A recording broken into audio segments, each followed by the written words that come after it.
7. The next morning when the painter and the medico came to see him, they found him in a shirt torn to ribbons, his hands bitten all over, tossing about in the room and moaning with pain. "For God's sake!" He began to sob, seeing his comrades, "Take me anywhere you like, do what you like, but save me, for God's sake now, now. I'll kill myself." The painter went pale and was bewildered. The medico, too, nearly began to cry. But, believing that medical men must be cool and serious on every occasion of life, he said coldly, "It's a fit you've got. But never mind. Come to the doctor, at once. Anywhere you like, but quickly, for God's sake. Don't be agitated. You must struggle with yourself." The painter and the medico dressed Vassiliev with trembling hands and led him into the street.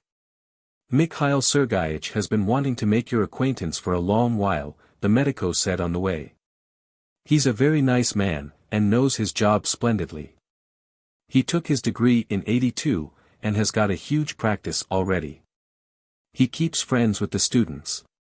"Quicker, quicker," urged Vassiliev. Mikhail Sergeyich, a stout doctor with fair hair, received the friends politely, firmly, coldly, and smiled with one cheek only. "The painter and mayor have told me of your disease already," he said. "Very glad to be of service to you. Well, sit down, please." He made Vassiliev sit down in a big chair by the table, and put a box of cigarettes in front of him. "Well," he began, stroking his knees. "Let's make a start. How old are you?" He put questions and the medico answered. He asked whether Vassiliev's father suffered from any peculiar diseases, if he had fits of drinking, was he distinguished by his severity or any other eccentricities. He asked the same questions about his grandfather, mother, sisters, and brothers. Having ascertained that his mother had a fine voice and occasionally appeared on the stage, he suddenly brightened up and asked, "Excuse me, but could you recall whether the theater was not a passion with your mother?" About 20 minutes passed. Vassiliev was bored by the doctor stroking his knees and talking of the same thing all the while. "As far as I can understand your questions, doctor," he said. "You want to know whether my disease is hereditary or not. It is not hereditary." The doctor went on to ask if Vassiliev had not any secret vices in his early youth, any blows on the head, any love passions, eccentricities, or exceptional infatuations. To half the questions habitually asked by careful doctors you may return no answer without any injury to your health. But Mikhail Sergeyich, the medico and the painter looked as though, if Vassiliev failed to answer even one single question, everything would be ruined. For some reason the doctor wrote down the answers he received on a scrap of paper. Discovering that Vassiliev had already passed through the faculty of natural science and was now in the law faculty, the doctor began to be pensive. "He wrote a brilliant thesis last year," said the medico. "Excuse me. You mustn't interrupt me, you prevent me from concentrating," the doctor said, smiling with one cheek. "Yes, certainly that is important for the anamnesis." "Yes, yes. And do you drink vodka?" he turned to Vassiliev. "Very rarely." Another 20 minutes passed. The medico began sotto voce to give his opinion of the immediate causes of the fit and told how he, the painter and Vassiliev went to S.V. Street the day before yesterday. The indifferent, reserved, cold tone in which his friends and the doctor were speaking of the women and the miserable street seemed to him in the highest degree strange. "Doctor, tell me this one thing," he said, restraining himself from being rude. "Is prostitution an evil or not?" "My dear fellow, who disputes it?" the doctor said with an expression as though he had long ago solved all these questions for himself. "Who disputes it? Are you a psychiatrist?" "Yes, a psychiatrist." "Perhaps all of you are right," said Vassiliev, rising and beginning to walk from corner to corner. "It may be. But to me all this seems amazing. They see a great achievement in my having passed through 2 faculties at the university. They praise me to the skies because I have written a work that will be thrown away and forgotten in 3 years' time, but because I can't speak of prostitutes as indifferently as I can about these chairs, they send me to doctors, call me a lunatic, and pity me.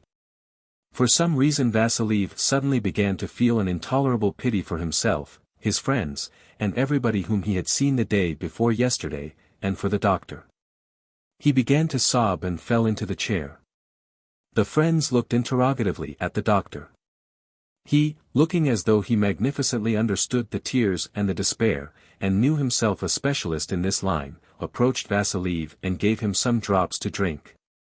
And then when Vassiliev grew calm, undressed him and began to examine the sensitiveness of his skin, of the knee reflexes. And Vassiliev felt better.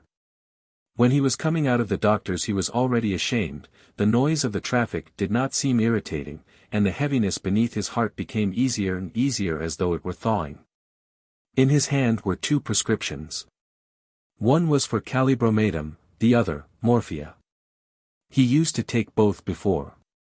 He stood still in the street for a while, pensive, and then, taking leave of his friends, lazily dragged on towards the university. Misfortune. Sofia Pyotrovna, the wife of the solicitor Lubianzev, a handsome young woman of about 25, was walking quickly along a forest path with her bungalow neighbor, the barrister Helene. It was just after 4. In the distance, above the path, white feathery clouds gathered, from behind them some bright blue pieces of cloud showed through. The clouds were motionless, as if caught on the tops of the tall, aged fir trees. It was calm and warm. In the distance the path was cut across by a low railway embankment, along which at this hour, for some reason or other, a sentry strode. Just behind the embankment a big, 6-towered church with a rusty roof shone white. "I did not expect to meet you here," Sofia Pyotrovna was saying, looking down and touching the last year's leaves with the end of her parasol. "But now I am glad to have met you. I want to speak to you seriously and finally. Ivan Mikhailovich, if you really love and respect me I implore you to stop pursuing me. You follow me like a shadow, there's such a wicked look in your eye, you make love to me, write extraordinary letters, and I don't know how all this is going to end, good heavens. What can all this lead to?" Helene was silent. Sofia Pyotrovna took a few steps and continued. "And this sudden complete change has happened in 2 or 3 weeks after 5 years of friendship. I do not know you any more, Ivan Mikhailovich." Sofia Pyotrovna glanced sideways at her companion. He was staring intently, screwing up his eyes at the feathery clouds. The expression of his face was angry, capricious and distracted, like that of a man who suffers and at the same time must listen to nonsense. "It is annoying that you yourself can't realize it," Madame Lubianzev continued, shrugging her shoulders. "Please understand that you're not playing a very nice game. I am married, I love and respect my husband. I have a daughter. Don't you really care in the slightest for all this? Besides, as an old friend, you know my views on family life, on the sanctity of the home, generally." Helene gave an angry grunt and sighed. "The sanctity of the home," he murmured, "good Lord. Yes, yes. I love and respect my husband and at any rate the peace of my family life is precious to me. I'd sooner let myself be killed than be the cause of Andrei's or his daughter's unhappiness. So, please, Ivan Mikhailovich, for goodness sake, leave me alone. Let us be good and dear friends, and give up these sighings and gaspings which don't suit you. It's settled and done with. Not another word about it. Let us talk of something else." Sofia Pyotrovna again glanced sideways at Helene. He was looking up. He was pale, and angrily he bit his trembling lips. Madame Lubianzev could not understand why he was disturbed and angry, but his pallor moved her. "Don't be cross. Let's be friends," she said, sweetly. "Agreed. Here is my hand." Helene took her tiny plump hand in both his, pressed it and slowly raised it to his lips. "I'm not a schoolboy," he murmured. "I'm not in the least attracted by the idea of friendship with the woman I love. That's enough. Stop. It is all settled and done with. We have come as far as the bench. Let us sit down. A sweet sense of repose filled Sophia Pyotrovna's soul. The most difficult and delicate thing was already said. The tormenting question was settled and done with. Now she could breathe easily and look straight at Aline. She looked at him, and the egotistical sense of superiority that a woman feels over her lover caressed her pleasantly. She liked the way this big strong man with a virile angry face and a huge black beard sat obediently at her side and hung his head. They were silent for a little while. Nothing is yet settled and done with, Aline began. You are reading me a sermon. I love and respect my husband, the sanctity of the home. I know all that for myself and I can tell you more. Honestly and sincerely I confess that I consider my conduct as criminal and immoral. What else? But why say what is known already? Instead of sermonizing you had far better tell me what I am to do. I have already told you. Go away. I have gone. You know quite well. I have started 5 times and halfway there I have come back again. I can show you the through tickets. I have kept them all safe. But I haven't the power to run away from you. I struggle frightfully, but what in heaven's name is the use? If I cannot harden myself, if I'm weak and faint-hearted, I can't fight nature. Do you understand? I cannot. I run away from her and she holds me back by my coattails. Vile, vulgar weakness. Aline blushed, got up, and began walking by the bench. How I hate and despise myself. Good Lord, I'm like a vicious boy, running after another man's wife, writing idiotic letters, degrading myself. ACH. He clutched his head, grunted and sit down. And now comes your lack of sincerity into the bargain, he continued with bitterness. If you don't think I am playing a nice game, why are you here? What drew you? In my letters I only ask you for a straightforward answer, yes, or no. And instead of giving it me, every day you contrive that we shall meet, by chance, and you treat me to quotations from a moral copybook. Madame Lubienzev reddened and got frightened. She suddenly felt the kind of awkwardness that a modest woman would feel at being suddenly discovered naked. You seem to suspect some deceit on my side, she murmured. I have always given you a straight answer, and I asked you for one today. Ah, does one ask such things? If you had said to me at once, go away, I would have gone long ago, but you never told me to. Never once have you been frank. Strange irresolution. My God, either you're playing with me, or... Aline did not finish, and rested his head in his hands. Sophia Pyotrovna recalled her behavior all through. She remembered that she had felt all these days not only in deed but even in her most intimate thoughts opposed to Aline's love. But at the same moment she knew that there was a grain of truth in the barrister's words. And not knowing what kind of truth it was she could not think, no matter how much she thought about it, what to say to him in answer to his complaint.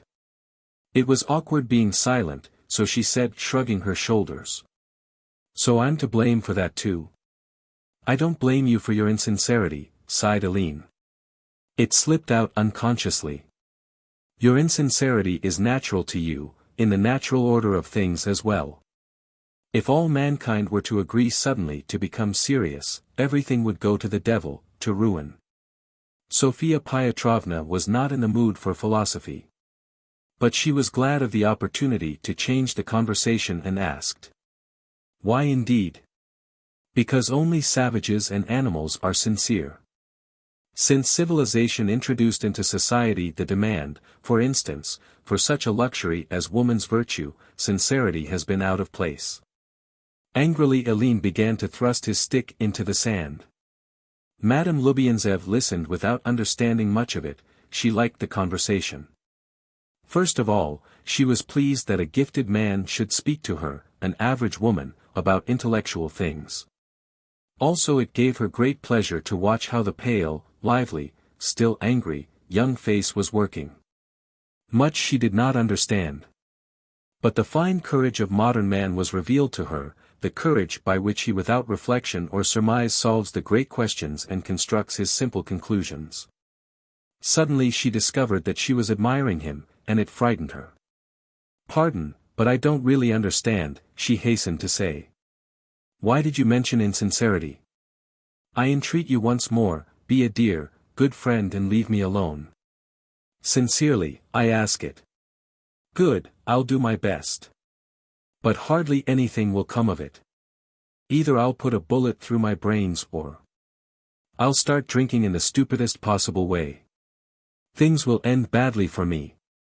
Everything has its limit, even a struggle with nature. Tell me now, how can one struggle with madness? If you've drunk wine, how can you get over the excitement? What can I do if your image has grown into my soul, and stands incessantly before my eyes, night and day, as plain as that fir tree there? Tell me then what thing I must do to get out of this wretched, unhappy state, when all my thoughts, desires, and dreams belong, not to me, but to some devil that has got hold of me? I love you so much that I've turned away from my path, given up my career and my closest friends, forgot my God. Never in my life have I loved so much." Sophia Pyotrovna, who was not expecting this turn, drew her body away from Aline, and glanced at him frightened. Tears shone in his eyes. His lips trembled, and a hungry, suppliant expression showed over all his face. "I love you," he murmured, bringing his own eyes near to her big, frightened ones. "You are so beautiful. I'm suffering now, but I swear I could remain so all my life, suffering and looking into your eyes, but keep silent, I implore you." Sophia Pyotrovna, as if taken unawares, began, quickly, to think out words with which to stop him. "I shall go away," she decided, but no sooner had she moved to get up, than Aline was on his knees at her feet already. He embraced her knees, looked into her eyes and spoke passionately, ardently, beautifully. She did not hear his words, for her fear and agitation. Somehow now at this dangerous moment when her knees pleasantly contracted, as in a warm bath, she sought with evil intention to read some meaning into her sensation. She was angry because the whole of her, instead of protesting virtue, was filled with weakness, laziness, and emptiness, like a drunken man to whom the ocean is but knee-deep. Only in the depths of her soul, a little remote malignant voice teased, "Why don't you go away? Then this is right, is it?" Seeking in herself an explanation, she could not understand why she had not withdrawn the hand to which Aline's lips clung like a leech, nor why, at the same time as Aline, she looked hurriedly right and left to see that they were not observed. The fir trees and the clouds stood motionless, and gazed at them severely like broken-down masters who see something going on, but have been bribed not to report to the head. The sentry on the embankment stood like a stick and seemed to be staring at the bench. Let him look, thought Sophia Pyotrovna. But listen, she said at last with despair in her voice. What will this lead to? What will happen afterwards? I don't know. I don't know, he began to whisper, waving these unpleasant questions aside. The hoarse, jarring whistle of a railway engine became audible. This cold, prosaic sound of the everyday world made Madame Lubienzev start. It's time, I must go, she said, getting up quickly. The train is coming. Audrey is arriving. He will want his dinner.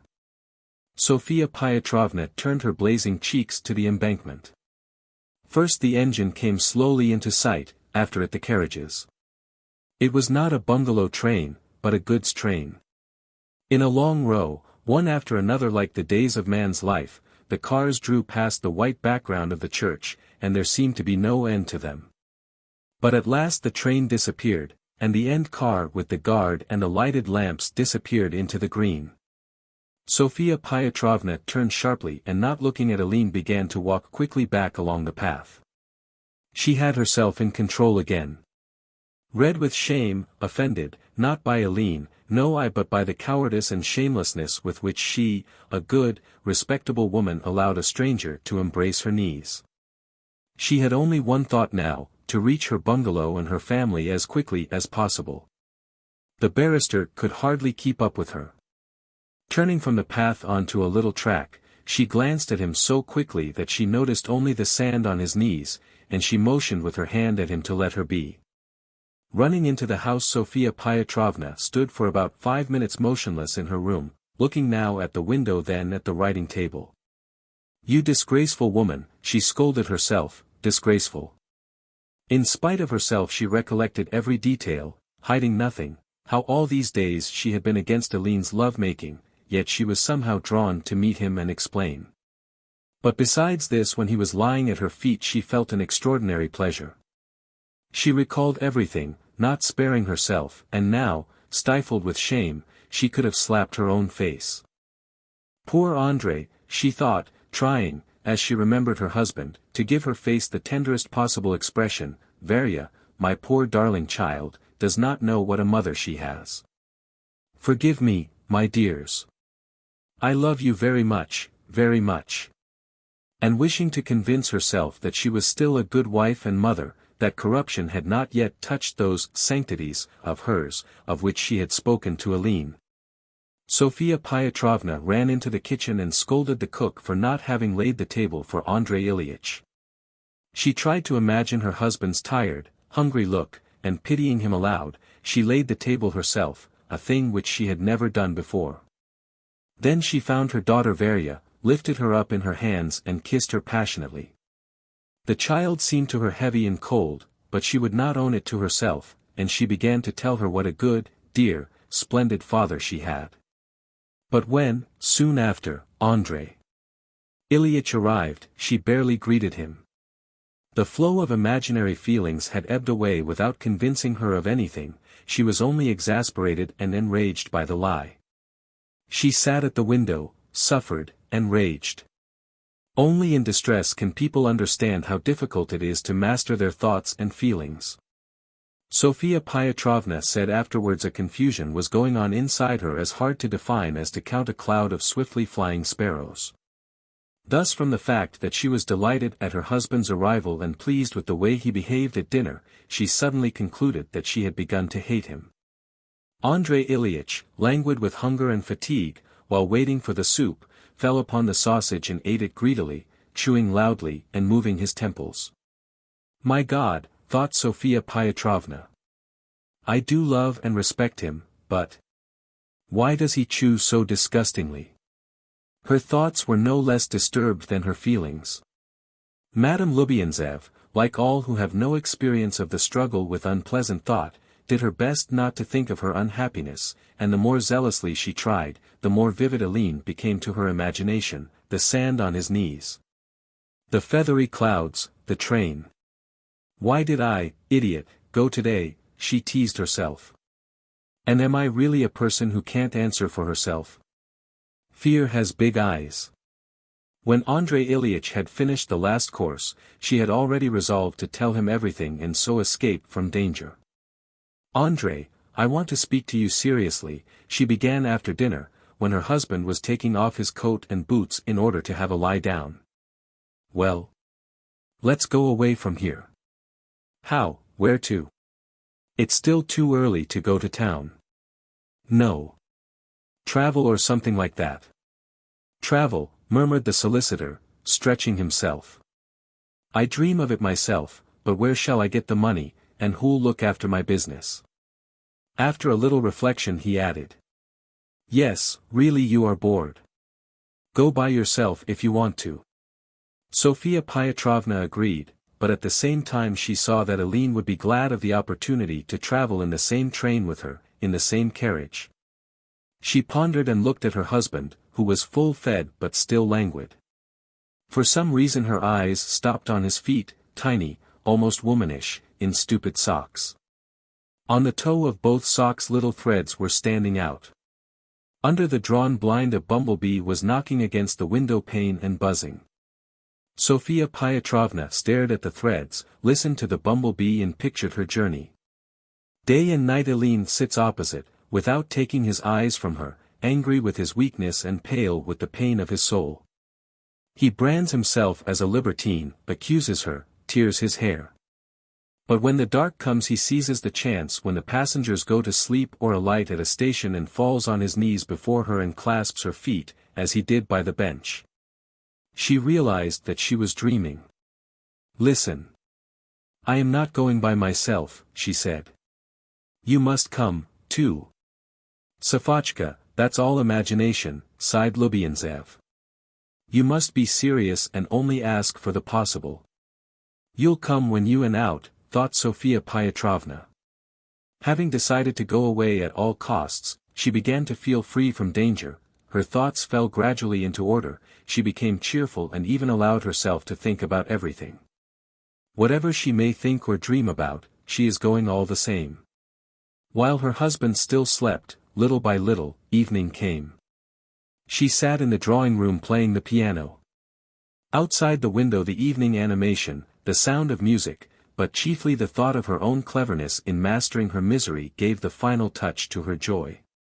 Other women, her easy conscience told her, in a position like her own would surely not resist, they would spin round like a whirlwind.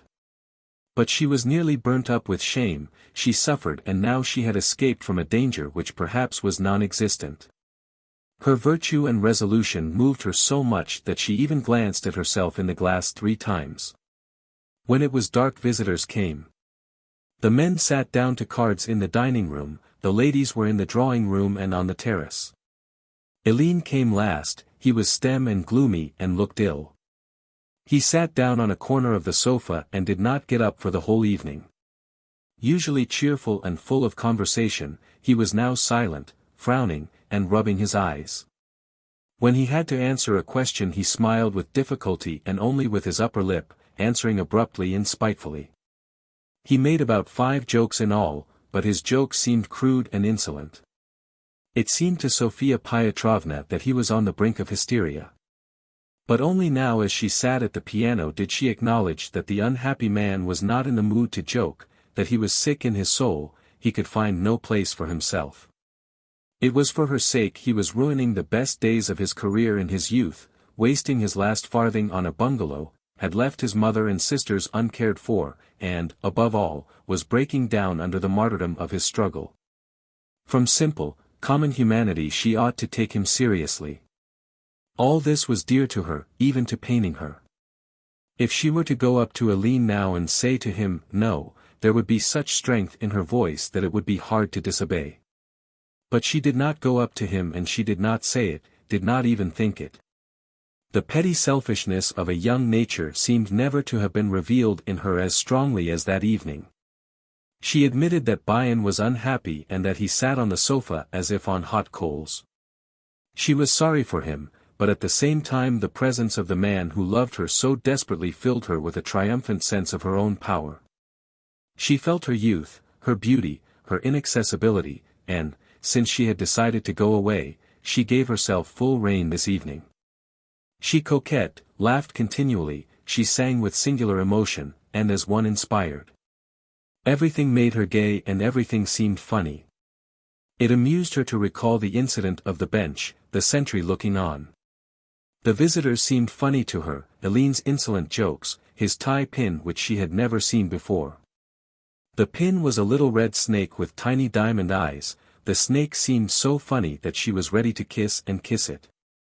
Sophia Pyotrovna nervously sang romantic songs, with a kind of half-intoxication, and as if jeering at another's sorrow she chose sad, melancholy songs that spoke of lost hopes, of the past, of old age. And old age is approaching nearer and nearer, she sang. What had she to do with old age? There's something wrong going on in me, she thought now and then through laughter and singing. At 12 o'clock the visitors departed. Eileen was the last to go. She still felt warm enough about him to go with him to the lower step of the terrace. She had the idea of telling him that she was going away with her husband, just to see what effect this news would have upon him. The moon was hiding behind the clouds, but it was so bright that Sophia Pyotrovna could see the wind playing with the tails of his overcoat and with the creepers on the terrace. It was also plain how pale Eileen was, and how he twisted his upper lip, trying to smile. Sonia, Sonichka, my dear little woman, he murmured, not letting her speak. My darling, my pretty one." In a paroxysm of tenderness with tears in his voice, he showered her with endearing words each tenderer than the other, and was already speaking to her as if she were his wife or his mistress. Suddenly and unexpectedly to her, he put one arm round her and with the other hand he seized her elbow. "My dear one, my beauty," he began to whisper, kissing the nape of her neck, "be sincere, come to me now." She slipped out of his embrace and lifted her head to break out in indignation and revolt.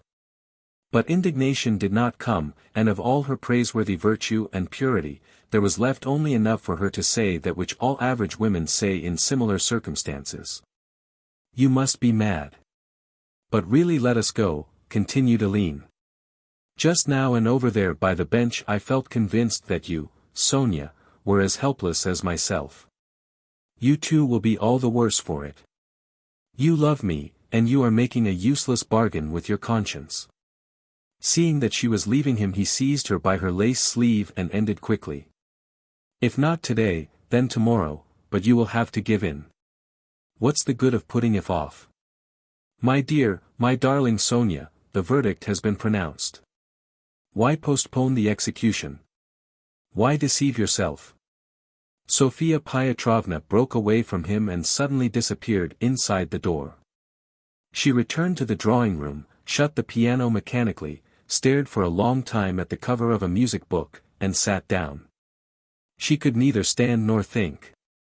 From her agitation and passion remained only an awful weakness mingled with laziness and tiredness. Her conscience whispered to her that she had behaved wickedly and foolishly tonight, like a madwoman. That just now she had been kissed on the terrace, and even now she had some strange sensation in her waist and in her elbow. Not a soul was in the drawing room. Only a single candle was burning. Madame Lubienzev sat on a little round stool before the piano without stirring, as if waiting for something, and as if taking advantage of her extreme exhaustion and the dark a heavy unconquerable desire began to possess her. Like a boa constrictor, it enchained her limbs and soul. It grew every second and was no longer threatening, but stood clear before her in all its nakedness. She sat thus for half an hour, not moving, and not stopping herself from thinking of Aline. Then she got up lazily and went slowly into the bedroom. Andrei Ilyitch was in bed already. She sat by the window and gave herself to her desire. She felt no more confusion. All her feelings and thoughts pressed lovingly round some clear purpose. She still had a mind to struggle, but instantly she waved her hand impotently, realizing the strength and the determination of the foe. To fight him power and strength were necessary, but her birth, upbringing and life had given her nothing on which to lean. "You're immoral, you're horrible," she tormented herself for her weakness. "You're a nice sort, you are." So indignant was her insulted modesty at this weakness that she called herself all the bad names that she knew, and she related to herself many insulting, degrading truths. Thus she told herself that she never was moral, and she had not fallen before only because there was no pretext, that her day-long struggle had been nothing but a game and a comedy. "Let us admit that I struggled," she thought, "but what kind of a fight was it? Even prostitutes struggle before they sell themselves, and still they do sell themselves. It's a pretty sort of fight. Like milk, turns in a day." She realized that it was not love that drew her from her home nor Aline's personality, but the sensations which await her. A little weekend type like the rest of them. When the young bird's mother was killed, a hoarse tenor finished singing. "If I am going, it's time," thought Sophia Pyotrovna. Her heart began to beat with a frightful force. "Andrei," she almost cried. "Listen. Shall we go away? Shall we?" "Yes. Yes. I've told you already. You go alone. But listen," she said, "if you don't come too, you may lose me. I seem to be in love already." "Who with?" Andrei Ilyitch asked. "It must be all the same for you, who with," Sophia Pyotrovna cried out. Andrei Ilyitch got up, dangled his feet over the side of the bed, with a look of surprise at the dark form of his wife. "Imagination," he yawned. He could not believe her, but all the same he was frightened. After having thought for a while, and asked his wife some unimportant questions, he gave his views of the family, of infidelity. He spoke sleepily for about 10 minutes and then lay down again. His remarks had no success. There are a great many opinions in this world, and more than half of them belong to people who have never known misery. In spite of the late hour, the bungalow people were still moving behind their windows. Sophia Pyotrovna put on a long coat and stood for a while, thinking. She still had force of mind to say to her sleepy husband. "Are you asleep? I'm going for a little walk. Would you like to come with me?" That was her last hope. Receiving no answer, she walked out. It was breezy and cool. She did not feel the breeze or the darkness but walked on and on. An irresistible power drove her, and it seemed to her that if she stopped that power would push her in the back. "You're an immoral woman," she murmured mechanically. "You're horrible." She was choking for breath, burning with shame, did not feel her feet under her, for that which drove her along was stronger than her shame, her reason, her fear. After the theater. Nadia Zelenina had just returned with her mother from the theater, where they had been to see a performance of Eugene Onegin. Entering her room, she quickly threw off her dress, loosened her hair, and sat down hurriedly in her petticoat and a white blouse to write a letter in the style of Tatiana. "I love you," she wrote, "but you don't love me, no, you don't." The moment she had written this, she smiled. She was only 16 years old, and so far she had not been in love. She knew that Gorny, the officer, and Gronsdev, the student, loved her, but now, after the theater, she wanted to doubt their love. To be unloved and unhappy, how interesting. There is something beautiful, affecting, romantic in the fact that one loves deeply while the other is indifferent. Onegin is interesting because he does not love at all, and Tatiana is delightful because she is very much in love, but if they loved each other equally and were happy, they would seem boring, instead. "Don't go on protesting that you love me," Nadia wrote on, thinking of Gorny, the officer. "I can't believe you. You're very clever, educated, serious. You have a great talent, and perhaps, a splendid future waiting, but I am an uninteresting poor-spirited girl, and you yourself know quite well that I shall only be a drag upon your life. It's true I carried you off your feet, and you thought you had met your ideal in me, but that was a mistake. Already you are asking yourself in despair, why did I meet this girl? Only your kindness prevents you from confessing it." Nadia pitied herself. She wept and went on. "If it were not so difficult for me to leave mother and brother, I would put on a nun's gown and go where my eyes direct me. You would then be free to love another. If I were to die." Through her tears she could not make out what she had written. Brief rainbows trembled on the table, on the floor and the ceiling, as though Nadia were looking through a prism. Impossible to write. She sank back in her chair and began to think of Gorny. Oh, how fascinating, how interesting men are. Nadia remembered the beautiful expression of Gorny's face, appealing, guilty, and tender, when someone discussed music with him, the efforts he made to prevent the passion from sounding in his voice. Passion must be concealed in a society where cold reserve and indifference are the signs of good breeding.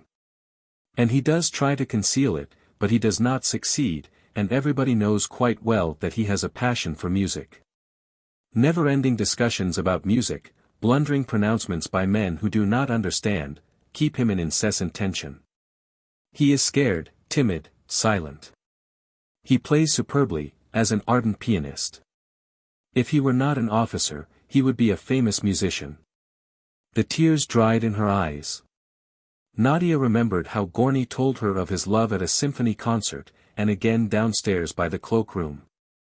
"I am so glad you have at last made the acquaintance of the student Gronsdev," she continued to write. "He is a very clever man, and you are sure to love him. Yesterday he was sitting with us till 2 o'clock in the morning. We were all so happy.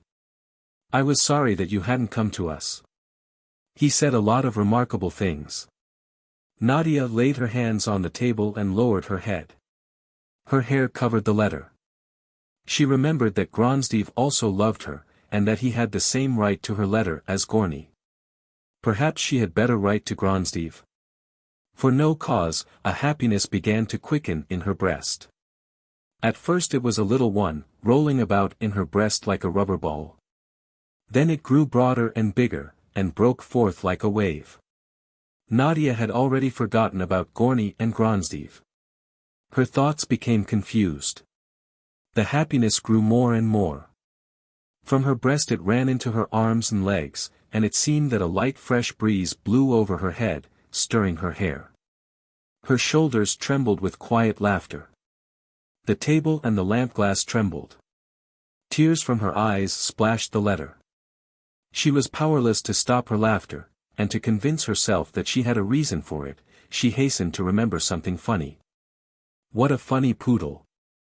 She cried, feeling that she was choking with laughter. What a funny poodle! She remembered how Gronsdev was playing with Maxim the poodle after tea yesterday. How he told a story afterwards of a very clever poodle who was chasing a crow in the yard. The crow gave him a look and said, "Oh, you swindler." The poodle did not know he had to do with a learned crow. He was terribly confused, and ran away dumbfounded. Afterwards he began to bark. No, I'd better love Gronsdev, Nadia decided and tore up the letter. She began to think of the student, of his love, of her own love, with the result that the thoughts in her head swam apart and she thought about everything, about her mother, the street, the pencil, the piano. She was happy thinking, and found that everything was good, magnificent. Her happiness told her that this was not all, that a little later it would be still better. Soon it will be spring, summer. They will go with mother to Gorbiki in the country. Gorny will come for his holidays. He will walk in the orchard with her, and make love to her. Gronsdev will come too. He will play croquet with her and bowls. He will tell funny, wonderful stories. She passionately longed for the orchard, the darkness, the pure sky, the stars. Again her shoulders trembled with laughter and she seemed to awake to a smell of wormwood in the room, and a branch was tapping at the window. She went to her bed and sat down. She did not know what to do with her great happiness. It overwhelmed her. She stared at the crucifix which hung at the head of her bed and saying, "Dear God, dear God, dear God. That wretched boy. Ivan Ivanich Lapkin, a pleasant-looking young man, and Anna Zamblizky, a young girl with a little snub nose, walked down the sloping bank and sat down on the bench. The bench was close to the water's edge, among thick bushes of young willow. A heavenly spot. You sat down, and you were hidden from the world. Only the fish could see you and the catspaws which flashed over the water like lightning. The two young persons were equipped with rods, fish hooks, bags, tins of worms and everything else necessary. Once seated, they immediately began to fish. "I am glad that we're left alone at last," said Lapkin, looking round. "I've got a lot to tell you, Anna, tremendous. When I saw you for the first time, you've got a nibble. I understood then, why I am alive, I knew where my idol was, to whom I can devote my honest, hard-working life. It must be a big one. It is biting. When I saw you, for the first time in my life I fell in love passionately. I don't pull. Let it go on biting. Tell me, darling, tell me, will you let me hope? No. I'm not worth it. I dare not even think of it, may I hope for? Pull." Anna lifted her hand that held the rod, pulled, cried out. A silvery green fish shone in the air. "Goodness! It's a perch. Help, quick! It's slipping off." The perch tore itself from the hook, danced in the grass towards its native element and leaped into the water.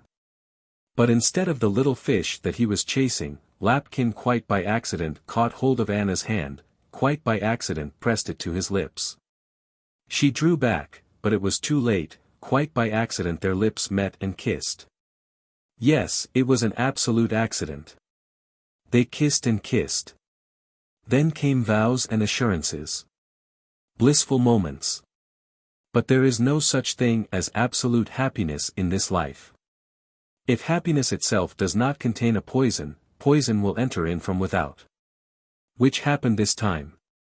Suddenly, while the two were kissing, a laugh was heard. They looked at the river and were paralyzed. The schoolboy Kolya, Anna's brother, was standing in the water, watching the young people and maliciously laughing. "Ah, ha! Kissing," said he. "Right, oh, I'll tell mother." "I hope that you, as a man of honor," Lapkin muttered, blushing. "It's disgusting to spy on us, it's loathsome to tell tales, it's rotten. As a man of honor. Give me a shilling, then I'll shut up," the man of honor retorted. "If you don't, I'll tell." Lapkin took a shilling out of his pocket and gave it to Kolya, who squeezed it in his wet fist, whistled, and swam away. And the young people did not kiss any more just then. Next day Lapkin brought Kolya some paints and a ball from town, and his sister gave him all her empty pill boxes. Then they had to present him with a set of studs like dogs' heads. The wretched boy enjoyed this game immensely, and to keep it going he began to spy on them. Wherever Lapkin and Anna went, he was there too. He did not leave them alone for a single moment. Beast! Lapkin gnashed his teeth. So young and yet such a full-fledged scoundrel. What on earth will become of him later? During the whole of July the poor lovers had no life apart from him. He threatened to tell on them, he dogged them and demanded more presents. Nothing satisfied him. Finally he hinted at a gold watch. All right, they had to promise the watch. Once, at table, when biscuits were being handed round, he burst out laughing and said to Lapkin, "Shall I let on?" "Ah, ha!" Lapkin blushed fearfully and instead of a biscuit he began to chew his table napkin. Anna jumped up from the table and rushed out of the room. And this state of things went on until the end of August, up to the day when Lapkin at last proposed to Anna. Ah! What a happy day that was! When he had spoken to her parents and obtained their consent Lapkin rushed into the garden after Kolya. When he found him he nearly cried for joy and caught hold of the wretched boy by the ear. Anna, who was also looking for Kolya, came running up and grabbed him by the other ear. You should have seen the happiness depicted on their faces while Kolya roared and begged them. "Darling, precious pets, I won't do it again. Oh oh, oh oh. Forgive me." And both of them confessed afterwards that during all the time they were in love with each other they never experienced such happiness, such overwhelming joy as during those moments when they pulled the wretched boy's ears. Enemies.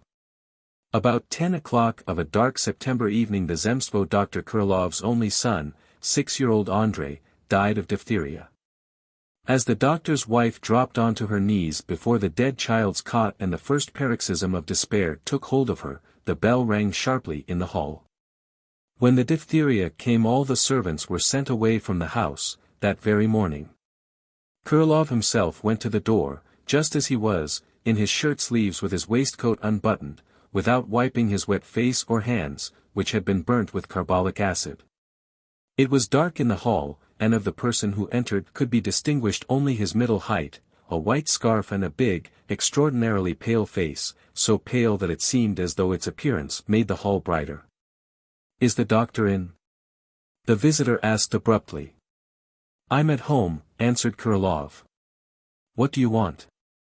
"Oh, you're the doctor. I'm so glad." The visitor was overjoyed and began to seek for the doctor's hand in the darkness. He found it and squeezed it hard in his own. "I'm very, very glad. We were introduced. I am Abogin, had the pleasure of meeting you this summer at Mr. Nechev's. I am very glad to have found you at home. For God's sake, don't say you won't come with me immediately. My wife has been taken dangerously ill. I have the carriage with me." From the visitor's voice and movements it was evident that he had been in a state of violent agitation. Exactly as though he had been frightened by a fire or a mad dog, he could hardly restrain his hurried breathing, and he spoke quickly in a trembling voice. In his speech there sounded a note of real sincerity, of childish fright. Like all men who are frightened and dazed, he spoke in short, abrupt phrases and uttered many superfluous, quite unnecessary, words. "I was afraid I shouldn't find you at home," he continued.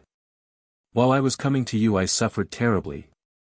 Dress yourself and let us go, for God's sake." It happened like this. Papchinsky came to me, Alexander Semyonovich, you know him. We were chatting. Then we sat down to tea. Suddenly my wife cries out, presses her hands to her heart, and falls back in her chair. We carried her off to her bed and I rubbed her forehead with sal volatile, and splashed her with water. She lies like a corpse. I'm afraid that her heart's failed. Let us go. Her father too died of heart failure. Krylov listened in silence as though he did not understand the Russian language. When Abogin once more mentioned Papchinsky and his wife's father, and once more began to seek for the doctor's hand in the darkness, the doctor shook his head and said, drawling each word listlessly. "Excuse me, but I can't go. 5 minutes ago my son died." "Is that true?" Abogin whispered, stepping back.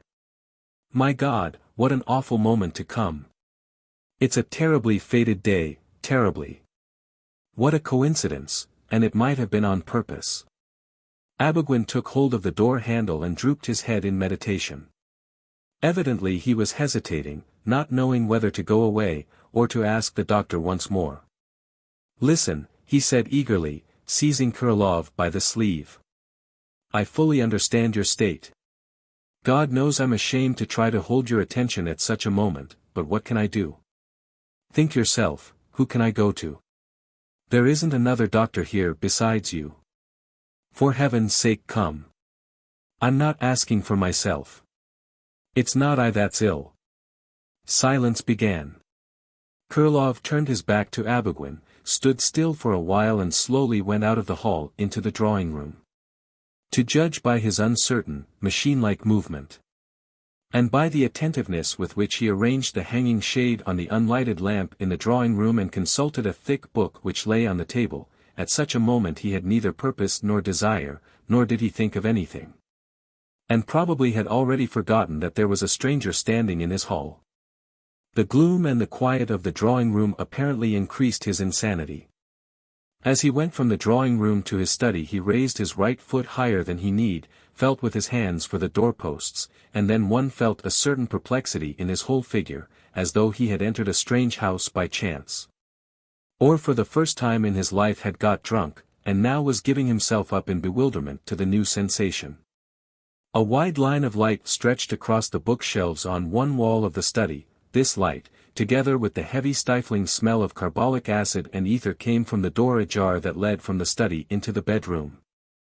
The doctor sank into a chair before the table. For a while he looked drowsily at the shining books, then rose and went into the bedroom. Here, in the bedroom, dead quiet reigned. Everything, down to the last trifle, spoke eloquently of the tempest undergone, of weariness, and everything rested. The candle which stood among a close crowd of files, boxes and jars on the stool and the big lamp on the chest of drawers brightly lit the room. On the bed, by the window, the boy lay open-eyed, with a look of wonder on his face. He did not move, but it seemed that his open eyes became darker and darker every second and sank into his skull. Having laid her hands on his body and hid her face in the folds of the bedclothes, the mother now was on her knees before the bed. Like the boy she did not move, but how much living movement was felt in the coil of her body and in her hands. She was pressing close to the bed with her whole being, with eager vehemence, as though she were afraid to violate the quiet and comfortable pose which she had found at last for her weary body. Blankets, cloths, basins, splashes on the floor, brushes and spoons scattered everywhere, a white bottle of lime water, the stifling heavy air itself, everything died away, and as it were plunged into quietude. The doctor stopped by his wife, thrust his hands into his trouser pockets and bending his head on one side looked fixedly at his son. His face showed indifference, only the drops which glistened on his beard revealed that he had been lately weeping. The repulsive terror of which we think when we speak of death was absent from the bedroom.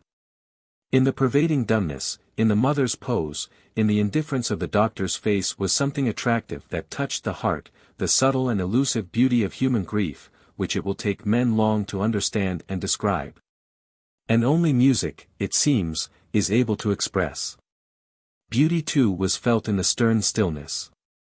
Krylov and his wife were silent and did not weep, as though they confessed all the poetry of their condition. As once the season of their youth passed away, so now in this boy their right to bear children had passed away, alas! Forever to eternity. The doctor is 44 years old, already grey and looks like an old man. His faded sick wife is 35. Audrey was not merely the only son but the last. In contrast to his wife, the doctor's nature belonged to those which feel the necessity of movement when their soul is in pain. After standing by his wife for about 5 minutes, he passed from the bedroom, lifting his right foot too high, into a little room half filled with a big broad divan. From there he went to the kitchen. After wandering about the fireplace and the cook's bed, he stooped through a little door and came into the hall. Here he saw the white scarf and the pale face again. At last, sighed Abogin, seizing the door handle. "Let us go, please." The doctor shuddered, glanced at him and remembered. "Listen. I've told you already that I can't go," he said, livening. "What a strange idea. Doctor, I'm made of flesh and blood, too. I fully understand your condition. I sympathize with you," Abogin said in an imploring voice, putting his hand to his scarf. "But I am not asking for myself. My wife is dying. If you had heard her cry, if you'd seen her face, you would understand my insistence. My God, and I thought that you'd gone to dress yourself. The time is precious, doctor. Let us go, I beg of you." "I can't come," Krylov said after a pause, and stepped into his drawing room. Abogin followed him and seized him by the sleeve. "You're in sorrow. I understand. But I'm not asking you to cure a toothache, or to give expert evidence, but to save a human life." He went on imploring like a beggar. "This life is more than any personal grief. I ask you for courage, for a brave deed, in the name of humanity." "Humanity cuts both ways," Krylov said irritably. "In the name of the same humanity I ask you not to take me away. My God, what a strange idea. I can hardly stand on my feet and you frighten me with humanity. I'm not fit for anything now. I won't go for anything. With whom shall I leave my wife? No, no." Krylov flung out his open hands and drew back. And don't ask me," he continued, disturbed. "I'm sorry. Under the laws, Volume 13, I'm obliged to go and you have the right to drag me by the neck. Well, drag me, but I'm not fit. I'm not even able to speak. Excuse me. It's quite unfair to speak to me in that tone, doctor," said Abogin, again taking the doctor by the sleeve. "The 13th volume be damned. I have no right to do violence to your will. If you want to, come, if you don't, then God be with you. But it's not to your will that I apply, but to your feelings. A young woman is dying. You say your son died just now. Who could understand my terror better than you?"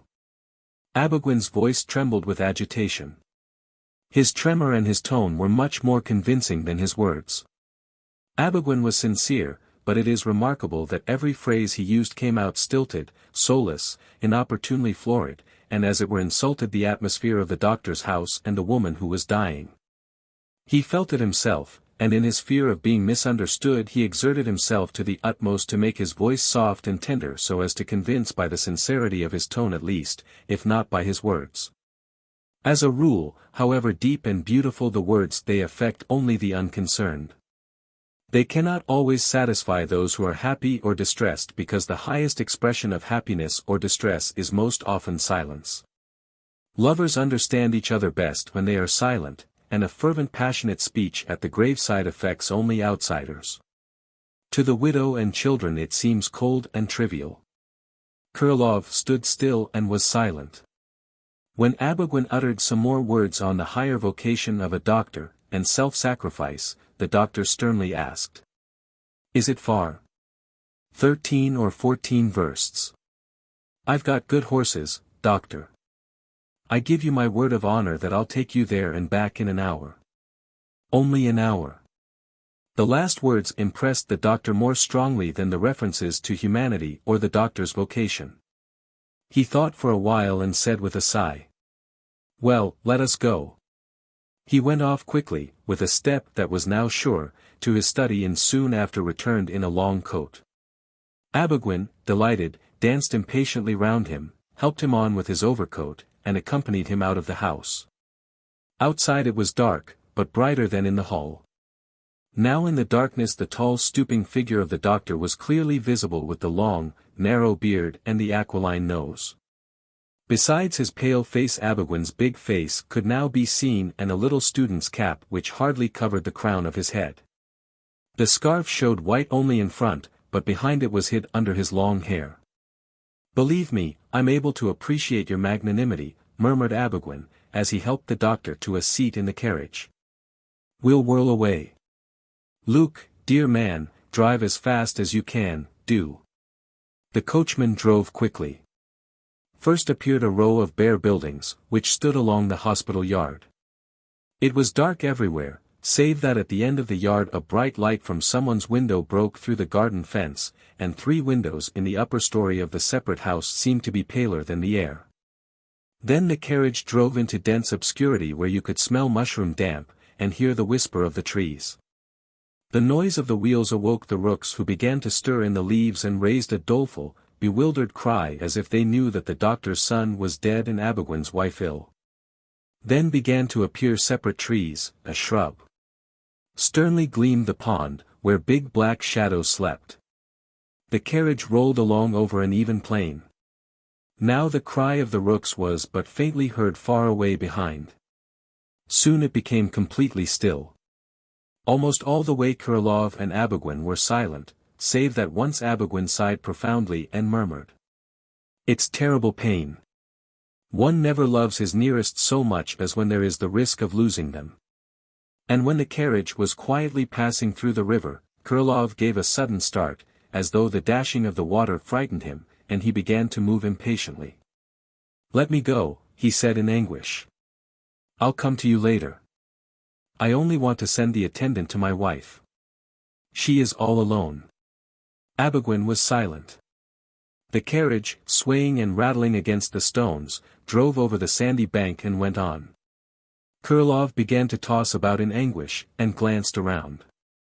Behind the road was visible in the scant light of the stars and the willows that fringed the bank disappearing into the darkness. To the right the plain stretched smooth and boundless as heaven. On it in the distance here and there dim lights were burning, probably on the turf pits. To the left, parallel with the road stretched a little hill, tufted with tiny shrubs, and on the hill a big half-moon stood motionless, red, slightly veiled with a mist. And surrounded with fine clouds which seemed to be gazing upon it from every side, and guarding it, lest it should disappear. In all nature one felt something hopeless and sick.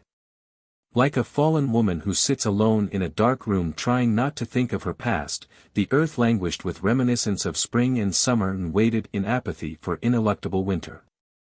Wherever one's glance turned nature showed everywhere like a dark, cold, bottomless pit, whence neither Krylov nor Abogin nor the red half-moon could escape. The nearer the carriage approached the destination the more impatient did Abogin become.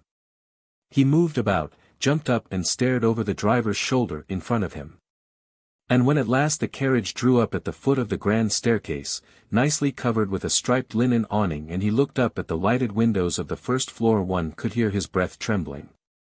If anything happens, I shan't survive it, he said, entering the hall with the doctor and slowly rubbing his hands in his agitation. But I can't hear any noise. That means it's all right so far, he added, listening to the stillness. No voices or steps were heard in the hall. For all the bright illumination the whole house seemed asleep. Now the doctor and Abogwin, who had been in darkness up till now, could examine each other. The doctor was tall, with a stoop, slovenly dressed, and his face was plain. There was something unpleasantly sharp, ungracious, and severe in his thick negro lips, his aquiline nose and his faded, indifferent look. His tangled hair, his sunken temples, the early gray in his long thin beard, that showed his shining chin, his pale gray complexion and the slipshod awkwardness of his manners, the hardness of it all suggested to the mind bad times undergone. An unjust lot and weariness of life and men. To look at the hard figure of the man, you could not believe that he had a wife and could weep over his child. Abogwin revealed something different. He was robust, solid and fair-haired, with a big head and large, yet soft, features, exquisitely dressed in the latest fashion. In his carriage, his tight-buttoned coat and his mane of hair you felt something noble and leonine. He walked with his head straight and his chest prominent, he spoke in a pleasant baritone, and in his manner of removing his scarf or arranging his hair there appeared a subtle, almost feminine, elegance. Even his pallor and childish fear as he glanced upwards to the staircase while taking off his coat, did not disturb his carriage or take from the satisfaction, the health and aplomb which his figure breathed. "There's no one about, nothing I can hear," he said walking upstairs. "No commotion. May God be good." He accompanied the doctor through the hall to a large salon, where a big piano showed dark and a lustre hung in a white cover. Thence they both passed into a small and beautiful drawing room, very cozy, filled with a pleasant, rosy half-darkness. "Please sit here a moment, doctor," said Abogwin. I won't be a second. I'll just have a look and tell them." Krylov was left alone. The luxury of the drawing-room, the pleasant half-darkness, even his presence in a stranger's unfamiliar house evidently did not move him. He sat in a chair looking at his hands burnt with carbolic acid. He had no more than a glimpse of the bright red lampshade, the cello case, and when he looked sideways across the room to where the dock was ticking, he noticed a stuffed wolf, as solid and satisfied as Abogwin himself. It was still. Somewhere far away in the other room someone uttered a loud "ah."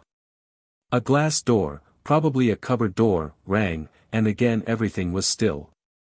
After 5 minutes had passed, Krylov did not look at his hands any more. He raised his eyes to the door through which Abogwin had disappeared.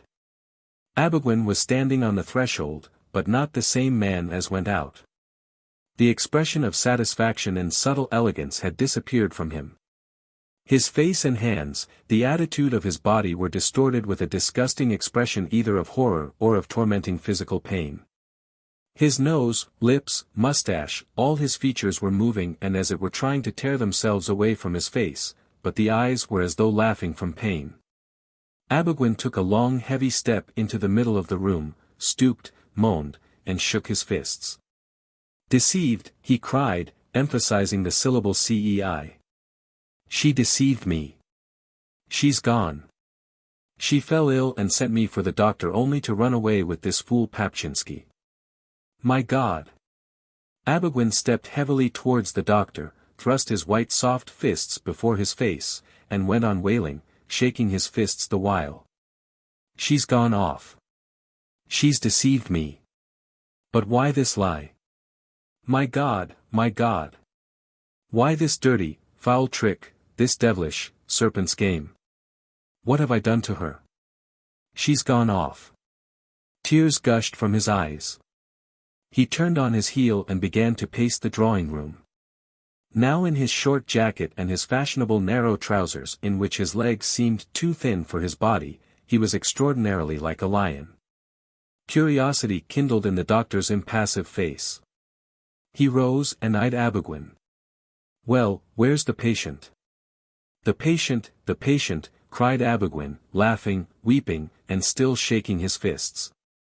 "She's not ill, but accursed. Vile, dastardly. The devil himself couldn't have planned a fouler trick. She sent me so that she could run away with a fool, an utter clown, an Alphonse. My God, far better she should have died. I'll not bear it. I shall not bear it." The doctor stood up straight. His eyes began to blink, filled with tears. His thin beard began to move with his jaw right and left. "What's this?" he asked, looking curiously about. "My child's dead. My wife in anguish, alone in all the house. I can hardly stand on my feet, I haven't slept for 3 nights. And I'm made to play in a vulgar comedy, to play the part of a stage property. I don't understand it." Abogwin opened one fist, flung a crumpled note on the floor and trod on it, as upon an insect he wished to crush. "And I didn't understand," he said through his set teeth, brandishing one fist round his head, with an expression as though someone had trod on a corn. "I didn't notice how he came to see us every day. I didn't notice that he came in a carriage today. What was the carriage for? And I didn't see. Innocent. I don't understand," the doctor murmured. "What's it all mean?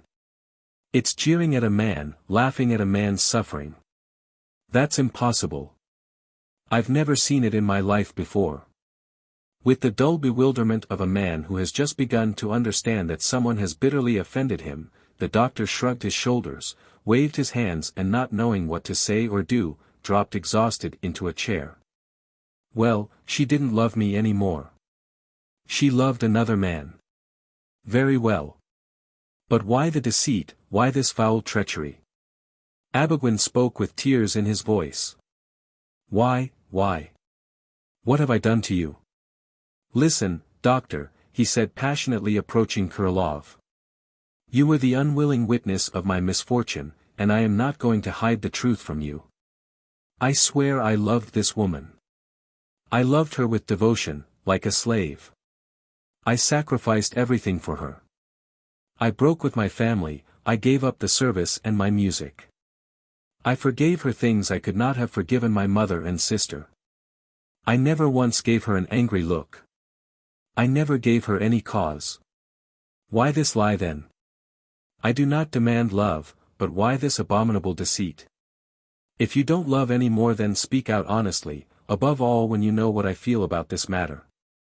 With tears in his eyes and trembling in all his bones, Abogwin was pouring out his soul to the doctor. He spoke passionately, pressing both hands to his heart.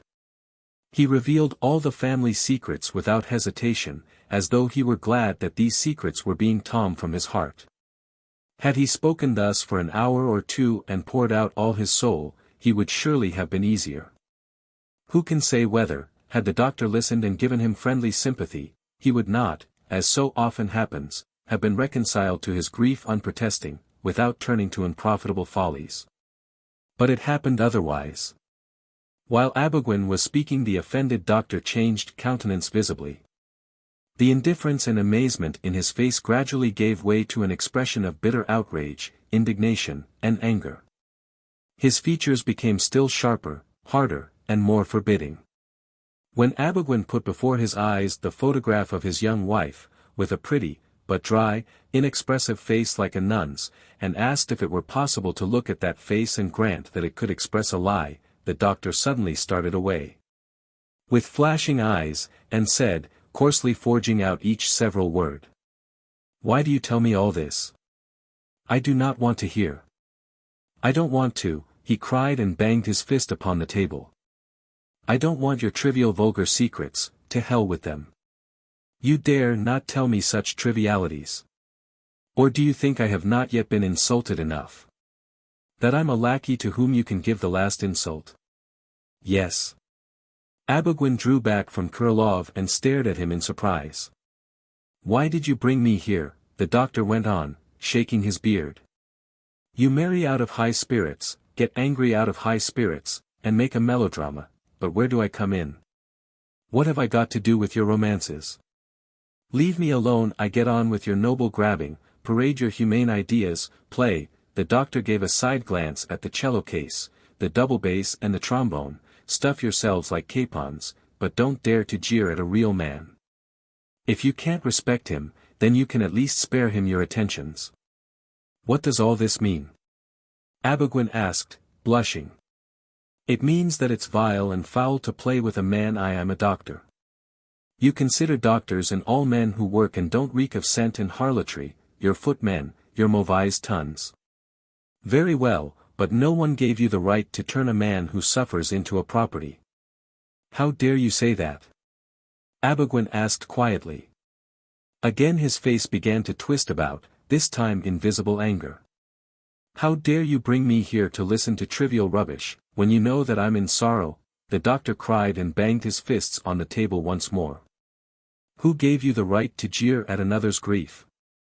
You're mad, cried Abogin. You're ungenerous.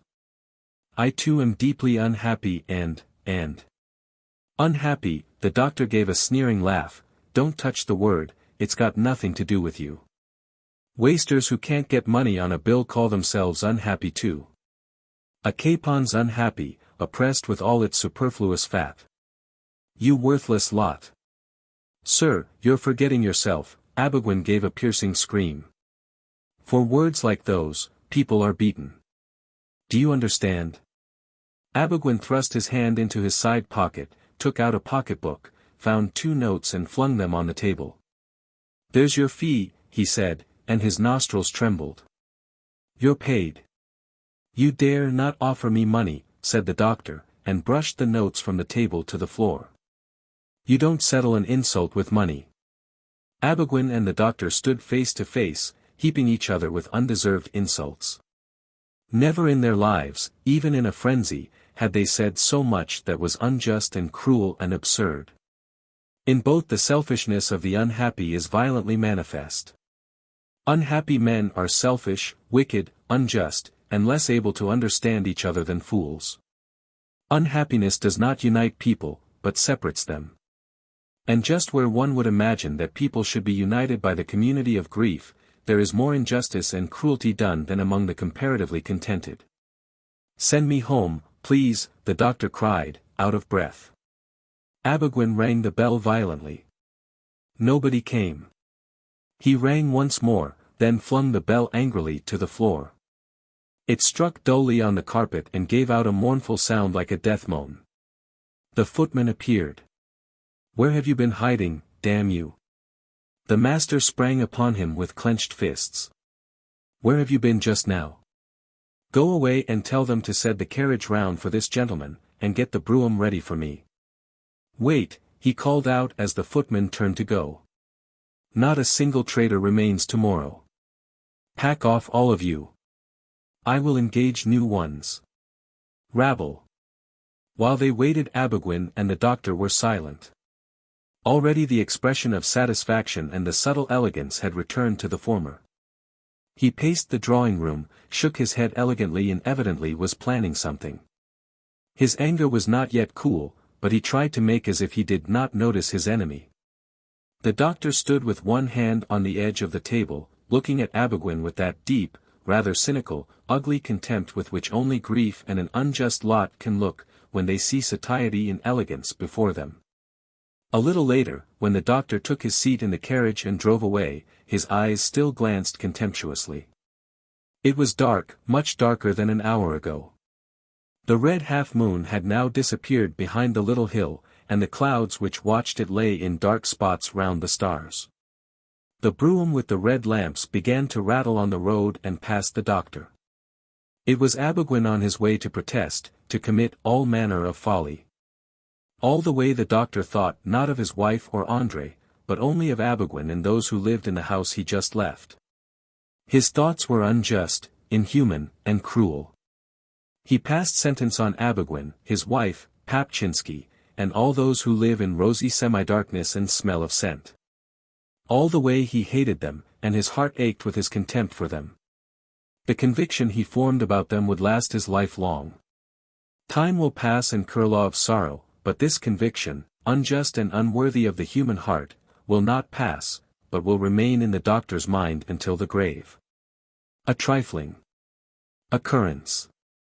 Nikolai Ilyich Bilyov, a Petersburg landlord, very fond of the racecourse, a well-fed, pink young man of about 32, once called towards evening on Madame Ernin, Olga Ivanovna, with whom he had a liaison, or, to use his own phrase, spun out a long and tedious romance.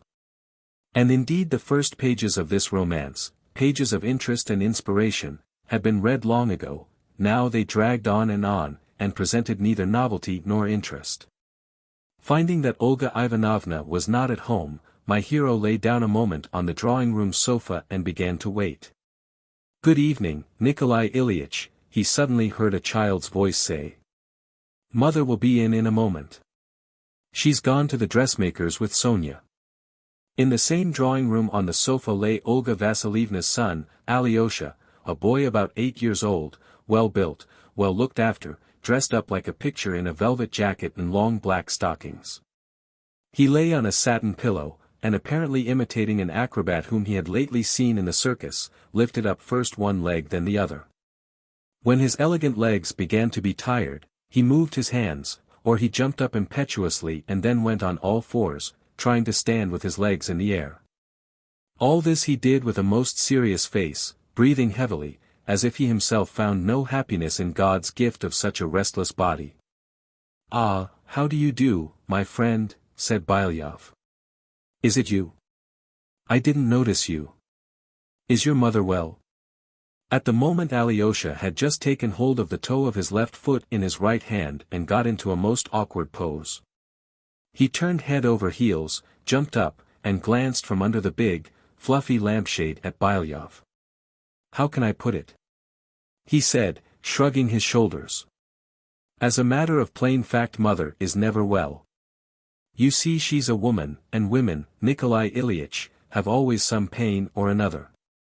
For something to do, Bilyov began to examine Alyosha's face. All the time he had been acquainted with Olga Ivanovna he had never once turned his attention to the boy and had completely ignored his existence. A boy is stuck in front of your eyes, but what is he doing here, what is his role? You don't want to give a single thought to the question. In the evening dusk Alyosha's face with a pale forehead and steady black eyes unexpectedly reminded Bilyov of Olga Vasilievna as she was in the first pages of the romance. He had the desire to be affectionate to the boy. "Come here, whippersnapper," he said. "Come and let me have a good look at you, quite close." The boy jumped off the sofa and ran to Bilyov. "Well?" Nikolai Ilyich began, putting his hand on the thin shoulders. "And how are things with you? How shall I put it? They used to be much better before." "How?" "Quite simple. Before, Sonia and I only had to do music and reading, and now we're given French verses to learn." "You've had your hair cut lately?" "Yes, just lately. That's why I noticed it. Your beard's shorter. May I touch it, doesn't it hurt?" "No, not a bit." "Why is it that it hurts if you pull one hair, and when you pull a whole lot, it doesn't hurt a bit?" You know it's a pity you don't have side whiskers. You should shave here, and at the sides. And leave the hair just here." The boy pressed close to Bilyov and began to play with his watch chain. "When I go to the gymnasium," he said, "Mother is going to buy me a watch. I'll ask her to buy me a chain just like this. What a fine locket! Father has one just the same, but yours has stripes, here, and his has got letters. Inside it's Mother's picture. Father has another chain now, not in links, but like a ribbon." "How do you know? Do you see your father?" No. Alyosha blushed and in the violent confusion of being detected in a lie began to scratch the locket busily with his fingernail. Bilyov looked steadily at his face and asked, "Do you see your father?" No. "But, be honest, on your honor. By your face I can see you're not telling me the truth. If you made a slip of the tongue by mistake, what's the use of shuffling? Tell me, do you see him?" As one friend to another. Alyosha mused. "And you won't tell Mother?" he asked. "What next?" "On your word of honor." "My word of honor." "Swear an oath." "What a nuisance you are. What do you take me for?" Alyosha looked round, made big eyes and began to whisper. "Only for God's sake don't tell Mother. Never tell it to anyone at all, because it's a secret." God forbid that mother should ever get to know, then I and Sonia and Pelagia will pay for it. Listen. Sonia and I meet father every Tuesday and Friday. When Pelagia takes us for a walk before dinner, we go into Apfel's sweet shop and father's waiting for us. He always sits in a separate room, you know, where there's a splendid marble table and an ashtray shaped like a goose without a back. And what do you do there? Nothing. First, we welcome one another, then we sit down at a little table and father begins to treat us to coffee and cakes. You know, Sonia eats meat pies, and I can't bear pies with meat in them. I like them made of cabbage and eggs. We eat so much that afterwards at dinner we try to eat as much as we possibly can so that mother shan't notice. What do you talk about there? To father? About anything. He kisses us and cuddles us, tells us all kinds of funny stories. You know, he says that he will take us to live with him when we are grown up. Sonia doesn't want to go, but I say, yes. Of course, it'll be lonely without mother, but I'll write letters to her. How funny, we could go to her for our holidays then, couldn't we? Besides, father says that he'll buy me a horse. He's a splendid man. I can't understand why mother doesn't invite him to live with her or why she says we mustn't meet him. He loves mother very much indeed. He's always asking us how she is and what she's doing. When she was ill, he took hold of his head like this, and ran, all the time. He is always telling us to obey and respect her. Tell me, is it true that we're unlucky? How? Father says so. He says, you are unlucky children. It's quite strange to listen to him. He says, you are unhappy, I'm unhappy, and mother's unhappy. He says, pray to God for yourselves and for her. Alyosha's eyes rested upon the stuffed bird and he mused. Exactly. Snorted Bilyov. This is what you do. You arrange conferences in sweet shops. And your mother doesn't know? No. How could she know? Pelagia won't tell for anything. The day before yesterday father stood us pears. Sweet, like jam. I had two. Well, now, tell me, doesn't your father speak about me? About you? How shall I put it? Alyosha gave a searching glance to Bilyov's face and shrugged his shoulders. He doesn't say anything in particular. What does he say, for instance? You won't be offended. What next? Why, does he abuse me? He doesn't abuse you, but you know, he is cross with you. He says that it's through you that mother's unhappy and that you ruined mother.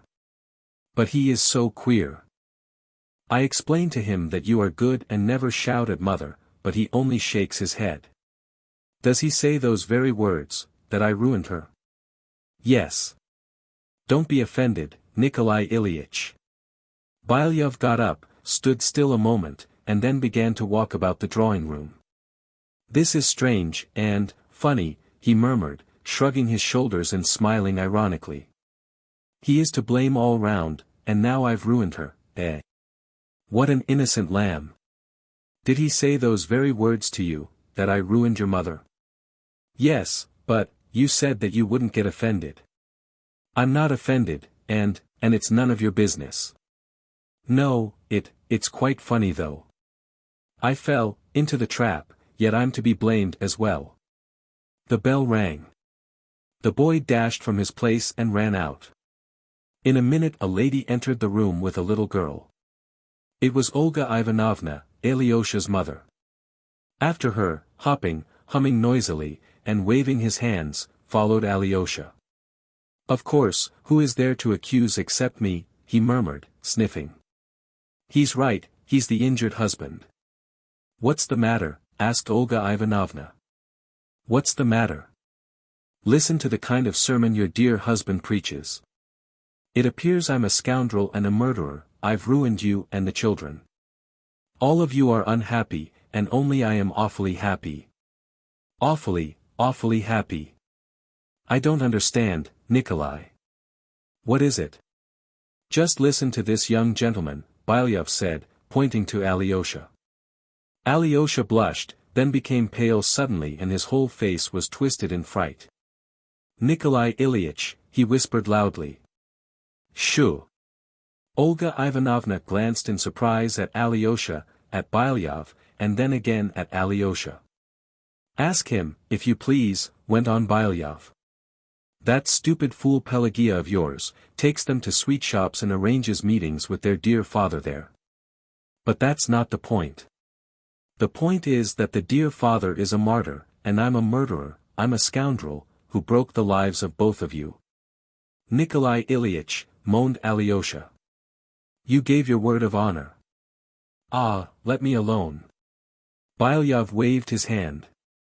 This is something more important than any words of honor. The hypocrisy revolts me, the lie. I don't understand, muttered Olga Ivanovna, and tears began to glimmer in her eyes.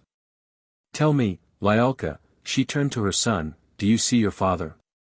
Alyosha did not hear and looked with horror at Bylyov. It's impossible, said the mother. I'll go and ask Pelagia. Olga Ivanovna went out. But you gave me your word of honor, Alyosha said, trembling all over. Bylyov waved his hand at him and went on walking up and down. He was absorbed in his insult, and now, as before, he did not notice the presence of the boy. He, a big serious man, had nothing to do with boys. And Alyosha sat down in a corner and in terror told Sonia how he had been deceived.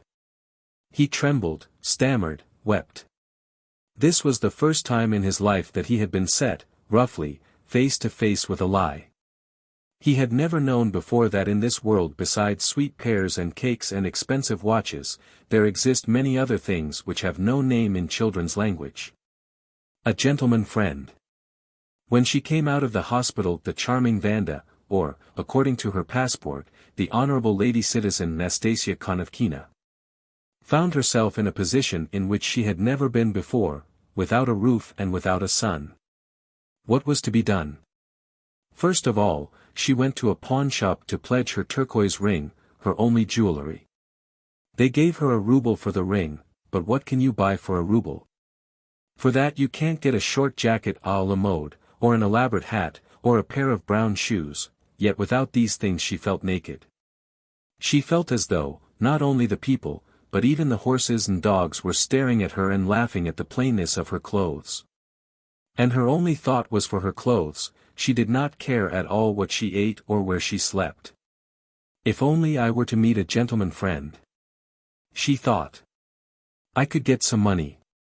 Nobody would say no, because.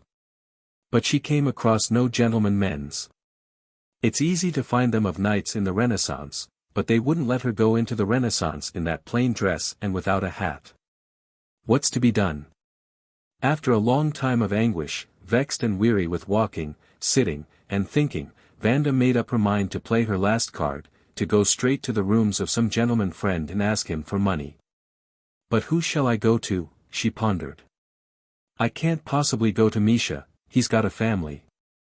The ginger-headed old man is at his office. Vanda recollected Finkel, the dentist, the converted Jew, who gave her a bracelet 3 months ago. Once she poured a glass of beer on his head at the German dub. She was awfully glad that she had thought of Finkel. He'll be certain to give me some, if only I find him in. She thought, on her way to him. And if he won't, then I'll break every single thing there. She had her plan already prepared. She approached the dentist's door. She would run up the stairs, with a laugh, fly into his private room and ask for 25 rubles. But when she took hold of the bell pull, the plan went clean out of her head. Vanda suddenly began to be afraid and agitated, a thing which had never happened to her before. She was never anything but bold and independent in drunken company. But now, dressed in common clothes, and just like any ordinary person begging a favor, she felt timid and humble. Perhaps he has forgotten me. She thought, not daring to pull the bell. And how can I go up to him in a dress like this? As if I were a pauper, or a dowdy respectable. She rang the bell irresolutely. There were steps behind the door. It was the porter. "Is the doctor at home?" she asked.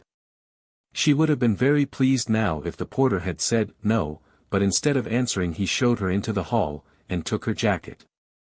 The stairs seemed to her luxurious and magnificent, but what she noticed first of all in all the luxury was a large mirror in which she saw a ragged creature without an elaborate hat, without a modish jacket, and without a pair of brown shoes. And Vanda found it strange that, now that she was poorly dressed and looking more like a seamstress or a washerwoman, for the first time she felt ashamed, and had no more assurance or boldness left. In her thoughts she began to call herself Nastia Konevkina, instead of Vanda as she used. "This way, please," said the maid-servant, leading her to the private room. "The doctor will be here immediately. Please, take a seat." Vanda dropped into an easy chair. "I'll say, lend me," she thought. "That's the right thing, because we are acquainted. But the maid must go out of the room. It's awkward in front of the maid. What is she standing there for?" In 5 minutes the door opened and Finkel entered, a tall, swarthy, convert Jew, with fat cheeks and goggle eyes.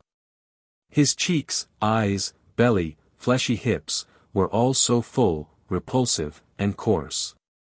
At the Renaissance and the German club he used always to be a little drunk, to spend a lot of money on women, patiently put up with all their tricks, for instance, when Vanda poured the beer on his head. He only smiled and shook his finger at her, but now he looked dull and sleepy.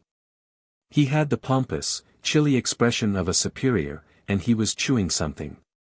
"What is the matter?" he asked, without looking at Vanda. Vanda glanced at the maid's serious face, at the blown-out figure of Finkel, who obviously did not recognize her, and she blushed.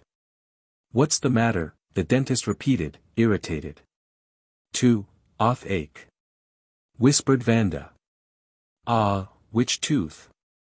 Where?" Vanda remembered she had a tooth with a hole. "At the bottom, to the right," she said. Open your mouth." Finkel frowned, held his breath, and began to work the aching tooth loose. "Do you feel any pain?" he asked, picking at her tooth with some instrument. "Yes, I do." Vanda lied. "Shall I remind him?" she thought, "he'll be sure to remember." "But, the maid, what is she standing there for?" Finkel suddenly snorted like a steam engine straight into her mouth, and said, "I don't advise you to have a stopping. Anyhow the tooth is quite useless." Again he picked at the tooth for a little, and soiled Vanda's lips and gums with his tobacco-stained fingers. Again he held his breath and dived into her mouth with something cold. Vanda suddenly felt a terrible pain, shrieked and seized Finkel's hand. "Never mind," he murmured. "Don't be frightened. This tooth isn't any use." And his tobacco-stained fingers, covered with blood, held up the extracted tooth before her eyes. The maid came forward and put a bowl to her lips. "Rinse your mouth with cold water at home," said Finkel. "That will make the blood stop." He stood before her in the attitude of a man impatient to be left alone at last. "Goodbye," she said, turning to the door. "And who's to pay me for the work?" Finkel asked laughingly. "Ah, yes." Vanda recollected, blushed and gave the dentist the ruble she had got for the turquoise ring. When she came into the street she felt still more ashamed than before, but she was not ashamed of her poverty any more. Nor did she notice any more that she hadn't an elaborate hat or a modish jacket. She walked along the street spitting blood, and each red spittle told her about her life, a bad, hard life. About the insults she had suffered and had still to suffer tomorrow, a week, a year hence, her whole life, till death. "Oh, how terrible it is," she whispered. "My God, how terrible." But the next day she was at the Renaissance and she danced there. She wore a new, immense red hat, a new jacket à la mode and a pair of brown shoes. She was treated to supper by a young merchant from Kazan. Overwhelming sensations. This happened not so very long ago in the Moscow Circuit Court. The jurymen, left in court for the night, before going to bed, began a conversation about overwhelming sensations. It was occasioned by someone's recollection of a witness who became a stammerer and turned grey, owing, as he said, to one dreadful moment. The jurymen decided before going to bed that each one of them should dig into his memories and tell a story. Life is short, but still there is not a single man who can boast that he had not had some dreadful moments in his past. One juryman related how he was nearly drowned. A second told how one night he poisoned his own child, in a place where there was neither doctor nor chemist, by giving the child white copperas in mistake for soda. The child did not die, but the father nearly went mad. A third, not an old man, but sickly, described his 2 attempts to commit suicide. Once he shot himself, the second time he threw himself in front of a train. The fourth, a short, stout man, smartly dressed, told the following story. I was no more than 22 or 23 years old, when I fell head over heels in love with my present wife and proposed to her.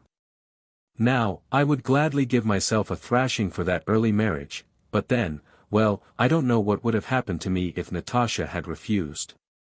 My love was most ardent, the kind described in novels as mad, passionate, and so on.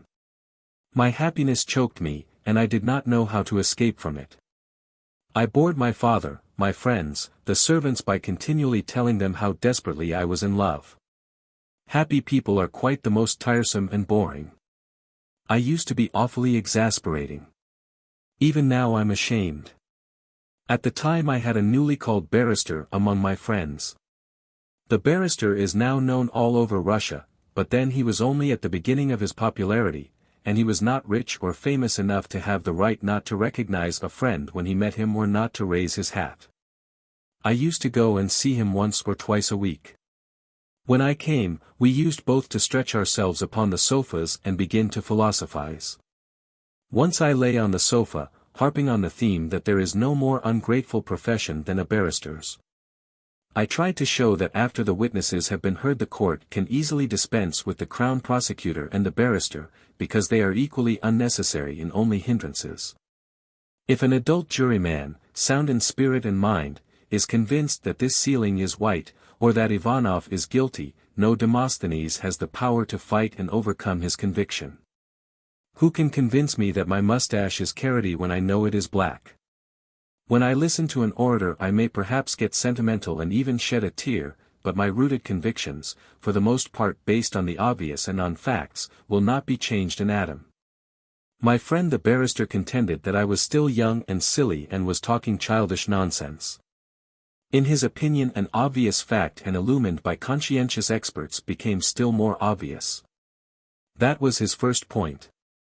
His second was that a talent is a force, an elemental power, a hurricane, that is able to turn even stones to dust, not to speak of such trifles as the convictions of householders and small shopkeepers. It is as hard for human frailty to struggle against a talent as it is to look at the sun without being blinded or to stop the wind. By the power of the word one single mortal converts thousands of convinced savages to Christianity. Ulysses was the most convinced person in the world, but he was all submission before the sirens, and so on. All history is made up of such instances. In life we meet them at every turn. And so it ought to be. Otherwise a clever person of talent would not be preferred before the stupid and untalented. I persisted and continued to argue that a conviction is stronger than any talent, though, speaking frankly, I myself could not define what exactly is a conviction and what is a talent. Probably I talked only for the sake of talking. Take even your own case, said the barrister. You are convinced that your fiancée is an angel and that there's not a man in all the town happier than you. I tell you, 10 or 20 minutes would be quite enough for me to make you sit down at this very table and write to break off the engagement. I began to laugh. Don't laugh. I'm talking seriously, said my friend. If I only had the desire, in 20 minutes you would be happy in the thought that you have been saved from marriage. My talent is not great, but neither are you strong. Well, try, please, I said. No, why should I? I only said it in passing. You're a good boy. It would be a pity to expose you to such an experiment. Besides, I'm not in the mood, today. We sat down to supper. The wine and thoughts of Natasha and my love utterly filled me with a sense of youth and happiness. My happiness was so infinitely great that the green-eyed barrister opposite me seemed so unhappy, so little, so grey.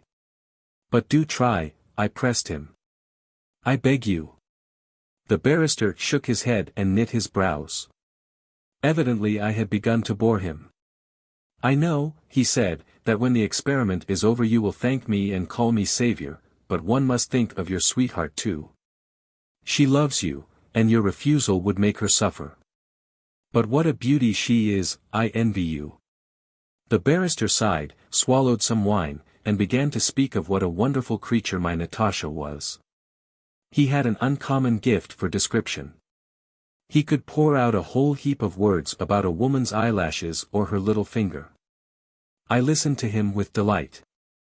I've seen many women in my lifetime, he said, but I give you my word of honor, I tell you as a friend, your Natasha Andreevna is a gem, a rare girl.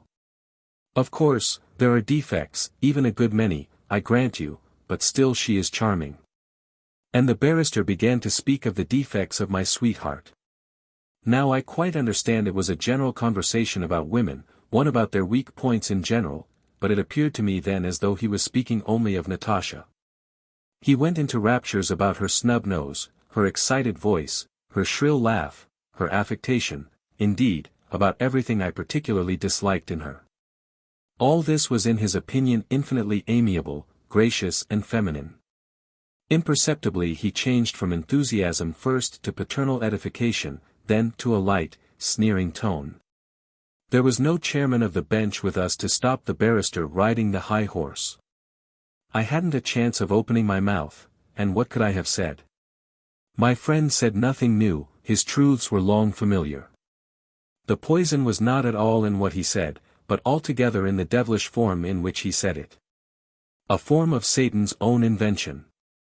As I listened to him I was convinced that one and the same word had 1,000 meanings and nuances according to the way it is pronounced and the turn given to the sentence. I certainly cannot reproduce the tone or the form. I can only say that as I listened to my friend and paced from corner to corner of my room, I was revolted, exasperated, contemptuous according as he felt. I even believed him when, with tears in his eyes, he declared to me that I was a great man, deserving a better fate, and destined in the future to accomplish some remarkable exploit, from which I might be prevented by my marriage. My dear friend, he exclaimed, firmly grasping my hand, I implore you, I command you, stop before it is too late. Stop. God save you from this strange and terrible mistake. My friend, don't ruin your youth. Believe me or not as you will, but finally I sat down at the table and wrote to my sweetheart breaking off the engagement. I wrote and rejoiced that there was still time to repair my mistake. When the envelope was sealed I hurried into the street to put it in a pillar box. The barrister came with me. Splendid. Superb, he praised me when my letter to Natasha disappeared into the darkness of the pillar box. I congratulate you with all my heart. I'm delighted for your sake. After we had gone about 10 steps together, the barrister continued. Of course, marriage has its bright side too. I, for instance, belong to the kind of men for whom marriage and family life are everything. He was already describing his life, all the ugliness of a lonely bachelor existence appeared before me. He spoke with enthusiasm of his future wife, of the pleasures of an ordinary family life, and his transports were so beautiful and sincere that I was in absolute despair by the time we reached his door. What are you doing with me, you damnable man? I said panting. You've ruined me. Why did you make me write that cursed letter? I love her. I love her. And I swore that I was in love. I was terrified of my action. It already seemed wild and absurd to me. Gentlemen, it is quite impossible to imagine a more overwhelming sensation than mine at that moment. If a kind man had happened to slip a revolver into my hand I would have put a bullet through my head gladly. Well, that's enough, enough, the advocate said, patting my shoulder and beginning to laugh. Stop crying. The letter won't reach your sweetheart. It was I, not you, wrote the address on the envelope, and I muddled it up so that they won't be able to make anything of it at the post office. But let this be a lesson to you. Don't discuss things you don't understand. Now, gentlemen, next, please. The fifth juryman had settled himself comfortably and already opened his mouth to begin his story, when we heard the dock striking from Spassky church tower. 12. One of the jurymen counted. To which class, gentlemen, would you assign the sensations which our prisoner at the bar is now feeling? The murderer passes the night here in a prisoner's cell, either lying or sitting, certainly without sleeping, all through the sleepless night listens to the striking of the hours.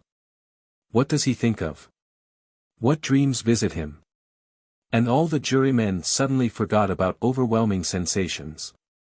The experience of their friend, who once wrote the letter to his Natasha, seemed unimportant, and not even amusing. Nobody told any more stories. But they began to go to bed quietly, in silence. Expensive lessons. It is a great bore for an educated person not to know foreign languages. Vorotov felt it strongly, when on leaving the university after he had got his degree he occupied himself with a little scientific research. It's awful. He used to say, losing his breath, for although only 26 he was stout, heavy, and short of breath. It's awful. Without knowing languages I'm like a bird without wings. I'll simply have to chuck the work. So he decided, come what might, to conquer his natural laziness and to study French and German, and he began to look out for a teacher. One winter afternoon, as Vorotov sat working in his study, the servant announced a lady to see him. Show her in, said Vorotov. And a young lady, exquisitely dressed in the latest fashion, entered the study. She introduced herself as Alice Osipovna Enquete, a teacher of French, and said that a friend of Vorotov's had sent her to him. Very glad. Sit down, said Vorotov, losing his breath, and clutching at the collar of his night shirt. He always worked in a night shirt in order to breathe more easily. You were sent to me by Peter Sergeyevich? Yes. Yes. I asked him. Very glad. While he discussed the matter with Mademoiselle Enquete he glanced at her shyly, with curiosity. She was a genuine Frenchwoman, very elegant, and still quite young. From her pale and languid face, from her short, curly hair and unnaturally small waist, you would not think her more than 18, but looking at her broad, well-developed shoulders, her charming back and severe eyes, Vorotov decided that she was certainly not less than 23, perhaps even 25. But then again it seemed to him that she was only 18. Her face had the cold, business-like expression of one who had come to discuss a business matter. Never once did she smile or frown, and only once a look of perplexity flashed into her eyes, when she discovered that she was not asked to teach children but a grown-up, stout young man. So, Alice Osipovna, Vorotov said to her, you will give me a lesson daily from 7 to 8 o'clock in the evening. With regard to your wish to receive a ruble a lesson, I have no objection at all. A ruble, well, let it be a ruble.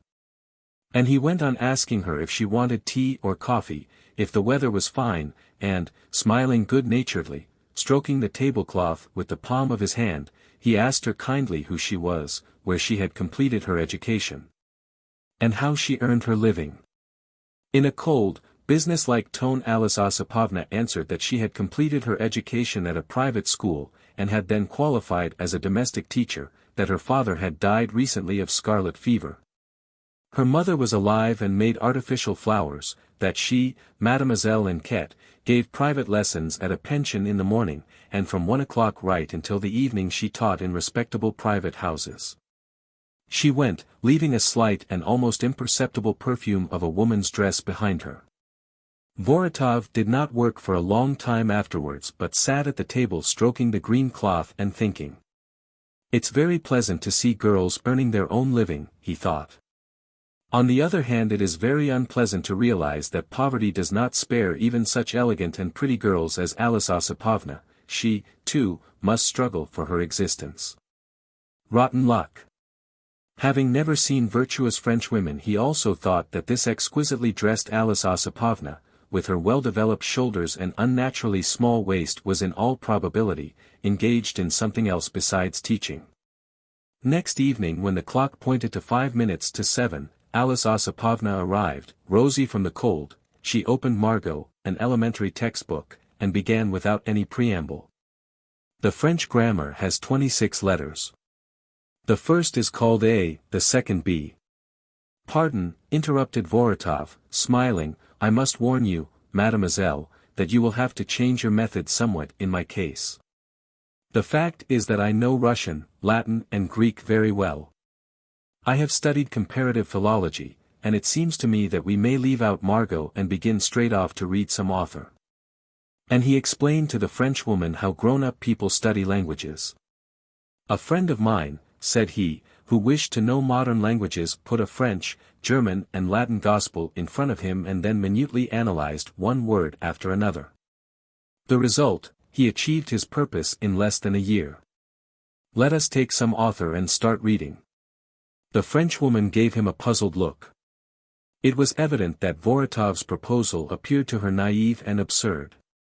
If he had not been grown up, she would certainly have got angry and stormed at him, but as he was a very stout, adult man at whom she could not storm, she only shrugged her shoulders half perceptibly and said, "Just as you please." Voronov ransacked his bookshelves and produced a ragged French book. "Will this do?" he asked. "It's all the same." "In that case, let us begin. Let us start from the title, Memoirs. Reminiscences. Translated Mademoiselle Enquête. Reminiscences. Repeated Voronov. Smiling good-naturedly and breathing heavily, he passed a quarter of an hour over the word memoirs and the same with the word de. This tired Alice Osipovna out. She answered his questions carelessly, got confused and evidently neither understood her pupil nor tried to. Voronov asked her questions, and at the same time glanced furtively at her fair hair, thinking. The hair is not naturally curly. She waves it. Marvelous. She works from morning till night and yet she finds time to wave her hair. At 8 o'clock sharp she got up, gave him a dry, cold, au revoir, monsieur, and left the study. After her lingered the same sweet, subtle, agitating perfume. The pupil again did nothing for a long time, but sat by the table and thought. During the following days he became convinced that his teacher was a charming girl, serious and punctual, but very uneducated and incapable of teaching grown-up people. So he decided he would not waste his time, but part with her and engage someone else. When she came for the 7th lesson he took an envelope containing 7 rubles out of his pocket. Holding it in his hands and blushing furiously, he began. I am sorry, Alice Osipovna, but I must tell you. I am placed in an awkward position. The Frenchwoman glanced at the envelope and guessed what was the matter. For the first time during the lessons a shiver passed over her face and the cold, businesslike expression disappeared. She reddened faintly, and casting her eyes down, began to play absently with her thin gold chain. And Voronov, noticing her confusion, understood how precious this ruble was to her, how hard it would be for her to lose this money. I must tell you, he murmured, getting still more confused. His heart gave a thump. Quickly he put the envelope back into his pocket and continued. Excuse me.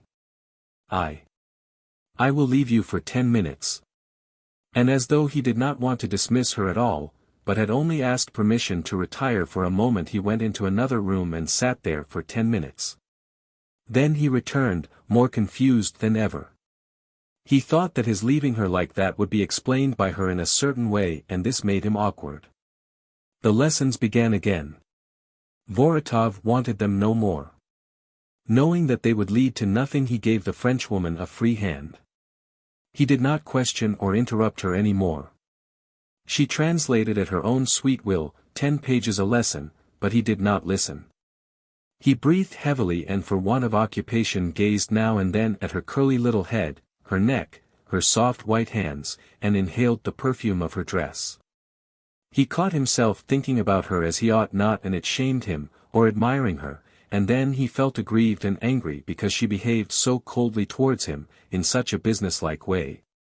Never smiling and as if afraid that he might suddenly touch her. All the while he thought, how could he inspire her with confidence in him, how could he get to know her better, to help her, to make her realize how badly she taught, poor little soul. Once Alice Osipovna came to the lesson in a dainty pink dress, a little décolleté, and such a sweet scent came from her that you might have thought she was wrapped in a cloud. That you had only to blow on her for her to fly away or dissolve like smoke. She apologized, saying she could only stay for half an hour, because she had to go straight from the lesson to a ball. He gazed at her neck, at her bare shoulders and he thought he understood why French women were known to be light-minded and easily won. He was drowned in this cloud of scent, beauty, and nudity, and she, quite unaware of his thoughts and probably not in the least interested in them, read over the pages quickly and translated full steam ahead. He walked over the street and met the gentleman of his friend and said, "Where do you rush? Seeing your face so pale it makes me pain." The memoirs had been finished long ago, Alice was now translating another book. Once she came to the lesson an hour earlier, apologizing because she had to go to the little theatre at 7 o'clock. When the lesson was over Voronov dressed and he too went to the theatre. It seemed to him only for the sake of rest and distraction, and he did not even think of Alice. He would not admit that a serious man, preparing for a scientific career, a stay-at-home, should brush aside his book and rush to the theatre for the sake of meeting an unintellectual, stupid girl whom he hardly knew. But somehow, dining the intervals his heart beat, and, without noticing it, he ran about the foyer and the corridors like a boy, looking impatiently for someone. Every time the interval was over he was tired, but when he discovered the familiar pink dress and the lovely shoulders veiled with tulle his heart jumped as if from a presentiment of happiness, he smiled joyfully. And for the first time in his life he felt jealous. Alice was with two ugly students and an officer. She was laughing, talking loudly and evidently flirting. Voronov had never seen her like that.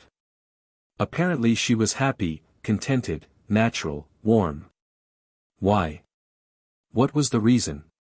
Perhaps because these people were dear to her and belonged to the same class as she. Voronov felt the huge abyss between him and that class. He bowed to his teacher, but she nodded coldly and quietly passed by. It was plain she did not want her cavaliers to know that she had pupils and gave lessons because she was poor.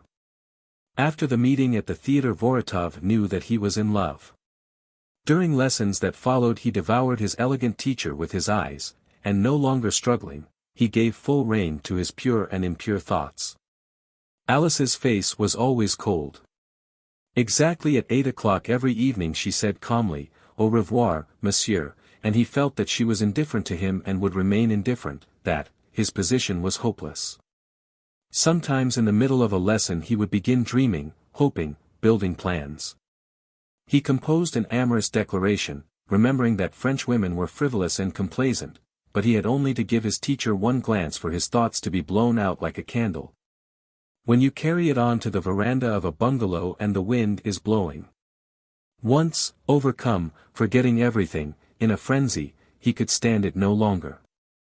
He barred her way when she came from the study into the hall after the lesson and, losing his breath and stammering, began to declare his love. "You are dear to me. I love you. Please let me speak." Alice grew pale. Probably she was afraid that after this declaration she would not be able to come to him any more and receive a ruble a lesson. She looked at him with terrified eyes and began in a loud whisper. "Ah, it's impossible. Do not speak, I beg you. Impossible." Afterwards Voronov did not sleep all night, he tortured himself with shame, abused himself, thinking feverishly. He thought that his declaration had offended the girl and that she would not come any more.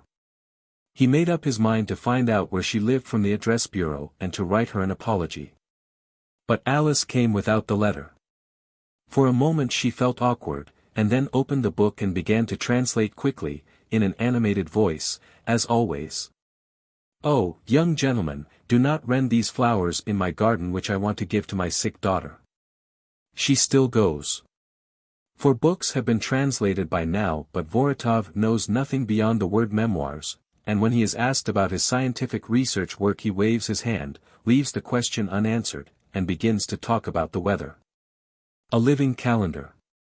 State Councillor Sheremikin's drawing room is wrapped in a pleasant half-darkness.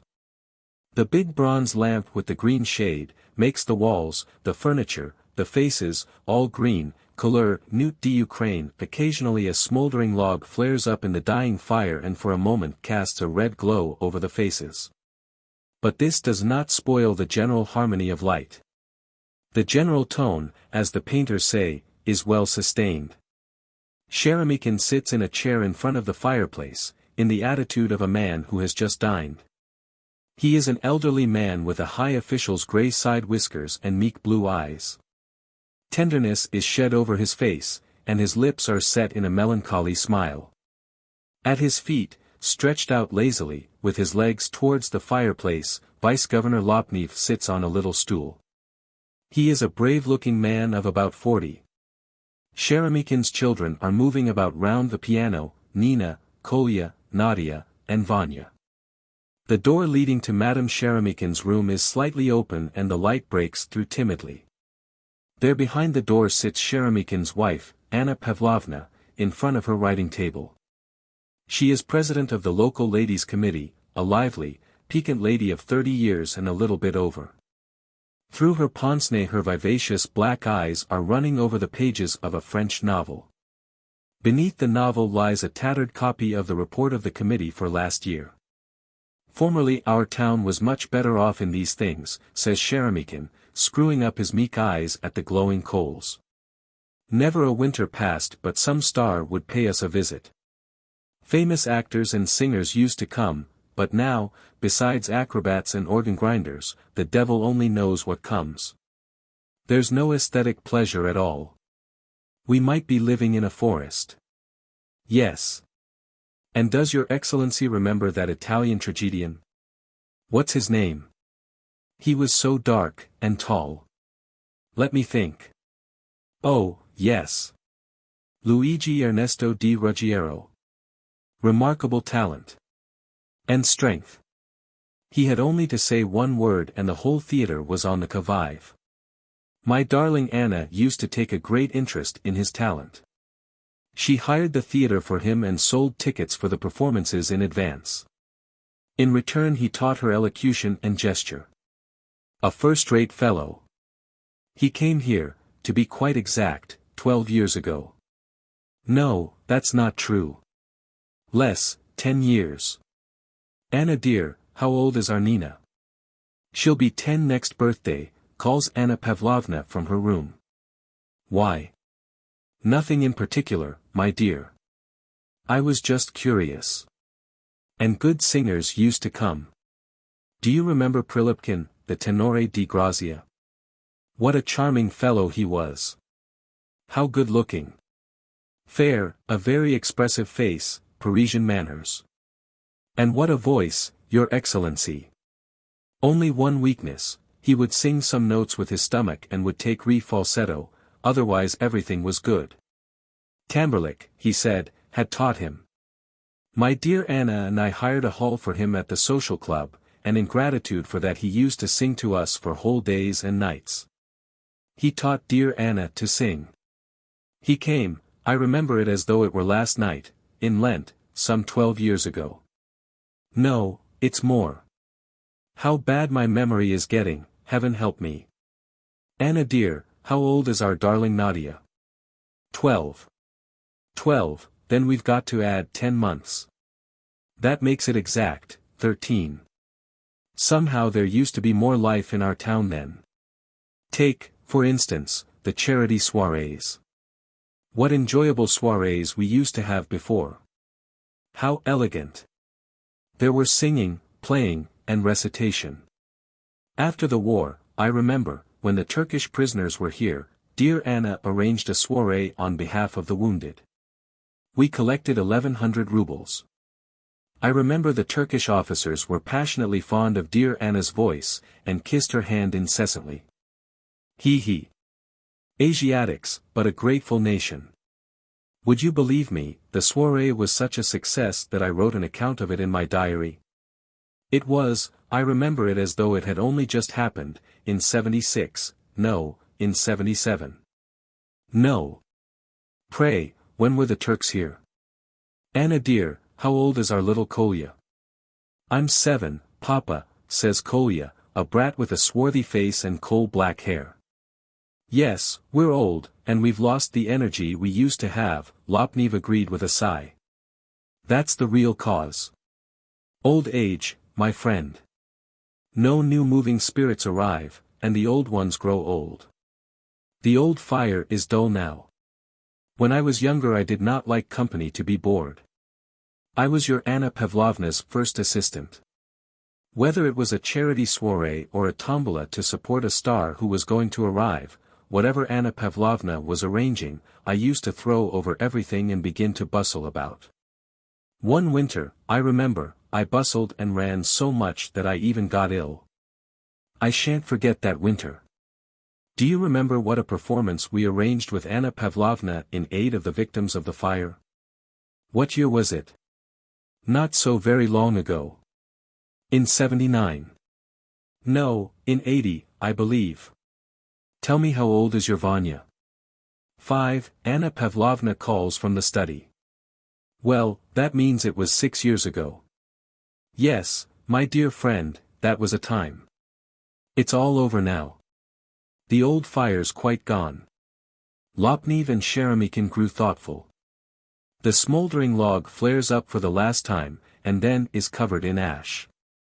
Old age. State Councillor Yuzyelkov, architect, arrived in his native town, where he had been summoned to restore the cemetery church. He was born in the town, he had grown up and been married there, and yet when he got out of the train he hardly recognized it. Everything was changed.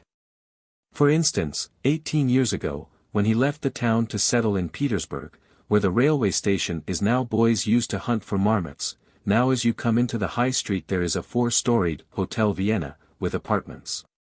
Where there was of old an ugly grey fence. But not the fence or the houses, or anything had changed so much as the people. Questioning the hall porter, Yuzyelkov discovered that more than half of the people he remembered were dead or paupers or forgotten. Do you remember Yuzyelkov? He asked the porter. Yuzyelkov, the architect, who divorced his wife. He had a house in Svirabev Street. Surely you remember. No, I don't remember anyone of the name. Why, it's impossible not to remember. It was an exciting case. All the cabmen knew, even. Try to remember. His divorce was managed by the attorney, Shapkin, the swindler, the notorious sharper, the man who was thrashed at the Dub. You mean Ivan Nikolaich? Yes. Is he alive? Dead? Thank heaven, his honor's alive. His honor's a notary now, with an office.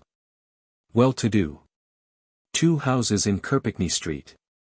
Just lately married his daughter off. Yuzyelkov strode from one corner of the room to another. An idea flashed into his mind. From boredom, he decided to see Shapkin. It was afternoon when he left the hotel and quietly walked to Kirpikny Street. He found Shapkin in his office and hardly recognized him. From the well-built, alert attorney with a quick, impudent, perpetually tipsy expression, Shapkin had become a modest, gray-haired, shrunken old man. You don't recognize me. You have forgotten. Yuzyelkov began. I'm your old client, Yuzyelkov. Yuzyelkov? Which Yuzyelkov? Ah. Remembrance came to Shapkin, he recognized him and was confused. Began exclamations, questions, recollections. Never expected, never thought. Chuckled Shapkin. What will you have? Would you like champagne? Perhaps you'd like oysters. My dear man, what a lot of money I got out of you in the old days, so much that I can't think what I ought to stand you. Please don't trouble, said Uzielkov. I haven't time. I must go to the cemetery and examine the church. I have a commission. Splendid. We'll have something to eat and a drink and go together. I've got some splendid horses. I'll take you there and introduce you to the churchwarden. I'll fix up everything. But what's the matter, my dearest man? You're not avoiding me, not afraid? Please sit nearer. There's nothing to be afraid of now. Long ago, I really was pretty sharp, a bit of a rogue. But now I'm quieter than water, humbler than grass. I've grown old, got a family. There are children. Time to die. The friends had something to eat and drink, and went in a coach and pair to the cemetery. Yes, it was a good time, Shapkin was reminiscent, sitting in the sledge. I remember, but I simply can't believe it. Do you remember how you divorced your wife? It's almost 20 years ago, and you've probably forgotten everything, but I remember it as though I conducted the petition yesterday. My God, how rotten I was. Then I was a smart, casuistical devil, full of sharp practice and devilry. And I used to run into some shady affairs, particularly when there was a good fee, as in your case, for instance. What was it you paid me then? 600. Enough to upset anybody. By the time you left for Petersburg you'd left the whole affair completely in my hands. Do what you like. And your former wife, Sofia Mikhailovna, though she did come from a merchant family, was proud and selfish. To bribe her to take the guilt on herself was difficult, extremely difficult. I used to come to her for a business talk, and when she saw me, she would say to her maid, Masha, surely I told you I wasn't at home to scoundrels. I tried one way, then another, wrote letters to her, tried to meet her accidentally, no good. I had to work through a third person. For a long time I had trouble with her, and she only yielded when you agreed to give her 10,000. She could not stand out against 10,000. She succumbed. She began to weep, spat in my face, but she yielded and took the guilt on herself. If I remember it was 15, not 10,000 she took from me, said Uzielkov. Yes, of course. 15, my mistake. Shapkin was disconcerted. Anyway, it's all past and done with now. Why shouldn't I confess, frankly? 10 I gave to her, and the remaining 5 I bargained out of you for my own share. I deceived both of you. It's all past, why be ashamed of it? And who else was there to take from, Boris Pyotrovich, if not from you? I ask you. You were rich and well-to-do. You married in caprice, you were divorced in caprice. You were making a fortune. I remember you got 20,000 out of a single contract. Whom was I to tap, if not you? And I must confess, I was tortured by envy. If you got hold of a nice lot of money, people would take off their hats to you, but the same people would beat me for shillings and smack my face in the club. But why recall it? It's time to forget. Tell me, please, how did Sofia Mikhailovna live afterwards? With her 10,000? On any put plus badly. God knows whether it was frenzy or pride and conscience that tortured her, because she had sold herself for money, or perhaps she loved you, but, she took to drink, you know. She received the money and began to gad about with officers in troikas. Drunkenness, philandering, debauchery. She would come into a tavern with an officer, and instead of port or a light wine, she would drink the strongest cognac to drive her into a frenzy. Yes, she was eccentric. I suffered enough with her. She would take offense at some trifle and then get nervous. And what happened afterwards? A week passed, a fortnight. I was sitting at home writing. Suddenly, the door opened and she comes in. Take your cursed money, she said, and threw the parcel in my face. She could not resist it. 500 were missing. She had only got rid of 500. And what did you do with the money? It's all past and done with. What's the good of concealing it? I certainly took it.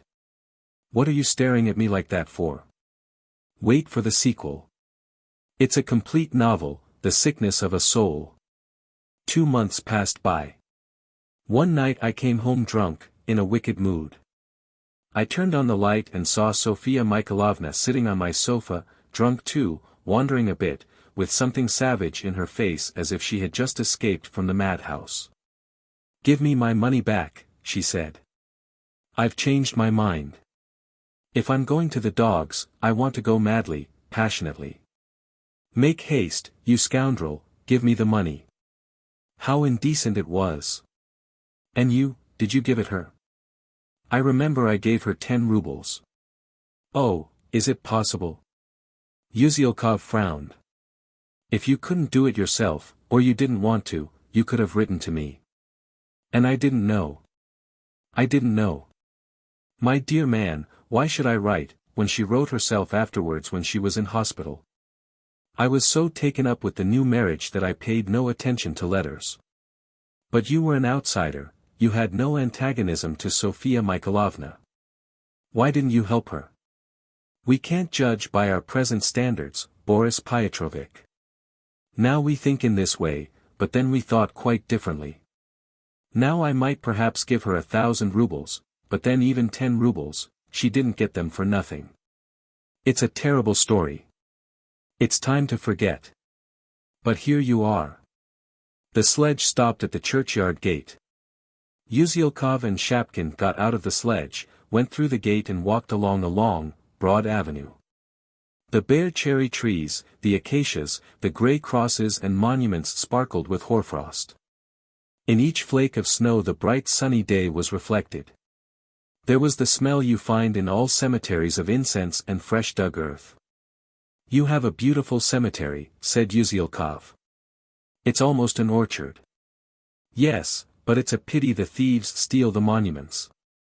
Look, there, behind that cast-iron memorial, on the right, Sofia Mikhailovna is buried.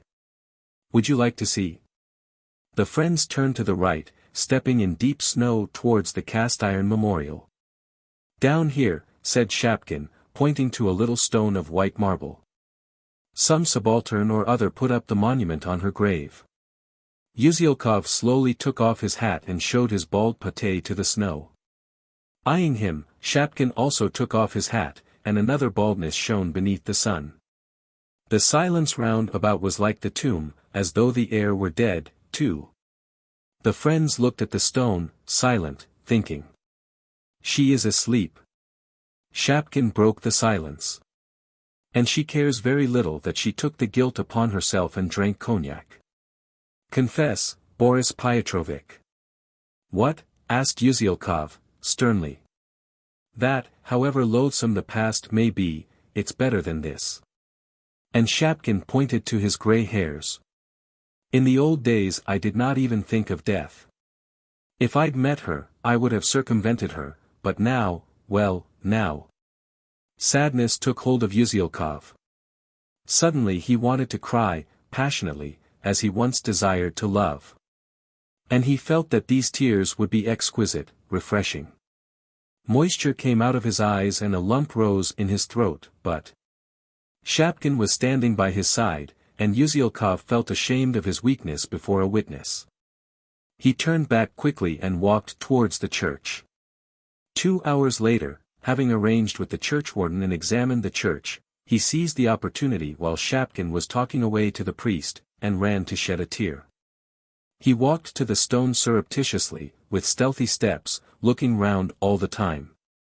The little white monument stared at him absently, so sadly and innocently, as though a girl and not a wanton divorcee were beneath. "If I could weep," thought Yuzyelkov. But the moment for weeping had been lost. Though the old man managed to make his eyes shine, and tried to bring himself to the right pitch, the tears did not flow and the lump did not rise in his throat.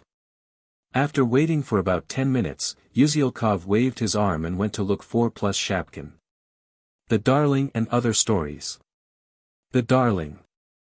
Olenka, the daughter of the retired collegiate assessor, Plemianiakov, was sitting in her back porch, lost in thought. It was hot, the flies were persistent and teasing, and it was pleasant to reflect that it would soon be evening. Dark rain clouds were gathering from the east, and bringing from time to time a breath of moisture in the air. Kukin, who was the manager of an open-air theatre called the Tivoli, and who lived in the lodge, was standing in the middle of the garden looking at the sky. Again, he observed despairingly. "It's going to rain again. Rain every day, as though to spite me. I might as well hang myself. It's ruin. Fearful losses every day." He flung up his hands, and went on, addressing Olenka. "There. That's the life we lead, Olga Semyonovna. It's enough to make one cry. One works and does one's utmost, one wears oneself out, getting no sleep at night, and racks one's brain what to do for the best. And then what happens? To begin with, one's public is ignorant, boorish. I give them the very best operetta, a dainty masque, first-rate music hall artists. But do you suppose that's what they want? They don't understand anything of that sort. They want a clown, what they ask for is vulgarity. And then look at the weather. Almost every evening it rains. It started on the 10th of May, and it's kept it up all May and June. It's simply awful.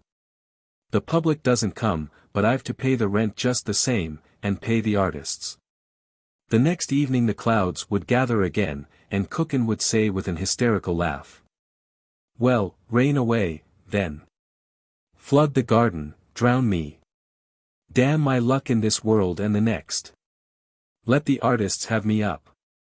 Send me to prison, to Siberia. The scaffold. Ha, ha, ha." And next day the same thing.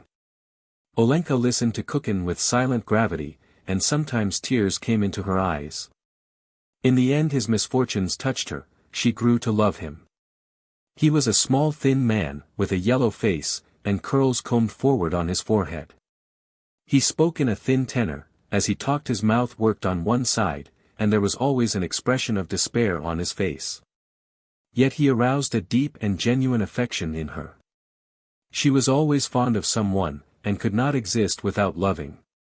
In earlier days she had loved her papa, who now sat in a darkened room, breathing with difficulty. She had loved her aunt who used to come every other year from Bryansk, and before that, when she was at school, she had loved her French master. She was a gentle, soft-hearted, compassionate girl, with mild, tender eyes and very good health. At the sight of her full rosy cheeks, her soft white neck with a little dark mole on it, and the kind, naive smile, which came into her face when she listened to anything pleasant, men thought, yes, not half bad, and smiled too. While lady visitors could not refrain from seizing her hand in the middle of a conversation, exclaiming in a gush of delight, "You darling!" The house in which she had lived from her birth upwards, and which was left her in her father's will, was at the extreme end of the town, not far from the Tivoli. In the evenings and at night she could hear the band playing, and the crackling and banging of fireworks, and it seemed to her that it was Kukin struggling with his destiny, storming the entrenchments of his chief foe, the indifferent public. There was a sweet thrill at her heart, she had no desire to sleep, and when he returned home at daybreak, she tapped softly at her bedroom window, and showing him only her face and one shoulder through the curtain, she gave him a friendly smile. He proposed to her, and they were married. And when he had a closer view of her neck and her plump, fine shoulders, he threw up his hands, and said, "You darling!" He was happy, but as it rained on the day and night of his wedding, his face still retained an expression of despair. They got on very well together. She used to sit in his office, to look after things in the Tivoli, to put down the accounts and pay the wages. And her rosy cheeks, her sweet, naive, radiant smile, were to be seen now at the office window, now in the refreshment bar or behind the scenes of the theatre. And already she used to say to her acquaintances that the theatre was the chief and most important thing in life and that it was only through the drama that one could derive true enjoyment and become cultivated and humane. "But do you suppose the public understands that?" she used to say. "What they want is a clown. Yesterday we gave Faust Inside Out, and almost all the boxes were empty.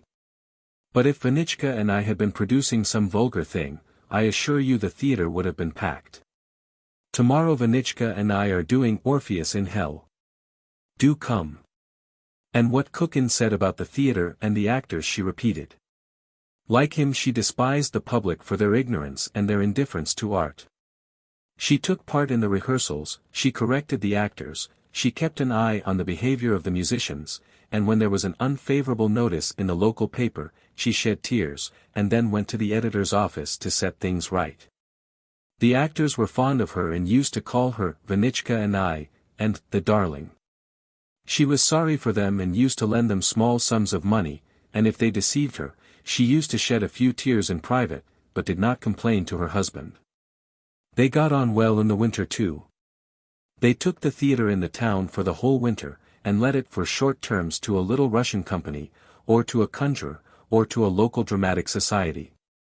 Olenka grew stouter, and was always beaming with satisfaction, while Kukin grew thinner and yellower, and continually complained of their terrible losses, although he had not done badly all the winter. He used to cough at night, and she used to give him hot raspberry tea or lime flower water, to rub him with eau de cologne and to wrap him in her warm shawls.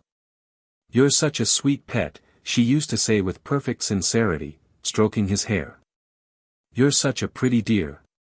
Towards Lent he went to Moscow to collect a new troupe, and without him she could not sleep, but sat all night at her window, looking at the stars, and she compared herself with the hens, who are awake all night and uneasy when the cock is not in the henhouse.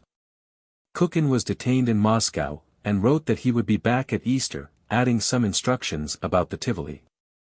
But on the Sunday before Easter, late in the evening, came a sudden ominous knock at the gate.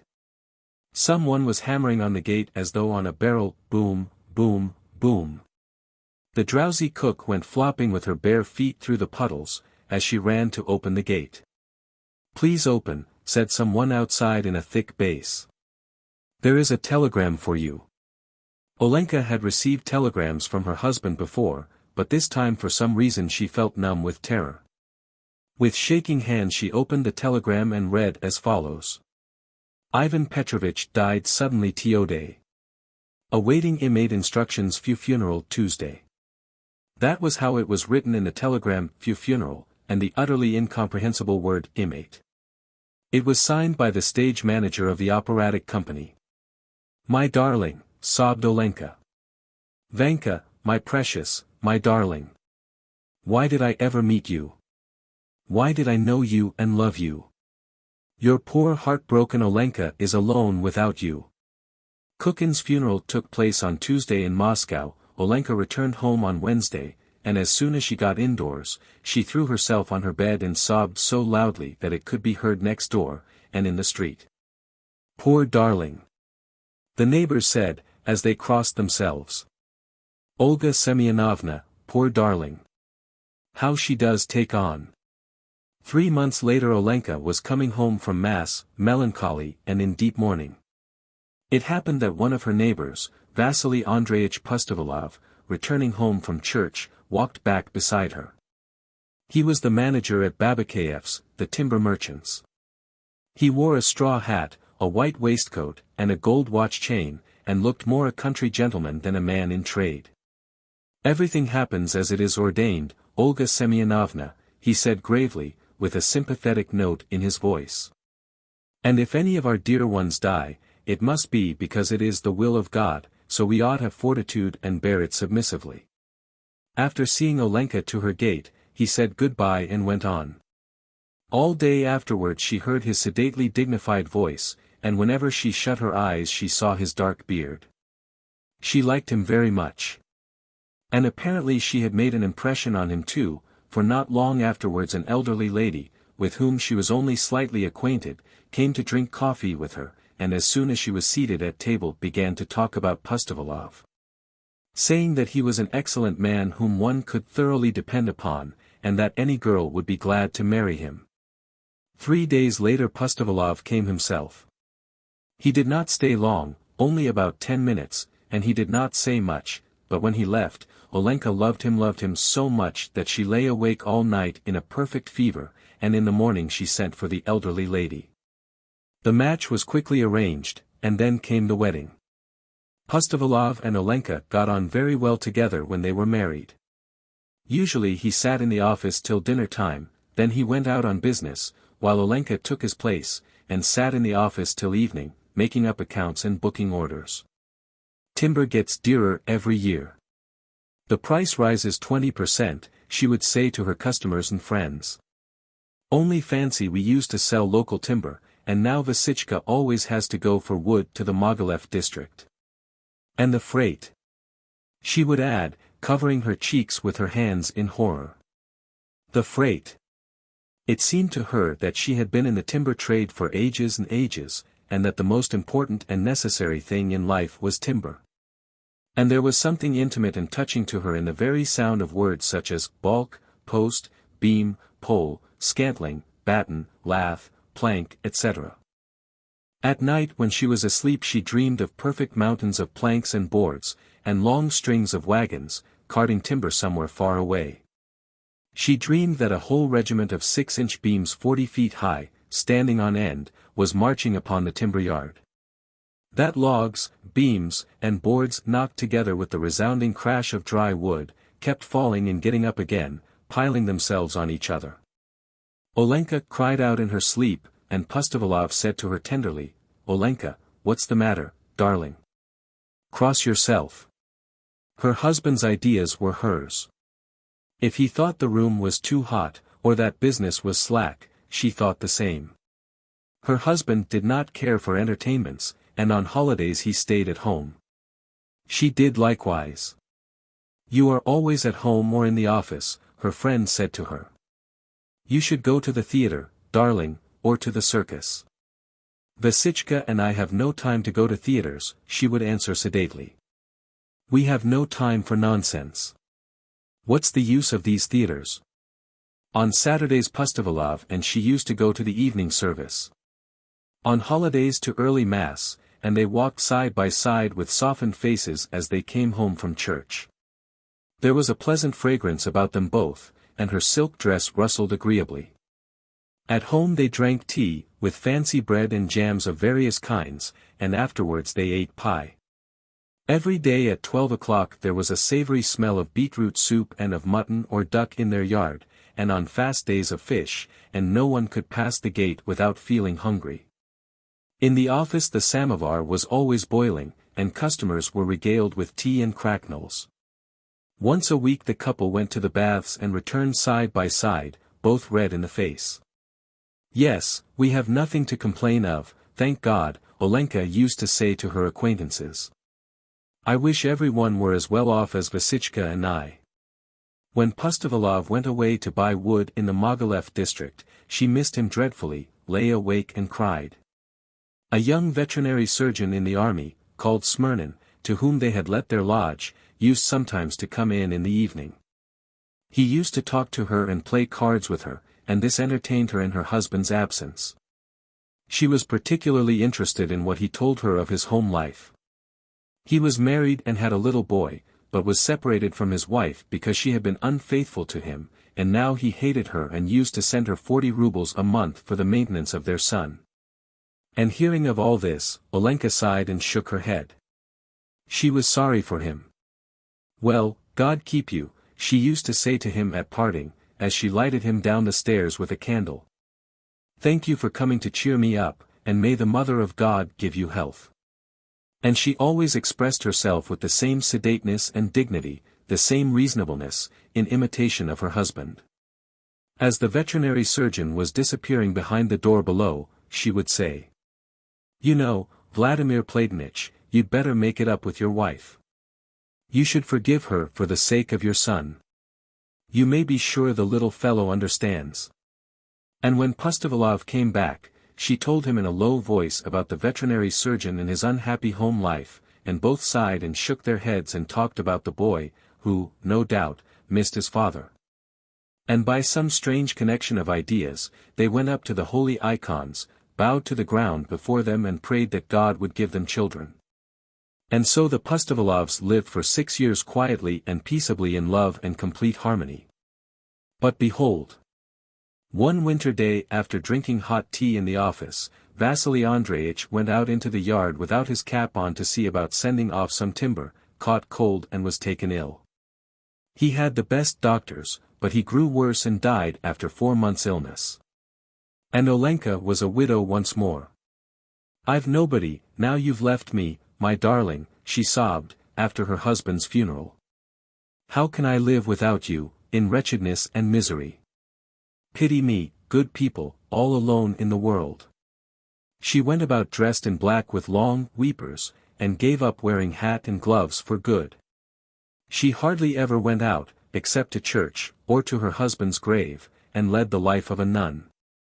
It was not till 6 months later that she took off the weepers and opened the shutters of the windows. She was sometimes seen in the mornings, going with her cook to market for provisions, but what went on in her house and how she lived now could only be surmised.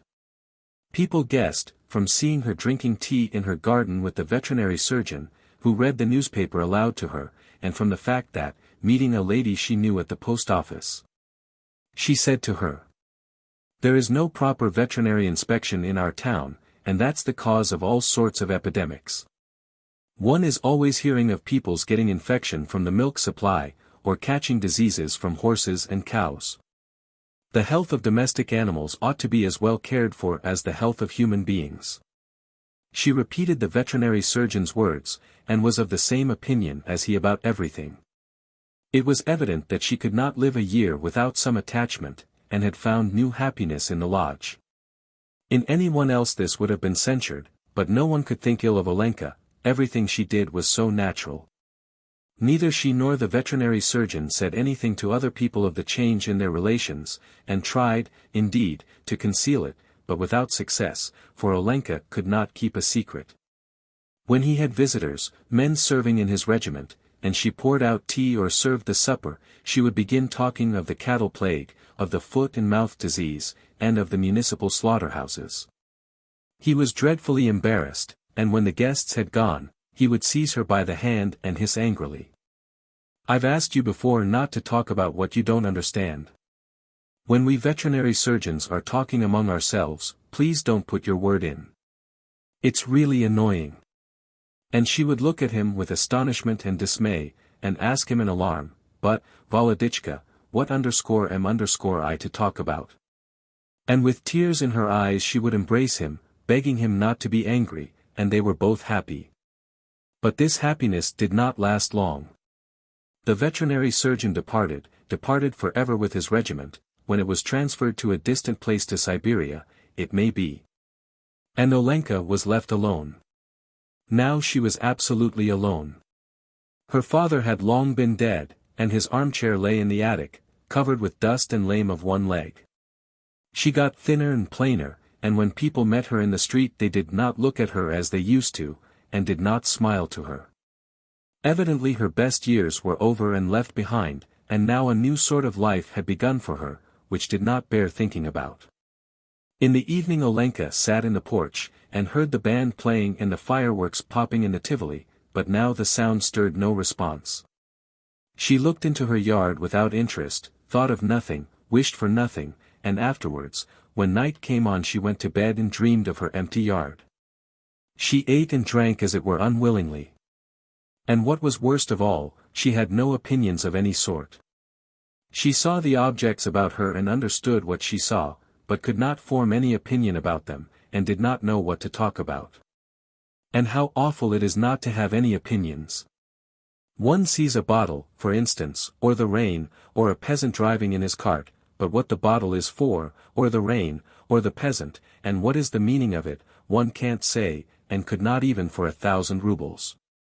When she had Kukin, or Pustovalov, or the veterinary surgeon, Olenka could explain everything, and give her opinion about anything you like, but now there was the same emptiness in her brain and in her heart as there was in her yard outside. And it was as harsh and as bitter as wormwood in the mouth. Little by little the town grew in all directions. The road became a street, and where the Tivoli and the timber yard had been, there were new turnings and houses. How rapidly time passes! Olenka's house grew dingy, the roof got rusty, the shed sank on one side, and the whole yard was overgrown with docks and stinging nettles. Olenka herself had grown plain and elderly. In summer she sat in the porch, and her soul, as before, was empty and dreary and full of bitterness. In winter she sat at her window and looked at the snow.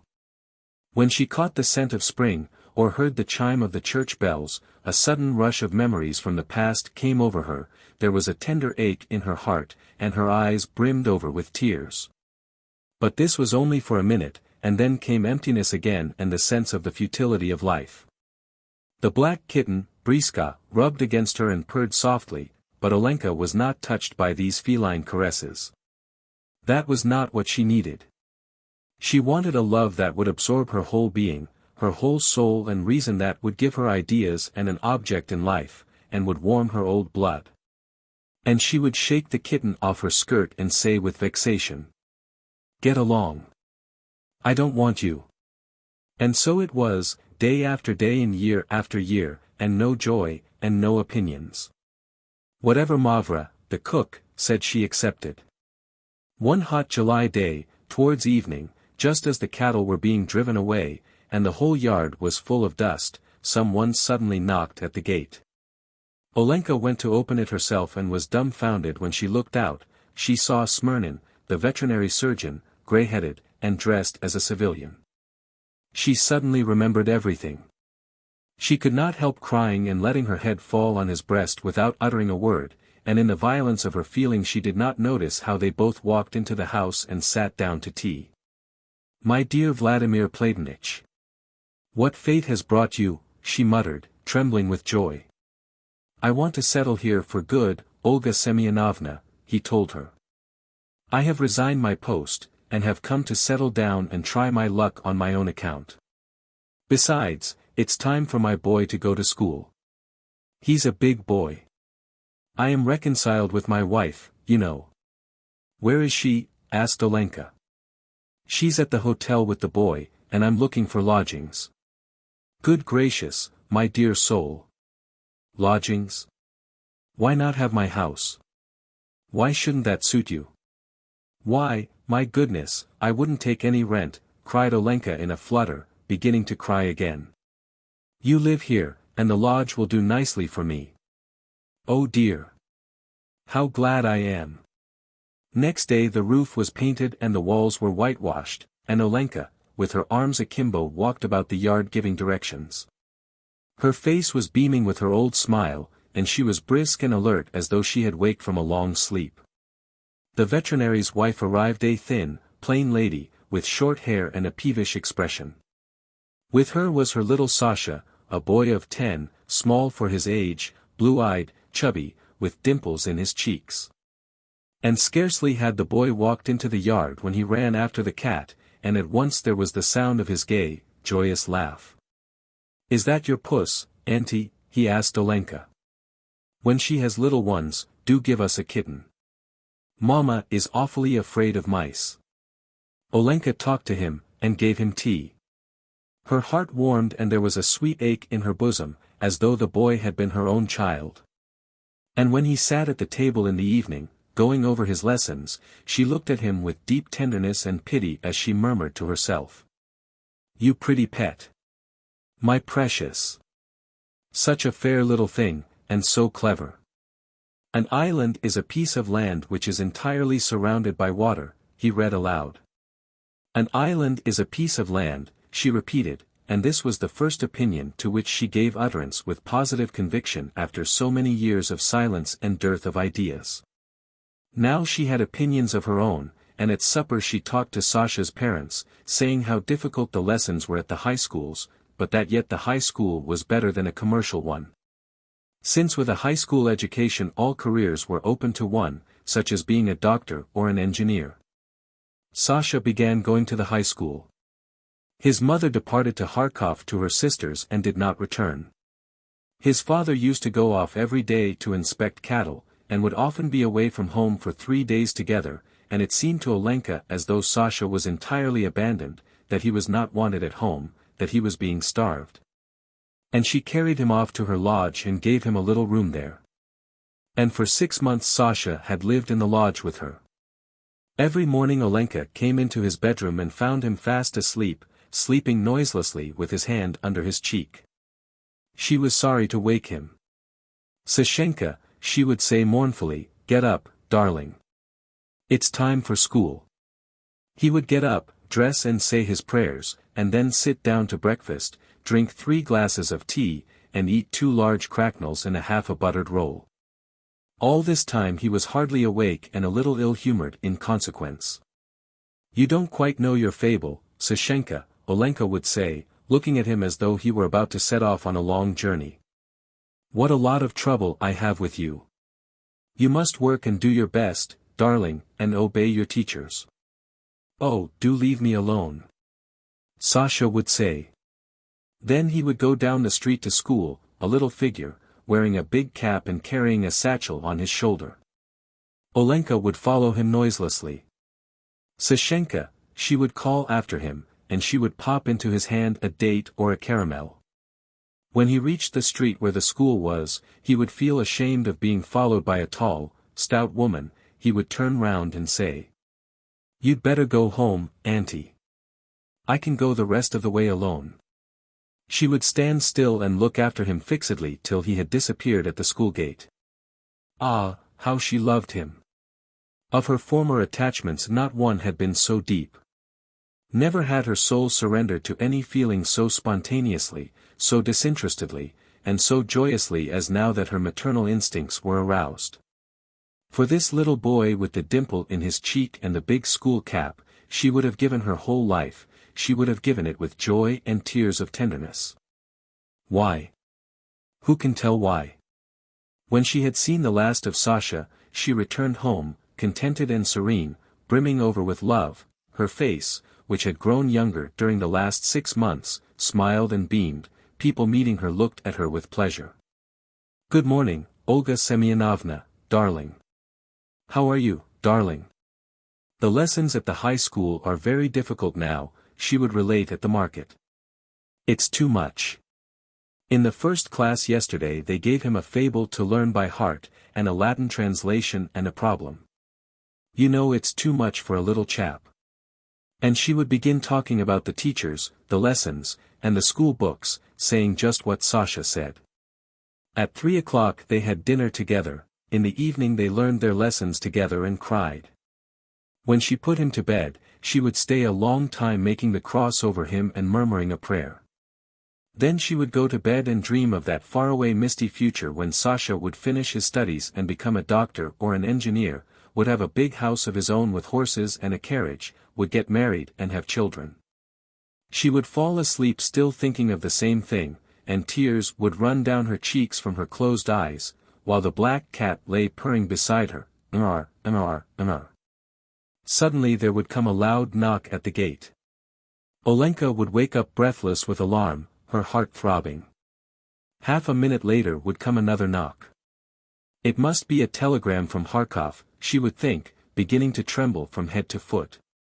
Sasha's mother is sending for him from Kharkov. Oh, mercy on us! She was in despair. Her head, her hands, and her feet would turn chill, and she would feel that she was the most unhappy woman in the world. But another minute would pass, voices would be heard, it would turn out to be the veterinary surgeon coming home from the club. Well, thank God, she would think. And gradually the load in her heart would pass off, and she would feel at ease. She would go back to bed thinking of Sasha, who lay sound asleep in the next room, sometimes crying out in his sleep. "I'll give it you. Get away. Shut up. Ariadne." On the deck of a steamer sailing from Odessa to Sevastopol, a rather good-looking gentleman, with a little round beard, came up to me to smoke, and said, "Notice those Germans sitting near the shelter? Whenever Germans or Englishmen get together, they talk about the crops, the price of wool, or their personal affairs. But for some reason or other when we Russians get together we never discuss anything but women and abstract subjects, but especially women." This gentleman's face was familiar to me already. We had returned from abroad the evening before in the same train, and at Volochysk when the luggage was being examined by the customs, I saw him standing with a lady, his traveling companion. Before a perfect mountain of trunks and baskets filled with ladies' clothes, and I noticed how embarrassed and downcast he was when he had to pay duty on some piece of silk frippery, and his companion protested and threatened to make a complaint. Afterwards, on the way to Odessa, I saw him carrying little pies and oranges to the ladies' compartment. It was rather damp, the vessel swayed a little, and the ladies had retired to their cabins. The gentleman with the little round beard sat down beside me and continued. Yes, when Russians come together they discuss nothing but abstract subjects and women. We are so intellectual, so solemn, that we utter nothing but truths and can discuss only questions of a lofty order. The Russian actor does not know how to be funny, he acts with profundity even in a farce. We're just the same, when we have got to talk of trifles we treat them only from an exalted point of view. It comes from a lack of boldness, sincerity, and simplicity. We talk so often about women, I fancy, because we are dissatisfied. We take too ideal a view of women, and make demands out of all proportion with what reality can give us. We get something utterly different from what we want, and the result is dissatisfaction, shattered hopes, and inward suffering, and if anyone is suffering, he's bound to talk of it. It does not bore you to go on with this conversation? No, not in the least. In that case, allow me to introduce myself, said my companion, rising from his seat a little. Ivan Ilyich Shamahin, a Moscow landowner of a sort. You I know very well. He sat down and went on, looking at me with a genuine and friendly expression. A mediocre philosopher, like Max Nordau, would explain these incessant conversations about women as a form of erotic madness.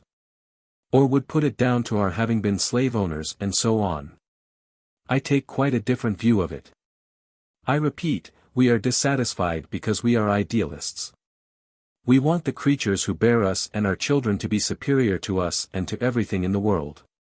When we are young we adore and poeticize those with whom we are in love, love and happiness with us are synonyms. Among us in Russia marriage without love is despised, sensuality is ridiculed and inspires repulsion, and the greatest success is enjoyed by those tales and novels in which women are beautiful, poetical, and exalted.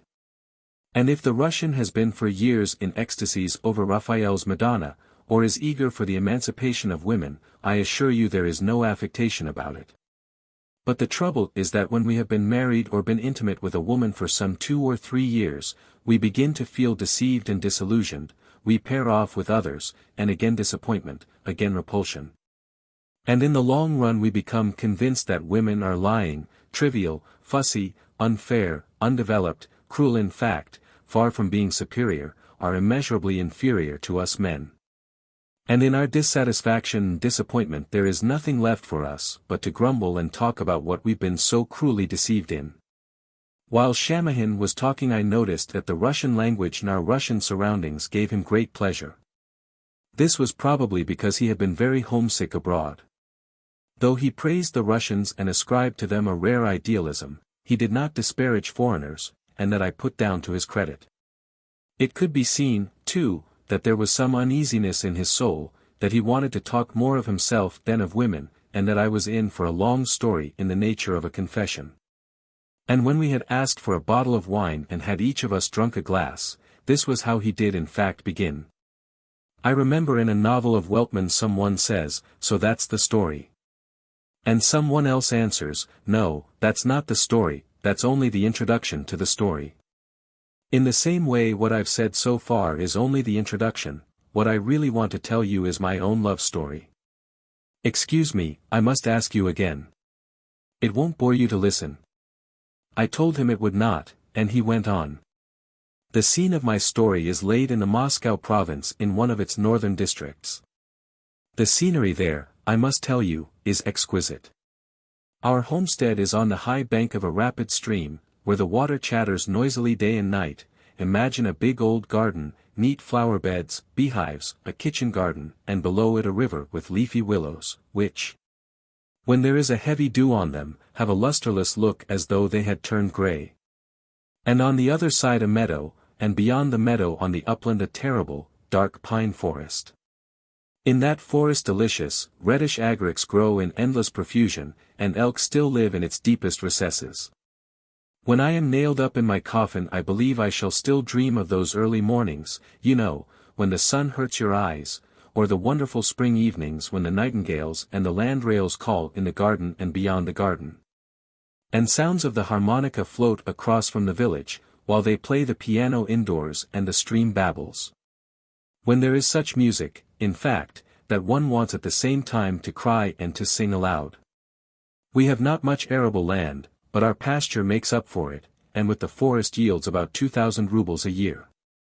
I am the only son of my father, we are both modest persons, and with my father's pension that sum was amply sufficient for us.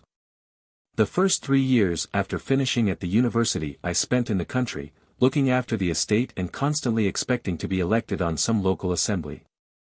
But what was most important, I was violently in love with an extraordinarily beautiful and fascinating girl. She was the sister of our neighbor, Kotlovich, a ruined landowner who had on his estate pineapples, marvelous peaches, lightning conductors, a fountain in the courtyard, and at the same time not a farthing in his pocket. He did nothing and knew how to do nothing. He was as flabby as though he had been made of boiled turnip. He used to doctor the peasants by homeopathy and was interested in spiritualism. He was, however, a man of great delicacy and mildness, and by no means a fool, but I have no fondness for these gentlemen who converse with spirits and cure peasant women by magnetism. In the first place, the ideas of people who are not intellectually free are always in a muddle, and it's extremely difficult to talk to them. And, secondly, they usually love no one, and have nothing to do with women, and their mysticism has an unpleasant effect on sensitive people. I did not care for his appearance either. He was tall, stout, white-skinned, with a little head, little shining eyes, and chubby white fingers. He did not shake hands, but needed one's hands in his. And he was always apologizing. If he asked for anything it was, "Excuse me." If he gave you anything it was, "Excuse me, too." As for his sister, she was a character out of a different opera. I must explain that I had not been acquainted with the Kotloviches in my childhood and early youth, for my father had been a professor at N, and we had for many years lived away. When I did make their acquaintance the girl was 22, had left school long before, and had spent 2 or 3 years in Moscow with a wealthy aunt who brought her out into society. When I was introduced and first had to talk to her, what struck me most of all was her rare and beautiful name Ariadne. It suited her so wonderfully. She was a brunette, very thin, very slender, supple, elegant, and extremely graceful, with refined and exceedingly noble features. Her eyes were shining, too, but her brother's shone with a cold sweetness, mawkish as sugar candy, while hers had the glow of youth, proud and beautiful. She conquered me on the first day of our acquaintance, and indeed it was inevitable. My first impression was so overwhelming that to this day I cannot get rid of my illusions. I am still tempted to imagine that nature had some grand, marvelous design when she created that girl. Ariadne's voice, her walk, her hat, even her footprints on the sandy bank where she used to angle for gudgeon, filled me with delight and a passionate hunger for life. I judged of her spiritual being from her lovely face and lovely figure, and every word, every smile of Ariadne's bewitched me, conquered me and forced me to believe in the loftiness of her soul. She was friendly, ready to talk, gay and simple in her manners. She had a poetic belief in God, made poetic reflections about death, and there was such a wealth of varying shades in her spiritual organization that even her faults seemed in her to carry with them peculiar, charming qualities. Suppose she wanted a new horse and had no money, what did that matter? Something might be sold or pawned, or if the steward swore that nothing could possibly be sold or pawned, the iron roofs might be torn off the lodges and taken to the factory. Or at the very busiest time the farm horses might be driven to the market and sold there for next to nothing. These unbridled desires reduced the whole household to despair at times, but she expressed them with such refinement that everything was forgiven her, all things were permitted her as to a goddess or to Caesar's wife.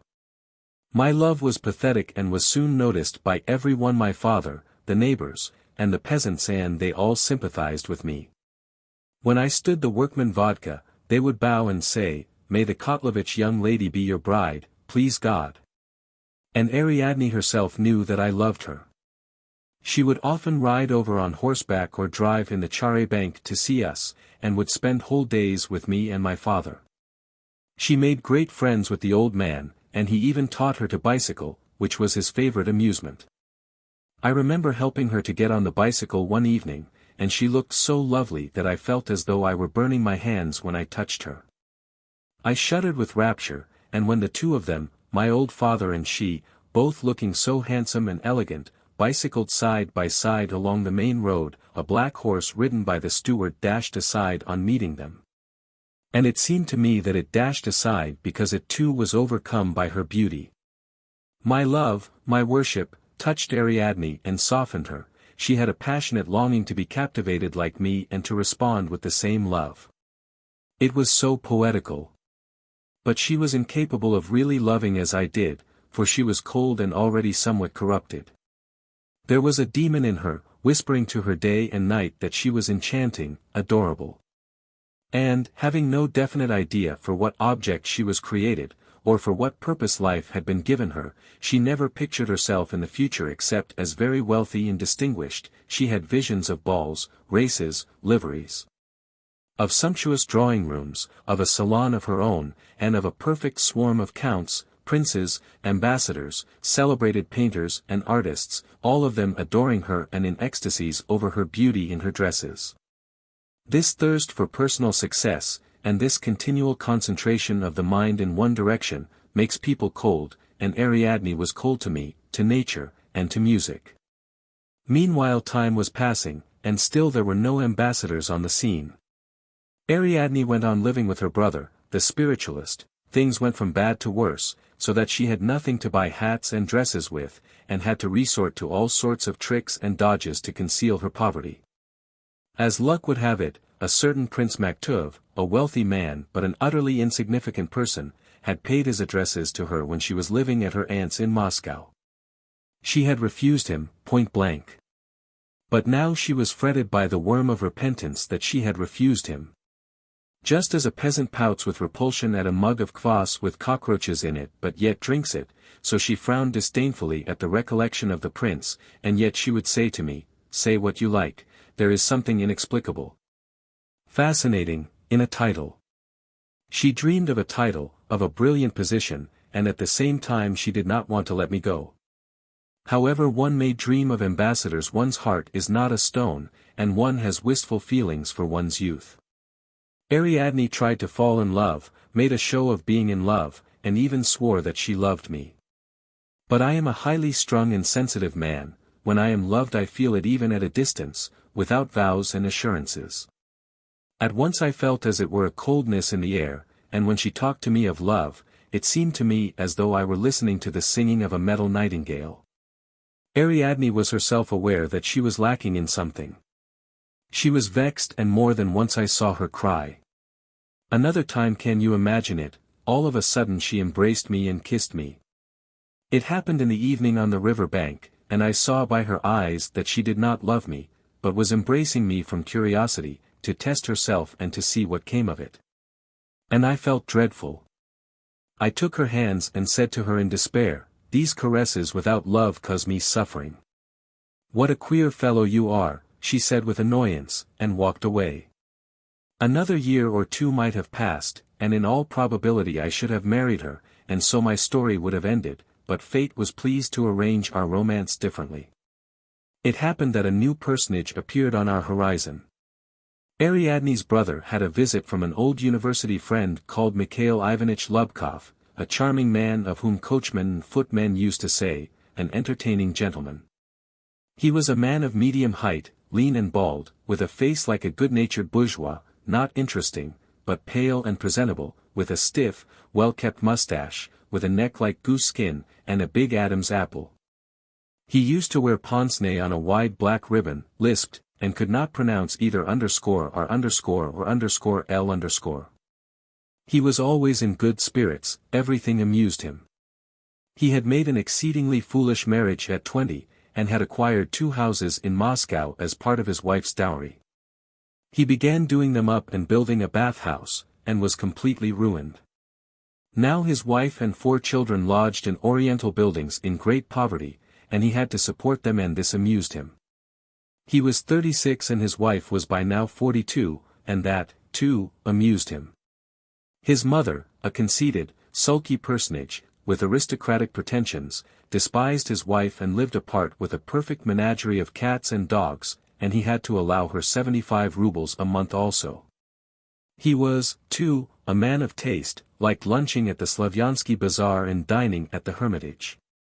He needed a great deal of money, but his uncle only allowed him 2,000 rubles a year, which was not enough, and for days together he would run about Moscow with his tongue out, as the saying is, looking for someone to borrow from, and this, too, amused him. He had come to Kotlovich to find in the lap of nature, as he said, a rest from family life. At dinner, at supper, and on our walks, he talked about his wife, about his mother, about his creditors, about the bailiffs, and laughed at them. He laughed at himself and assured us that, thanks to his talent for borrowing, he had made a great number of agreeable acquaintances. He laughed without ceasing and we laughed too. Moreover, in his company we spent our time differently.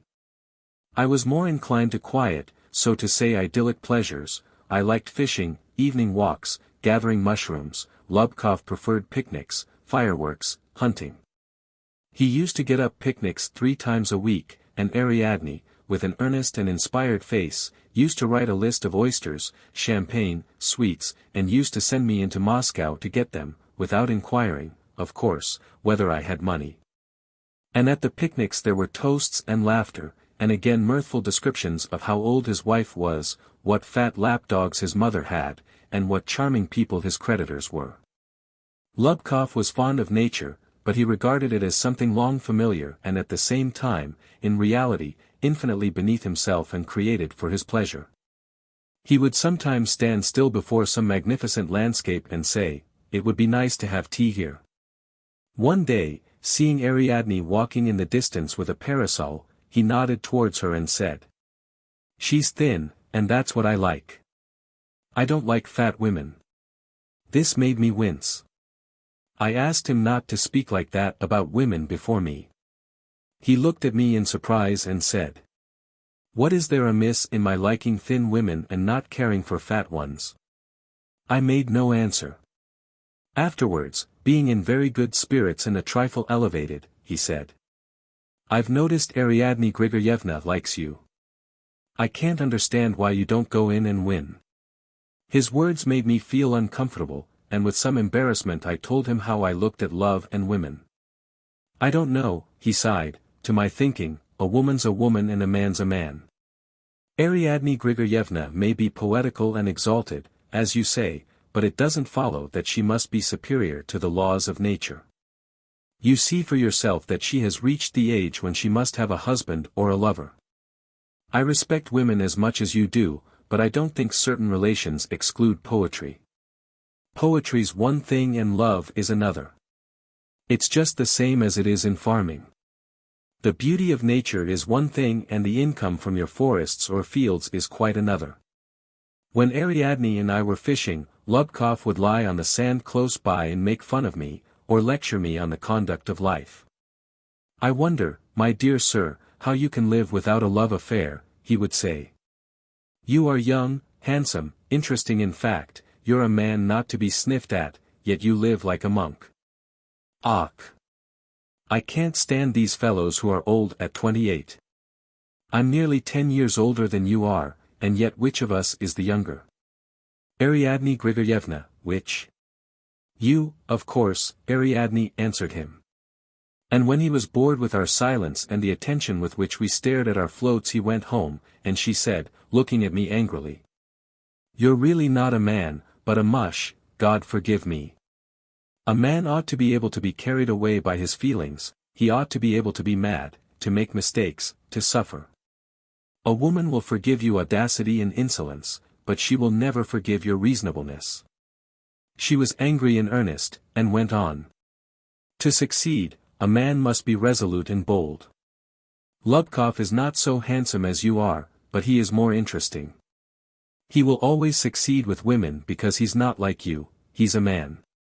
And there was actually a note of exasperation in her voice. One day at supper she began saying, not addressing me, that if she were a man she would not stagnate in the country, but would travel, would spend the winter somewhere aboard in Italy, for instance. Oh, Italy! At this point my father unconsciously poured oil on the flames. He began telling us at length about Italy, how splendid it was there, the exquisite scenery, the museums. Ariadne suddenly conceived a burning desire to go to Italy. She positively brought her fist down on the table and her eyes flashed as she said, "I must go." After that came conversations every day about Italy, how splendid it would be in Italy, Italy, oh, Italy. And when Ariadne looked at me over her shoulder, from her cold and obstinate expression I saw that in her dreams she had already conquered Italy with all its salons, celebrated foreigners and tourists, and there was no holding her back now. I advised her to wait a little, to put off her tour for a year or two, but she frowned disdainfully and said, "You're as prudent as an old woman." Lubkov was in favor of the tour. He said it could be done very cheaply, and he, too, would go to Italy and have a rest there from family life. I behaved, I confess, as naively as a schoolboy. Not from jealousy, but from a foreboding of something terrible and extraordinary, I tried as far as possible not to leave them alone together, and they made fun of me. For instance, when I went in they would pretend they had just been kissing one another, and so on. But lo and behold, one fine morning, her plump, white-skinned brother, the spiritualist, made his appearance and expressed his desire to speak to me alone. He was a man without will. In spite of his education and his delicacy he could never resist reading another person's letter, if it lay before him on the table. And now he admitted that he had by chance read a letter of Lubkov's to Ariadne. From that letter I learned that she is very shortly going abroad. My dear fellow, I am very much upset. Explain it to me for goodness sake. I can make nothing of it. As he said this he breathed hard, breathing straight in my face and smelling of boiled beef. Excuse me for revealing the secret of this letter to you, but you are Ariadne's friend, she respects you. Perhaps you know something of it. She wants to go away, but with whom? Mr. Lubkov is proposing to go with her. Excuse me, but this is very strange of Mr. Lubkov. He is a married man, he has children, and yet he is making a declaration of love. He is writing to Ariadne, darling. Excuse me, but it is so strange. I turned cold all over, my hands and feet went numb and I felt an ache in my chest, as if a three-cornered stone had been driven into it. Kotlovich sank helplessly into an easy chair, and his hands fell limply at his sides. What can I do? I inquired. Persuade her. Impress her mind. Just consider, what is Lubkov to her? Is he a match for her? Oh, good God! How awful it is, how awful it is, he went on, clutching his head. She has had such splendid offers, Prince Maktub and others. The prince adores her, and only last Wednesday week his late grandfather, Hilarion, declared positively that Ariadne would be his wife positively. His grandfather Hilarion is dead, but he is a wonderfully intelligent person. We call up his spirit every day. After this conversation I lay awake all night and thought of shooting myself. In the morning I wrote 5 letters and tore them all up. Then I sobbed in the barn. Then I took a sum of money from my father and set off for the Caucasus without saying goodbye. Of course, a woman's a woman and a man's a man, but can all that be as simple in our day as it was before the flood, and can it be that I, a cultivated man endowed with a complex spiritual organization, ought to explain the intense attraction I feel towards a woman simply by the fact that her bodily formation is different from mine? Oh, how awful that would be! I want to believe that in his struggle with nature the genius of man has struggled with physical love too, as with an enemy, and that, if he has not conquered it, he has at least succeeded in tangling it in a network of illusions of brotherhood and love. And for me, at any rate, it is no longer a simple instinct of my animal nature as with a dog or a toad, but is real love, and every embrace is spiritualized by a pure impulse of the heart and respect for the woman. In reality, A disgust for the animal instinct has been trained for ages in hundreds of generations. It is inherited by me in my blood and forms part of my nature, and if I poetize love, is not that as natural and inevitable in our day as my ears not being able to move and my not being covered with fur? I fancy that's how the majority of civilized people look at it, so that the absence of the moral, poetical element in love is treated in these days as a phenomenon, as a sign of atavism. They say it is a symptom of degeneracy, of many forms of insanity. It is true that, in poetizing love, we assume in those we love qualities that are lacking in them, and that is a source of continual mistakes and continual miseries for us. But to my thinking it is better, even so, that is, it is better to suffer than to find complacency on the basis of woman being woman and man being man. In Tiflis I received a letter from my father. He wrote that Ariadne Grigoryevna had on such a day gone abroad, intending to spend the whole winter away. A month later I returned home. It was by now autumn. Every week Ariadne sent my father extremely interesting letters on scented paper, written in an excellent literary style. It is my opinion that every woman can be a writer. Ariadne described in great detail how it had not been easy for her to make it up with her aunt and induce the latter to give her 1,000 rubles for the journey, and what a long time she had spent in Moscow trying to find an old lady, a distant relation, in order to persuade her to go with her. Such a profusion of details suggested fiction, and I realized, of course, that she had no chaperone with her. Soon afterwards I, too, had a letter from her, also scented and literary. She wrote that she had missed me, missed my beautiful, intelligent, loving eyes. She reproached me affectionately for wasting my youth, for stagnating in the country when I might, like her, be living in paradise under the palms, breathing the fragrance of the orange trees. And she signed herself, Your Forsaken Ariadne. 2 days later came another letter in the same style, signed, Your Forgotten Ariadne. My mind was confused. I loved her passionately, I dreamed of her every night, and then this, Your Forsaken, Your Forgotten, what did it mean? What was it for? And then the dreariness of the country, the long evenings, the disquieting thoughts of Lubkov. The uncertainty tortured me, and poisoned my days and nights, it became unendurable. I could not bear it and went abroad. Ariadne summoned me to Abbasia. I arrived there on a bright warm day after rain, the raindrops were still hanging on the trees and glistening on the huge, baroque-like dependence where Ariadne and Lubkov were living. They were not at home. I went into the park, wandered about the avenues, then sat down. An Austrian general, with his hands behind him, walked past me, with red stripes on his trousers such as our generals wear. A baby was wheeled by in a perambulator and the wheels squeaked on the damp sand.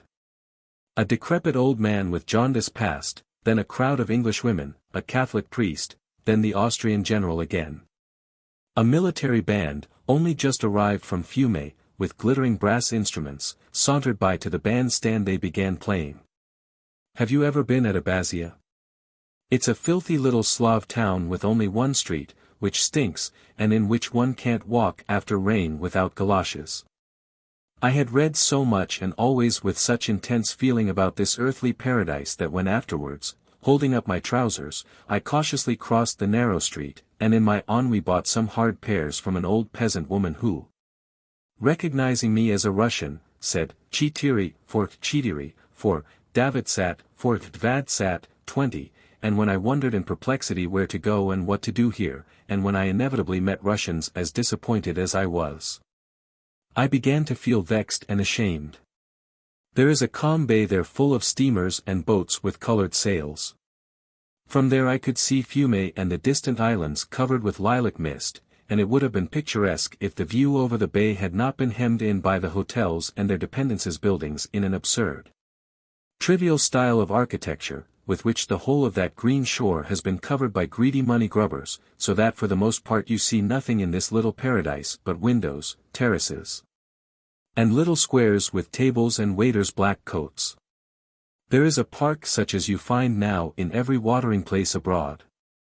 And the dark, motionless, silent foliage of the palms, and the bright yellow sand in the avenue, and the bright green seats, and the glitter of the braying military horns, all this sickened me in 10 minutes. And yet one is obliged for some reason to spend 10 days, 10 weeks, there. Having been dragged reluctantly from one of these watering places to another, I have been more and more struck by the inconvenient and niggardly life led by the wealthy and well-fed, the dullness and feebleness of their imagination, the lack of boldness in their tastes and desires. And how much happier are those tourists, old and young, who, not having the money to stay in hotels, live where they can, admire the view of the sea from the tops of the mountains, lying on the green grass, walk instead of riding. See the forests and villages at close quarters, observe the customs of the country, listen to its songs, fall in love with its women. While I was sitting in the park, it began to get dark, and in the twilight my Ariadne appeared, elegant and dressed like a princess. After her walked Lubkov, wearing a new loose-fitting suit, bought probably in Vienna. "Why are you cross with me?" he was saying. "What have I done to you?" Seeing me, she uttered a cry of joy, and probably, if we had not been in the park, would have thrown herself on my neck. She pressed my hands warmly and laughed.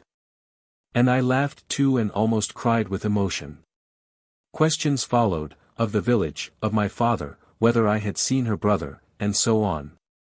She insisted on my looking her straight in the face, and asked if I remembered the gudgeon, our little quarrels, the picnics.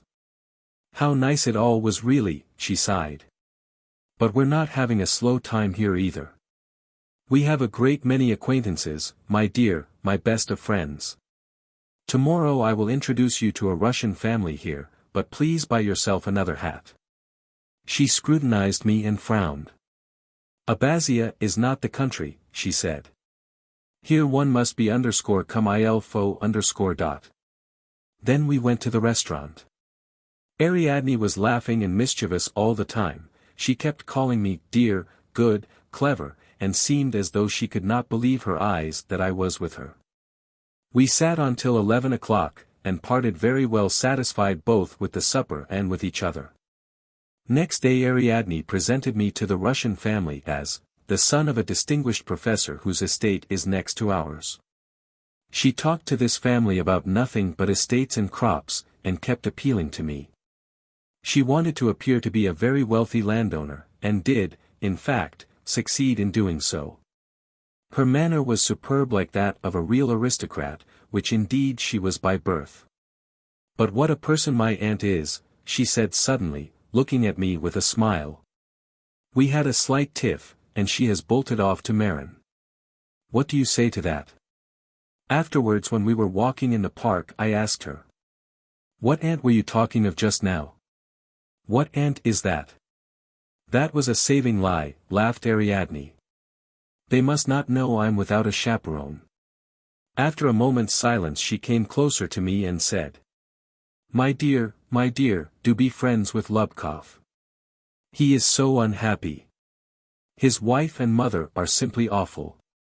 She used the formal mode of address in speaking to Lubkov, and when she was going up to bed she said good night to him exactly as she did to me, and their rooms were on different floors. All this made me hope that it was all nonsense, and that there was no sort of love affair between them, and I felt at ease when I met him. And when one day he asked me for the loan of 300 rubles, I gave it to him with the greatest pleasure. Every day we spent in enjoying ourselves and in nothing but enjoying ourselves. We strolled in the park, we ate, we drank. Every day there were conversations with the Russian family.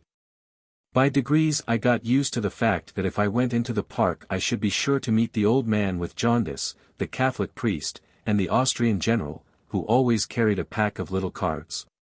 And wherever it was possible sat down and played patience, nervously twitching his shoulders. And the band played the same thing over and over again. At home in the country I used to feel ashamed to meet the peasants when I was fishing or on a picnic party on a working day. Here too I was ashamed at the sight of the footmen, the coachmen, and the workmen who met us. It always seemed to me they were looking at me and thinking, why are you doing nothing? And I was conscious of this feeling of shame every day from morning to night. It was a strange, unpleasant, monotonous time. It was only varied by Lubkov's borrowing from me now 100, now 50 guldens, and being suddenly revived by the money as a morphia maniac is by morphia, beginning to laugh loudly at his wife, at himself, at his creditors. At last it began to be rainy and cold. We went to Italy, and I telegraphed to my father begging him for mercy's sake to send me 800 rubles to Rome.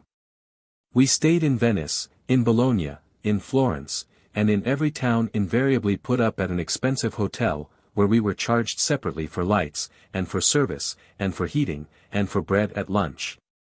And for the right of having dinner by ourselves. We ate enormously.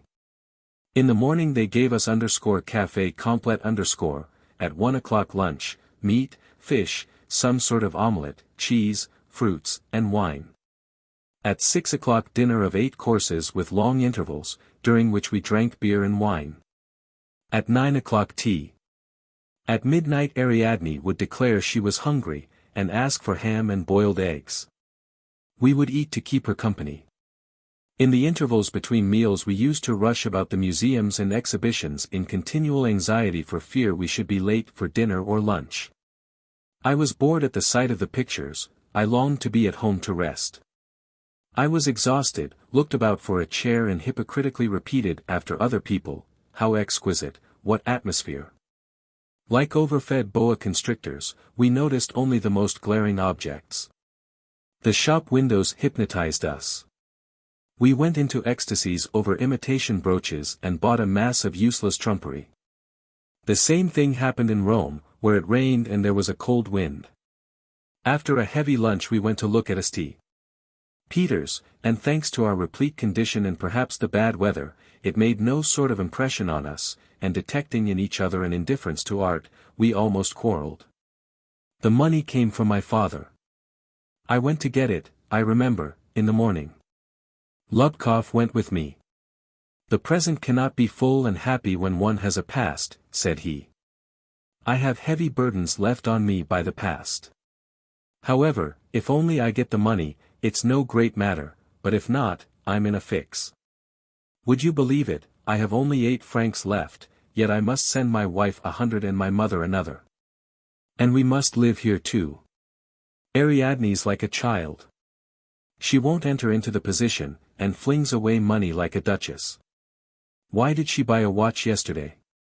And, tell me, what object is there in our going on playing at being good children? Why, our hiding our relations from the servants and our friends costs us from 10 to 15 francs a day, as I have to have a separate room. What's the object of it? I felt as though a sharp stone had been turned round in my chest. There was no uncertainty now, it was all clear to me. I turned cold all over, and at once made a resolution to give up seeing them, to run away from them, to go home at once. To get on terms with a woman is easy enough, Lubkov went on. You have only to undress her, but afterwards what a bore it is, what a silly business. When I counted over the money I received he said. If you don't lend me 1,000 francs, I am faced with complete ruin. Your money is the only resource left to me. I gave him the money, and he at once revived and began laughing about his uncle, a queer fish, who could never keep his address secret from his wife. When I reached the hotel I packed and paid my bill. I had still to say goodbye to Ariadne. I knocked at the door. Entrez. In her room was the usual morning disorder, tea things on the table, an unfinished roll, an eggshell, a strong overpowering reek of scent. The bed had not been made, and it was evident that 2 had slept in it. Ariadne herself had only just got out of bed and was now with her hair down in a flannel dressing jacket. I said good morning to her, and then sat in silence for a minute while she tried to put her hair tidy, and then I asked her, trembling all over. Why, did you send for me here? Evidently she guessed what I was thinking. She took me by the hand and said. I want you to be here, you are so pure. I felt ashamed of my emotion, of my trembling. And I was afraid I might begin sobbing, too. I went out without saying another word, and within an hour I was sitting in the train. All the journey, for some reason, I imagined Ariadne with child, and she seemed disgusting to me, and all the women I saw in the trains and at the stations looked to me, for some reason, as if they too were with child. And they too seemed disgusting and pitiable. I was in the position of a greedy, passionate miser who should suddenly discover that all his gold coins were false. The pure, gracious images which my imagination, warmed by love, had cherished for so long, my plans, my hopes, my memories, my ideas of love and of woman all now were jeering and putting out their tongues at me. Ariadne, I kept asking with horror, that young, intellectual, extraordinarily beautiful girl, the daughter of a senator, carrying on an intrigue with such an ordinary, uninteresting vulgarian? But why should she not love Lubkov? I answered myself. In what is he inferior to me? Oh, let her love anyone she likes, but why lie to me? But why is she bound to be open with me? And so I went on over and over again till I was stupefied. It was cold in the train. I was traveling first class, but even so there were three on a side, there were no double windows, the outer door opened straight into the compartment, and I felt as though I were in the stocks, cramped, abandoned, pitiful. And my legs were fearfully numb, and at the same time I kept recalling how fascinating she had been that morning in her dressing jacket and with her hair down, and I was suddenly overcome by such acute jealousy that I leapt up in anguish. So that my neighbors stared at me in wonder and positive alarm. At home I found deep snow and 20 degrees of frost. I'm fond of the winter, I'm fond of it because at that time, even in the hardest frosts, it's particularly snug at home. It's pleasant to put on one's fur jacket and felt-over boots on a clear frosty day, to do something in the garden or in the yard, or to read in a well-warmed room, to sit in my father's study before the open fire, to wash in my country bath-house. Only if there is no mother in the house, no sister and no children, it is somehow dreary on winter evenings, and they seem extraordinarily long and quiet. And the warmer and snugger it is, the more acutely is this lack felt.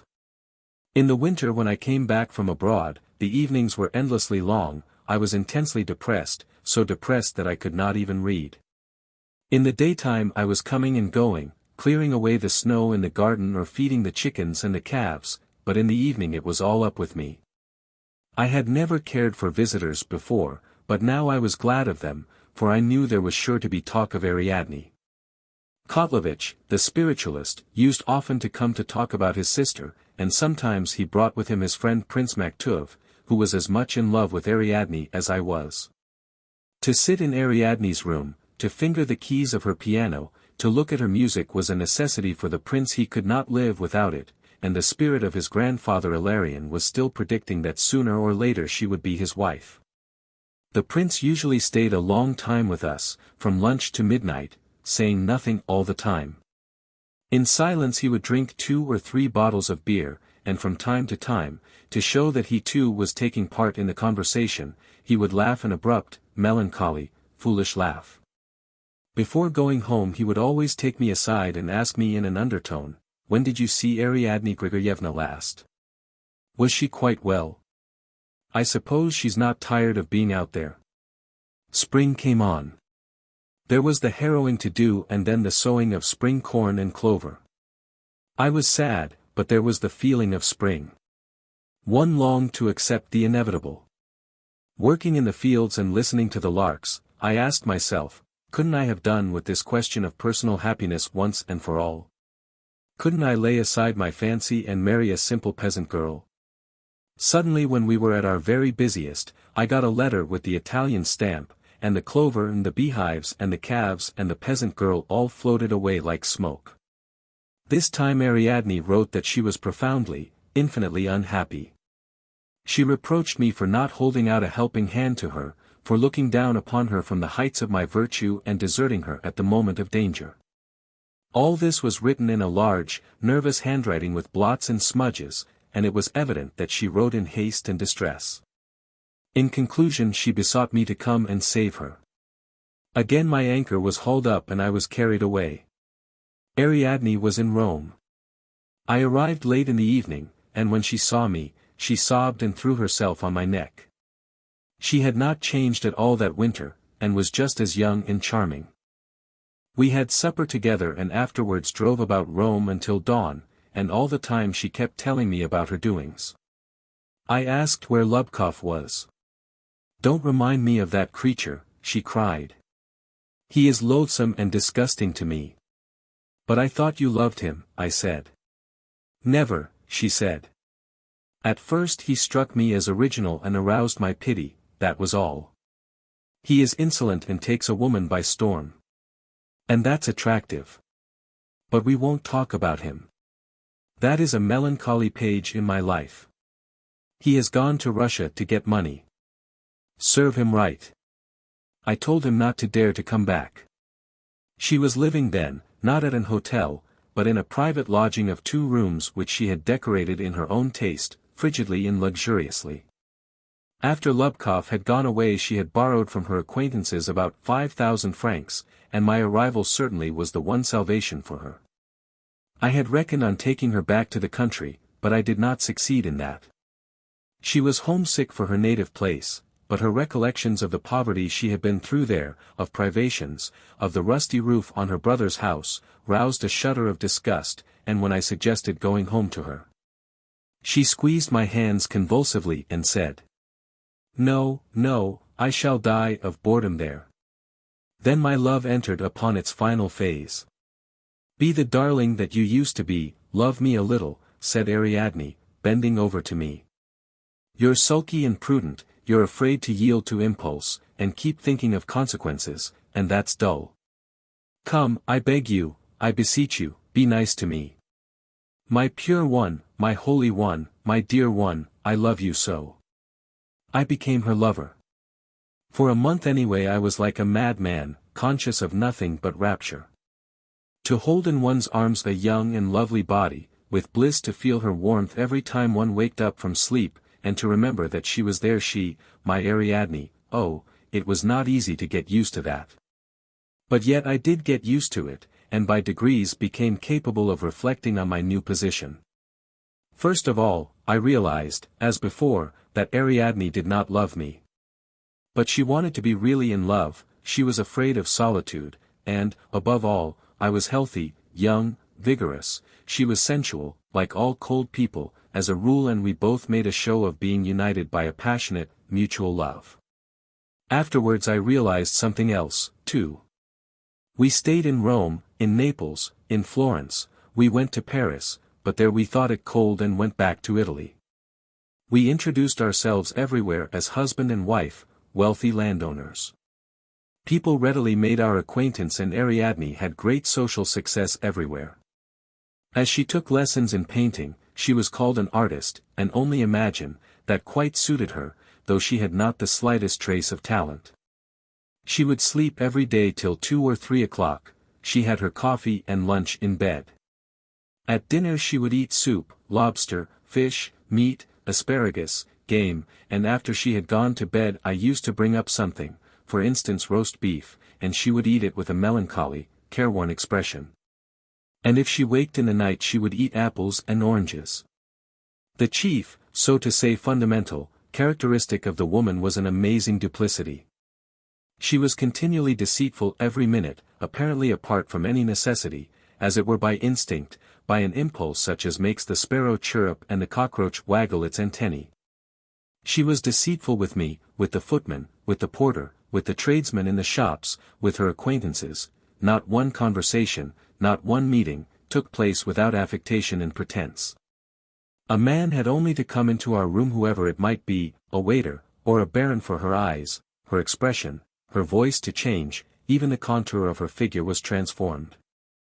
At the very first glance at her then, you would have said there were no more wealthy and fashionable people in Italy than we. She never met an artist or a musician without telling him all sorts of lies about his remarkable talent. "You have such a talent," she would say, in honeyed cadences, "I'm really afraid of you. I think you must see right through people." And all this simply in order to please, to be successful, to be fascinating. She waked up every morning with the one thought of pleasing. It was the aim and object of her life. If I had told her that in such a house, in such a street, there lived a man who was not attracted by her, it would have caused her real suffering. She wanted every day to enchant, to captivate, to drive men crazy. The fact that I was in her power and reduced to a complete nonentity before her charms gave her the same sort of satisfaction that visitors used to feel in tournaments. My subjection was not enough, and at nights, stretched out like a tigress, uncovered she was always too hot she would read the letters sent her by Lubkov. He besought her to return to Russia, vowing if she did not he would rob or murder someone to get the money to come to her. She hated him, but his passionate, slavish letters excited her. She had an extraordinary opinion of her own charms. She imagined that if somewhere, in some great assembly, men could have seen how beautifully she was made and the color of her skin, she would have vanquished all Italy, the whole world. Her talk of her figure, of her skin, offended me, and observing this, she would, when she was angry, to vex me, say all sorts of vulgar things, taunting me. One day when we were at the summer villa of a lady of our acquaintance, and she lost her temper, she even went so far as to say, "If you don't leave off boring me with your sermons, I'll undress this minute and lie naked here on these flowers." Often looking at her asleep, or eating, or trying to assume a naive expression, I wondered why that extraordinary beauty, grace, and intelligence had been given her by God. Could it simply be for lolling in bed, eating and lying endlessly? And was she intelligent really? She was afraid of 3 candles in a row, of the number 13, was terrified of spells and bad dreams. She argued about free love and freedom in general like a bigoted old woman, declared that Boleslav Markovitch was a better writer than Turgenev. But she was diabolically cunning and sharp, and knew how to seem a highly educated, advanced person in company. Even at a good-humored moment, she could always insult a servant or kill an insect without a pang.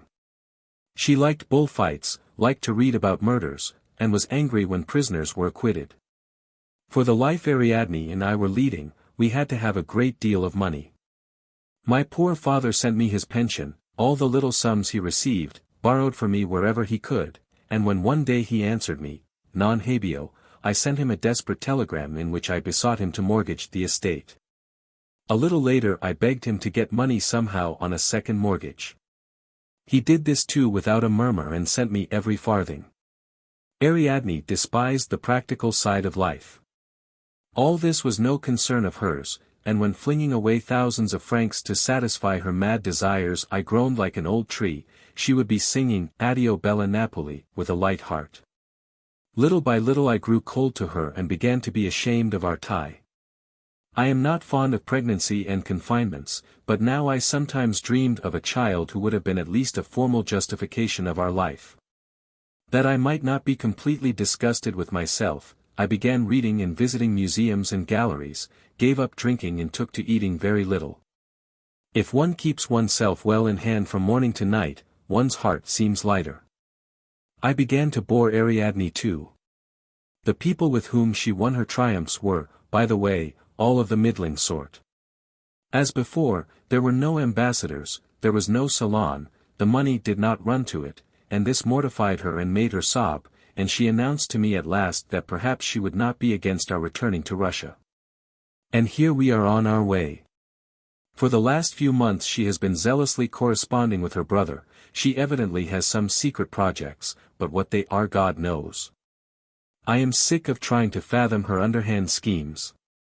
But we're going, not to the country, but to Yalta and afterwards to the Caucasus. She can only exist now at watering places, and if you knew how I hate all these watering places, how suffocated and ashamed I am in them. If I could be in the country now. If I could only be working now, earning my bread by the sweat of my brow, atoning for my follies. I am conscious of a superabundance of energy and I believe that if I were to put that energy to work I could redeem my estate in 5 years. But now, as you see, there is a complication. Here we're not abroad, but in Mother Russia. We shall have to think of lawful wedlock. Of course, all attraction is over, there is no trace left of my old love, but, however that may be, I am bound in honor to marry her. Shamahin, excited by his story, went below with me and we continued talking about women. It was late. It appeared that he and I were in the same cabin. So far it is only in the village that woman has not fallen behind man, said Shamahin. There she thinks and feels just as man does, and struggles with nature in the name of culture as zealously as he. In the towns the woman of the bourgeois or intellectual class has long since fallen behind, and is returning to her primitive condition. She is half a human beast already, and, thanks to her, a great deal of what had been won by human genius has been lost again. The woman gradually disappears and in her place is the primitive female. This dropping back on the part of the educated woman is a real danger to culture. In her retrogressive movement she tries to drag man after her and prevents him from moving forward. That is incontestable. I asked, why generalize? Why judge of all women from Ariadne alone? The very struggle of women for education and sexual equality, which I look upon as a struggle for justice, precludes any hypothesis of a retrograde movement. But Shamahin scarcely listened to me and he smiled distrustfully. He was a passionate, convinced misogynist, and it was impossible to alter his convictions. Oh, nonsense, he interrupted. When once a woman sees in me, not a man, not an equal, but a male, and her one anxiety all her life is to attract me, that is, to take possession of me, how can one talk of their rights? Oh, don't you believe them, they are very, very cunning. We men make a great stir about their emancipation, but they don't care about their emancipation at all, they only pretend to care about it. They are horribly cunning things, horribly cunning. I began to feel sleepy and weary of discussion. I turned over with my face to the wall.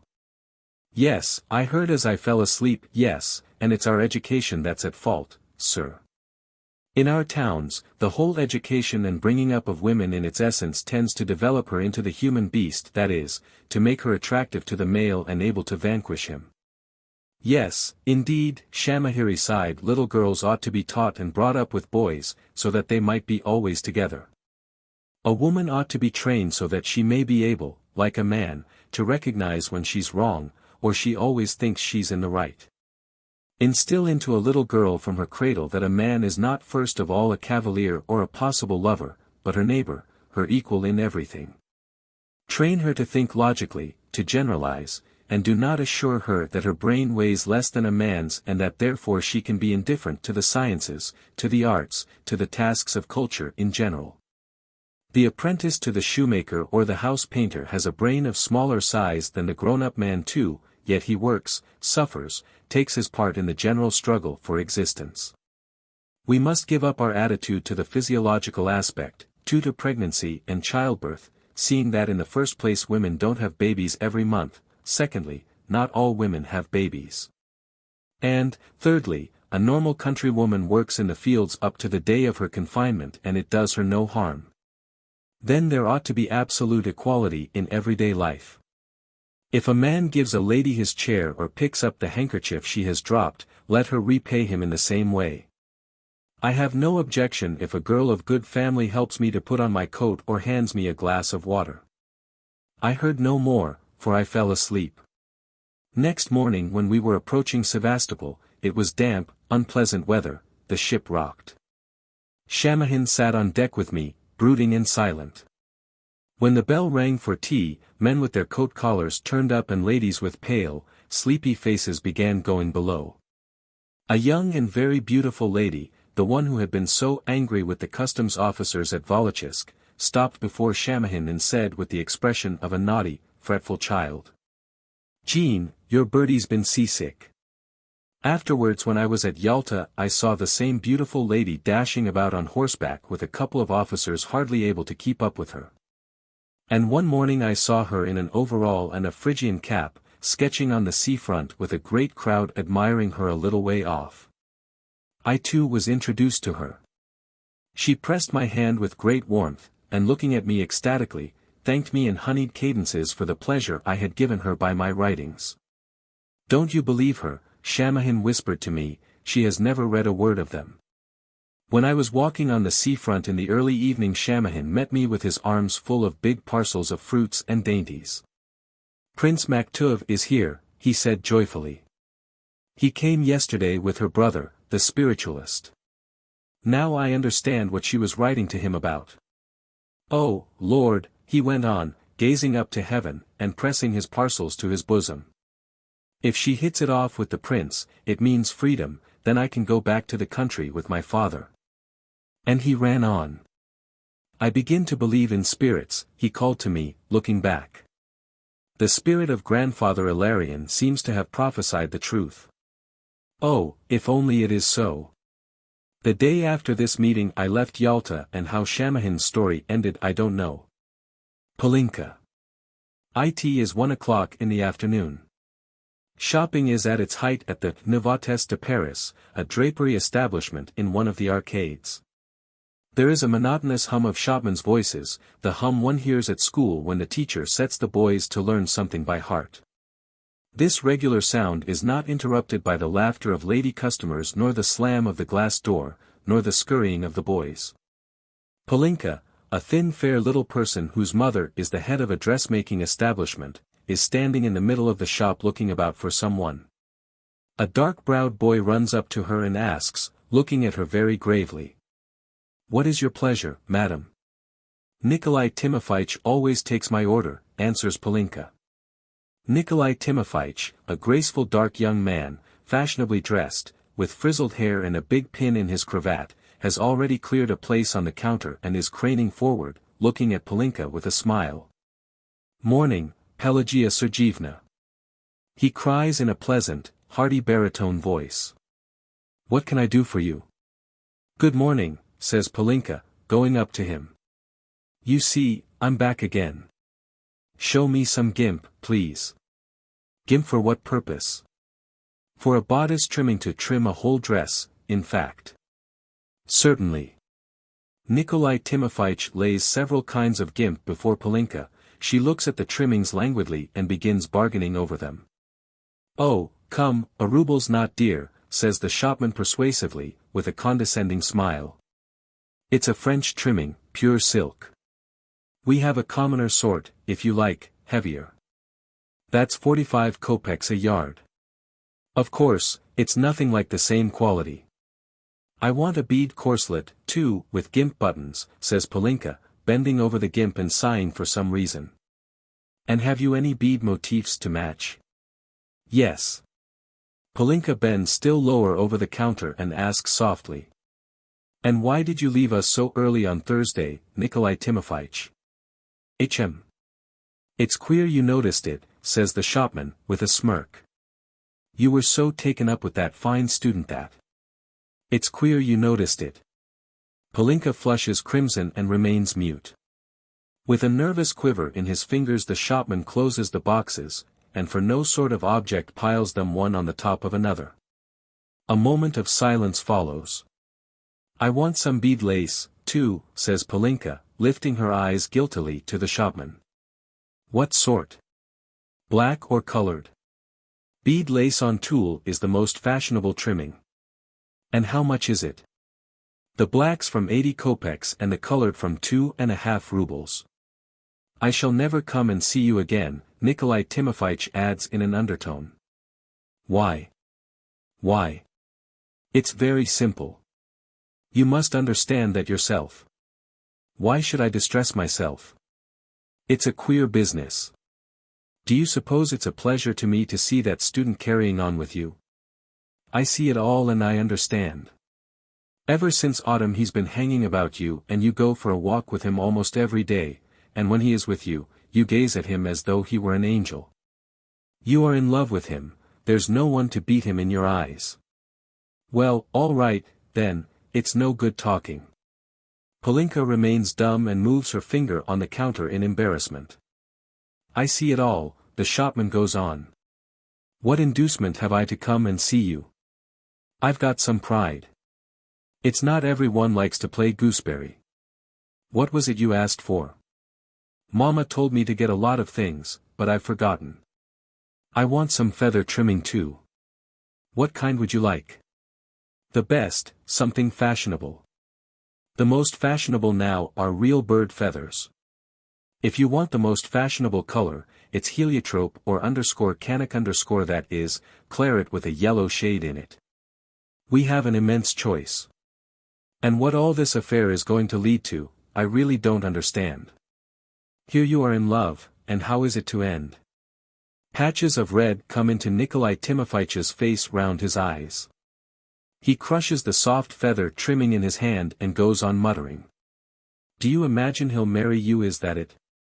You'd better drop any such fancies. Students are forbidden to marry. And do you suppose he comes to see you with honorable intentions? A likely idea. Why, these fine students don't look on us as human beings, they only go to see shopkeepers and dressmakers to laugh at their ignorance and to drink. They're ashamed to drink at home and in good houses, but with simple uneducated people like us they don't care what anyone thinks, they'd be ready to stand on their heads. Yes. Well, which feather trimming will you take? And if he hangs about and carries on with you, we know what he is after. When he's a doctor or a lawyer he'll remember you, he'll say, I used to have a pretty fair little thing. I wonder where she is now.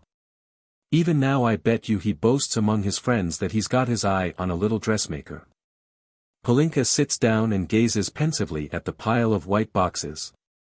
No, I won't take the feather trimming, she sighs. Mama had better choose it for herself, I may get the wrong one. I want 6 yards of fringe for an overcoat, at 40 kopecks the yard. For the same coat I want coconut buttons, perforated, so they can be sewn on firmly. Nikolai Timofeitch wraps up the fringe and the buttons. She looks at him guiltily and evidently expects him to go on talking, but he remains sullenly silent while he tidies up the feather trimming. I mustn't forget some buttons for a dressing gown, she says after an interval of silence, wiping her pale lips with a handkerchief. What kind? It's for a shopkeeper's wife, so give me something rather striking. Yes, if it's for a shopkeeper's wife, you'd better have something bright. Here are some buttons. A combination of colors red, blue, and the fashionable gold shade. Very glaring. The more refined prefer dull black with a bright border. But I don't understand. Can't you see for yourself? What can these walks lead to? I don't know, whispers Polinka, and she bends over the buttons. I don't know myself what's come to me, Nikolai Timofeitch. A solid shopman with whiskers forces his way behind Nikolai Timofeitch's back, squeezing him to the counter, and beaming with the choicest gallantry, shouts. Be so kind, madam, as to step into this department. We have 3 kinds of jerseys, plain, braided, and trimmed with beads. Which may I have the pleasure of showing you? At the same time a stout lady passes by Polinka, pronouncing in a rich, deep voice, almost a bass. They must be seamless, with the trademark stamped in them, please. Pretend to be looking at the things, Nikolai Timofeitch whispers, bending down to Polinka with a forced smile. Dear me, you do look pale and ill, you are quite changed. He'll throw you over, Pelagia Sergievna. Or if he does marry you, it won't be for love but from hunger, he'll be tempted by your money. He'll furnish himself a nice home with your dowry, and then be ashamed of you. He'll keep you out of sight of his friends and visitors, because you're uneducated. He'll call you, my dummy of a wife. You wouldn't know how to behave in a doctor's or lawyer's circle. To them you're a dressmaker, an ignorant creature.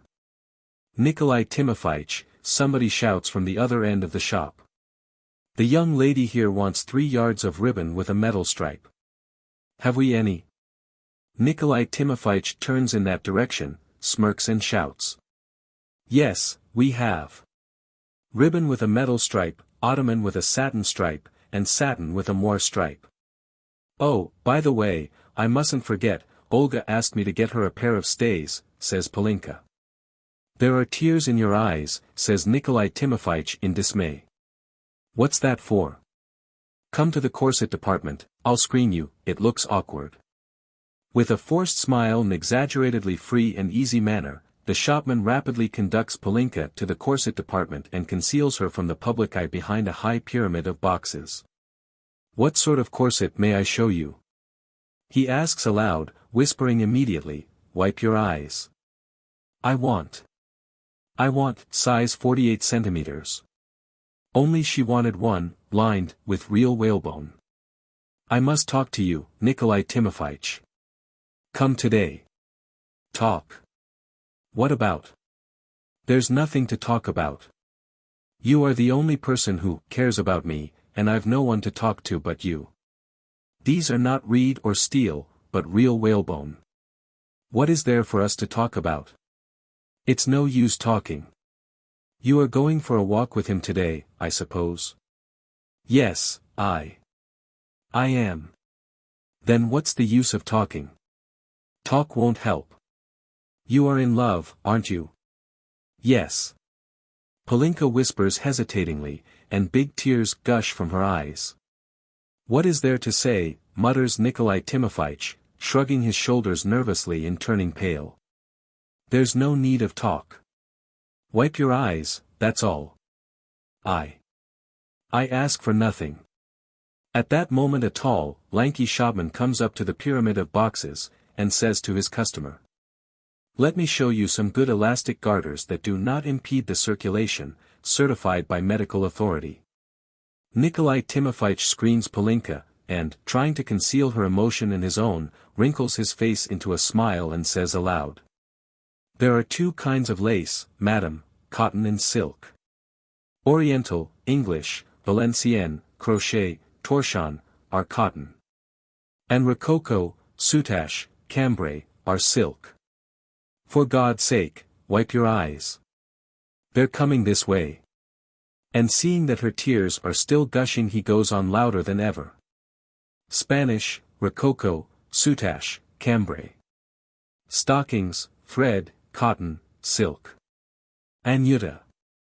I in the cheapest room of a big block of furnished apartments. Stepan Klochkov, a medical student in his third year, was walking to and fro, zealously conning his anatomy. His mouth was dry and his forehead perspiring from the unceasing effort to learn it by heart. In the window, covered by patterns of frost, sat on a stool the girl who shared his room, Anyuta, a thin little brunette of 25, very pale with mild grey eyes. Sitting with bent back she was busy embroidering with red thread the collar of a man's shirt. She was working against time. The clock in the passage struck 2 drowsily, yet the little room had not been put to rights for the morning. Crumpled bedclothes, pillows thrown about, books, clothes, a big filthy slop pail filled with soap suds in which cigarette ends were swimming, and the litter on the floor all seemed as though purposely jumbled together in one confusion. The right lung consists of 3 parts. Klochkov repeated. Boundaries. Upper part on anterior wall of thorax reaches the 4th or 5th rib, on the lateral surface, the 4th rib, behind to the spina scapulae.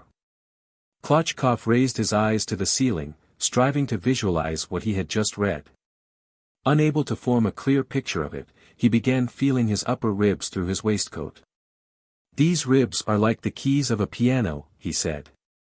One must familiarize oneself with them somehow, if one is not to get muddled over them. One must study them in the skeleton and the living body. I say, Anyuta, let me pick them out. Anyuta put down her sewing, took off her blouse, and straightened herself up. Klochkov sat down facing her, frowned, and began counting her ribs. One can't feel the first rib, it's behind the shoulder blade. This must be the 2nd rib. Yes, this is the 3rd, this is the 4th. Yes. Why are you wriggling? Your fingers are cold. Come, it won't kill you. Don't twist about. That must be the 3rd rib, then, this is the 4th. You look such a skinny thing, and yet one can hardly feel your ribs. That's the 2nd, that's the 3rd. Oh, this is muddling, and one can't see it clearly. I must draw it. Where's my crayon? Klochkov took his crayon and drew on Anyuta's chest several parallel lines corresponding with the ribs. First rate. That's all straightforward. Well, now I can sound you. Stand up. Anyuta stood up and raised her chin. Klochkov began sounding her, and was so absorbed in this occupation that he did not notice how Anyuta's lips, nose, and fingers turned blue with cold. Anyuta shivered, and was afraid the student, noticing it, would leave off drawing and sounding her, and then, perhaps, might fail in his exam. Now it's all clear, said Klotchkov when he had finished. You sit like that and don't rub off the crayon, and meanwhile I'll learn up a little more. And the student again began walking to and fro, repeating to himself. Anyuta, with black stripes across her chest, looking as though she had been tattooed, sat thinking, huddled up and shivering with cold. She said very little as a rule, she was always silent, thinking and thinking. In the 6 or 7 years of her wanderings from one furnished room to another, she had known 5 students like Klotchkov. Now they had all finished their studies, had gone out into the world, and, of course, like respectable people, had long ago forgotten her. One of them was living in Paris, 2 were doctors, the 4th was an artist, and the 5th was said to be already a professor. Klotchkov was the 6th. Soon he, too, would finish his studies and go out into the world. There was a fine future before him, no doubt, and Klotchkov probably would become a great man, but the present was anything but bright. Klotchkov had no tobacco and no tea, and there were only 4 lumps of sugar left. She must make haste and finish her embroidery, take it to the woman who had ordered it, and with the quarter ruble she would get for it, buy tea and tobacco. "Can I come in?" asked a voice at the door. Anyuta quickly threw a woolen shawl over her shoulders. Fedosov, the artist, walked in. "I have come to ask you a favor," he began, addressing Klotchkov, and glaring like a wild beast from under the long locks that hung over his brow. "Do me a favor, lend me your young lady just for a couple of hours. I'm painting a picture, you see, and I can't get on without a model." "Oh, with pleasure," Klotchkov agreed. "Go along, Anyuta." "The things I've had to put up with there," Anyuta murmured softly. "Rubbish. The man's asking you for the sake of art, and not for any sort of nonsense. Why not help him if you can?" Anyuta began dressing. "And what are you painting?" asked Klotchkov. "Psyche, it's a fine subject. But it won't go, somehow. I have to keep painting from different models. Yesterday I was painting one with blue legs." "Why are your legs blue?" I asked her. "It's my stockings stain them," she said. "And you're still grinding. Lucky fellow. You have patience. Medicine's a job one can't get on with without grinding." "Excuse me, Klotchkov, but you do live like a pig. It's awful the way you live." "How do you mean?" "I can't help it. I only get 12 rubles a month from my father, and it's hard to live decently on that." "Yes, yes," said the artist, frowning with an air of disgust, "but, still, you might live better. An educated man is in duty bound to have taste, isn't he? And goodness knows what it's like here. The bed not made, the slops, the dirt, yesterday's porridge in the plates. Tfu. "That's true," said the student in confusion. "But Anyuta has had no time today to tidy up, she's been busy all the while." When Anyuta and the artist had gone out, Klotchkov lay down on the sofa and began learning, lying down. Then he accidentally dropped asleep, and waking up an hour later, propped his head on his fists and sank into gloomy reflection. He recalled the artist's words that an educated man was in duty bound to have taste, and his surroundings actually struck him now as loathsome and revolting. He saw, as it were in his mind's eye, his own future, when he would see his patients in his consulting room, drink tea in a large dining room in the company of his wife, a real lady. And now that slop pail in which the cigarette ends were swimming looked incredibly disgusting. Anyuta, too, rose before his imagination, a plain, slovenly, pitiful figure, and he made up his mind to part with her at once, at all costs. When, on coming back from the artist's, she took off her coat, he got up and said to her seriously, "Look here, my good girl, sit down and listen. We must part. The fact is, I don't want to live with you any longer." Anyuta had come back from the artist's worn out and exhausted. Standing so long as a model had made her face look thin and sunken, and her chin sharper than ever. She said nothing in answer to the student's words, only her lips began to tremble. "You know we should have to part sooner or later, anyway," said the student. You're a nice, good girl, and not a fool, you'll understand. Aniuta put on her coat again, in silence wrapped up her embroidery in paper, gathered together her needles and thread. She found the screw of paper with the 4 lumps of sugar in the window, and laid it on the table by the books. That's your sugar, she said softly, and turned away to conceal her tears. Why are you crying? Asked Klotchkov. He walked about the room in confusion, and said. You are a strange girl, really. Why, you know we shall have to part. We can't stay together forever. She had gathered together all her belongings, and turned to say goodbye to him, and he felt sorry for her. Shall I let her stay on here another week, he thought. She really may as well stay, and I'll tell her to go in a week, and vexed at his own weakness, he shouted to her roughly. Come, why are you standing there? If you are going, go, and if you don't want to, take off your coat and stay. You can stay. Aniuta took off her coat, silently, stealthily, then blew her nose also stealthily, sighed, and noiselessly returned to her invariable position on her stool by the window. The student drew his textbook to him and began again pacing from corner to corner. The right lung consists of 3 parts, he repeated, the upper part, on anterior wall of thorax, reaches the 4th or 5th rib. In the passage someone shouted at the top of his voice, Grigory. The samovar. The 2 Volodias. Let me, I want to drive myself. I'll sit by the driver. Sofia Lvovna said in a loud voice. Wait a minute, driver. I'll get up on the box beside you. She stood up in the sledge, and her husband, Vladimir Nikitich, and the friend of her childhood, Vladimir Mihailovich, held her arms to prevent her falling. The 3 horses were galloping fast.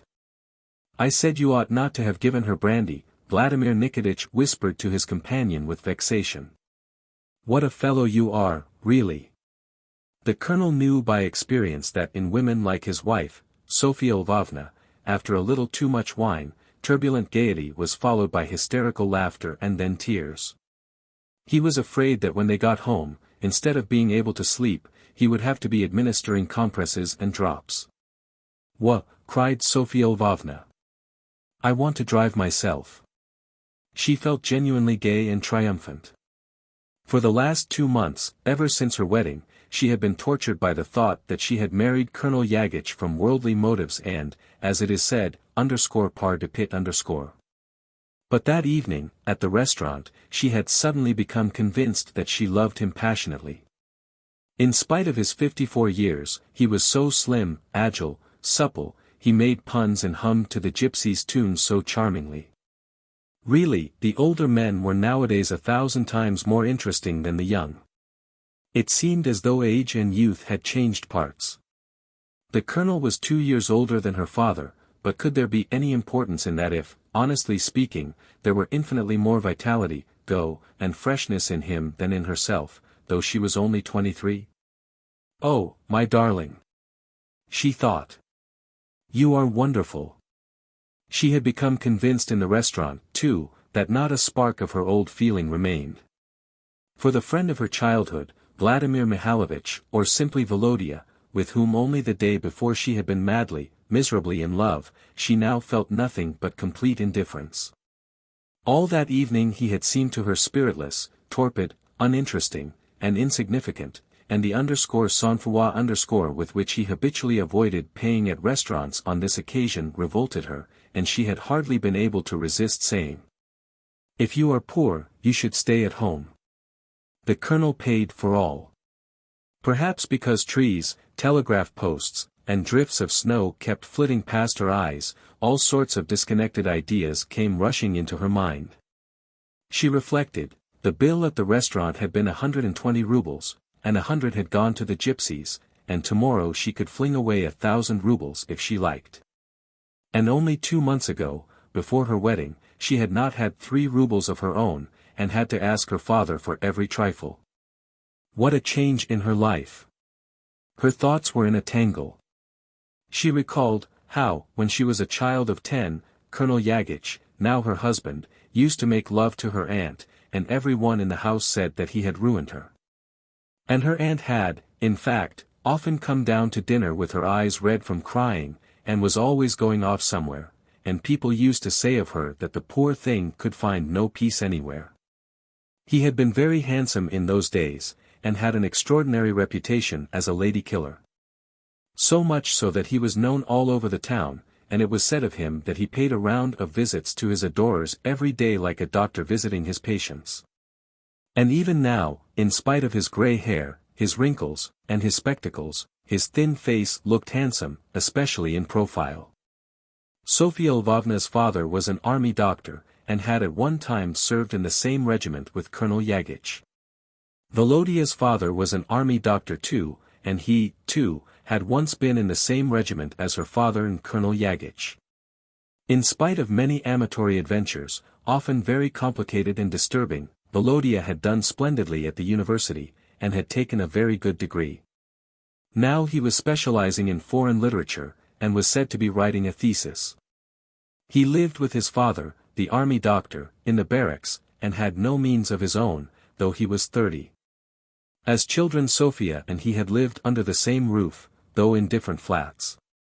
He often came to play with her, and they had dancing and French lessons together. But when he grew up into a graceful, remarkably handsome young man, she began to feel shy of him, and then fell madly in love with him, and had loved him right up to the time when she was married to Yagich. He, too, had been renowned for his success with women almost from the age of 14, and the ladies who deceived their husbands on his account excused themselves by saying that he was only a boy.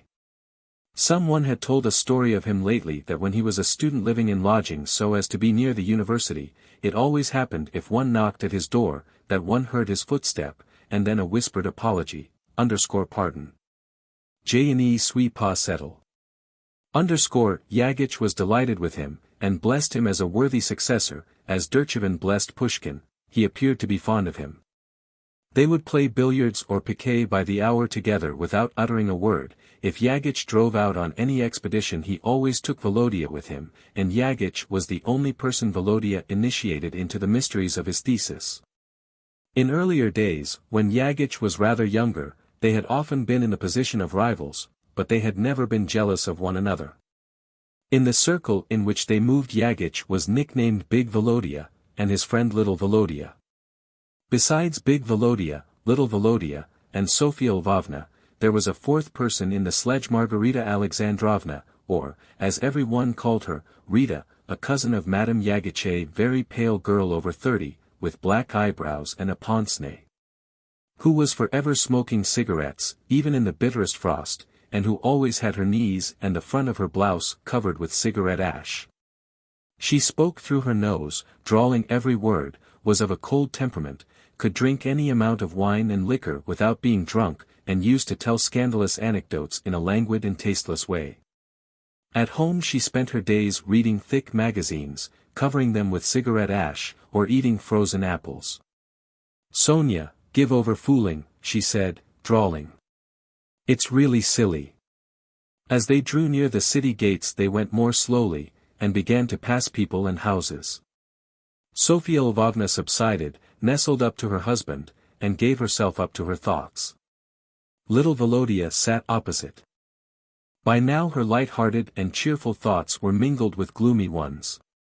She thought that the man sitting opposite knew that she loved him, and no doubt he believed the gossip that she married the Colonel _par de Pitt _. She had never told him of her love, she had not wanted him to know, and had done her best to hide her feeling, but from her face she knew that he understood her perfectly and her pride suffered. But what was most humiliating in her position was that, since her wedding, Volodia had suddenly begun to pay her attention, which he had never done before, spending hours with her, sitting silent or chattering about trifles. And even now in the sledge, though he did not talk to her, he touched her foot with his and pressed her hand a little. Evidently that was all he wanted, that she should be married. And it was evident that he despised her and that she only excited in him an interest of a special kind, as though she were an immoral and disreputable woman. And when the feeling of triumph and love for her husband were mingled in her soul with humiliation and wounded pride, she was overcome by a spirit of defiance, and longed to sit on the box, to shout and whistle to the horses. Just as they passed the nunnery, the huge 100-ton bell rang out. Rita crossed herself.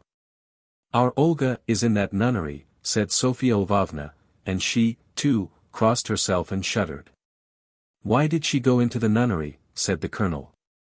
Par de pit underscore, Rita answered crossly, with obvious allusion to Sophia's marrying Yagich. Par de pit underscore is all the fashion nowadays. Defiance of all the world. She was always laughing, a desperate flirt, fond of nothing but balls and young men, and all of a sudden off she went to surprise every one. "That's not true," said Volodya, turning down the collar of his fur coat and showing his handsome face. "It wasn't a case of par de pit underscore, it was simply horrible, if you like. Her brother Dmitri was sent to penal servitude, and they don't know where he is now. And her mother died of grief." He turned up his collar again. "Olga did well," he added in a muffled voice. "Living as an adopted child, and with such a paragon as Sofya Lvovna, one must take that into consideration too." Sofya Lvovna heard a tone of contempt in his voice, and longed to say something rude to him, but she said nothing. The spirit of defiance came over her again, she stood up again and shouted in a tearful voice. "I want to go to the early service. Driver, back. I want to see Olga." They turned back. The nunnery bell had a deep note, and Sofya Lvovna fancied there was something in it that reminded her of Olga and her life. The other church bells began ringing too. When the driver stopped the horses, Sofya Lvovna jumped out of the sledge and, unescorted and alone, went quickly up to the gate. "Make haste, please," her husband called to her. "It's late already." She went in at the dark gateway, then by the avenue that led from the gate to the chief church. The snow crunched under her feet, and the ringing was just above her head, and seemed to vibrate through her whole being. Here was the church door, then 3 steps down, and an anteroom with icons of the saints on both sides, a fragrance of juniper and incense, another door, and a dark figure opening it and bowing very low. The service had not yet begun. One nun was walking by the icon screen and lighting the candles on the tall standard candlesticks, another was lighting the chandelier. Here and there, by the columns and the side chapels, there stood black, motionless figures. "I suppose they must remain standing as they are now till the morning," thought Sofya Lvovna, and it seemed to her dark, cold, and drearier than a graveyard. She looked with a feeling of dreariness at the still, motionless figures and suddenly felt a pang at her heart. For some reason, in one short nun, with thin shoulders and a black kerchief on her head, she recognized Olga, though when Olga went into the nunnery she had been plump and had looked taller.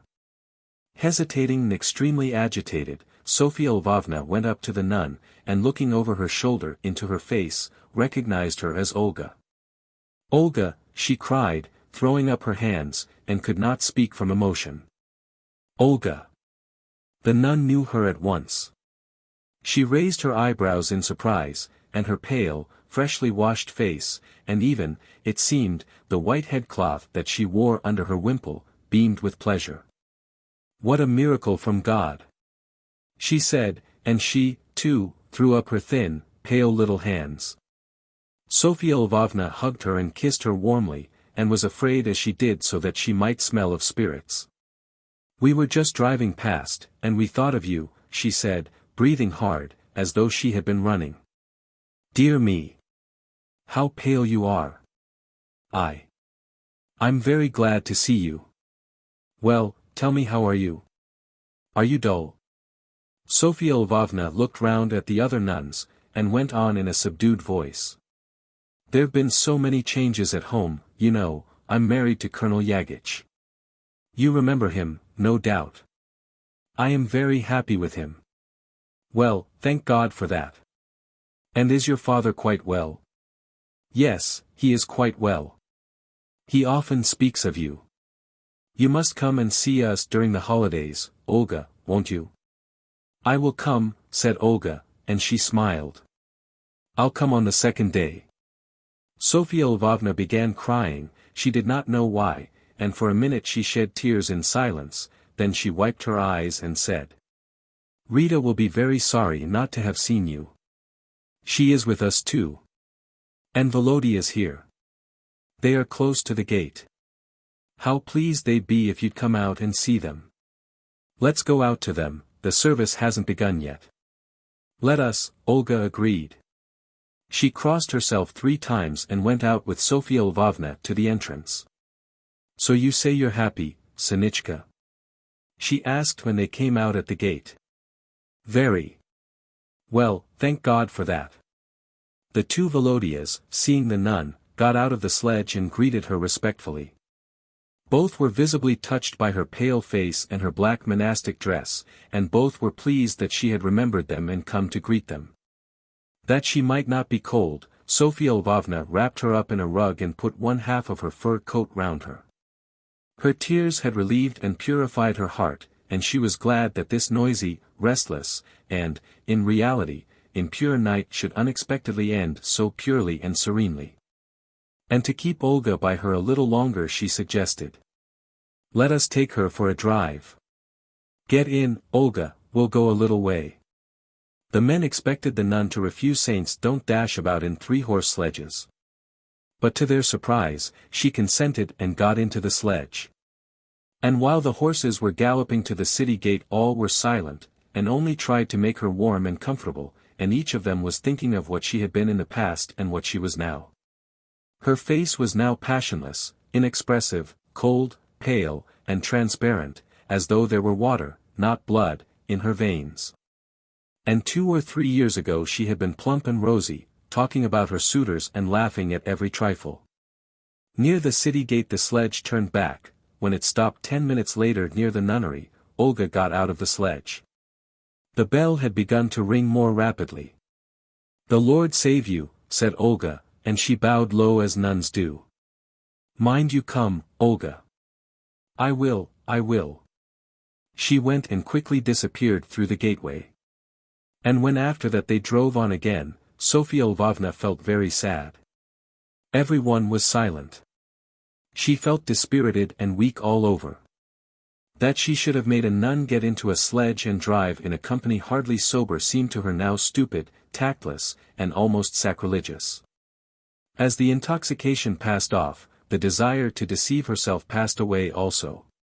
It was clear to her now that she did not love her husband, and never could love him, and that it all had been foolishness and nonsense. She had married him from interested motives, because, in the words of her school friends, he was madly rich, and because she was afraid of becoming an old maid like Rita, and because she was sick of her father, the doctor. And wanted to annoy Volodya. If she could have imagined when she got married, that it would be so oppressive, so dreadful, and so hideous, she would not have consented to the marriage for all the wealth in the world. But now there was no setting it right. She must make up her mind to it. They reached home. Getting into her warm, soft bed, and pulling the bedclothes over her, Sofia Lvovna recalled the dark church, the smell of incense, and the figures by the columns. And she felt frightened at the thought that these figures would be standing there all the while she was asleep. The early service would be very, very long, then there would be the hours, then the Mass, then the service of the day. But of course there is a God, there certainly is a God. And I shall have to die, so that sooner or later one must think of one's soul, of eternal life, like Olga. Olga is saved now, she has settled all questions for herself. But if there is no God, then her life is wasted. But how is it wasted? Why is it wasted? And a minute later the thought came into her mind again. There is a God, death must come, one must think of one's soul. If Olga were to see death before her this minute she would not be afraid. She is prepared.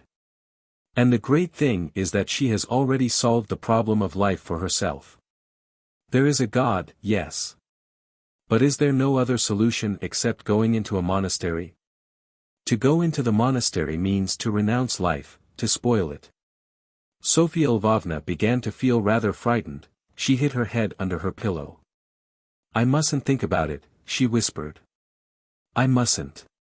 Yagich was walking about on the carpet in the next room with a soft jingle of spurs, thinking about something. The thought occurred to Sophia Lvovna that this man was near and dear to her only for one reason, that his name, too, was Vladimir. She sat up in bed and called tenderly. "Volodya." "What is it?" her husband responded. "Nothing." She lay down again. She heard a bell, perhaps the same nunnery bell. Again she thought of the vestibule and the dark figures, and thoughts of God and of inevitable death strayed through her mind, and she covered her ears that she might not hear the bell. She thought that before old age and death there would be a long, long life before her, and that day by day she would have to put up with being close to a man she did not love, who had just now come into the bedroom and was getting into bed. And would have to stifle in her heart her hopeless love for the other young, fascinating, and, as she thought, exceptional man. She looked at her husband and tried to say good night to him, but suddenly burst out crying instead. She was vexed with herself. "Well, now then for the music," said Yagich. She was not pacified till 10 o'clock in the morning. She left off crying and trembling all over, but she began to have a splitting headache. Yagich was in haste to go to the late mass, and in the next room was grumbling at his orderly, who was helping him to dress. He came into the bedroom once with the soft jingle of his spurs to fetch something, and then a second time wearing his epaulets, and his orders on his breast, limping slightly from rheumatism. And it struck Sophia Lvovna that he looked and walked like a bird of prey. She heard Yagich ring the telephone bell. "Be so good as to put me on to the Vasilevsky barracks," he said, and a minute later, "Vasilevsky barracks? Please ask Dr. Salamovich to come to the telephone." And a minute later, "With whom am I speaking?" "Is it you, Volodya?" "Delighted. Ask your father to come to us at once, dear boy, my wife is rather shattered after yesterday." "Not at home, you say?" Thank you. Very good. I shall be much obliged, _merci _.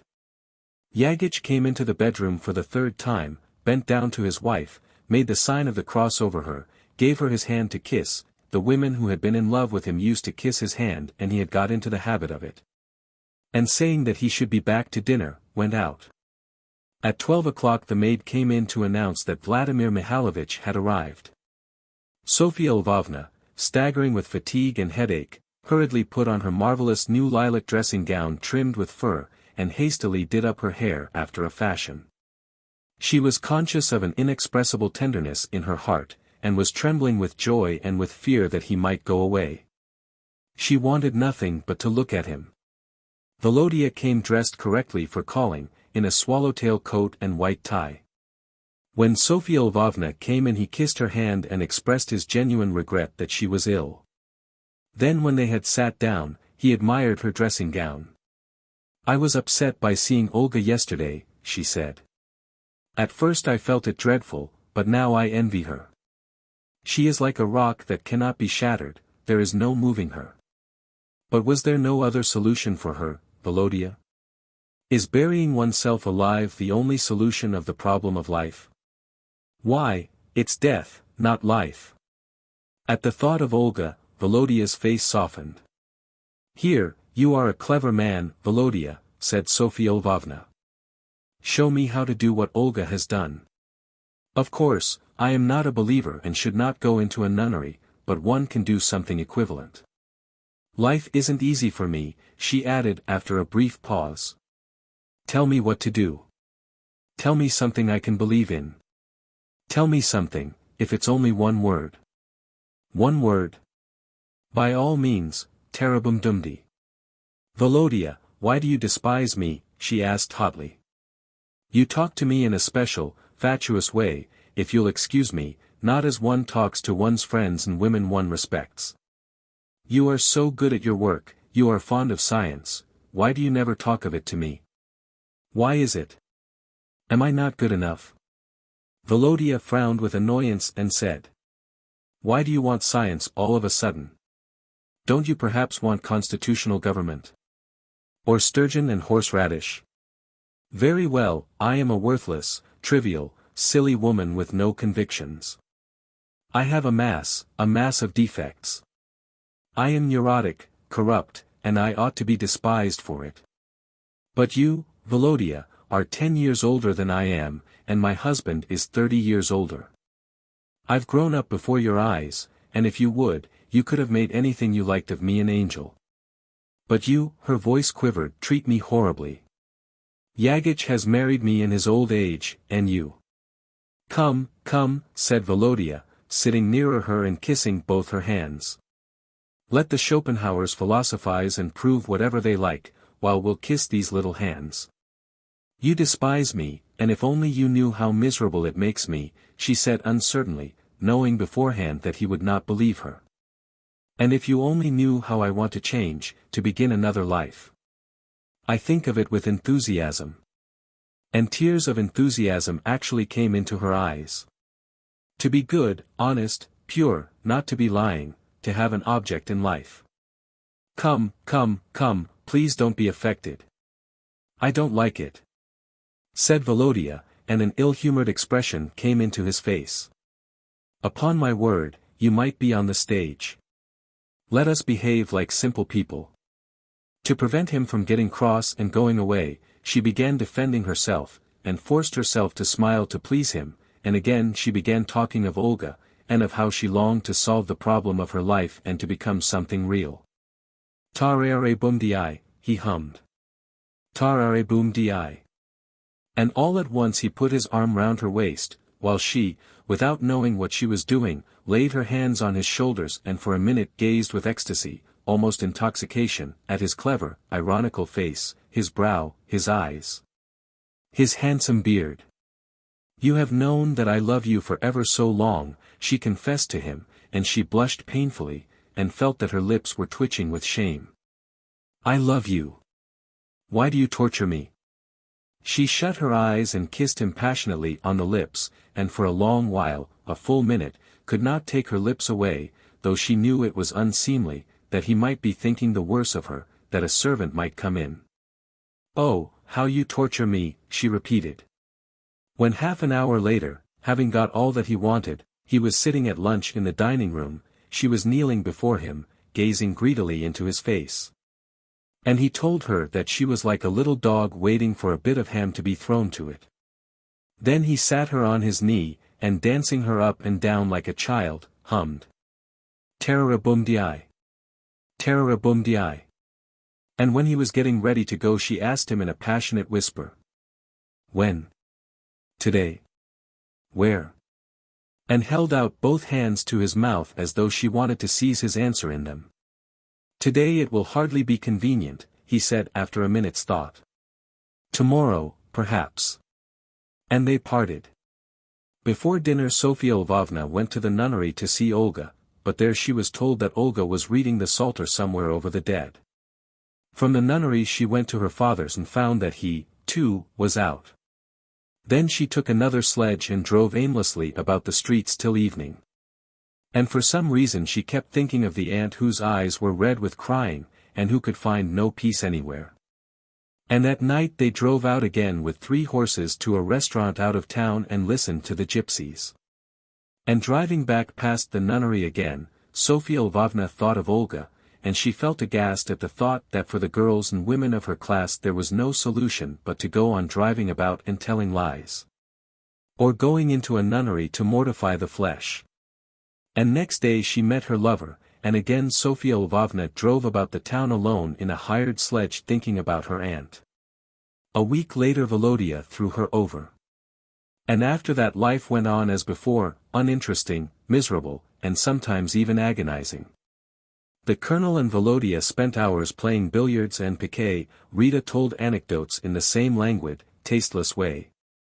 And Sofya Lvovna went about alone in hired sledges and kept begging her husband to take her for a good drive with 3 horses. Going almost every day to the nunnery, she wearied Olga, complaining of her unbearable misery, weeping, and feeling as she did so that she brought with her into the cell something impure, pitiful, shabby. And Olga repeated to her mechanically as though a lesson learnt by rote, that all this was of no consequence, that it would all pass and God would forgive her. The trousseau. I have seen a great many houses in my time, little and big, new and old, built of stone and of wood, but of one house I have kept a very vivid memory. It was, properly speaking, rather a cottage than a house, a tiny cottage of one story, with 3 windows, looking extraordinarily like a little old hunchback woman with a cap on. Its white stucco walls, its tiled roof, and dilapidated chimney, were all drowned in a perfect sea of green.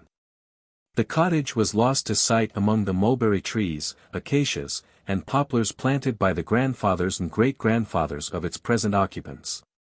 And yet it is a town house. Its wide courtyard stands in a row with other similar green courtyards, and forms part of a street. Nothing ever drives down that street, and very few persons are ever seen walking through it. The shutters of the little house are always closed. Its occupants do not care for sunlight, the light is no use to them. The windows are never opened, for they are not fond of fresh air. People who spend their lives in the midst of acacias, mulberries, and nettles have no passion for nature. It is only to the summer visitor that God has vouchsafed an eye for the beauties of nature.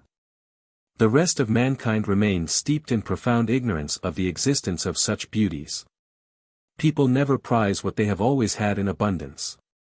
What we have, we do not treasure, and what's more, we do not even love it.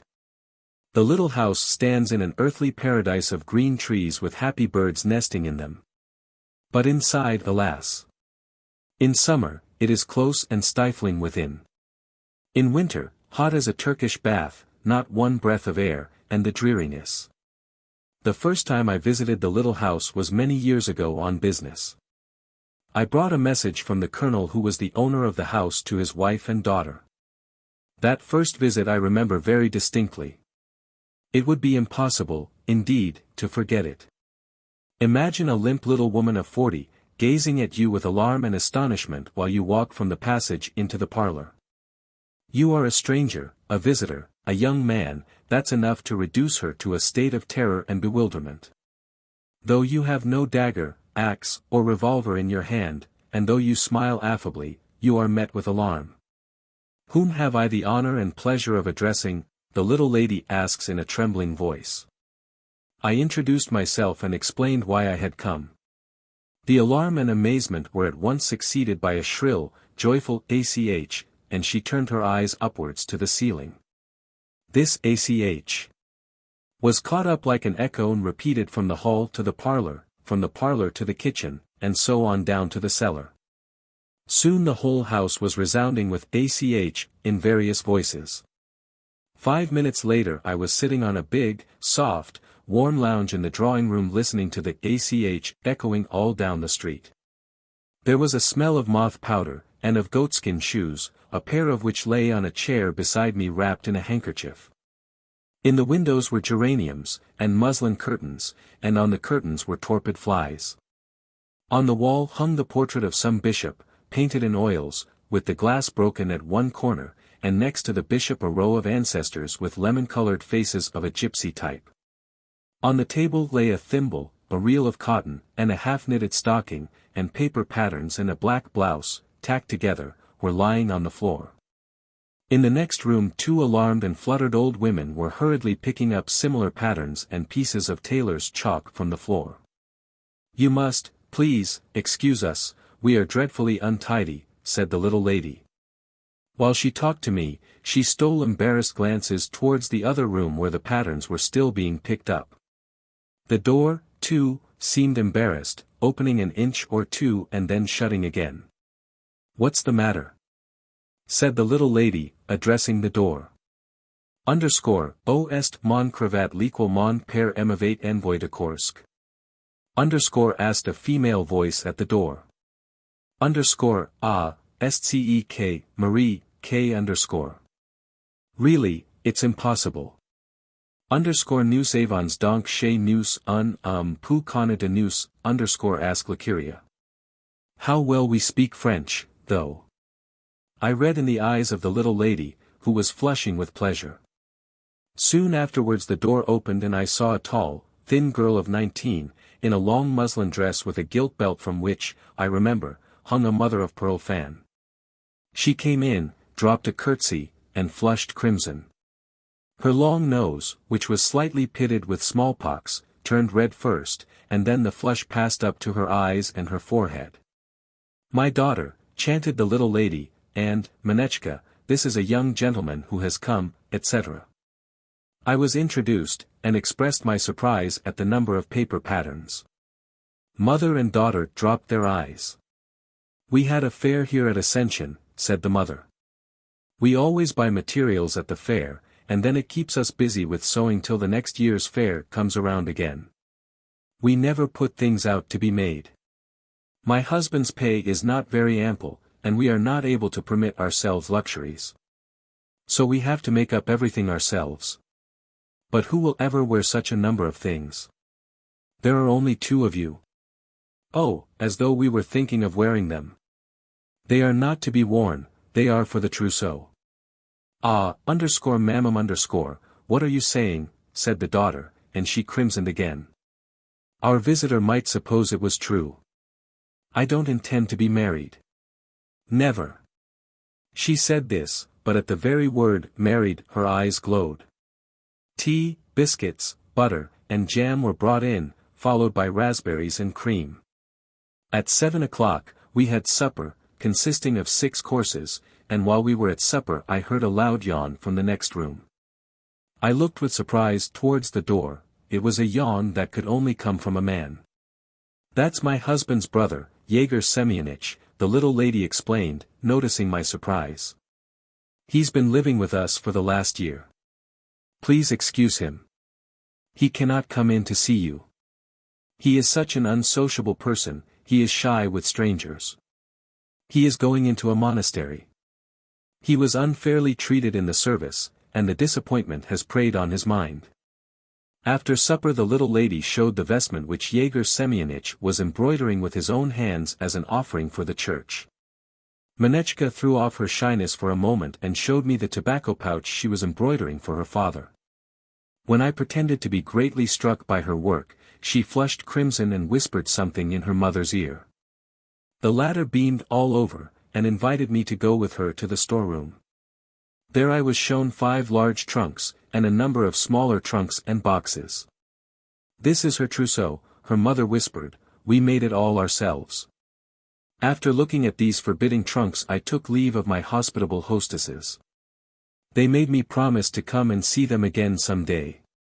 It happened that I was able to keep this promise. 7 years after my first visit, I was sent down to the little town to give expert evidence in a case that was being tried there. As I entered the little house I heard the same ACH echo through it. They recognized me at once. Well, they might. My first visit had been an event in their lives, and when events are few they are long remembered. I walked into the drawing room. The mother, who had grown stouter and was already getting grey, was creeping about on the floor, cutting out some blue material. The daughter was sitting on the sofa, embroidering. There was the same smell of moth powder, there were the same patterns, the same portrait with the broken glass. But yet there was a change. Beside the portrait of the bishop hung a portrait of the colonel, and the ladies were in mourning. The colonel's death had occurred a week after his promotion to be a general. Reminiscences began. The widow shed tears. "We have had a terrible loss," she said. "My husband, you know, is dead. We are alone in the world now, and have no one but ourselves to look to. Yegor Semyonitch is alive, but I have no good news to tell of him. They would not have him in the monastery on account of intoxicating beverages. And now in his disappointment he drinks more than ever. I am thinking of going to the Marshal of Nobility to lodge a complaint. Would you believe it, he has more than once broken open the trunks and taken Manechka's trousseau and given it to beggars. He has taken everything out of 2 of the trunks. If he goes on like this, my Manechka will be left without a trousseau at all." "What are you saying, _mamam_," said Manechka, embarrassed. "Our visitor might suppose, there's no knowing what he might suppose. I shall never marry. Manechka cast her eyes up to the ceiling with a look of hope and aspiration, evidently not for a moment believing what she said. A little bald-headed masculine figure in a brown coat and galoshes instead of boots darted like a mouse across the passage and disappeared.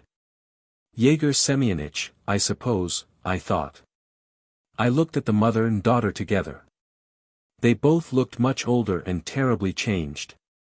The mother's hair was silvered, but the daughter was so faded and withered that her mother might have been taken for her elder sister, not more than 5 years her senior. I have made up my mind to go to the marshal, the mother said to me, forgetting she had told me this already. I mean to make a complaint. Yegor Semyonich lays his hands on everything we make, and offers it up for the sake of his soul. My Manechka is left without a trousseau. Manechka flushed again, but this time she said nothing. We have to make them all over again. And God knows we are not so well off. We are all alone in the world now. We are alone in the world, repeated Manechka. A year ago fate brought me once more to the little house. Walking into the drawing room, I saw the old lady. Dressed all in black with heavy crepe _pluriuses_, she was sitting on the sofa sewing. Beside her sat the little old man in the brown coat and the galoshes instead of boots. On seeing me, he jumped up and ran out of the room. In response to my greeting, the old lady smiled and said, "Je suis charmée de vous revoir, monsieur." What are you making? I asked, a little later. It's a blouse. When it's finished I shall take it to the priests to be put away, or else Yegor Semyonich would carry it off. I store everything at the priest's now, she added in a whisper. And looking at the portrait of her daughter which stood before her on the table, she sighed and said, "We are all alone in the world." And where was the daughter? Where was Manechka? I did not ask. I did not dare to ask the old mother dressed in her new deep mourning. And while I was in the room, and when I got up to go, no Manechka came out to greet me. I did not hear her voice, nor her soft, timid footstep. I understood, and my heart was heavy. The helpmate. "I've asked you not to tidy my table," said Nikolai Yevgrafitch. "There's no finding anything when you've tidied up. Where's the telegram? Where have you thrown it? Be so good as to look for it. It's from Kazan, dated yesterday." The maid, a pale, very slim girl with an indifferent expression, found several telegrams in the basket under the table, and handed them to the doctor without a word. But all these were telegrams from patients. Then they looked in the drawing room, and in Olga Dmitrievna's room. It was past midnight. Nikolai Yevgrafitch knew his wife would not be home very soon, not till 5 o'clock at least. He did not trust her, and when she was long away he could not sleep, was worried, and at the same time he despised his wife, and her bed, and her looking-glass, and her boxes of sweets, and the hyacinths. And the lilies of the valley which were sent her every day by some one or other, and which diffused the sickly fragrance of a florist's shop all over the house. On such nights he became petty, ill-humored, irritable, and he fancied now that it was very necessary for him to have the telegram he had received the day before from his brother, though it contained nothing but Christmas greetings. On the table of his wife's room under the box of stationery he found a telegram, and glanced at it casually. It was addressed to his wife, care of his mother-in-law, from Monte Carlo, and signed Michel. The doctor did not understand one word of it, as it was in some foreign language, apparently English. Who is this Michel? Why Monte Carlo? Why directed care of her mother? During the 7 years of his married life he had grown used to being suspicious, guessing, catching at clues, and it had several times occurred to him that his exercise at home had qualified him to become an excellent detective. Going into his study and beginning to reflect, he recalled at once how he had been with his wife in Petersburg a year and a half ago, and had lunched with an old schoolfellow, a civil engineer. And how that engineer had introduced to him and his wife a young man of 2 or 3 and 20, called Mikhail Ivanovitch, with rather a curious short surname Riss. 2 months later the doctor had seen the young man's photograph in his wife's album, with an inscription in French, in remembrance of the present and in hope of the future. Later on he had met the young man himself at his mother-in-law's. And that was at the time when his wife had taken to being very often absent and coming home at 4 or 5 o'clock in the morning, and was constantly asking him to get her a passport for abroad, which he kept refusing to do. And a continual feud went on in the house which made him feel ashamed to face the servants. 6 months before, his colleagues had decided that he was going into consumption, and advised him to throw up everything and go to the Crimea. When she heard of this, Olga Dmitrievna affected to be very much alarmed.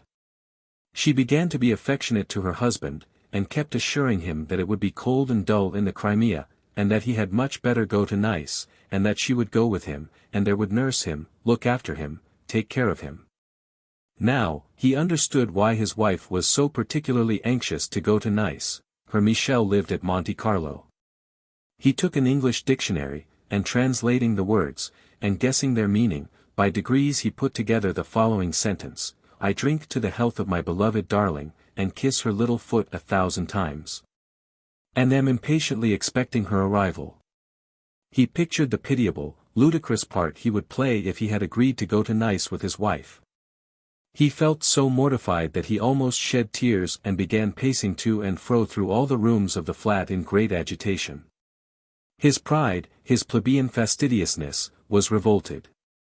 Clenching his fists and scowling with disgust, he wondered how he, the son of a village priest, brought up in a clerical school, a plain, straightforward man, a surgeon by profession, how could he have let himself be enslaved?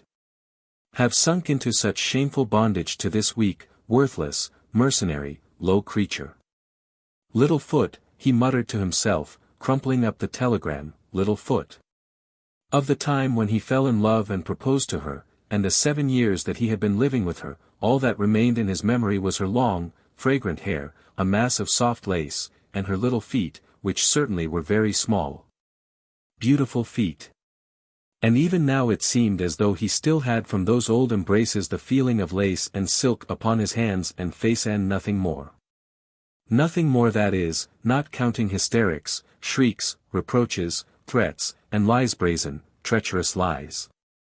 He remembered how in his father's house in the village a bird would sometimes chance to fly in from the open air into the house and would struggle desperately against the window panes and upset things. So this woman from a class utterly alien to him had flown into his life and made complete havoc of it. The best years of his life had been spent as though in hell, his hopes for happiness shattered and turned into a mockery, his health gone, his rooms as vulgar in their atmosphere as a cocotte. And of the 10,000 he earned every year he could never save 10 rubles to send his old mother in the village, and his debts were already about 15,000. It seemed that if a band of brigands had been living in his rooms his life would not have been so hopelessly, so irremediably ruined as by the presence of this woman. He began coughing and gasping for breath. He ought to have gone to bed and got warm, but he could not.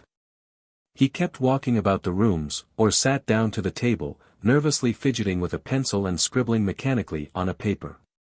Trying a pen. A little foot. By 5 o'clock he grew weaker and threw all the blame on himself. It seemed to him now that if Olga Dmitrievna had married someone else who might have had a good influence over her, who knows? She might after all have become a good, straightforward woman. He was a poor psychologist, and knew nothing of the female heart. Besides, he was churlish, uninteresting. I haven't long to live now, he thought. I am a dead man, and ought not to stand in the way of the living. It would be strange and stupid to insist upon one's rights now. I'll have it out with her, let her go to the man she loves. I'll give her a divorce. I'll take the blame on myself. Olga Dmitrievna came in at last, and she walked into the study and sank into a chair just as she was in her white cloak, hat, and overboots. The nasty, fat boy, she said with a sob, breathing hard. It's really dishonest, it's disgusting. She stamped. I can't put up with it, I can't. What's the matter? Asked Nikolai Yevgrafitch, going up to her.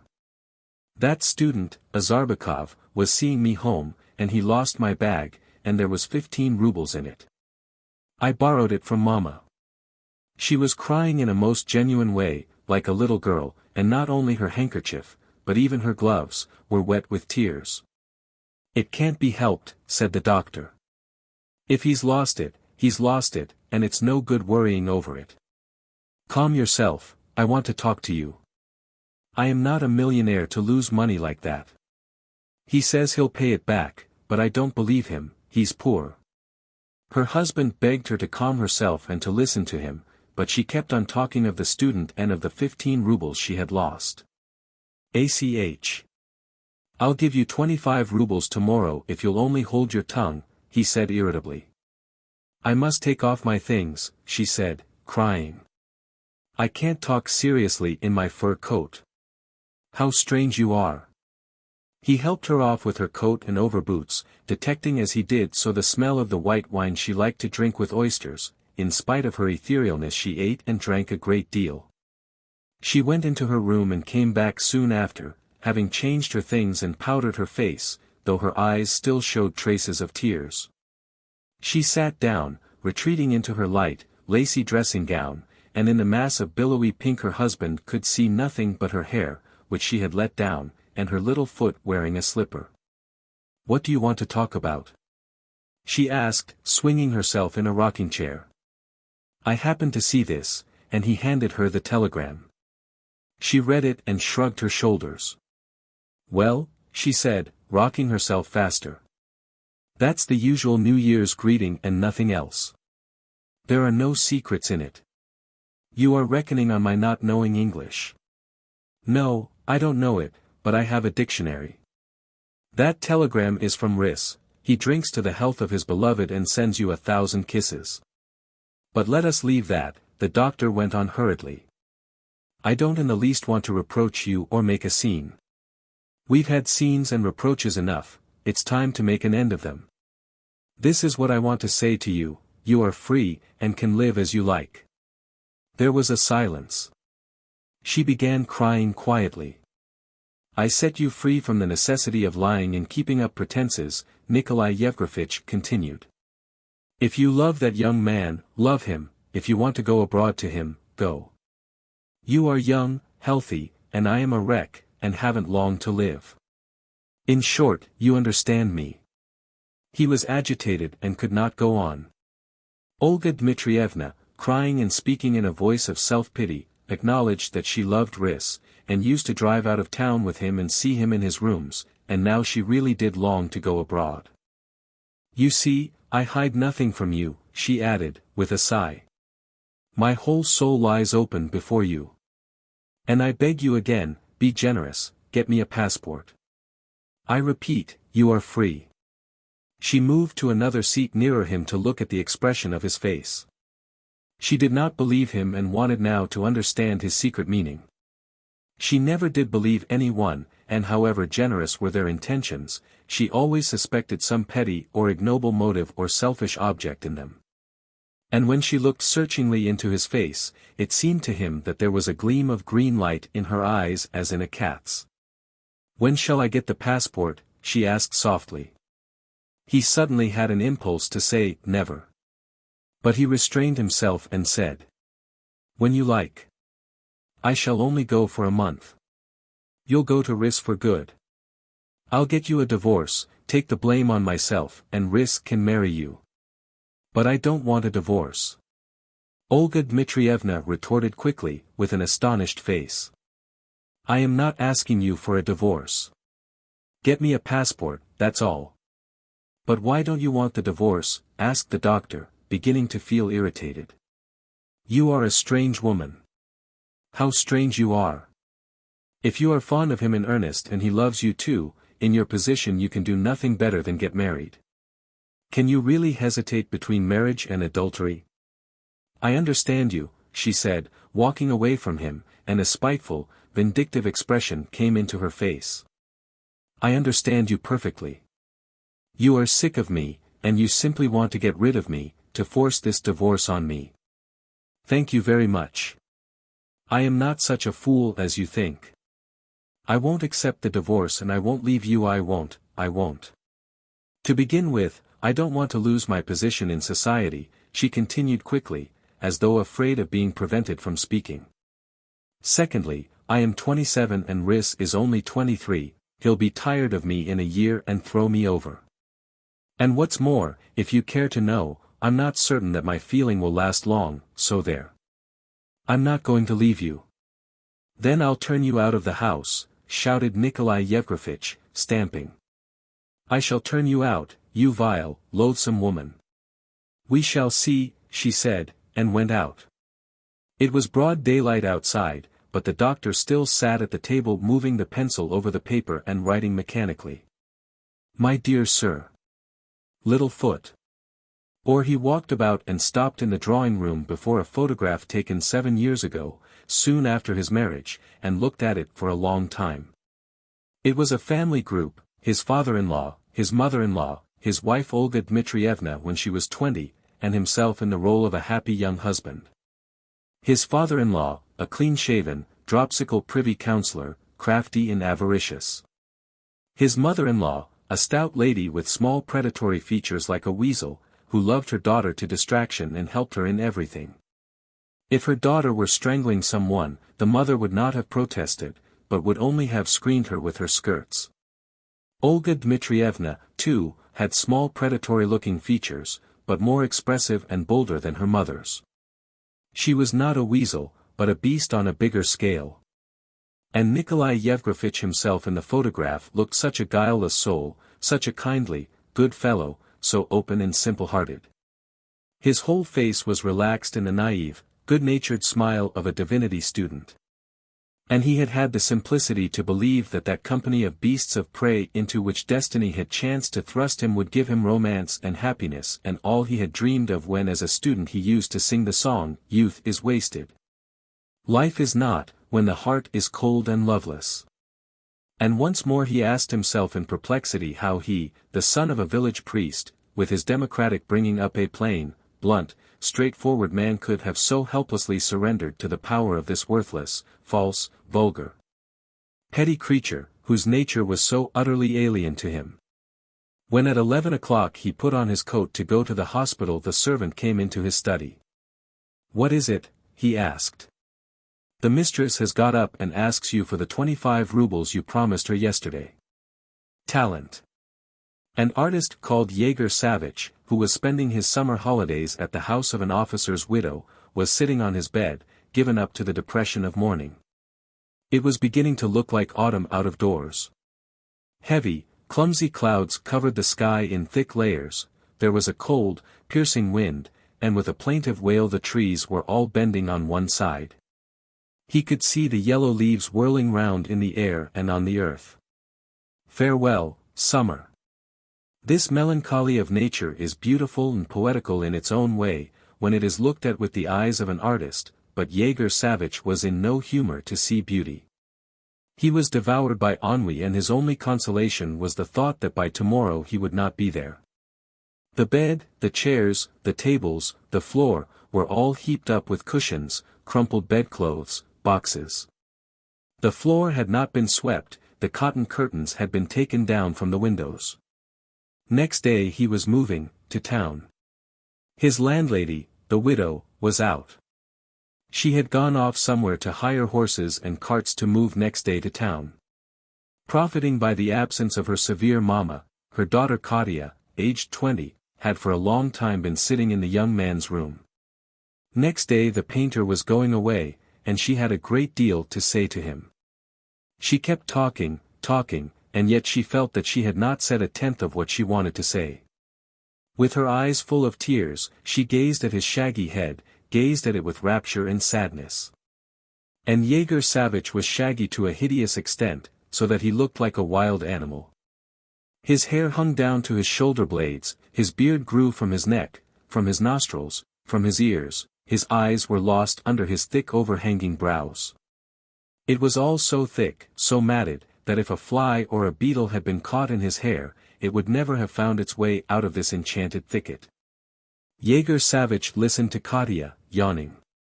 He was tired.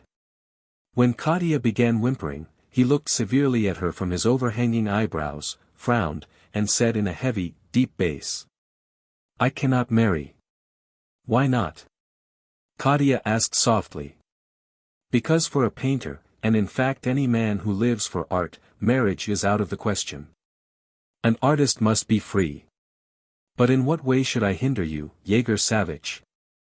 I am not speaking of myself, I am speaking in general. Famous authors and painters have never married. And you, too, will be famous. I understand that perfectly. But put yourself in my place. I am afraid of my mother. She is stern and irritable. When she knows that you won't marry me, and that it's all nothing, she'll begin to give it to me. Oh, how wretched I am. And you haven't paid for your rooms, either. Damn her. I'll pay. Yegor Savvich got up and began walking to and fro. I ought to be abroad, he said. And the artist told her that nothing was easier than to go abroad. One need do nothing but paint a picture and sell it. Of course. Katia assented. Why haven't you painted one in the summer? Do you suppose I can work in a barn like this? The artist said ill-humoredly. And where should I get models? Someone banged the door viciously in the story below. Katia, who was expecting her mother's return from minute to minute, jumped up and ran away. The artist was left alone. For a long time he walked to and fro, threading his way between the chairs and the piles of untidy objects of all sorts. He heard the widow rattling the crockery and loudly abusing the peasants who had asked her 2 rubles for each cart. In his disgust Yegor Savvich stopped before the cupboard and stared for a long while, frowning at the decanter of vodka. Ah, blast you, he heard the widow railing at Katia. Damnation take you. The artist drank a glass of vodka, and the dark cloud in his soul gradually disappeared, and he felt as though all his inside was smiling within him. He began dreaming. His fancy pictured how he would become great. He could not imagine his future works, but he could see distinctly how the papers would talk of him, how the shops would sell his photographs, with what envy his friends would look after him. He tried to picture himself in a magnificent drawing room surrounded by pretty and adoring women, but the picture was misty, vague, as he had never in his life seen a drawing room. The pretty and adoring women were not a success either, for, except Katia, he knew no adoring woman, not even one respectable girl. People who know nothing about life usually picture life from books, but Yegor Savvich knew no books either. He had tried to read Gogol, but had fallen asleep on the second page. It won't burn, drat the thing, the widow bawled down below, as she set the samovar. Katia, give me some charcoal. The dreamy artist felt a longing to share his hopes and dreams with someone. He went downstairs into the kitchen, where the stout widow and Katia were busy about a dirty stove in the midst of charcoal fumes from the samovar. There he sat down on a bench close to a big pot and began. It's a fine thing to be an artist. I can go just where I like, do what I like. One has not to work in an office or in the fields. I've no superiors or officers over me. I'm my own superior.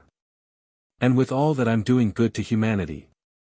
And after dinner he composed himself for a rest.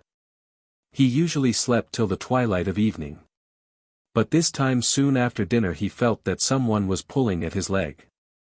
Someone kept laughing and shouting his name. He opened his eyes and saw his friend Euclikin, the landscape painter, who had been away all the summer in the Kostroma district. Bah, he cried, delighted. What do I see? There followed handshakes, questions. Well, have you brought anything? I suppose you've knocked off hundreds of sketches, said Yegor Savvich, watching Euclikin taking his belongings out of his trunk. Yes. I have done something. And how are you getting on? Have you been painting anything? Yegor Savvich dived behind the bed, and crimson in the face, extracted a canvas in a frame covered with dust and spider webs. See here. A girl at the window after parting from her betrothed. In 3 sittings. Not nearly finished yet. The picture represented Katia faintly outlined sitting at an open window, from which could be seen a garden and lilac distance. Euclikin did not like the picture. There is air and there is expression, he said. There's a feeling of distance, but that bush is screaming horribly. The decanter was brought on to the scene. Towards evening Kostyliev, also a promising beginner, an historical painter, came in to see Yegor Savvitch. He was a friend staying at the next villa, and was a man of 35. He had long hair, and wore a blouse with a Shakespeare collar, and had a dignified manner. Seeing the vodka, he frowned, complained of his chest, but yielding to his friend's entreaties, drank a glass.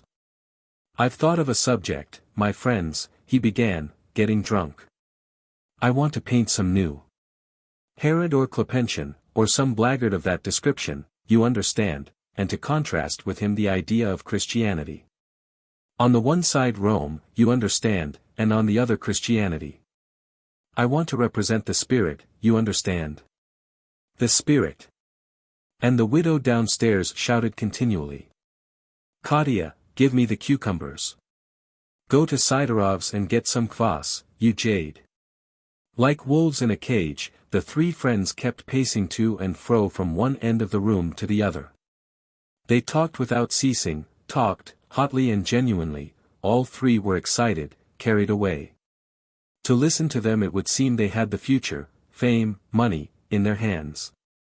And it never occurred to either of them that time was passing, that everyday life was nearing its close, that they had lived at other people's expense a great deal and nothing yet was accomplished.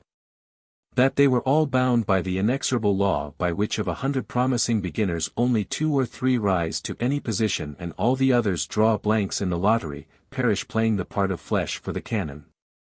They were gay and happy, and looked the future boldly in the face. At 1 o'clock in the morning Kostyliev said goodbye, and smoothing out his Shakespeare collar, went home. The landscape painter remained to sleep at Yegor Savvitch's.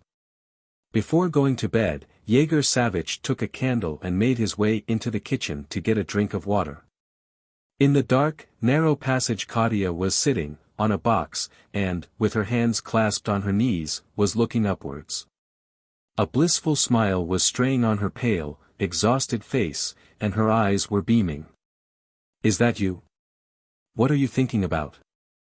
Yegor Savvitch asked her. "I am thinking of how you'll be famous," she said in a half-whisper. "I keep fancying how you'll become a famous man.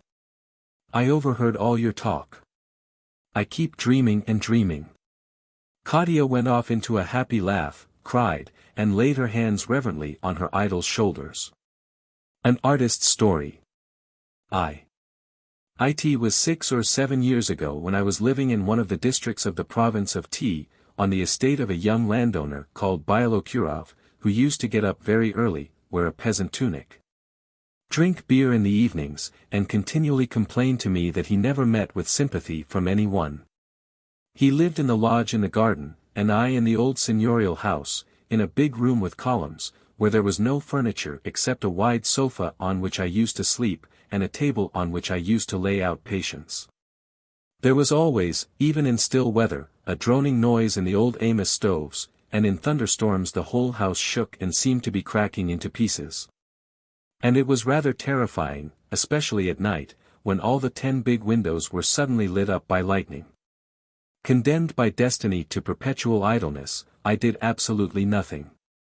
For hours together I gazed out of window at the sky, at the birds, at the avenue, read everything that was brought me by post, slept.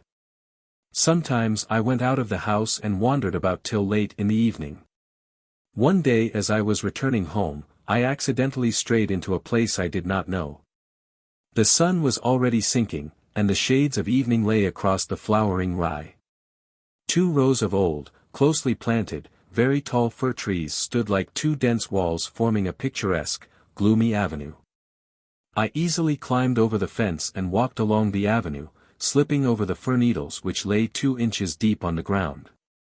It was still and dark, and only here and there on the high tree tops the vivid golden light quivered and made rainbows in the spiders' webs. There was a strong, almost stifling smell of resin. Then I turned into a long avenue of limes. Here, too, all was desolation and age, last year's leaves rusted mournfully under my feet and in the twilight shadows lurked between the trees. From the old orchard on the right came the faint, reluctant note of the golden oriole, who must have been old too. But at last the limes ended. I walked by an old white house of 2 stories with a terrace, and there suddenly opened before me a view of a courtyard, a large pond with a bathing house, a group of green willows, and a village on the further bank, with a high, narrow belfry on which there glittered a cross reflecting the setting sun. For a moment it breathed upon me the fascination of something near and very familiar, as though I had seen that landscape at some time in my childhood. At the white stone gates which led from the yard to the fields, old-fashioned solid gates with lions on them, were standing 2 girls. One of them, the elder, a slim, pale, very handsome girl with a perfect haystack of chestnut hair and a little obstinate mouth, had a severe expression and scarcely took notice of me, while the other, who was still very young, not more than 17 or 18, and was also slim and pale, with a large mouth and large eyes, looked at me with astonishment as I passed by, said something in English, and was overcome with embarrassment. And it seemed to me that these 2 charming faces, too, had long been familiar to me. And I returned home feeling as though I had had a delightful dream. One morning soon afterwards, as Bialokurov and I were walking near the house, a carriage drove unexpectedly into the yard, rustling over the grass, and in it was sitting one of those girls. It was the elder one. She had come to ask for subscriptions for some villagers whose cottages had been burnt down. Speaking with great earnestness and precision, and not looking at us, she told us how many houses in the village of Sionovo had been burnt, how many men, women, and children were left homeless, and what steps were proposed, to begin with, by the relief committee, of which she was now a member. After handing us the subscription list for our signatures, she put it away and immediately began to take leave of us. "You have quite forgotten us, Pyotr Petrovitch," she said to Bialokurov as she shook hands with him. "Do come, and if Monsieur N." She mentioned my name, cares to make the acquaintance of admirers of his work, and will come and see us, mother and I will be delighted. I bowed.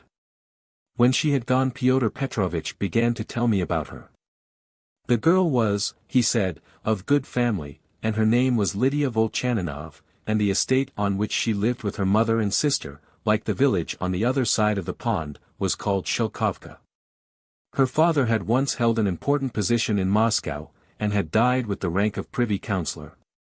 Although they had ample means, the Volchaninovs lived on their estate summer and winter without going away. Lydia was a teacher in the Zemstvo school in her own village, and received a salary of 25 rubles a month. She spent nothing on herself but her salary, and was proud of earning her own living. "An interesting family," said Bialokurov. "Let us go over one day. They will be delighted to see you." One afternoon on a holiday we thought of the Volchaninovs, and went to Shelkovka to see them. They, the mother and 2 daughters, were at home. The mother, Ekaterina Pavlovna, who at one time had been handsome, but now, asthmatic, depressed, vague, and over-feeble for her years, tried to entertain me with conversation about painting. Having heard from her daughter that I might come to Shelkovka, she had hurriedly recalled 2 or 3 of my landscapes which she had seen in exhibitions in Moscow, and now asked what I meant to express by them. Lydia, or as they called her Lida, talked more to Bialokurov than to me. Earnest and unsmiling, she asked him why he was not on the Zemstvo, and why he had not attended any of its meetings. "It's not right, Pyotr Petrovitch," she said reproachfully. "It's not right. It's too bad." "That's true, Lida, that's true," the mother assented. "It isn't right. Our whole district is in the hands of Balagin," Lida went on, addressing me. "He is the chairman of the Zemstvo board, and he has distributed all the posts in the district among his nephews and sons-in-law, and he does as he likes. He ought to be opposed. The young men ought to make a strong party, but you see what the young men among us are like. It's a shame, Pyotr Petrovitch." The younger sister, Genya, was silent while they were talking of the Zemstvo. She took no part in serious conversation. She was not looked upon as quite grown up by her family, and, like a child, was always called by the nickname of Messieurs, because that was what she had called her English governess when she was a child. She was all the time looking at me with curiosity, and when I glanced at the photographs in the album, she explained to me, "That's uncle, that's godfather," moving her finger across the photograph. As she did so she touched me with her shoulder like a child, and I had a close view of her delicate, undeveloped chest, her slender shoulders, her plait, and her thin little body tightly drawn in by her sash. We played croquet and lawn tennis, we walked about the garden, drank tea, and then sat a long time over supper. After the huge empty room with columns, I felt, as it were, at home in this small snug house where there were no oleographs on the walls and where the servants were spoken to with civility. And everything seemed to me young and pure, thanks to the presence of Lida and Messieurs, and there was an atmosphere of refinement over everything. At supper Lida talked to Bialokurov again of the Zemstvo, of Balagan, and of school libraries. She was an energetic, genuine girl, with convictions, and it was interesting to listen to her, though she talked a great deal and in a loud voice perhaps because she was accustomed to talking at school. On the other hand, Pyotr Petrovitch, who had retained from his student days the habit of turning every conversation into an argument, was tedious, flat, long-winded, and unmistakably anxious to appear clever and advanced. Gesticulating, he upset a sauce-boat with his sleeve, making a huge pool on the tablecloth, but no one except me appeared to notice it. It was dark and still as we went home. Good breeding is shown, not by not upsetting the sauce, but by not noticing it when somebody else does, said Bialokurov, with a sigh. Yes, a splendid, intellectual family. I've dropped out of all decent society. It's dreadful how I've dropped out of it. It's all through work, work, work. He talked of how hard one had to work if one wanted to be a model farmer. And I thought what a heavy, sluggish fellow he was. Whenever he talked of anything serious he articulated error with intense effort, and worked just as he talked slowly, always late and behindhand. I had little faith in his business capacity if only from the fact that when I gave him letters to post he carried them about in his pocket for weeks together. The hardest thing of all, he muttered as he walked beside me, the hardest thing of all is that, work as one may, one meets with no sympathy from any one. No sympathy. 2.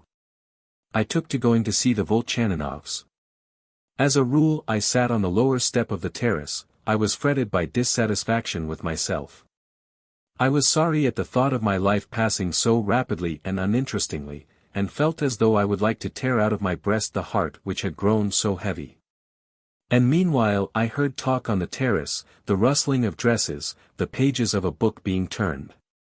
I soon grew accustomed to the idea that during the day Lida received patients, gave out books, and often went into the village with a parasol and no hat, and in the evening talked aloud of the Zemstvo and schools. This slim, handsome, invariably austere girl, with her small well-cut mouth, always said dryly when the conversation turned on serious subjects. "That's of no interest to you." She did not like me. She disliked me because I was a landscape painter and did not in my pictures portray the privations of the peasants, and that, as she fancied, I was indifferent to what she put such faith in. I remember when I was traveling on the banks of Lake Baikal, I met a Buryat girl on horseback, wearing a shirt and trousers of blue Chinese canvas. I asked her if she would sell me her pipe. While we talked she looked contemptuously at my European face and hat, and in a moment she was bored with talking to me. She shouted to her horse and galloped on. And in just the same way Lida despised me as an alien. She never outwardly expressed her dislike for me, but I felt it, and sitting on the lower step of the terrace, I felt irritated, and said that doctoring peasants when one was not a doctor was deceiving them. And that it was easy to be benevolent when one had 6,000 acres. Meanwhile her sister Messieurs had no cares, and spent her life in complete idleness just as I did. When she got up in the morning she immediately took up a book and sat down to read on the terrace in a deep armchair, with her feet hardly touching the ground, or hid herself with her book in the lime avenue, or walked out into the fields. She spent the whole day reading, poring greedily over her book, and only from the tired, dazed look in her eyes and the extreme paleness of her face one could divine how this continual reading exhausted her brain. When I arrived she would flush a little, leave her book, and looking into my face with her big eyes, would tell me eagerly of anything that had happened, for instance, that the chimney had been on fire in the servants' hall. Or that one of the men had caught a huge fish in the pond. On ordinary days she usually went about in a light blouse and a dark blue skirt. We went for walks together, picked cherries for making jam, went out in the boat. When she jumped up to reach a cherry or sculled in the boat, her thin, weak arms showed through her transparent sleeves. Or I painted a sketch, and she stood beside me watching rapturously. One Sunday at the end of July I came to the Volchaninovs about 9 o'clock in the morning. I walked about the park, keeping a good distance from the house, looking for white mushrooms, of which there was a great number that summer, and noting their position so as to come and pick them afterwards with Genya. There was a warm breeze. I saw Genya and her mother both in light holiday dresses coming home from church, Genya holding her hat in the wind. Afterwards I heard them having tea on the terrace. For a careless person like me, trying to find justification for my perpetual idleness, these holiday mornings in our country houses in the summer have always had a particular charm.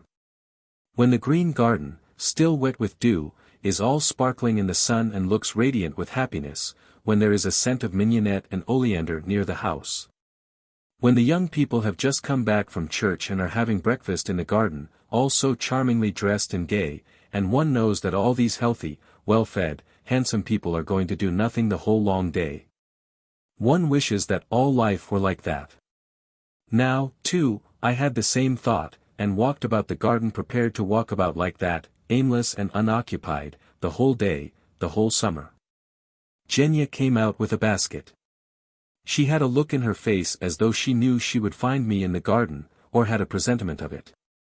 We gathered mushrooms and talked, and when she asked a question she walked a little ahead so as to see my face.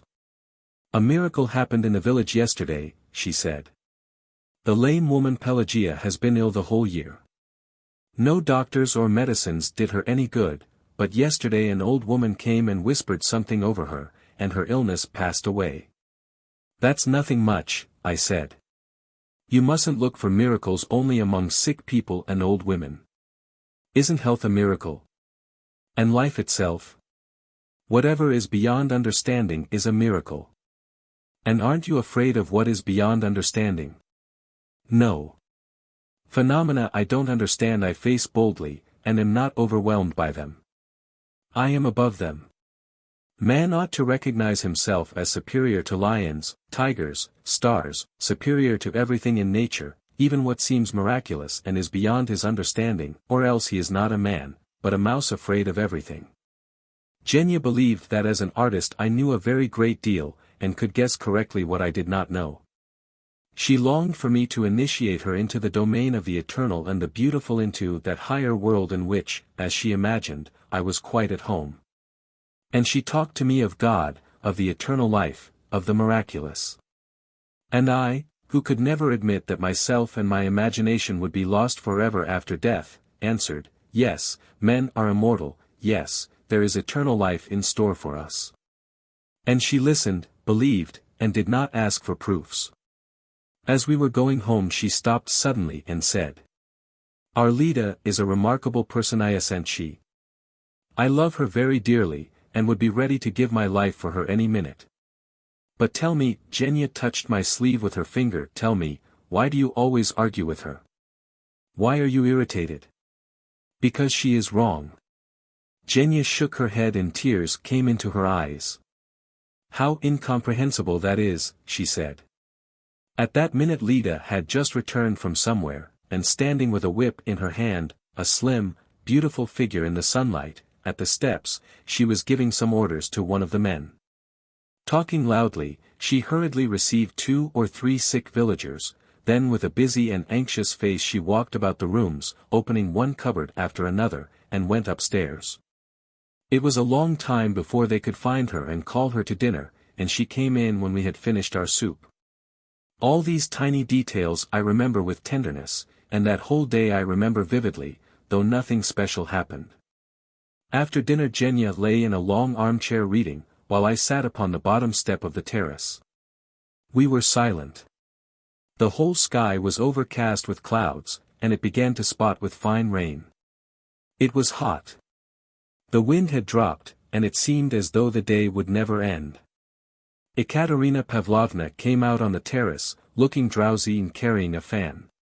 "Oh, mother," said Genya, kissing her hand, "it's not good for you to sleep in the day." They adored each other. When one went into the garden, the other would stand on the terrace, and, looking towards the trees, call, "Hail, Genya," or, "Mother, where are you?" They always said their prayers together, and had the same faith. And they understood each other perfectly even when they did not speak. And their attitude to people was the same. Ekaterina Pavlovna, too, grew quickly used to me and fond of me, and when I did not come for 2 or 3 days, sent to ask if I were well. She, too, gazed at my sketches with enthusiasm, and with the same openness and readiness to chatter as Monsieur's, she told me what had happened, and confided to me her domestic secrets. She had a perfect reverence for her elder daughter. Lida did not care for endearments, she talked only of serious matters, she lived her life apart, and to her mother and sister was as sacred and enigmatic a person as the admiral, always sitting in his cabin, is to the sailors. "Our Lida is a remarkable person," the mother would often say. "Isn't she?" Now, too, while it was drizzling with rain, we talked of Lida. "She is a remarkable girl," said her mother, and added in an undertone, like a conspirator, looking about her timidly, "You wouldn't easily find another like her, only, do you know, I am beginning to be a little uneasy. The school, the dispensary, books, all that's very good, but why go to extremes? She is 23, you know, it's time for her to think seriously of herself. With her books and her dispensary she will find life has slipped by without having noticed it. She must be married." Genya, pale from reading, with her hair disarranged, raised her head and said as it were to herself, looking at her mother, "Mother, everything is in God's hands." And again she buried herself in her book. Bialokurov came in his tunic and embroidered shirt. We played croquet and tennis, then when it got dark, sat a long time over supper and talked again about schools, and about Balagin, who had the whole district under his thumb. As I went away from the Volchaninovs that evening, I carried away the impression of a long, long idle day, with a melancholy consciousness that everything ends in this world, however long it may be. Genya saw us out to the gate, and perhaps because she had been with me all day, from morning till night, I felt dull without her, and that all that charming family were near and dear to me. And for the first time that summer I had a yearning to paint. "Tell me, why do you lead such a dreary, colorless life?" I asked Bialokurov as I went home. "My life is dreary, difficult, and monotonous because I am an artist, a strange person. From my earliest days I've been wrung by envy, self-dissatisfaction, distrust in my work. I'm always poor, I'm a wanderer, but you're a healthy, normal man, a landowner, and a gentleman. Why do you live in such an uninteresting way? Why do you get so little out of life? Why haven't you, for instance, fallen in love with Lida or Genya?" "You forget that I love another woman," answered Bialokurov. He was referring to Lyubov Ivanovna, the lady who shared the lodge with him. Every day I saw this lady, very plump, rotund, and dignified, not unlike a fat goose, walking about the garden, in the Russian national dress and beads, always carrying a parasol, and the servant was continually calling her in to dinner or to tea. 3 years before she had taken one of the lodges for a summer holiday, and had settled down at Bialokurov's apparently forever. She was 10 years older than he was, and kept a sharp hand over him, so much so that he had to ask her permission when he went out of the house. She often sobbed in a deep masculine note, and then I used to send word to her that if she did not leave off, I should give up my rooms there, and she left off. When we got home Bialokurov sat down on the sofa and frowned thoughtfully, and I began walking up and down the room, conscious of a soft emotion as though I were in love. I wanted to talk about the Volchaninovs. Lida could only fall in love with a member of the Zemstvo, as devoted to schools and hospitals as she is, I said. Oh, for the sake of a girl like that one might not only go into the zemstvo, but even wear out iron shoes, like the girl in the fairy tale. And Messieurs? What a sweet creature she is, that Messieurs. Bialokurov, drawling out error, began a long-winded disquisition on the malady of the age pessimism. He talked confidently, in a tone that suggested that I was opposing him. Hundreds of miles of desolate, monotonous, burnt-up steppe cannot induce such deep depression as one man when he sits and talks, and one does not know when he will go. It's not a question of pessimism or optimism, I said irritably. It's simply that 99 people out of 100 have no sense. Bialokurov took this as aimed at himself, was offended, and went away. 3.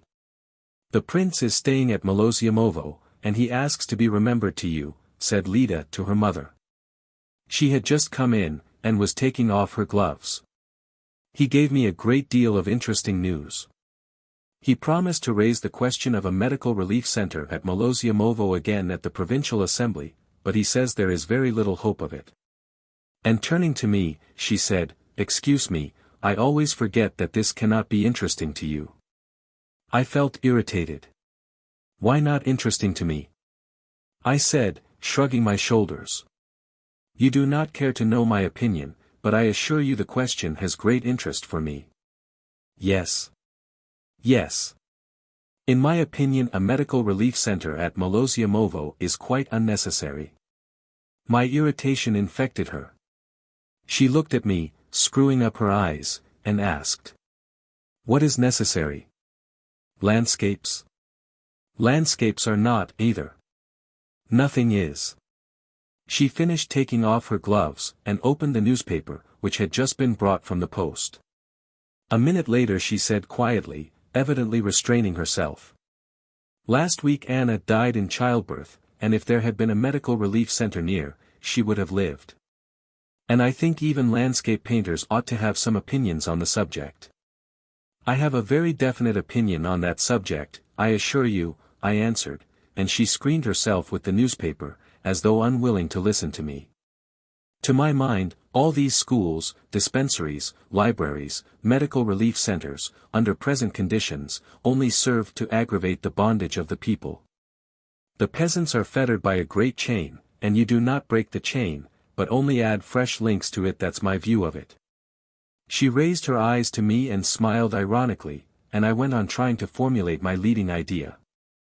What matters is not that Anna died in childbirth, but that all these Annas, Mavras, Pelagias, toil from early morning till dark, fall ill from working beyond their strength, all their lives tremble for their sick and hungry children. All their lives are being doctored, and in dread of death and disease, fade and grow old early, and die in filth and stench. Their children begin the same story over again as soon as they grow up, and so it goes on for hundreds of years, and milliards of men live worse than beasts, in continual terror, for a mere crust of bread. The whole horror of their position lies in their never having time to think of their souls, of their image and semblance.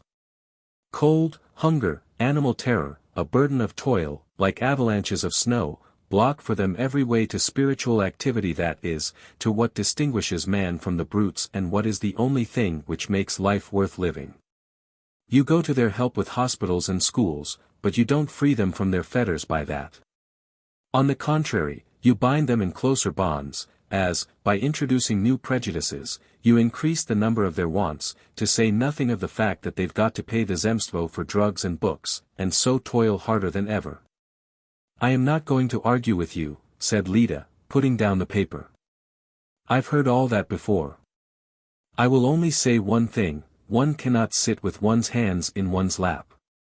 It's true that we are not saving humanity, and perhaps we make a great many mistakes, but we do what we can, and we are right. The highest and holiest task for a civilized being is to serve his neighbors, and we try to serve them as best we can.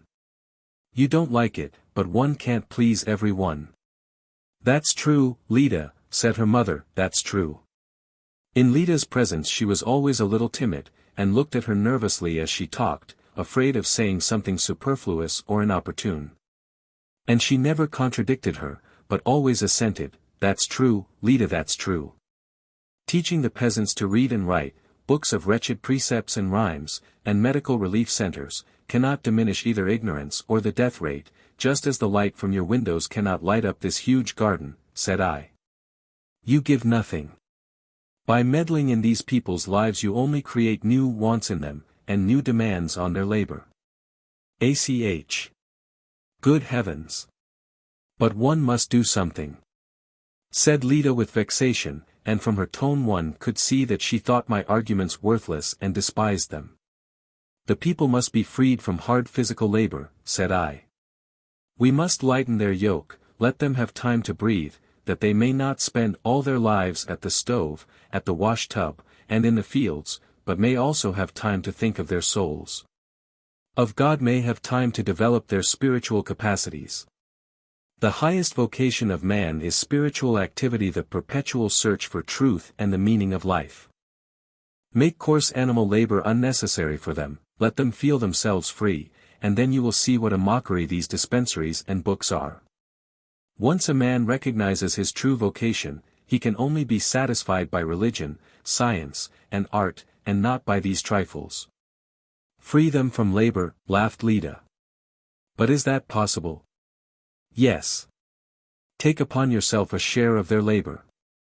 If all of us, townspeople and country people, all without exception, would agree to divide between us the labor which mankind spends on the satisfaction of their physical needs, each of us would perhaps need to work only for 2 or 3 hours a day.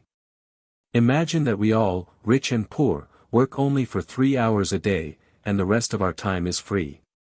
Imagine further that in order to depend even less upon our bodies and to labor less, we invent machines to replace our work, we try to cut down our needs to the minimum. We would harden ourselves and our children that they should not be afraid of hunger and cold, and that we shouldn't be continually trembling for their health like Anna, Mavra, and Pelagia. Imagine that we don't doctor ourselves, don't keep dispensaries, tobacco factories, distilleries. What a lot of free time would be left us after all. All of us together would devote our leisure to science and art. Just as the peasants sometimes work, the whole community together mending the roads, so all of us, as a community, would search for truth and the meaning of life, and I am convinced that the truth would be discovered very quickly. Man would escape from this continual, agonizing, oppressive dread of death, and even from death itself. You contradict yourself, though, said Leda. You talk about science, and are yourself opposed to elementary education. Elementary education, when a man has nothing to read but the signs on public houses and sometimes books which he cannot understand, such education has existed among us since the times of Rurik. Gogol's Petrushka has been reading for ever so long, yet as the village was in the days of Rurik so it has remained. What is needed is not elementary education, but freedom for a wide development of spiritual capacities. What are wanted are not schools, but universities. You are opposed to medicine, too. Yes. It would be necessary only for the study of diseases as natural phenomena, and not for the cure of them. If one must cure, it should not be diseases, but the causes of them. Remove the principal cause, physical labor, and then there will be no disease. I don't believe in a science that cures disease, I went on excitedly. When science and art are real, they aim not at temporary private ends, but at eternal and universal. They seek for truth and the meaning of life, they seek for God, for the soul, and when they are tied down to the needs and evils of the day, to dispensaries and libraries, they only complicate and hamper life. We have plenty of doctors, chemists, lawyers, plenty of people can read and write, but we are quite without biologists, mathematicians, philosophers, poets. The whole of our intelligence, the whole of our spiritual energy, is spent on satisfying temporary, passing needs.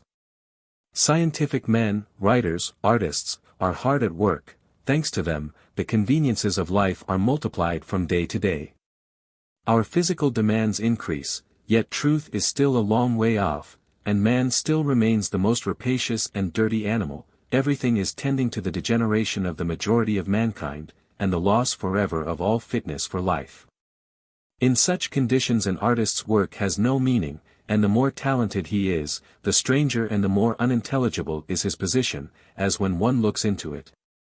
It is evident that he is working for the amusement of a rapacious and unclean animal, and is supporting the existing order.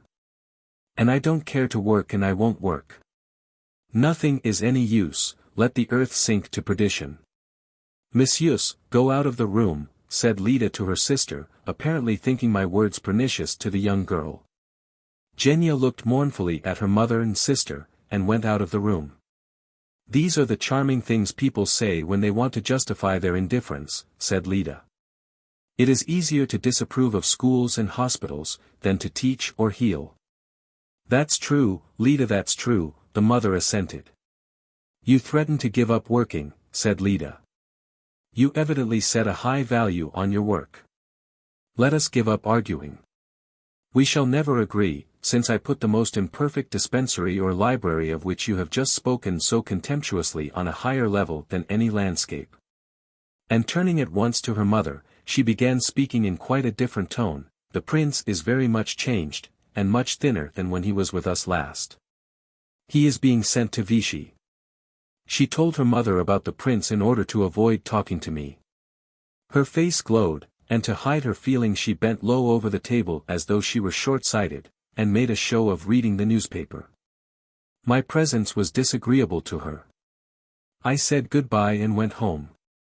4. It was quite still out of doors. The village on the further side of the pond was already asleep.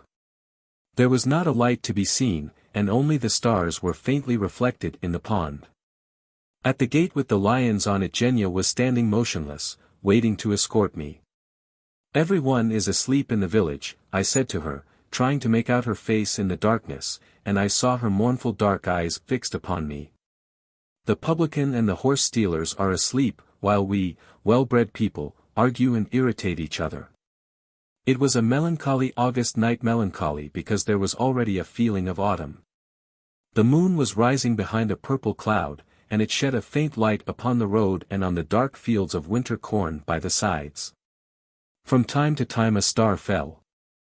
Genya walked beside me along the road, and tried not to look at the sky, that she might not see the falling stars, which for some reason frightened her.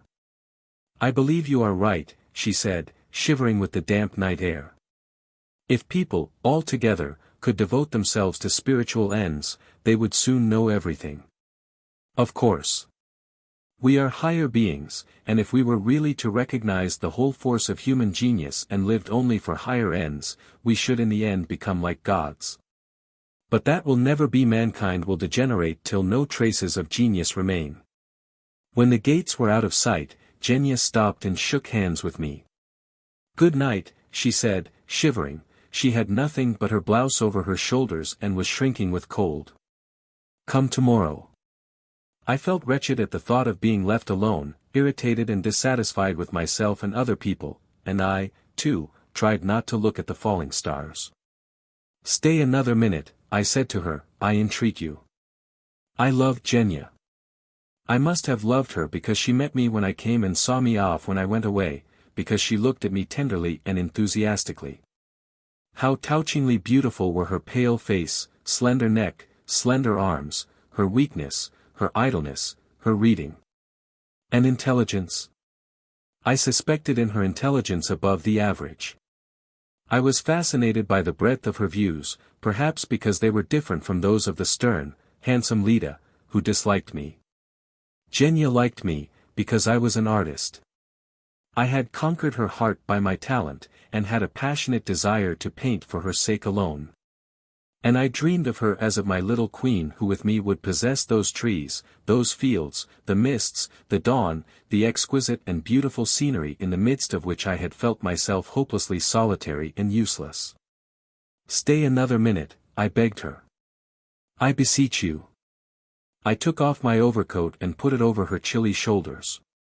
Afraid of looking ugly and absurd in a man's overcoat, she laughed, threw it off, and at that instant I put my arms round her and covered her face, shoulders, and hands with kisses. Till tomorrow, she whispered, and softly, as though afraid of breaking upon the silence of the night, she embraced me. We have no secrets from one another. I must tell my mother and my sister at once. It's so dreadful. Mother is all right. Mother likes you but Lida. She ran to the gates. Goodbye, she called. And then for 2 minutes I heard her running. I did not want to go home, and I had nothing to go for. I stood still for a little time hesitating, and made my way slowly back, to look once more at the house in which she lived, the sweet, simple old house, which seemed to be watching me from the windows of its upper story. And understanding all about it. I walked by the terrace, sat on the seat by the tennis ground, in the dark under the old elm tree, and looked from there at the house. In the windows of the top story where Monsieur slept there appeared a bright light, which changed to a soft green. They had covered the lamp with the shade. Shadows began to move. I was full of tenderness, peace, and satisfaction with my self-satisfaction at having been able to be carried away by my feelings and having fallen in love, and at the same time I felt uncomfortable at the thought that only a few steps away from me. In one of the rooms of that house there was Lida, who disliked and perhaps hated me. I went on sitting there wondering whether Genya would come out. I listened and fancied I heard voices talking upstairs. About an hour passed. The green light went out, and the shadows were no longer visible. The moon was standing high above the house, and lighting up the sleeping garden and the paths. The dahlias and the roses in front of the house could be seen distinctly, and looked all the same color. It began to grow very cold. I went out of the garden, picked up my coat on the road, and slowly sauntered home. When next day after dinner I went to the Volchaninovs, the glass door into the garden was wide open. I sat down on the terrace, expecting Genya every minute, to appear from behind the flower beds on the lawn, or from one of the avenues, or that I should hear her voice from the house. Then I walked into the drawing room, the dining room. There was not a soul to be seen. From the dining room I walked along the long corridor to the hall and back. In this corridor there were several doors, and through one of them I heard the voice of Lida. God sent a crow, she said in a loud, emphatic voice, probably dictating. God sent a crow a piece of cheese. A crow, a piece of cheese. Who's there? She called suddenly, hearing my steps. It's I. Ah. Excuse me, I cannot come out to you this minute, I'm giving Dasha her lesson. Is Ekaterina Pavlovna in the garden? No, she went away with my sister this morning to our aunt in the province of Penza. And in the winter they will probably go abroad, she added after a pause. God sent the crow a piece of cheese. Have you written it? I went into the hall, and stared vacantly at the pond and the village, and the sound reached me of a piece of cheese. God sent the crow a piece of cheese. And I went back by the way I had come here for the first time, first from the yard into the garden past the house, then into the avenue of lime trees. At this point I was overtaken by a small boy who gave me a note. I told my sister everything and she insists on my parting from you, I read. I could not wound her by disobeying. God will give you happiness. Forgive me. If only you knew how bitterly my mother and I are crying. Then there was the dark fir avenue, the broken-down fence. On the field where then the rye was in flower and the corncrakes were calling, now there were cows and hobbled horses. On the slope there were bright green patches of winter corn. A sober workaday feeling came over me and I felt ashamed of all I had said at the Volchaninovs, and felt bored with life as I had been before. When I got home, I packed and set off that evening for Petersburg. I never saw the Volchaninovs again. Not long ago, on my way to the Crimea, I met Bialokurov in the train. As before, he was wearing a jerkin and an embroidered shirt, and when I asked how he was, he replied that, God be praised, he was well. We began talking. He had sold his old estate and bought another smaller one, in the name of Lyubov Ivanovna. He could tell me little about the Volchaninovs. Lida, he said, was still living in Shelkovka and teaching in the school. She had by degrees succeeded in gathering round her a circle of people sympathetic to her who made a strong party, and at the last election had turned out Balagin, who had till then had the whole district under his thumb. About Genya he only told me that she did not live at home, and that he did not know where she was. I am beginning to forget the old house, and only sometimes when I am painting or reading I suddenly, apropos of nothing, remember the green light in the window, the sound of my footsteps as I walked home through the fields in the night. With my heart full of love, rubbing my hands in the cold.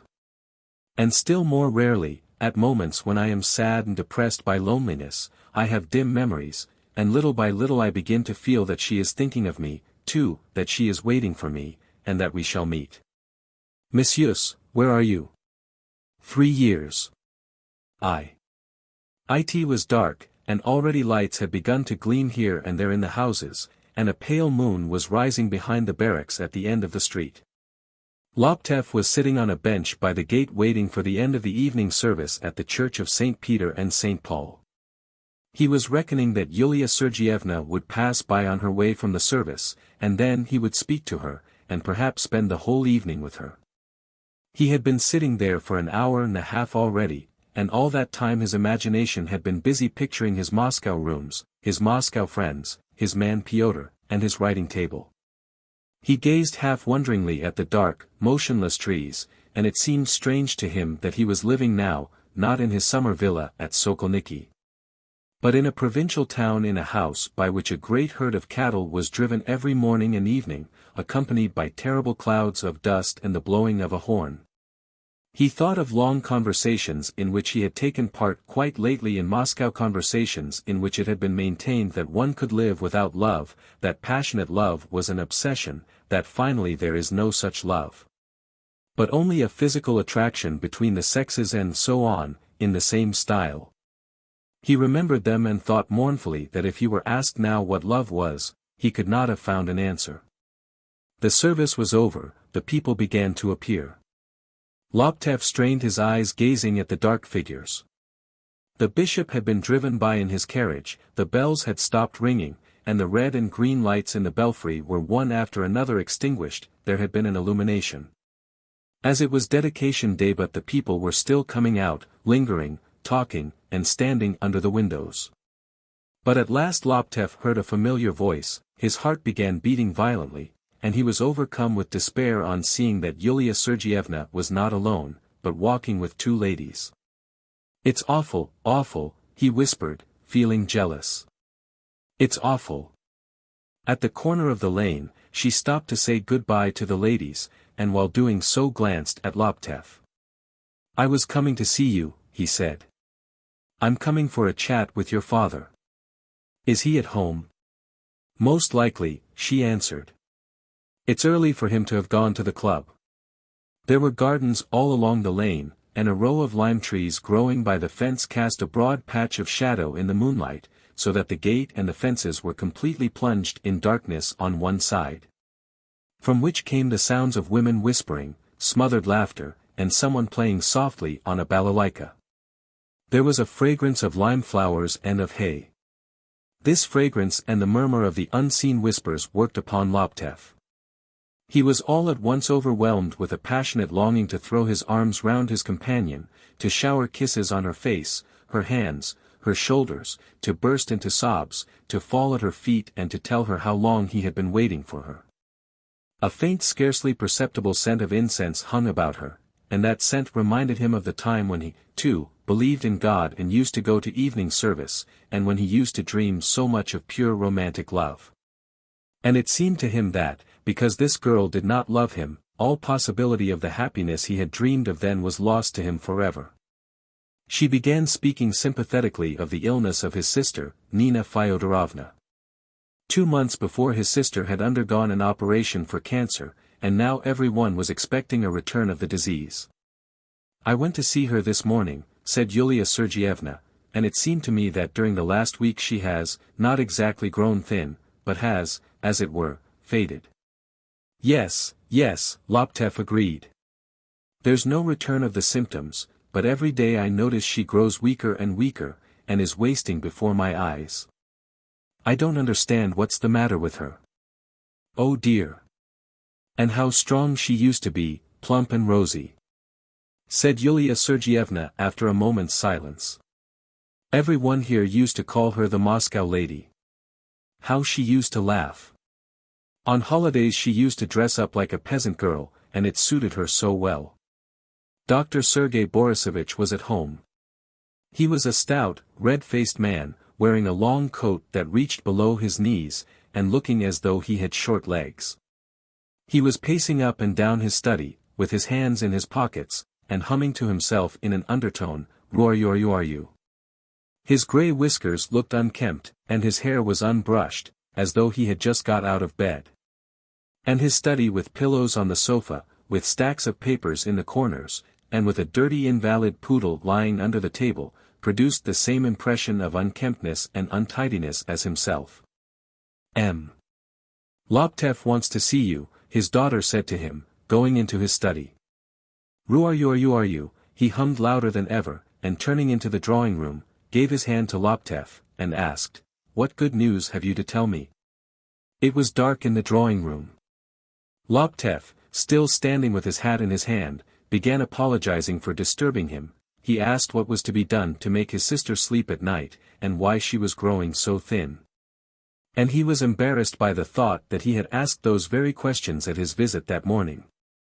"Tell me," he said, "wouldn't it be as well to send for some specialist on internal diseases from Moscow? What do you think of it?" The doctor sighed, shrugged his shoulders, and made a vague gesture with his hands. It was evident that he was offended. He was a very huffy man, prone to take offense, and always ready to suspect that people did not believe in him, that he was not recognized or properly respected, that his patients exploited him, and that his colleagues showed him ill will. He was always jeering at himself, saying that fools like him were only made for the public to ride roughshod over them. Yulia Sergeyevna lighted the lamp. She was tired out with the service, and that was evident from her pale, exhausted face, and her weary step. She wanted to rest. She sat down on the sofa, put her hands on her lap, and sank into thought. Loptev knew that he was ugly, and now he felt as though he were conscious of his ugliness all over his body. He was short, thin, with ruddy cheeks, and his hair had grown so thin that his head felt cold.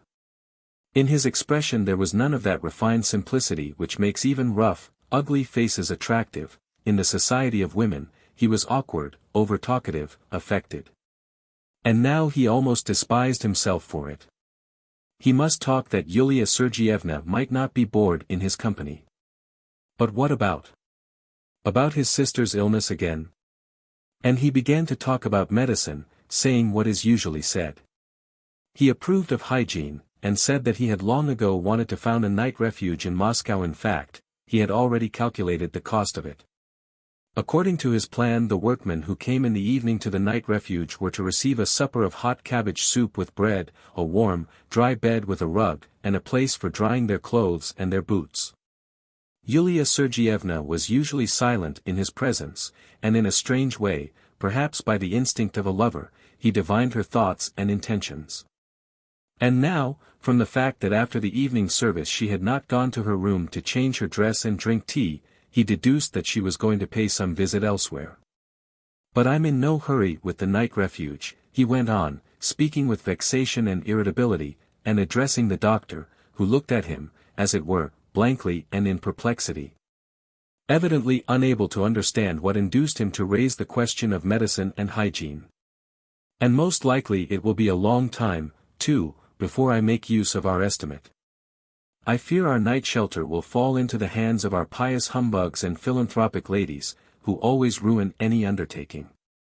Yulia Sergeyevna got up and held out her hand to Loptev. "Excuse me," she said, "it's time for me to go. Please give my love to your sister." "Ruar, hummed the doctor. "Ruar. Yulia Sergeyevna went out, and after staying a little longer, Loptev said goodbye to the doctor and went home. When a man is dissatisfied and feels unhappy, how trivial seem to him the shapes of the lime trees, the shadows, the clouds, all the beauties of nature, so complacent, so indifferent. By now the moon was high up in the sky, and the clouds were scudding quickly below. But how naive and provincial the moon is, how threadbare and paltry the clouds, thought Loptev. He felt ashamed of the way he had talked just now about medicine and the night refuge. He felt with horror that next day he would not have will enough to resist trying to see her and talk to her again, and would again be convinced that he was nothing to her. And the day after it would be the same. With what object? And how and when would it all end? At home he went in to see his sister. Nina Fyodorovna still looked strong and gave the impression of being a well-built, vigorous woman, but her striking pallor made her look like a corpse, especially when, as now, she was lying on her back with her eyes closed. Her eldest daughter Sasha, a girl of 10 years old, was sitting beside her reading aloud from her reading book. Alyosha has come, the invalid said softly to herself. There had long been established between Sasha and her uncle a tacit compact, to take turns in sitting with the patient.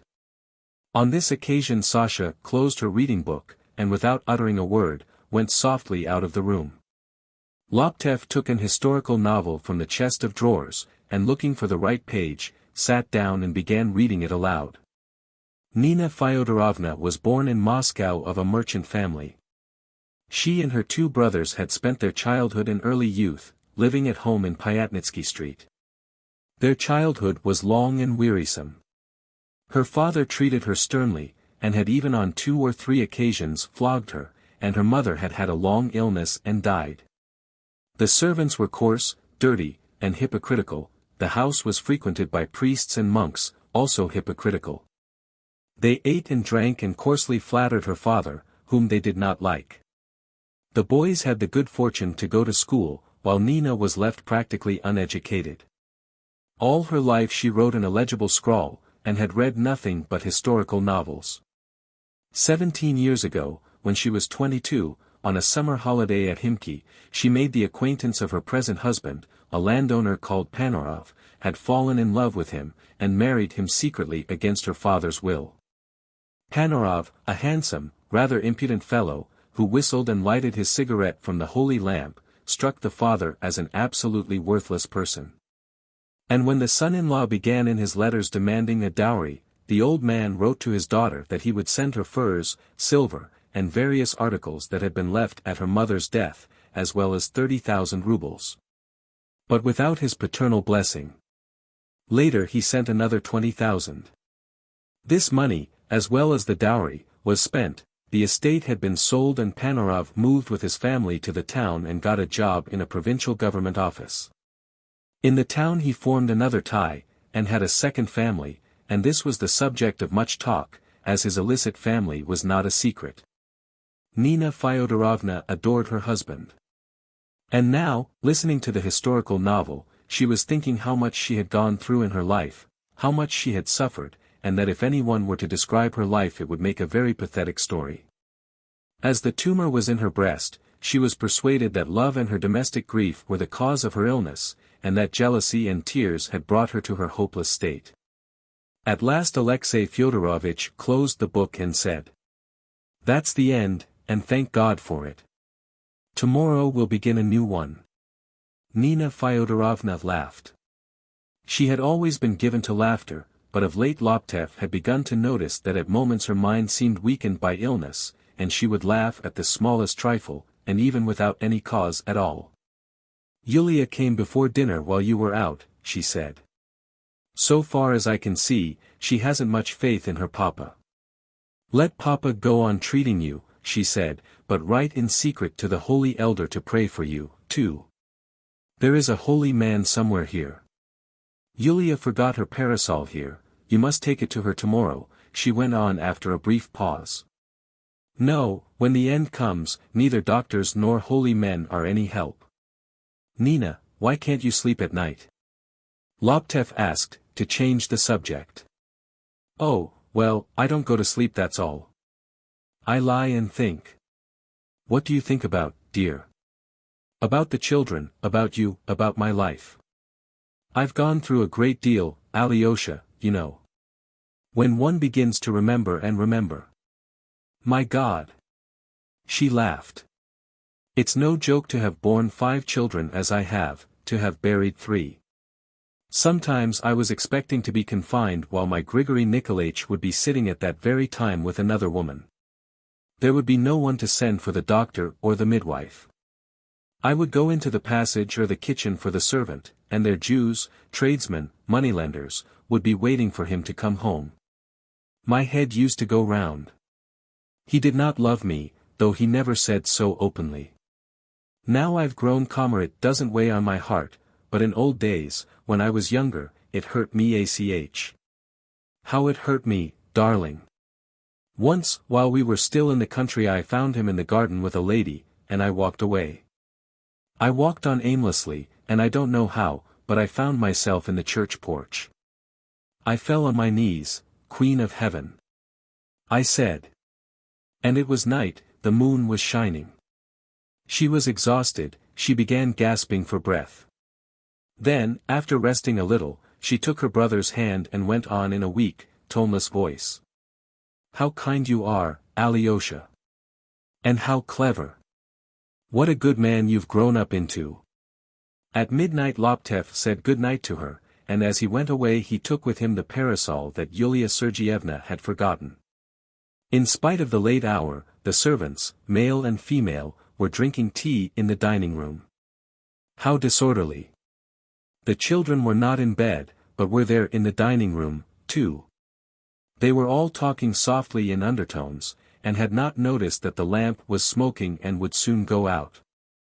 All these people, big and little, were disturbed by a whole succession of bad omens and were in an oppressed mood. The glass in the hall had been broken, the samovar had been buzzing every day, and, as though on purpose, was even buzzing now.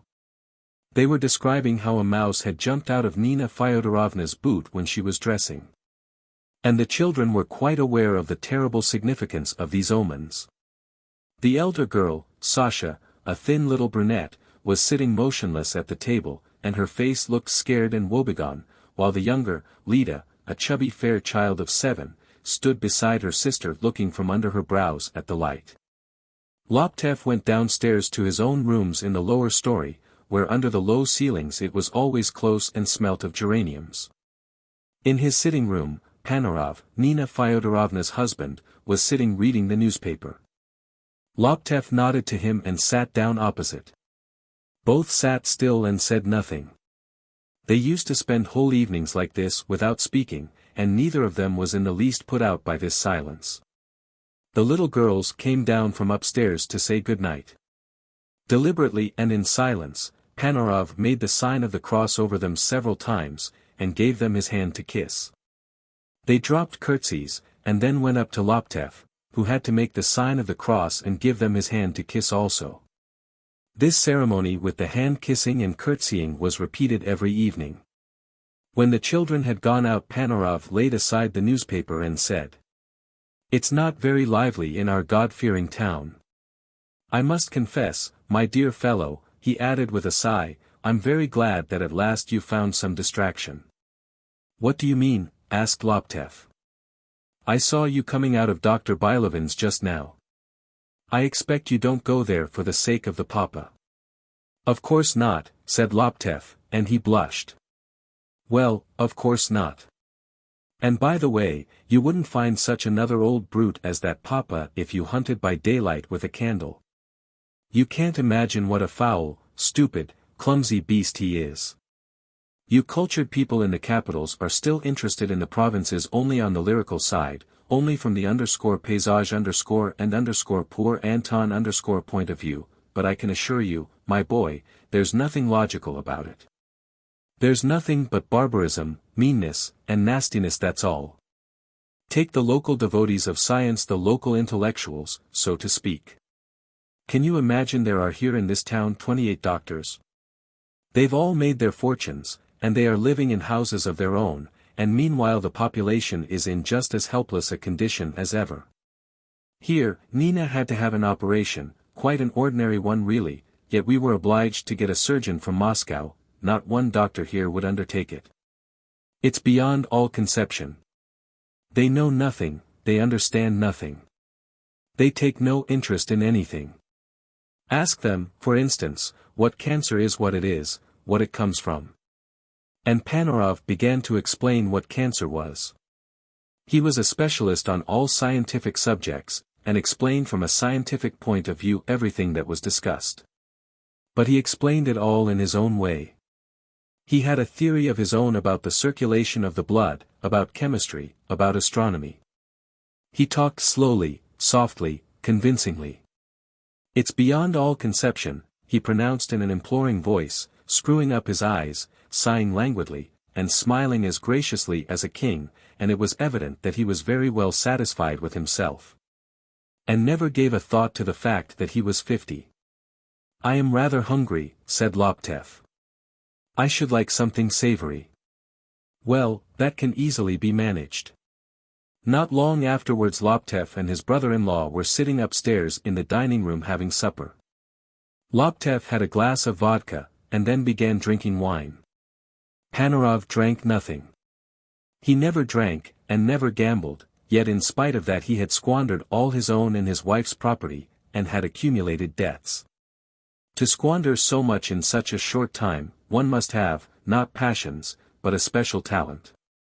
Panarov liked dainty fare, liked a handsome dinner service, liked music after dinner, speeches, bowing footmen, to whom he would carelessly fling tips of 10, even 25 rubles. He always took part in all lotteries and subscriptions, sent bouquets to ladies of his acquaintance on their birthdays, bought cups, stands for glasses, studs, ties, walking sticks, scents, cigarette holders, pipes, lapdogs, parrots. Japanese bric-a-brac, antiques. He had silk nightshirts, and a bedstead made of ebony inlaid with mother-of-pearl. His dressing gown was a genuine Bokhara, and everything was to correspond, and on all this there went every day, as he himself expressed, a deluge of money. At supper he kept sighing and shaking his head. "Yes, everything on this earth has an end," he said softly, screwing up his dark eyes. "You will fall in love and suffer. You will fall out of love. You'll be deceived, for there is no woman who will not deceive, you will suffer, will be brought to despair, and will be faithless too. But the time will come when all this will be a memory, and when you will reason about it coldly and look upon it as utterly trivial." Laptev, tired, a little drunk, looked at his handsome head, his clipped black beard, and seemed to understand why women so loved this pampered, conceited, and physically handsome creature. After supper Panarov did not stay in the house, but went off to his other lodgings. Laptev went out to see him on his way. Panarov was the only man in the town who wore a top hat, and his elegant, dandified figure, his top hat and tan gloves, beside the grey fences, the pitiful little houses, with their 3 windows and the thickets of nettles, always made a strange and mournful impression. After saying goodbye to him Laptev returned home without hurrying. The moon was shining brightly. One could distinguish every straw on the ground, and Laptev felt as though the moonlight were caressing his bare head, as though someone were passing a feather over his hair.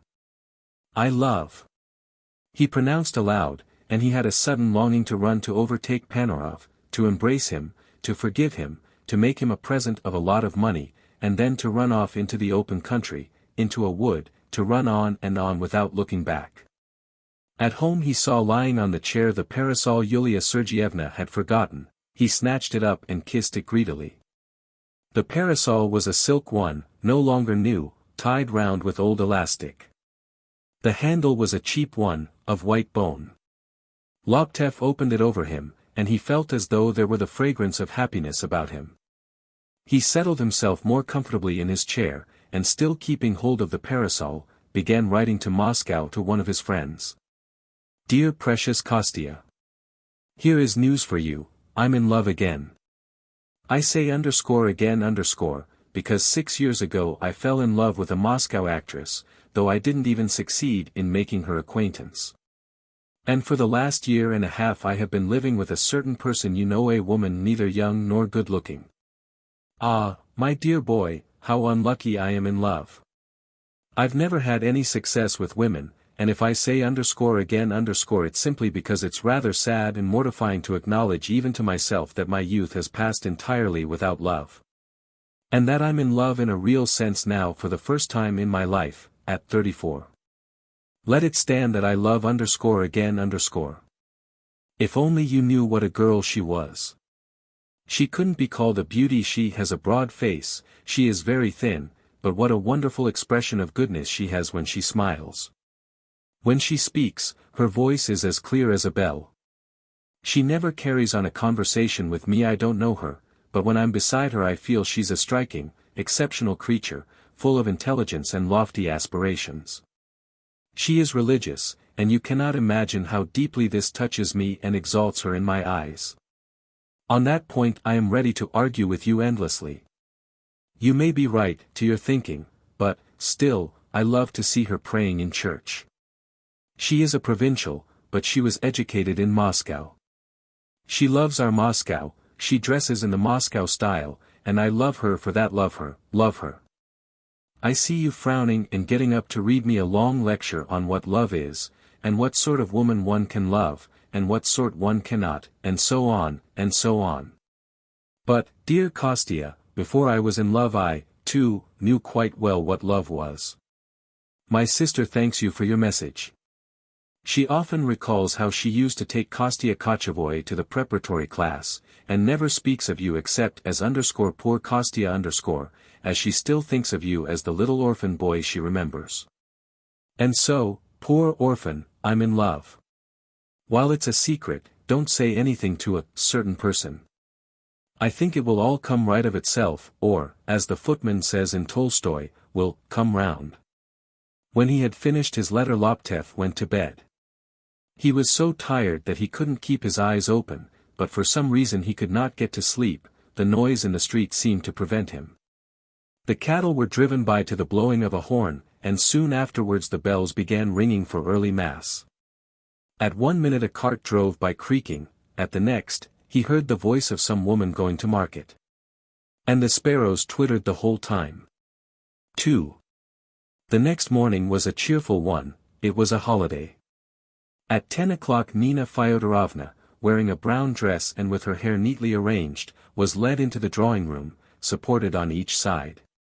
There she walked about a little and stood by the open window, and her smile was broad and naive, and, looking at her, one recalled a local artist, a great drunkard, who wanted her to sit to him for a picture of the Russian carnival. And all of them, the children, the servants, her brother, Alexei Fyodorovitch, and she herself, were suddenly convinced that she was certainly going to get well. With shrieks of laughter the children ran after their uncle, chasing him and catching him, and filling the house with noise. People called to ask how she was, brought her holy bread, told her that in almost all the churches they were offering up prayers for her that day. She had been conspicuous for her benevolence in the town, and was liked. She was very ready with her charity, like her brother Alexei, who gave away his money freely, without considering whether it was necessary to give it or not. Nina Fyodorovna used to pay the school fees for poor children. Used to give away tea, sugar, and jam to old women, used to provide trousseaux for poor brides. And if she picked up a newspaper, she always looked first of all to see if there were any appeals for charity or a paragraph about somebody's being in a destitute condition. She was holding now in her hand a bundle of notes, by means of which various poor people, her protégés, had procured goods from a grocer's shop. They had been sent her the evening before by the shopkeeper with a request for the payment of the total 82 rubles. My goodness, what a lot they've had. They've no conscience, she said, deciphering with difficulty her ugly handwriting. It's no joke. 82 rubles. I declare I won't pay it. I'll pay it today, said Laptev. Why should you? Why should you? Cried Nina Fyodorovna in agitation. It's quite enough for me to take 250 every month from you and our brother. God bless you, she added, speaking softly, so as not to be overheard by the servants. Well, but I spend 2,500 a month, he said. I tell you again, dear, you have just as much right to spend it as I or Fyodor. Do understand that, once for all.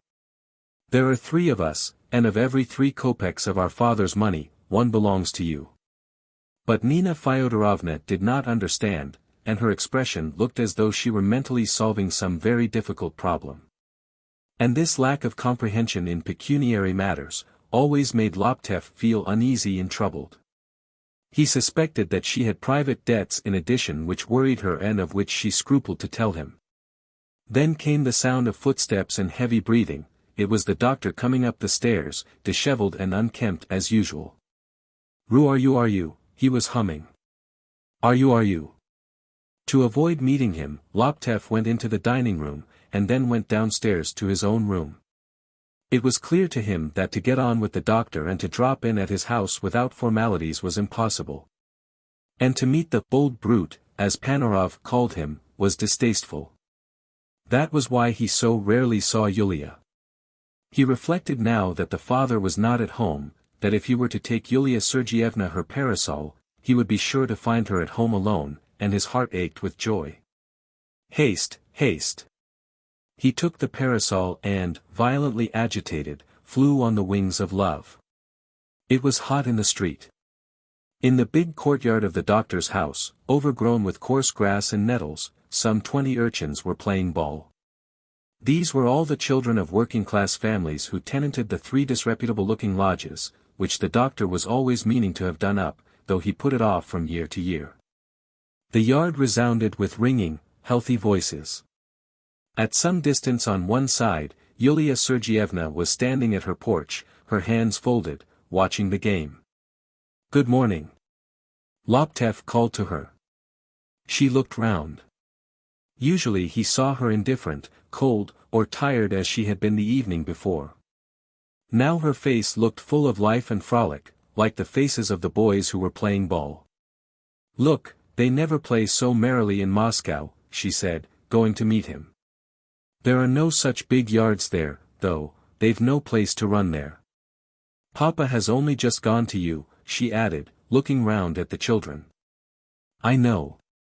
But I've not come to see him, but to see you," said Laptev, admiring her youthfulness, which he had not noticed till then, and seemed only that day to have discovered in her. It seemed to him as though he were seeing her slender white neck with the gold chain for the first time. "I've come to see you," he repeated.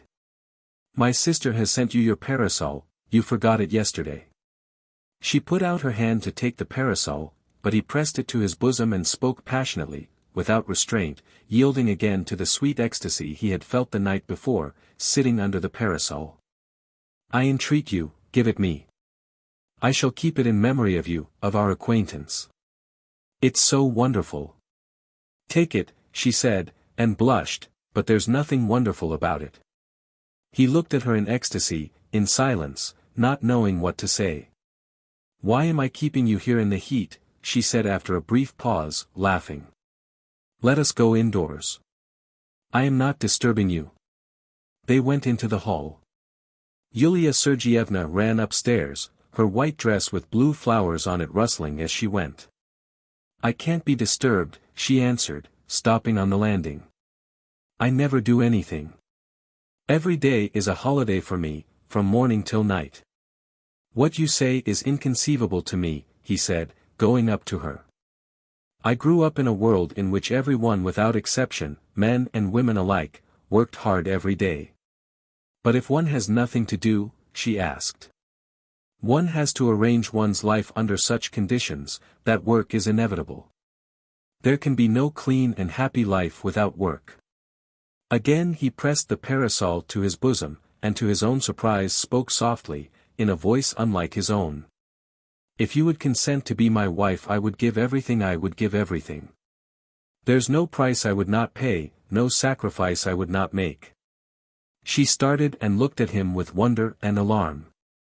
"What are you saying?" she brought out, turning pale. "It's impossible, I assure you. Forgive me." Then with the same rustle of her skirts she went up higher, and vanished through the doorway. Laptev grasped what this meant, and his mood was transformed, completely, abruptly, as though a light in his soul had suddenly been extinguished. Filled with the shame of a man humiliated, of a man who is disdained, who is not liked, who is distasteful, perhaps disgusting, who is shunned, he walked out of the house. "I would give everything," he thought, mimicking himself as he went home through the heat and recalled the details of his declaration. "I would give everything like a regular tradesman." As though she wanted your underscore everything underscore. All he had just said seemed to him repulsively stupid. Why had he lied, saying that he had grown up in a world where everyone worked, without exception? Why had he talked to her in a lecturing tone about a clean and happy life? It was not clever, not interesting, it was false in the Moscow style. But by degrees there followed that mood of indifference into which criminals sink after a severe sentence. He began thinking that, thank God, everything was at an end and that the terrible uncertainty was over, that now there was no need to spend whole days in anticipation, in pining, in thinking always of the same thing. Now everything was clear. He must give up all hope of personal happiness, live without desires, without hopes, without dreams, or expectations, and to escape that dreary sadness which he was so sick of trying to soothe, he could busy himself with other people's affairs. Other people's happiness, and old age would come on imperceptibly, and life would reach its end and nothing more was wanted. He did not care, he wished for nothing, and could reason about it coolly, but there was a sort of heaviness in his face, especially under his eyes. His forehead felt drawn tight like elastic and tears were almost starting into his eyes. Feeling weak all over, he lay down on his bed, and in 5 minutes was sound asleep. 3. The proposal Laptev had made so suddenly threw Yulia Sergeyevna into despair. She knew Laptev very little, had made his acquaintance by chance. He was a rich man, a partner in the well-known Moscow firm of Fyodor Laptev and Sons, always serious, apparently clever, and anxious about his sister's illness. It had seemed to her that he took no notice of her whatever, and she did not care about him in the least, and then all of a sudden that declaration on the stairs, that pitiful, ecstatic face. The offer had overwhelmed her by its suddenness and by the fact that the word wife had been uttered, and by the necessity of rejecting it. She could not remember what she had said to Laptev, but she still felt traces of the sudden, unpleasant feeling with which she had rejected him. He did not attract her, he looked like a shopman, he was not interesting. She could not have answered him except with a refusal, and yet she felt uncomfortable, as though she had done wrong. My God! Without waiting to get into the room, on the stairs, she said to herself in despair, addressing the icon which hung over her pillow, and no courting beforehand, but so strangely, so oddly. In her solitude her agitation grew more intense every hour, and it was beyond her strength to master this oppressive feeling alone. She needed someone to listen to her story and to tell her that she had done right. But she had no one to talk to. She had lost her mother long before, she thought her father a queer man, and could not talk to him seriously. He worried her with his whims, his extreme readiness to take offense, and his meaningless gestures. And as soon as one began to talk to him, he promptly turned the conversation on himself. And in her prayer she was not perfectly open, because she did not know for certain what she ought to pray for. The samovar was brought in. Yulia Sergeyevna, very pale and tired, looking dejected, came into the dining room to make tea. It was one of her duties and poured out a glass for her father. Sergei Borisovich, in his long coat that reached below his knees, with his red face and unkempt hair, walked up and down the room with his hands in his pockets, pacing, not from corner to corner, but backwards and forwards at random. Like a wild beast in its cage. He would stand still by the table, sip his glass of tea with relish, and pace about again, lost in thought. Laptev made me an offer today, said Yulia Sergeyevna, and she flushed crimson. The doctor looked at her and did not seem to understand. Laptev, he queried. Panarov's brother-in-law. He was fond of his daughter, it was most likely that she would sooner or later be married, and leave him, but he tried not to think about that. He was afraid of being alone, and for some reason fancied, that if he were left alone in that great house, he would have an apoplectic stroke, but he did not like to speak of this directly. Well, I'm delighted to hear it, he said, shrugging his shoulders. I congratulate you with all my heart. It offers you a splendid opportunity for leaving me, to your great satisfaction. And I quite understand your feelings. To live with an old father, an invalid, half crazy, must be very irksome at your age. I quite understand you. And the sooner I'm laid out and in the devil's clutches, the better everyone will be pleased. I congratulate you with all my heart. I refused him. The doctor felt relieved, but he was unable to stop himself and went on. I've long wondered, why I've not yet been put into a madhouse, why I'm still wearing this coat instead of a straight waistcoat. I still have faith in justice, in goodness. I am a fool, an idealist, and nowadays that's insanity, isn't it? And how do they repay me for my honesty? They almost throw stones at me and ride roughshod over me. And even my nearest kith and kin do nothing but try to get the better of me. It's high time the devil fetched an old fool like me. There's no talking to you like a rational being, said Yulia. She got up from the table impulsively, and went to her room in great wrath, remembering how often her father had been unjust to her.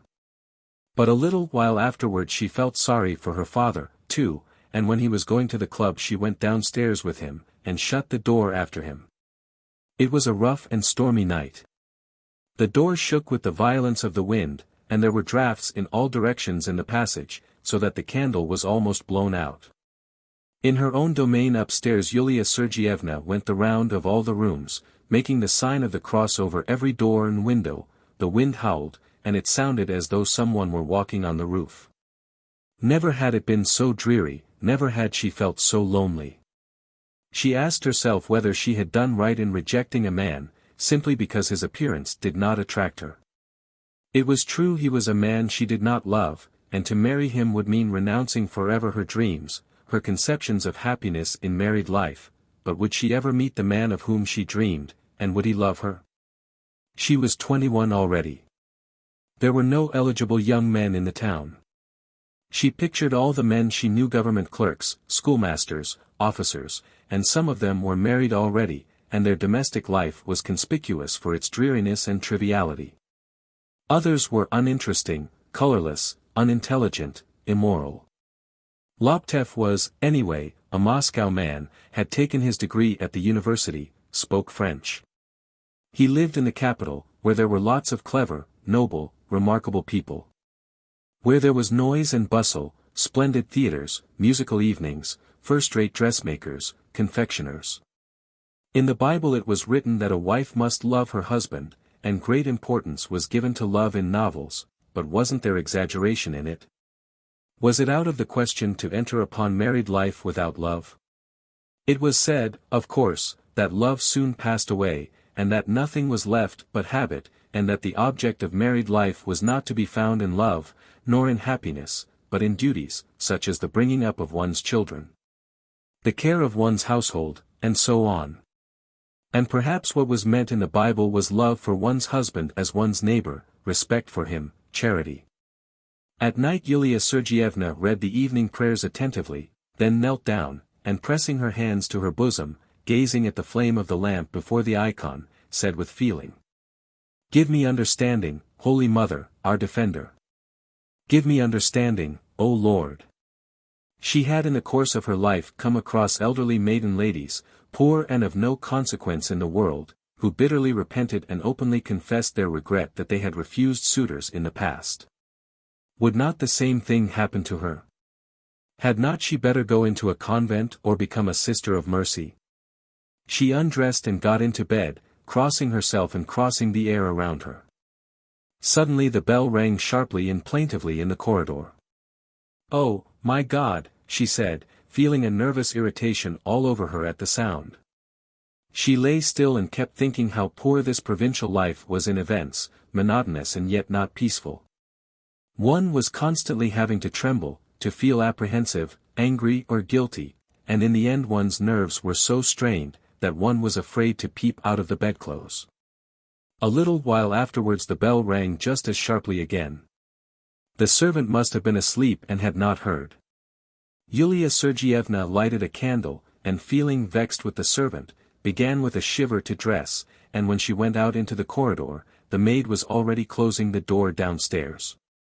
"I thought it was the master, but it's someone from a patient," she said. Yulia Sergeyevna went back to her room. She took a pack of cards out of the chest of drawers, and decided that if after shuffling the cards well and cutting, the bottom card turned out to be a red one, it would mean _yes_ that is, she would accept Loptev's offer. And that if it was a black, it would mean _no_. The card turned out to be the 10 of spades. That relieved her mind. She fell asleep. But in the morning, she was wavering again between _yes_ and _no_, and she was dwelling on the thought that she could, if she chose, change her life. The thought harassed her, she felt exhausted and unwell. But yet, soon after 11, she dressed and went to see Nina Fyodorovna. She wanted to see Loptev. Perhaps now he would seem more attractive to her, perhaps she had been wrong about him hitherto. She found it hard to walk against the wind. She struggled along, holding her hat on with both hands, and could see nothing for the dust. 4. Going into his sister's room, and seeing to his surprise Yulia Sergeyevna, Loptev had again the humiliating sensation of a man who feels himself an object of repulsion. He concluded that if after what had happened yesterday she could bring herself so easily to visit his sister and meet him, it must be because she was not concerned about him, and regarded him as a complete nonentity. But when he greeted her, and with a pale face and dust under her eyes she looked at him mournfully and remorsefully, he saw that she, too, was miserable. She did not feel well. She only stayed 10 minutes, and began saying goodbye. And as she went out she said to Loptev, "Will you see me home, Alexey Fyodorovitch?" They walked along the street in silence, holding their hats, and he, walking a little behind, tried to screen her from the wind. In the lane it was more sheltered, and they walked side by side. "Forgive me if I was not nice yesterday," and her voice quavered as though she were going to cry. "I was so wretched. I did not sleep all night." "I slept well all night," said Loptev, without looking at her, "but that doesn't mean that I was happy. My life is broken. I'm deeply unhappy, and after your refusal yesterday I go about like a man poisoned. The most difficult thing was said yesterday. Today I feel no embarrassment and can talk to you frankly. I love you more than my sister, more than my dead mother. I can live without my sister, and without my mother, and I have lived without them, but life without you is meaningless to me, I can't face it." And now too, as usual, he guessed her intention. He realized that she wanted to go back to what had happened the day before, and with that object had asked him to accompany her, and now was taking him home with her. But what could she add to her refusal? What new idea had she in her head? From everything, from her glances, from her smile, and even from her tone, from the way she held her head and shoulders as she walked beside him, he saw that, as before, she did not love him, that he was a stranger to her. What more did she want to say? Dr. Sergei Borisovich was at home. "You are very welcome. I'm always glad to see you, Fyodor Alexeyevich," he said, mixing up his Christian name and his father's. "Delighted, delighted." He had never been so polite before, and Loptev saw that he knew of his offer. He did not like that either. He was sitting now in the drawing room, and the room impressed him strangely, with its poor, common decorations, its wretched pictures, and though there were armchairs in it, and a huge lamp with a shade over it. It still looked like an uninhabited place, a huge barn, and it was obvious that no one could feel at home in such a room, except a man like the doctor. The next room, almost twice as large, was called the reception room, and in it there were only rows of chairs, as though for a dancing class. And while Loptev was sitting in the drawing room talking to the doctor about his sister, he began to be tortured by a suspicion. Had not Yulia Sergeyevna been to his sister Nina's, and then brought him here to tell him that she would accept him? Oh, how awful it was! But the most awful thing of all was that his soul was capable of such a suspicion.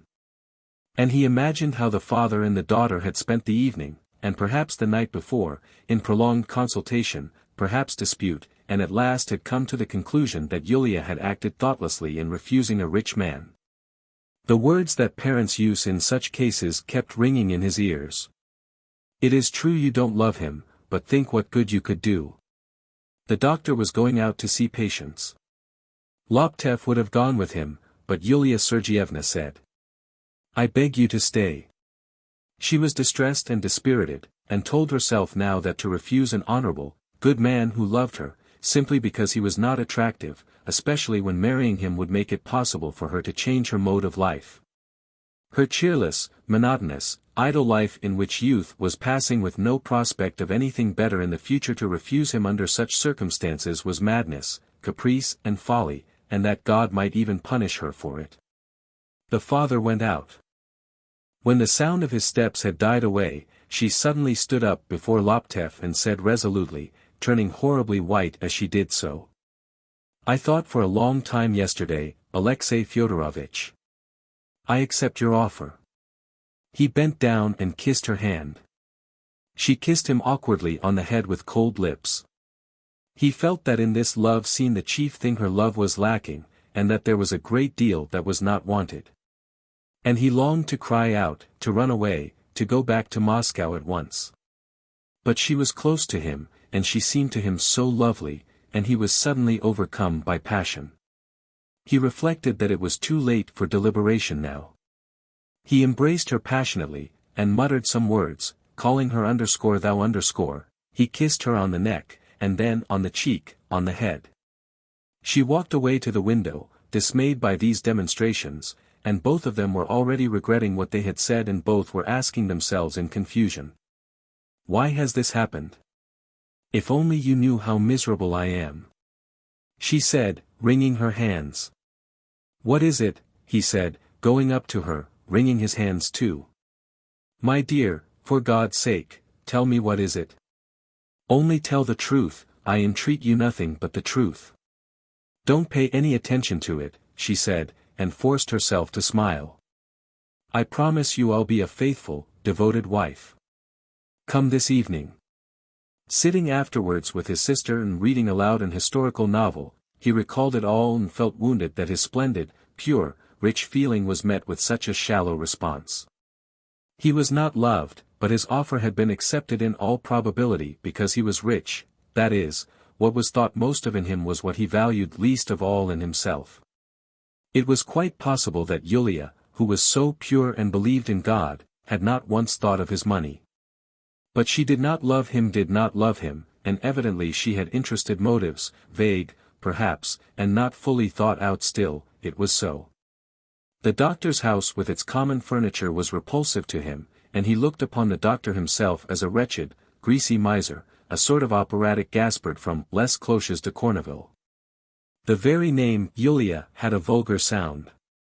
He imagined how he and his Yulia would stand at their wedding, in reality complete strangers to one another, without a trace of feeling on her side, just as though their marriage had been made by a professional matchmaker. And the only consolation left him now, as commonplace as the marriage itself, was the reflection that he was not the first, and would not be the last, that thousands of people were married like that. And that with time, when Yulia came to know him better, she would perhaps grow fond of him. "Romeo and Juliet," he said, as he shut the novel, and he laughed. "I am Romeo, Nina. You may congratulate me. I made an offer to Yulia Bylavin today." Nina Fyodorovna thought he was joking, but when she believed it, she began to cry. She was not pleased at the news. "Well, I congratulate you," she said. "But why is it so sudden?" "No, it's not sudden. It's been going on since March, only you don't notice anything. I fell in love with her last March when I made her acquaintance here, in your rooms. I thought you would marry someone in our Moscow set," said Nina Fyodorovna after a pause. "Girls in our set are simpler. But what matters, Alyosha, is that you should be happy. That matters most. My Grigory Nikolaich did not love me, and there's no concealing it. You can see what our life is.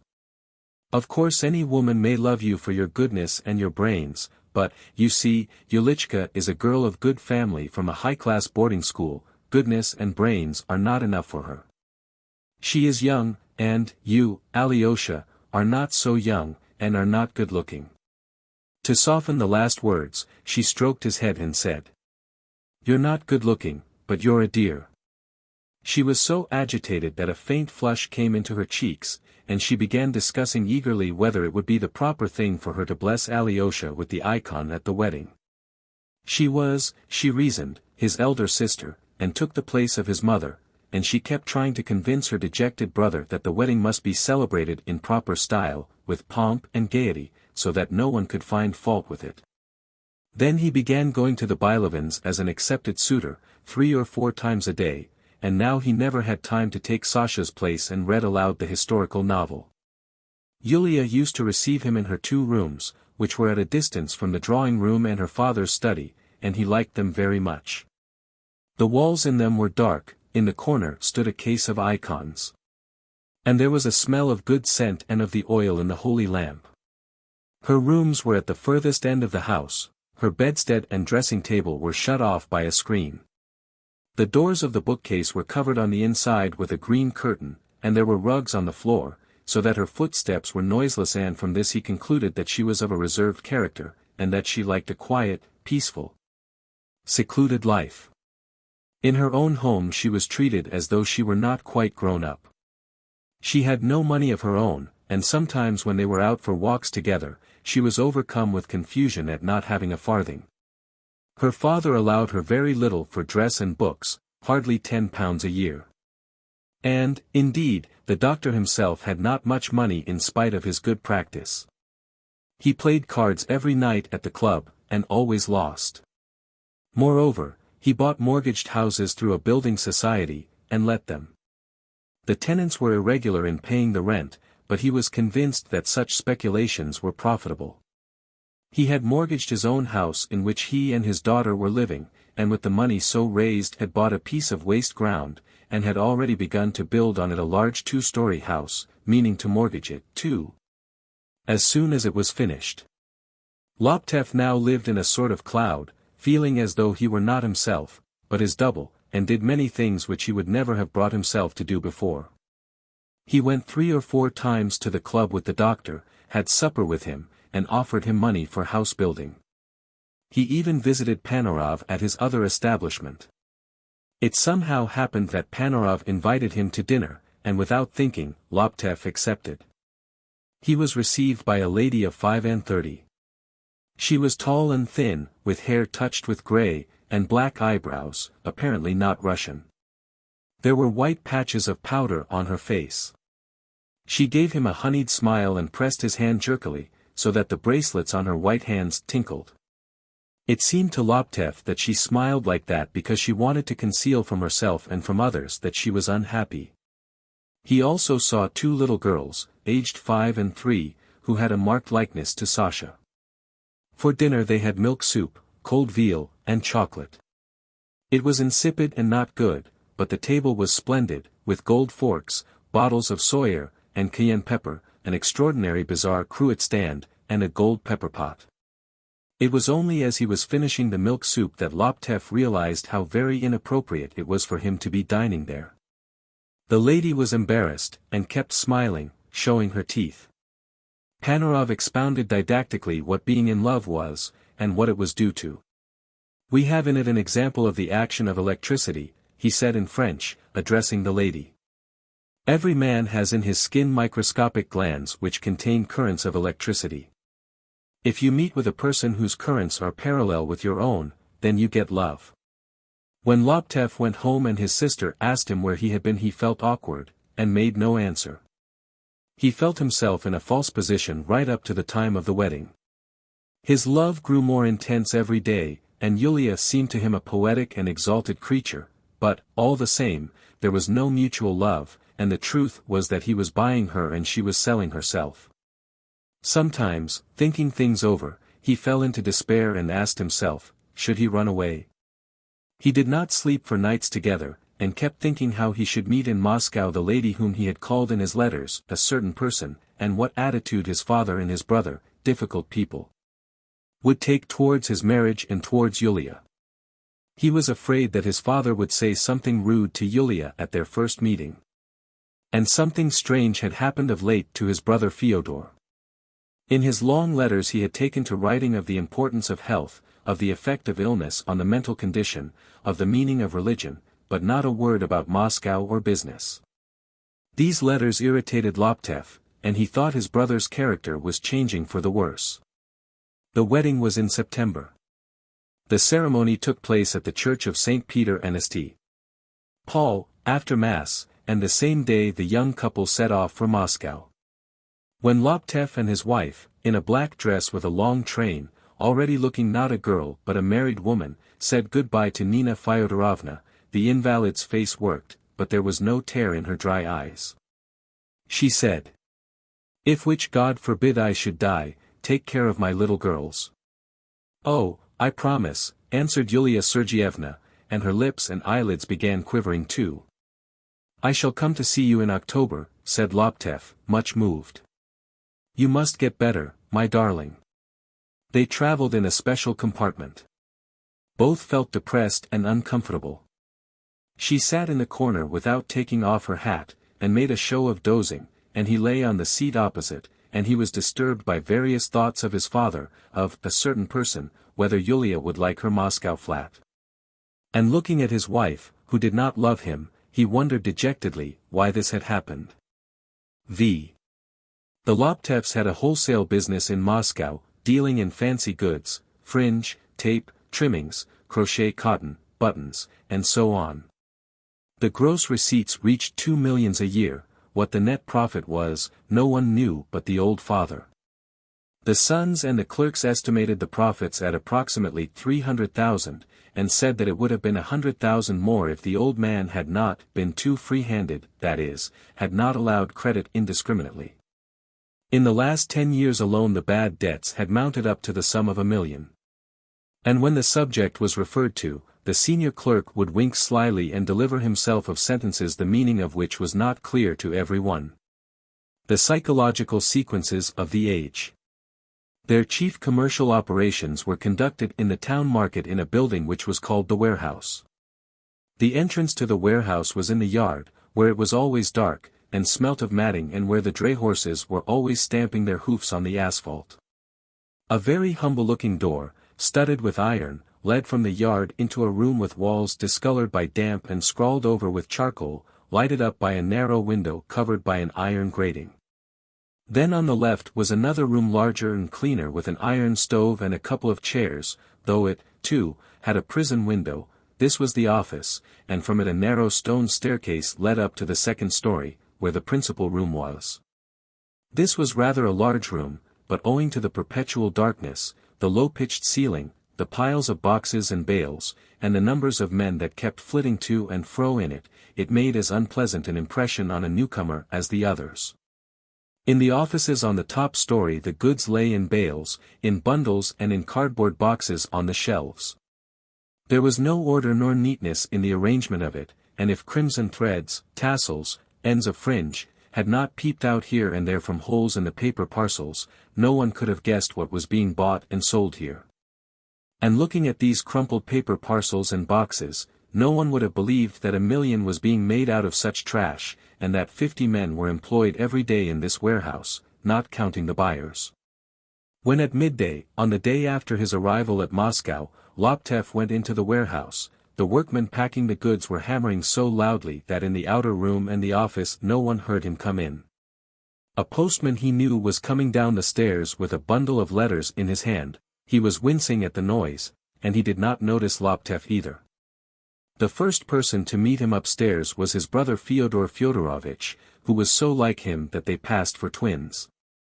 This resemblance always reminded Laptev of his own personal appearance, and now, seeing before him a short, red-faced man with rather thin hair, with narrow plebeian hips, looking so uninteresting and so unintellectual, he asked himself, "Can I really look like that?" "How glad I am to see you," said Fyodor, kissing his brother and pressing his hand warmly. "I have been impatiently looking forward to seeing you every day, my dear fellow. When you wrote that you were getting married, I was tormented with curiosity, and I've missed you, too, brother. Only fancy, it's 6 months since we saw each other. Well? How goes it? Nina's very bad. Awfully bad. Awfully bad. It's in God's hands," sighed Fyodor. "Well, what of your wife? She's a beauty, no doubt. I love her already. Of course, she is my little sister now. We'll make much of her between us. Laptev saw the broad, bent back so familiar to him of his father, Fyodor Stepanovich. The old man was sitting on a stool near the counter, talking to a customer. "Father, God has sent us joy," cried Fyodor. "Brother has come." Fyodor Stepanovich was a tall man of exceptionally powerful build, so that, in spite of his wrinkles and 80 years, he still looked a hale and vigorous man.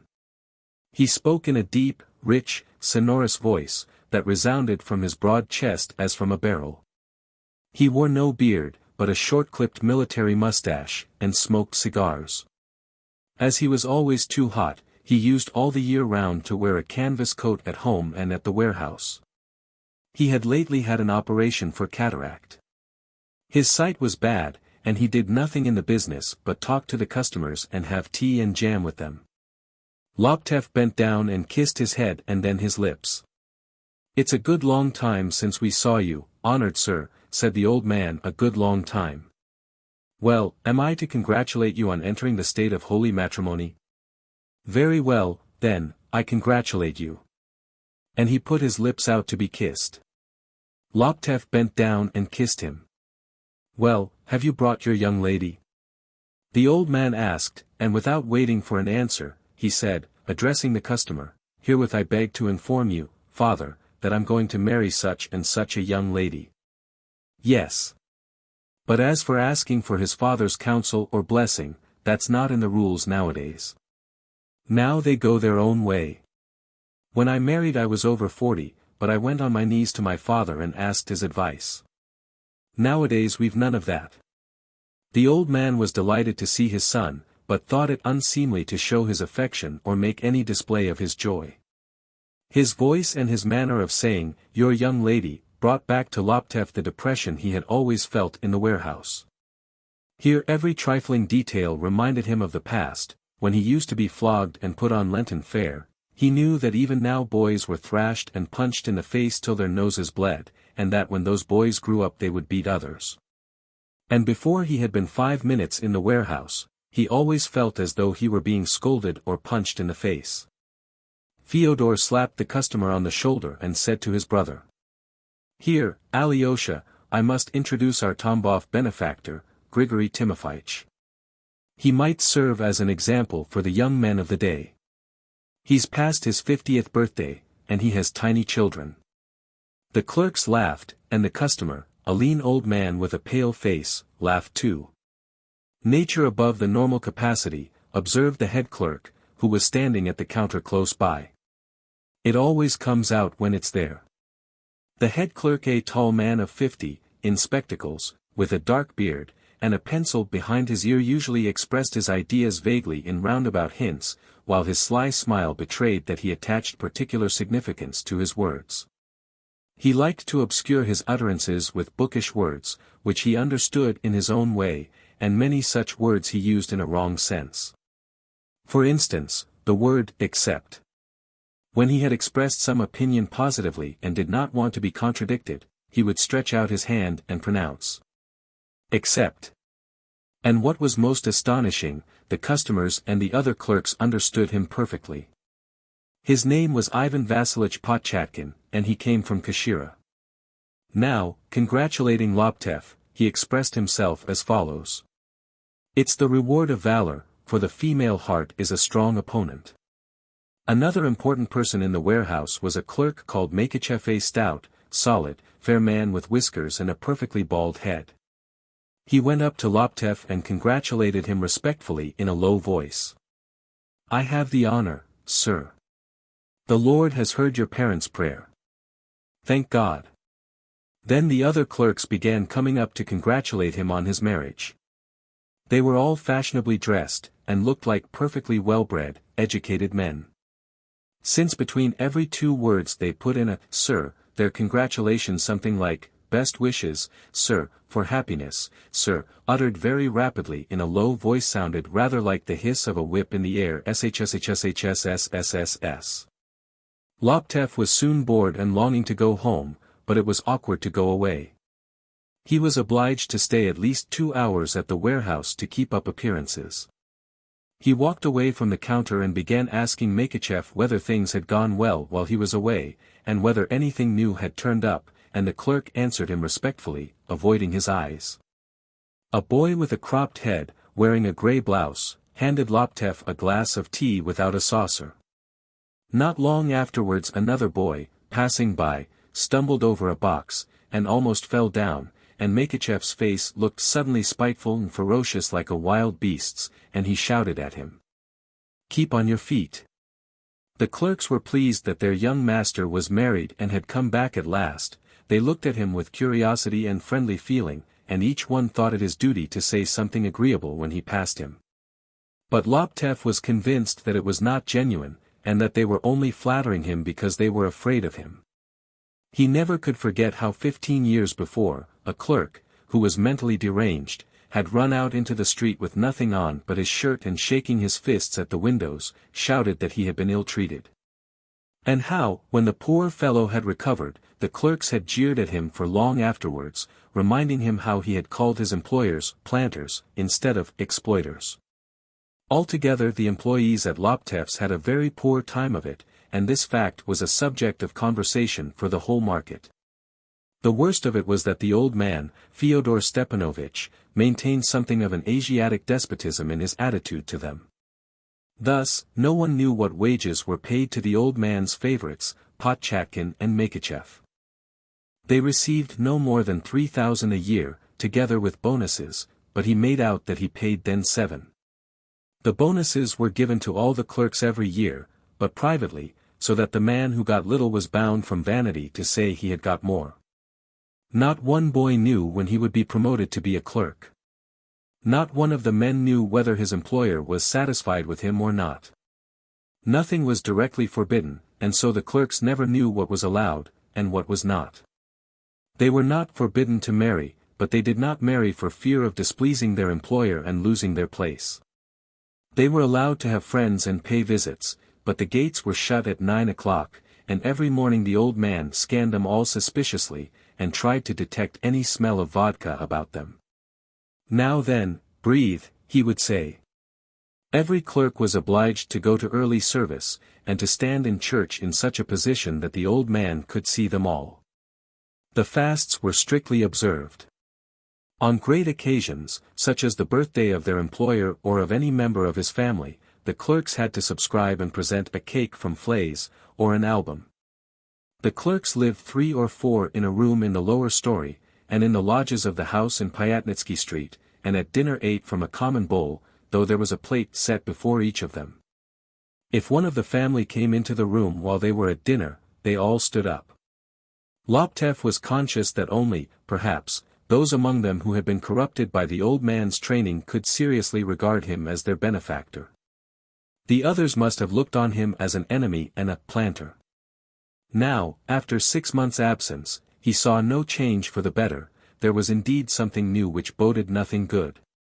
His brother Fyodor, who had always been quiet, thoughtful, and extremely refined, was now running about the warehouse with a pencil behind his ear, making a show of being very busy and businesslike. Slapping customers on the shoulder and shouting, "Friends!" to the clerks.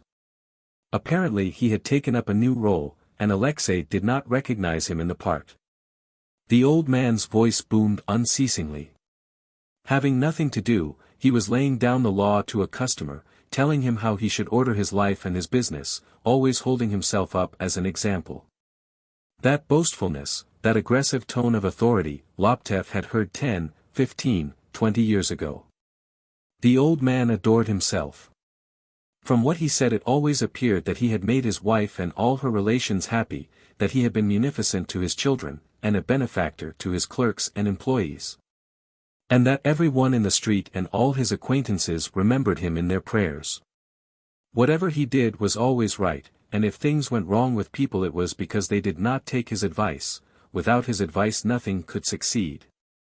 In church he stood in the foremost place, and even made observations to the priests, if in his opinion they were not conducting the service properly, and believed that this was pleasing God because God loved him. At 2 o'clock every one in the warehouse was hard at work, except the old man, who still went on booming in his deep voice. To avoid standing idle, Loptev took some trimmings from a workgirl and let her go. Then listened to a customer, a merchant from Vologda, and told a clerk to attend to him. TVA resounded on all sides, prices were denoted by letters in the warehouse and goods by numbers. R.I.T. As he went away, Loptev said goodbye to no one but Fyodor. "I shall come to Pyatnitsky Street with my wife tomorrow," he said, "but I warn you, if father says a single rude thing to her, I shall not stay there another minute." "You're the same as ever," sighed Fyodor. "Marriage has not changed you. You must be patient with the old man. So till 11 o'clock, then. We shall expect you impatiently. Come directly after Mass, then." "I don't go to Mass." "That does not matter. The great thing is not to be later than 11, so you may be in time to pray to God and to lunch with us. Give my greetings to my little sister and kiss her hand for me. I have a presentiment that I shall like her," Fyodor added with perfect sincerity. "I envy you, brother," he shouted after him as Alexei went downstairs. "And why does he shrink into himself in that shy way as though he fancied he was naked?" thought Loptev, as he walked along Nikolsky Street, trying to understand the change that had come over his brother. "And his language is new, too, brother, dear brother, God has sent us joy, to pray to God just like Iodushka in XVIII. 6. At 11 o'clock the next day, which was Sunday, he was driving with his wife along Pyatnitsky Street in a light, one-horse carriage. He was afraid of his father's doing something outrageous, and was already ill at ease. After 2 nights in her husband's house, Yulia Sergeyevna considered her marriage a mistake and a calamity, and if she had had to live with her husband in any other town but Moscow, it seemed to her that she could not have endured the horror of it. Moscow entertained her. She was delighted with the streets, the churches. And if it had been possible to drive about Moscow in those splendid sledges with expensive horses, to drive the whole day from morning till night, and with the swift motion to feel the cold autumn air blowing upon her, she would perhaps not have felt herself so unhappy. Near a white, lately stuccoed 2-story house the coachman pulled up his horse, and began to turn to the right. They were expected, and near the gate stood 2 policemen and the porter in a new full-skirted coat, high boots, and galoshes. The whole space, from the middle of the street to the gates and all over the yard from the porch, was strewn with fresh sand. The porter took off his hat, the policeman saluted. Near the entrance Fyodor met them with a very serious face. "Very glad to make your acquaintance, little sister," he said, kissing Yulia's hand. "You're very welcome." He led her upstairs on his arm, and then along a corridor through a crowd of men and women. The anteroom was crowded too, and smelt of incense. "I will introduce you to our father directly," whispered Fyodor in the midst of a solemn, deathly silence. "A venerable old man, _paterfamilias_. In the big drawing-room, by a table prepared for service, Fyodor Stepanovich stood, evidently waiting for them, and with him the priest in a calotte, and a deacon. The old man shook hands with Yulia without saying a word. Everyone was silent. Yulia was overcome with confusion. The priest and the deacon began putting on their vestments. A censer was brought in, giving off sparks and fumes of incense and charcoal. The candles were lighted. The clerks walked into the drawing-room on tiptoe and stood in 2 rows along the wall. There was perfect stillness, no one even coughed. "The blessing of God," began the deacon. The service was read with great solemnity. Nothing was left out, and 2 canticles were sung to Sweetest Jesus and the Most Holy Mother of God. The singers sang very slowly, holding up the music before them. Loptev noticed how confused his wife was.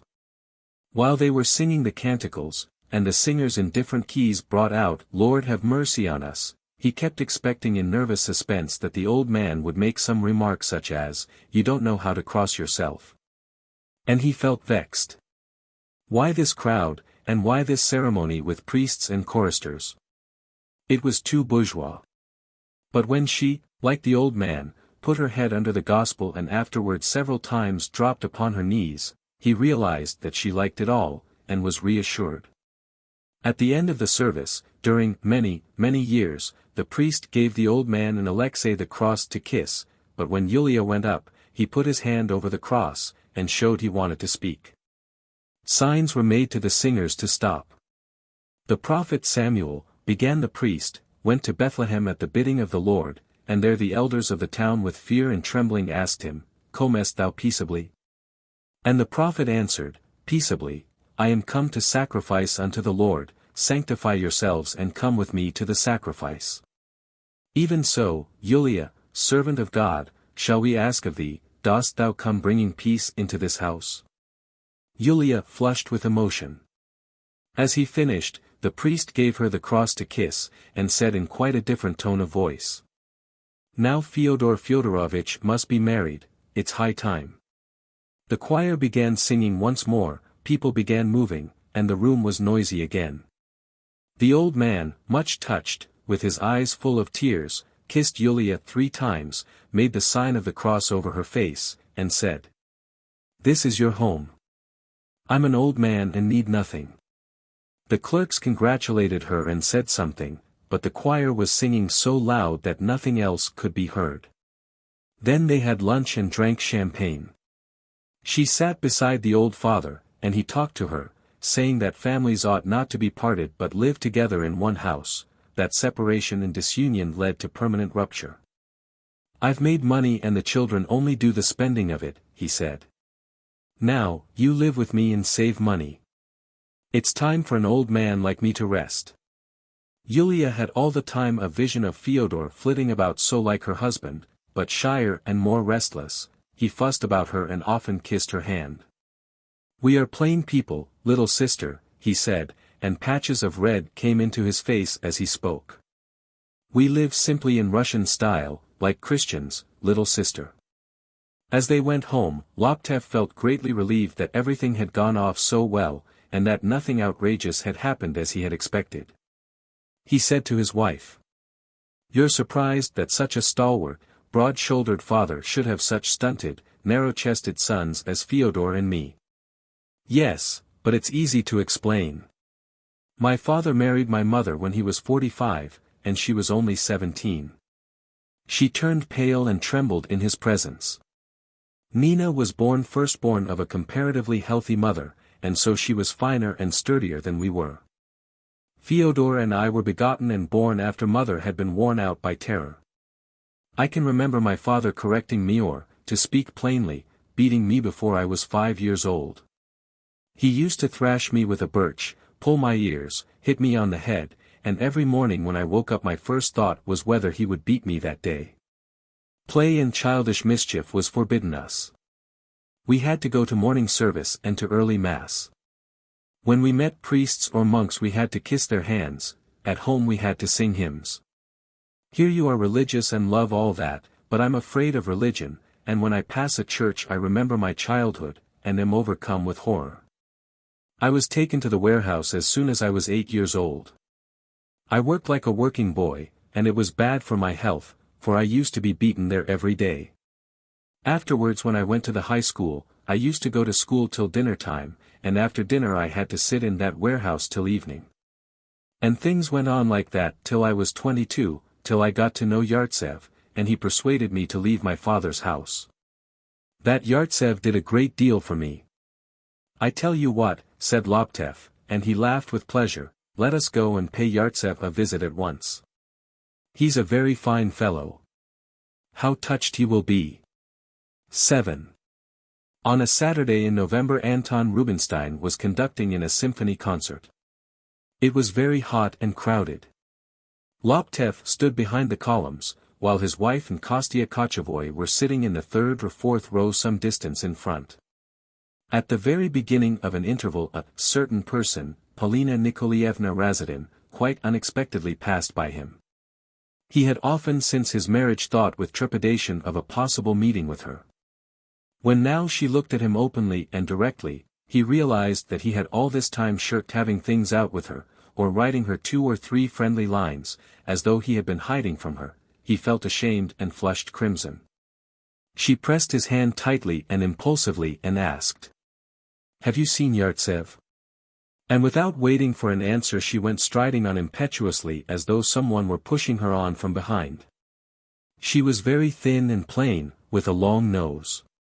Her face always looked tired, and exhausted, and it seemed as though it were an effort to her to keep her eyes open, and not to fall down. She had fine, dark eyes, and an intelligent, kind, sincere expression, but her movements were awkward and abrupt. It was hard to talk to her, because she could not talk or listen quietly. Loving her was not easy. Sometimes when she was alone with Laptev she would go on laughing for a long time, hiding her face in her hands, and would declare that love was not the chief thing in life for her, and would be as whimsical as a girl of 17. And before kissing her he would have to put out all the candles. She was 30. She was married to a schoolmaster, but had not lived with her husband for years. She earned her living by giving music lessons and playing in quartets. During the Ninth Symphony she passed again as though by accident, but the crowd of men standing like a thick wall behind the columns prevented her going further, and she remained beside him. Laptev saw that she was wearing the same little velvet blouse she had worn at concerts last year and the year before. Her gloves were new, and her fan, too, was new, but it was a common one. She was fond of fine clothes, but she did not know how to dress, and grudged spending money on it. She dressed so badly and untidily that when she was going to her lesson striding hurriedly down the street, she might easily have been taken for a young monk. The public applauded and shouted encore. "You'll spend the evening with me," said Polina Nikolaevna, going up to Laptev and looking at him severely. "When this is over we'll go and have tea. Do you hear? I insist on it. You owe me a great deal, and haven't the moral right to refuse me such a trifle." "Very well, let us go," Laptev assented. Endless calls followed the conclusion of the concert. The audience got up from their seats and went out very slowly, and Laptev could not go away without telling his wife.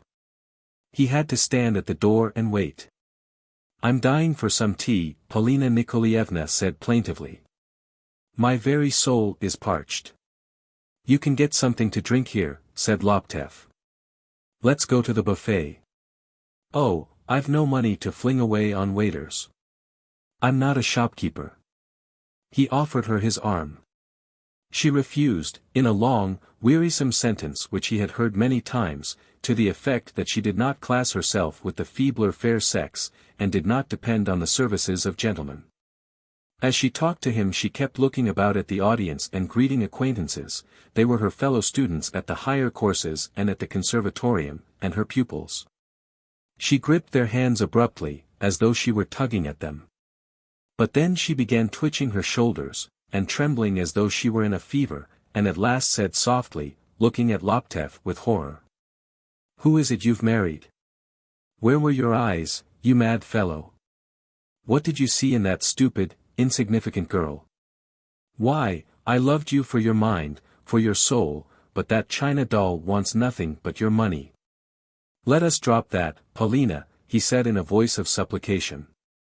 "All that you can say to me about my marriage I've said to myself many times already. Don't cause me unnecessary pain." Yulia Sergeyevna made her appearance, wearing a black dress with a big diamond brooch, which her father-in-law had sent her after the service. She was followed by her sweet Kochevoy, two doctors of their acquaintance, an officer, and a stout young man in student's uniform, called Kish. "You go on with Kostya," Laptev said to his wife. "I'm coming later." Yulia nodded and went on. Polina Nikolaevna gazed after her, quivering all over and twitching nervously, and in her eyes there was a look of repulsion, hatred, and pain. Laptev was afraid to go home with her, foreseeing an unpleasant discussion, cutting words, and tears, and he suggested that they should go and have tea at a restaurant. But she said, "No, no. I want to go home. Don't dare to talk to me of restaurants." She did not like being in a restaurant, because the atmosphere of restaurants seemed to her poisoned by tobacco smoke and the breath of men. Against all men she did not know she cherished a strange prejudice, regarding them all as immoral rakes, capable of attacking her at any moment. Besides, the music played at restaurants jarred on her nerves and gave her a headache. Coming out of the Hall of Nobility, they took a sledge in Ostazenka and drove to Savilovsky Lane, where she lodged. All the way Loptev thought about her. It was true that he owed her a great deal. He had made her acquaintance at the flat of his friend Yartsev, to whom she was giving lessons in harmony. Her love for him was deep and perfectly disinterested, and her relations with him did not alter her habits. She went on giving her lessons and wearing herself out with work as before. Through her he came to understand and love music, which he had scarcely cared for till then. "Half my kingdom for a cup of tea," she pronounced in a hollow voice, covering her mouth with her muff that she might not catch cold. "I've given 5 lessons, confound them. My pupils are as stupid as posts. I nearly died of exasperation. I don't know how long this slavery can go on. I'm worn out. As soon as I can scrape together 300 rubles, I shall throw it all up and go to the Crimea, to lie on the beach and drink in ozone. How I love the sea, oh, how I love the sea." "You'll never go," said Loptev. "To begin with, you'll never save the money, and, besides, you'd grudge spending it.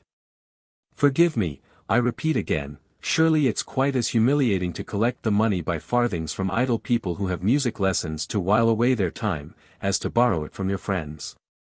"I haven't any friends," she said irritably. "And please don't talk nonsense.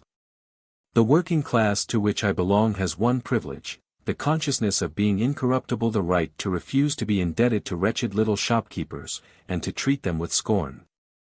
No, indeed, you don't buy me. I'm not a Yulichka." Loptev did not attempt to pay the driver, knowing that it would call forth a perfect torrent of words, such as he had often heard before. She paid herself. She had a little furnished room in the flat of a solitary lady who provided her meals.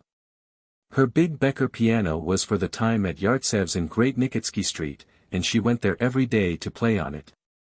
In her room there were armchairs in loose covers, a bed with a white summer quilt, and flowers belonging to the landlady. There were oleographs on the walls, and there was nothing that would have suggested that there was a woman, and a woman of university education, living in it. There was no toilet table, there were no books, there was not even a writing table. It was evident that she went to bed as soon as she got home, and went out as soon as she got up in the morning. The cook brought in the samovar. Paulina Nikolaevna made tea, and, still shivering, the room was cold, began abusing the singers who had sung in the 9th Symphony. She was so tired she could hardly keep her eyes open. She drank 1 glass of tea, then a second, and then a third. "And so you are married," she said. "But don't be uneasy, I'm not going to pine away. I shall be able to tear you out of my heart. Only it's annoying and bitter to me that you are just as contemptible as everyone else. That what you want in a woman is not brains or intellect, but simply a body, good looks, and youth." "Youth," she pronounced through her nose, as though mimicking someone, and she laughed. "Youth. You must have purity, Reinheit. Reinheit.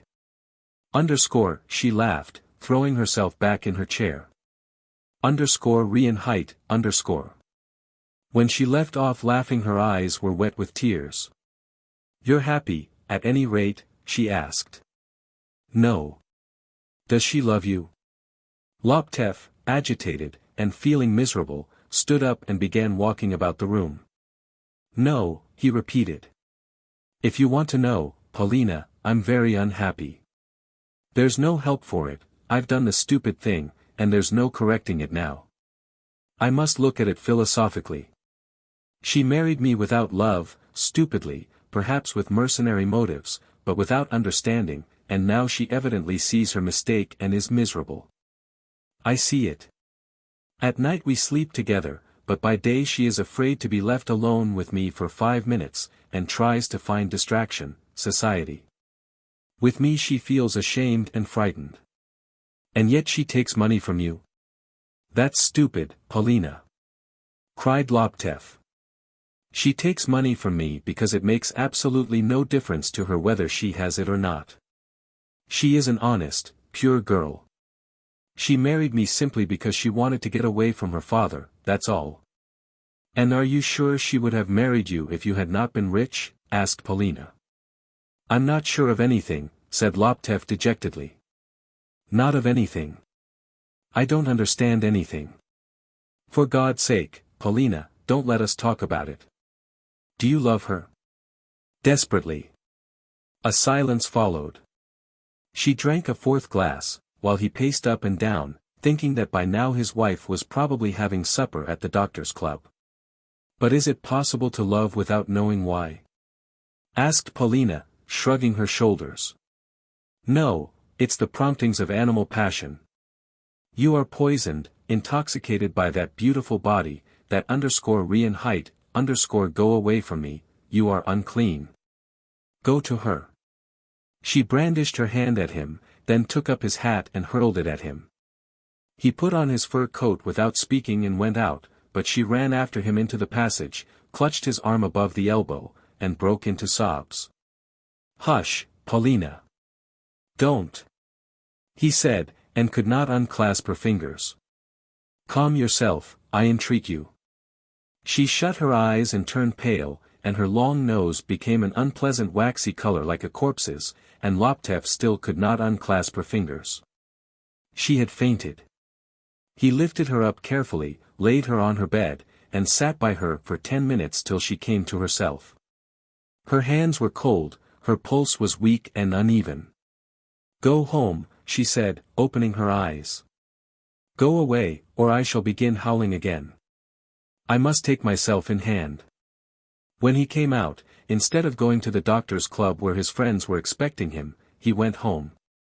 All the way home he was asking himself reproachfully why he had not settled down to married life with that woman who loved him so much, and was in reality his wife and friend. She was the one human being who was devoted to him. And, besides, would it not have been a grateful and worthy task to give happiness, peace, and a home to that proud, clever, overworked creature? Was it for him, he asked himself, to lay claim to youth and beauty, to that happiness which could not be, and which, as though in punishment or mockery, had kept him for the last 3 months in a state of gloom and oppression? The honeymoon was long over, and he still, absurd to say, did not know what sort of person his wife was. To her school friends and her father she wrote long letters of 5 sheets, and was never at a loss for something to say to them, but to him she never spoke except about the weather or to tell him that dinner was ready, or that it was supper time. When at night she said her lengthy prayers and then kissed her crosses and icons, he thought, watching her with hatred, here she's praying. What's she praying about? What about? In his thoughts he showered insults on himself and her, telling himself that when he got into bed and took her into his arms, he was taking what he had paid for, but it was horrible. If only it had been a healthy, reckless, sinful woman. But here he had youth, piety, meekness, the pure eyes of innocence. While they were engaged her piety had touched him. Now the conventional definiteness of her views and convictions seemed to him a barrier, behind which the real truth could not be seen. Already everything in his married life was agonizing. When his wife, sitting beside him in the theater, sighed or laughed spontaneously, it was bitter to him that she enjoyed herself alone and would not share her delight with him. And it was remarkable that she was friendly with all his friends, and they all knew what she was like already, while he knew nothing about her, and only moped and was dumbly jealous. When he got home Laptev put on his dressing gown and slippers, and sat down in his study to read a novel. His wife was not at home. But within half an hour there was a ring at the hall door, and he heard the muffled footsteps of Pyotr running to open it. It was Yulia. She walked into the study in her fur coat, her cheeks rosy with the frost. There's a great fire in Pryesnya, she said breathlessly. There's a tremendous glow. I'm going to see it with Konstantin Ivanovitch. Well, do, dear. The sight of her health, her freshness, and the childish horror in her eyes, reassured Laptev. He read for another half hour and went to bed.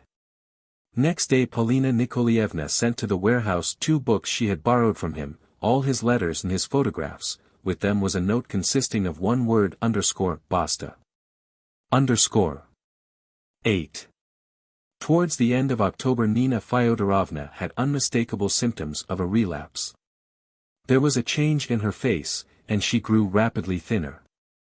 In spite of acute pain, she still imagined that she was getting better, and got up and dressed every morning as though she were well, and then lay on her bed, fully dressed, for the rest of the day. And towards the end she became very talkative. She would lie on her back and talk in a low voice, speaking with an effort and breathing painfully. She died suddenly under the following circumstances. It was a clear moonlight evening. In the street people were tobogganing in the fresh snow, and their clamor floated in at the window. Nina Fyodorovna was lying on her back in bed, and Sasha, who had no one to take turns with her now, was sitting beside her half asleep. I don't remember his father's name, Nina Fyodorovna was saying softly, but his name was Ivan Kochevoye, poor clerk. He was a sad drunkard, the kingdom of heaven be his. He used to come to us, and every month we used to give him a pound of sugar and 2 ounces of tea.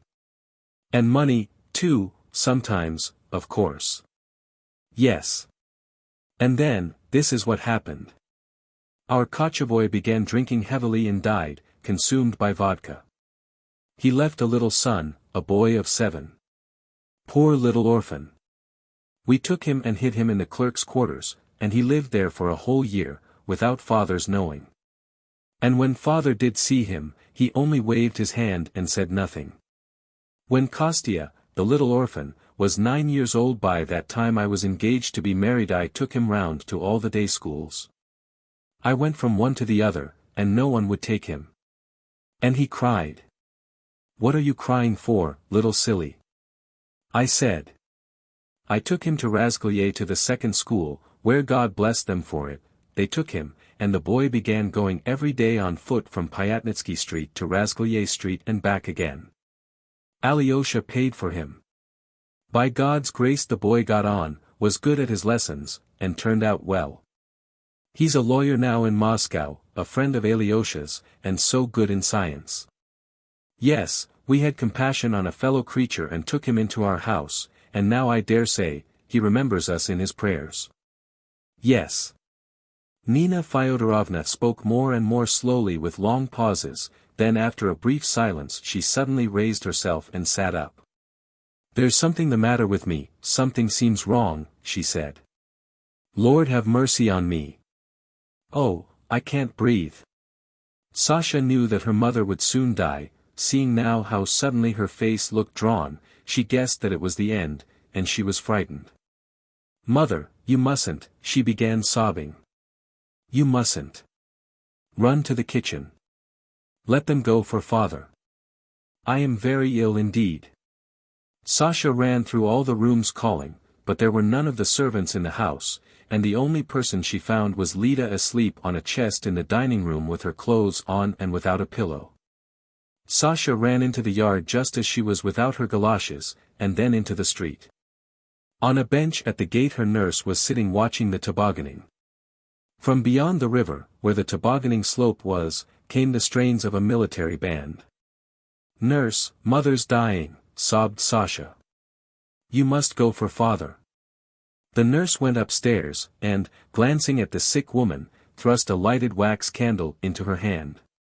Sasha rushed about in terror and besought someone to go for her father, then she put on a coat and a kerchief, and ran into the street. From the servants she knew already that her father had another wife and 2 children with whom he lived in Bazarny Street. She ran out of the gate and turned to the left, crying, and frightened of unknown people. She soon began to sink into the snow and grew numb with cold. She met an empty sledge, but she did not take it. Perhaps, she thought, the man would drive her out of town, rob her, and throw her into the cemetery. The servants had talked of such a case at tea. She went on, sobbing and panting with exhaustion. When she got into Bazarny Street, she inquired where M. Panorov lived. An unknown woman spent a long time directing her, and seeing that she did not understand, took her by the hand and led her to a house of 1 story that stood back from the street. The door stood open. Sasha ran through the entry, along the corridor, and found herself at last in a warm, lighted room where her father was sitting by the samovar with a lady and 2 children. But by now she was unable to utter a word, and could only sob. Panorov understood. "Mother's worse?" he asked. "Tell me, child, is mother worse?" He was alarmed and sent for a sledge. When they got home, Nina Fyodorovna was sitting propped up with pillows, with a candle in her hand. Her face looked dark and her eyes were closed. Crowding in the doorway stood the nurse, the cook, the housemaid, a peasant called Prokofy and a few persons of the humbler class, who were complete strangers. The nurse was giving them orders in a whisper, and they did not understand. Inside the room at the window stood Lida, with a pale and sleepy face, gazing severely at her mother. Panorov took the candle out of Nina Fyodorovna's hand, and, frowning contemptuously, flung it on the chest of drawers. "This is awful," he said, and his shoulders quivered. "Nina, you must lie down," he said affectionately. "Lie down, dear." She looked at him, but did not know him. They laid her down on her back. When the priest and the doctor, Sergei Borisovich, arrived, the servants crossed themselves devoutly and prayed for her. "What a sad business," said the doctor thoughtfully, coming out into the drawing room. "Why, she was still young, not yet 40. They heard the loud sobbing of the little girls. Panorov, with a pale face and moist eyes, went up to the doctor and said in a faint, weak voice, "Do me a favor, my dear fellow. Send a telegram to Moscow. I'm not equal to it." The doctor fetched the ink and wrote the following telegram to his daughter. "Madame Panorov died at 8 o'clock this evening. Tell your husband, a mortgaged house for sale in Dvoryansky Street, 9,000 cash. Auction on 12th. Advise him not miss opportunity." 9. Loptev lived in one of the turnings out of Little Dmitrovka. Besides the big house facing the street, he rented also a 2-story lodge in the yard at the back of his friend Kochevoy, a lawyer's assistant whom all the Loptevs called Kostya, because he had grown up under their eyes. Facing this lodge stood another, also of 2 stories, inhabited by a French family consisting of a husband and wife and 5 daughters. There was a frost of 20 degrees. The windows were frozen over. Waking up in the morning, Kostya, with an anxious face, took 20 drops of a medicine, then, taking 2 dumbbells out of the bookcase, he did gymnastic exercises. He was tall and thin, with big reddish mustaches. But what was most noticeable in his appearance was the length of his legs. Pyotr, a middle-aged peasant in a reefer jacket and cotton breeches tucked into his high boots, brought in the samovar and made the tea. "It's very nice weather now, Konstantin Ivanovitch," he said. "It is, but I tell you what, brother, it's a pity we can't get on, you and I, without such exclamations." Pyotr sighed from politeness.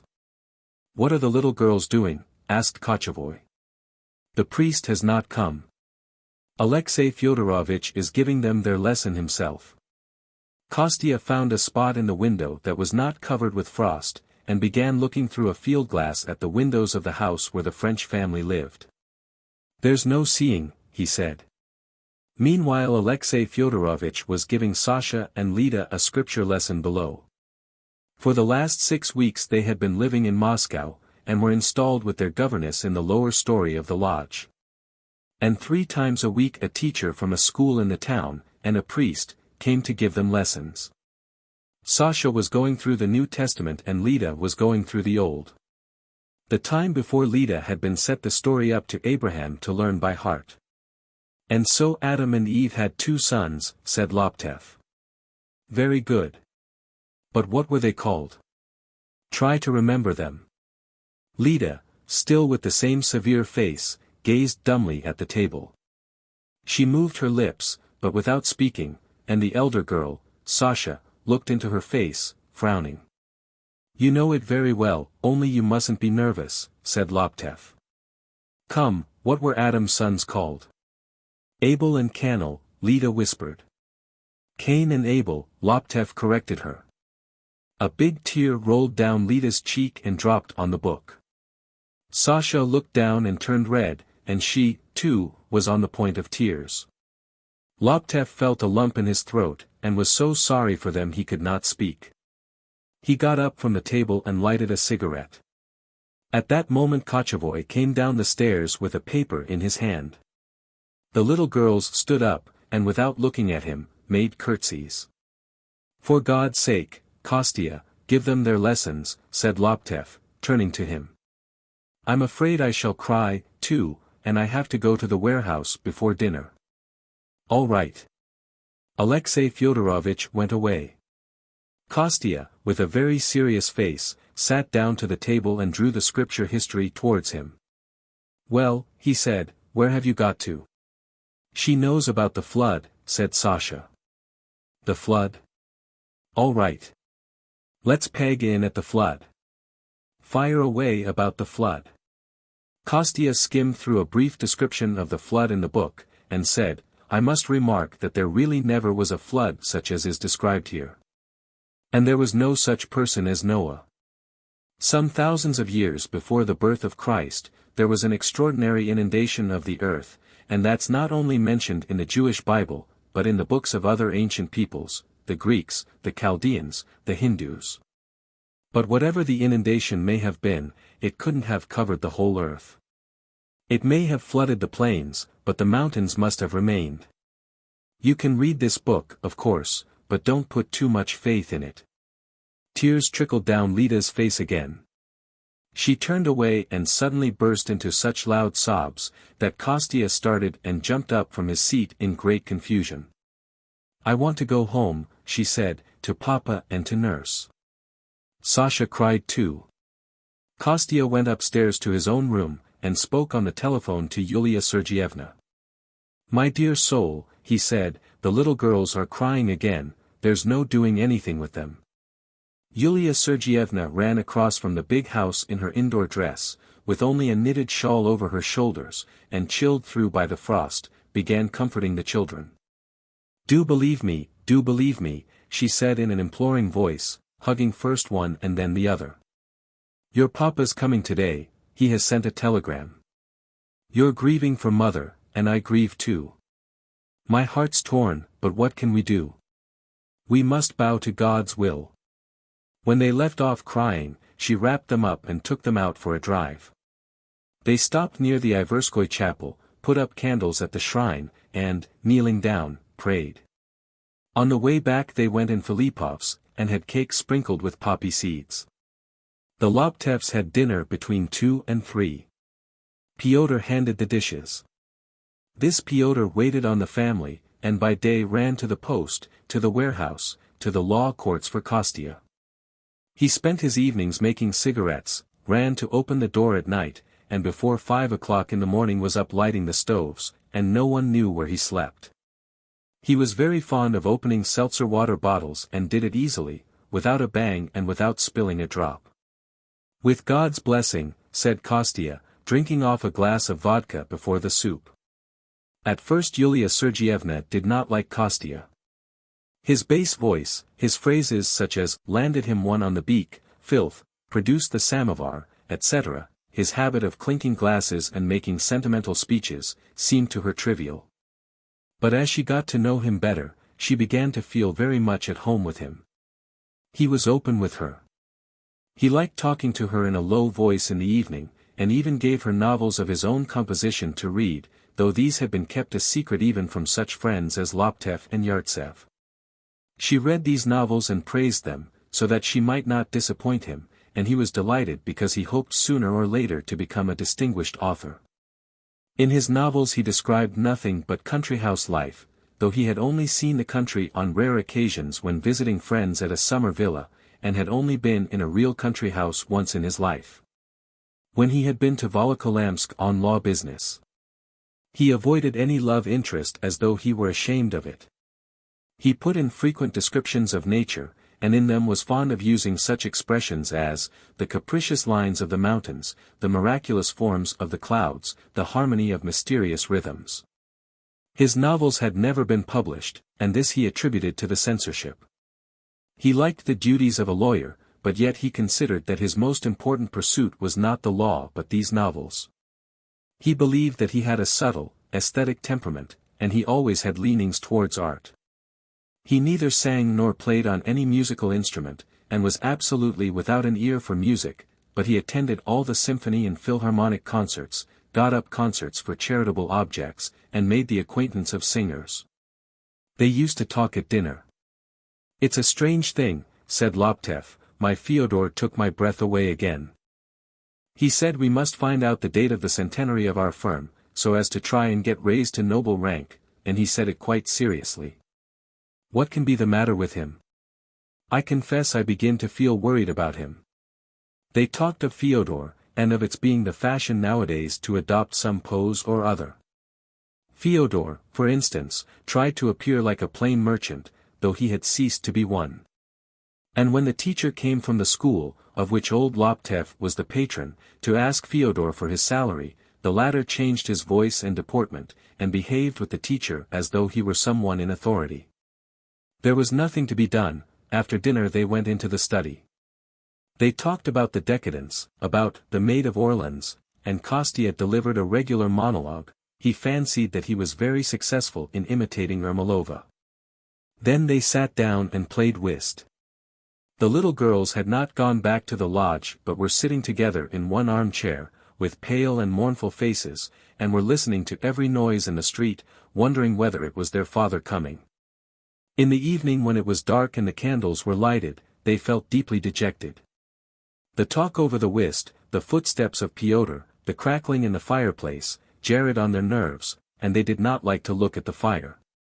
In the evenings they did not want to cry, but they felt strange, and there was a load on their hearts. They could not understand how people could talk and laugh when their mother was dead. "What did you see through the field glasses today?" Yulia Sergeyevna asked Kostya. "Nothing today, but yesterday I saw the old Frenchman having his bath."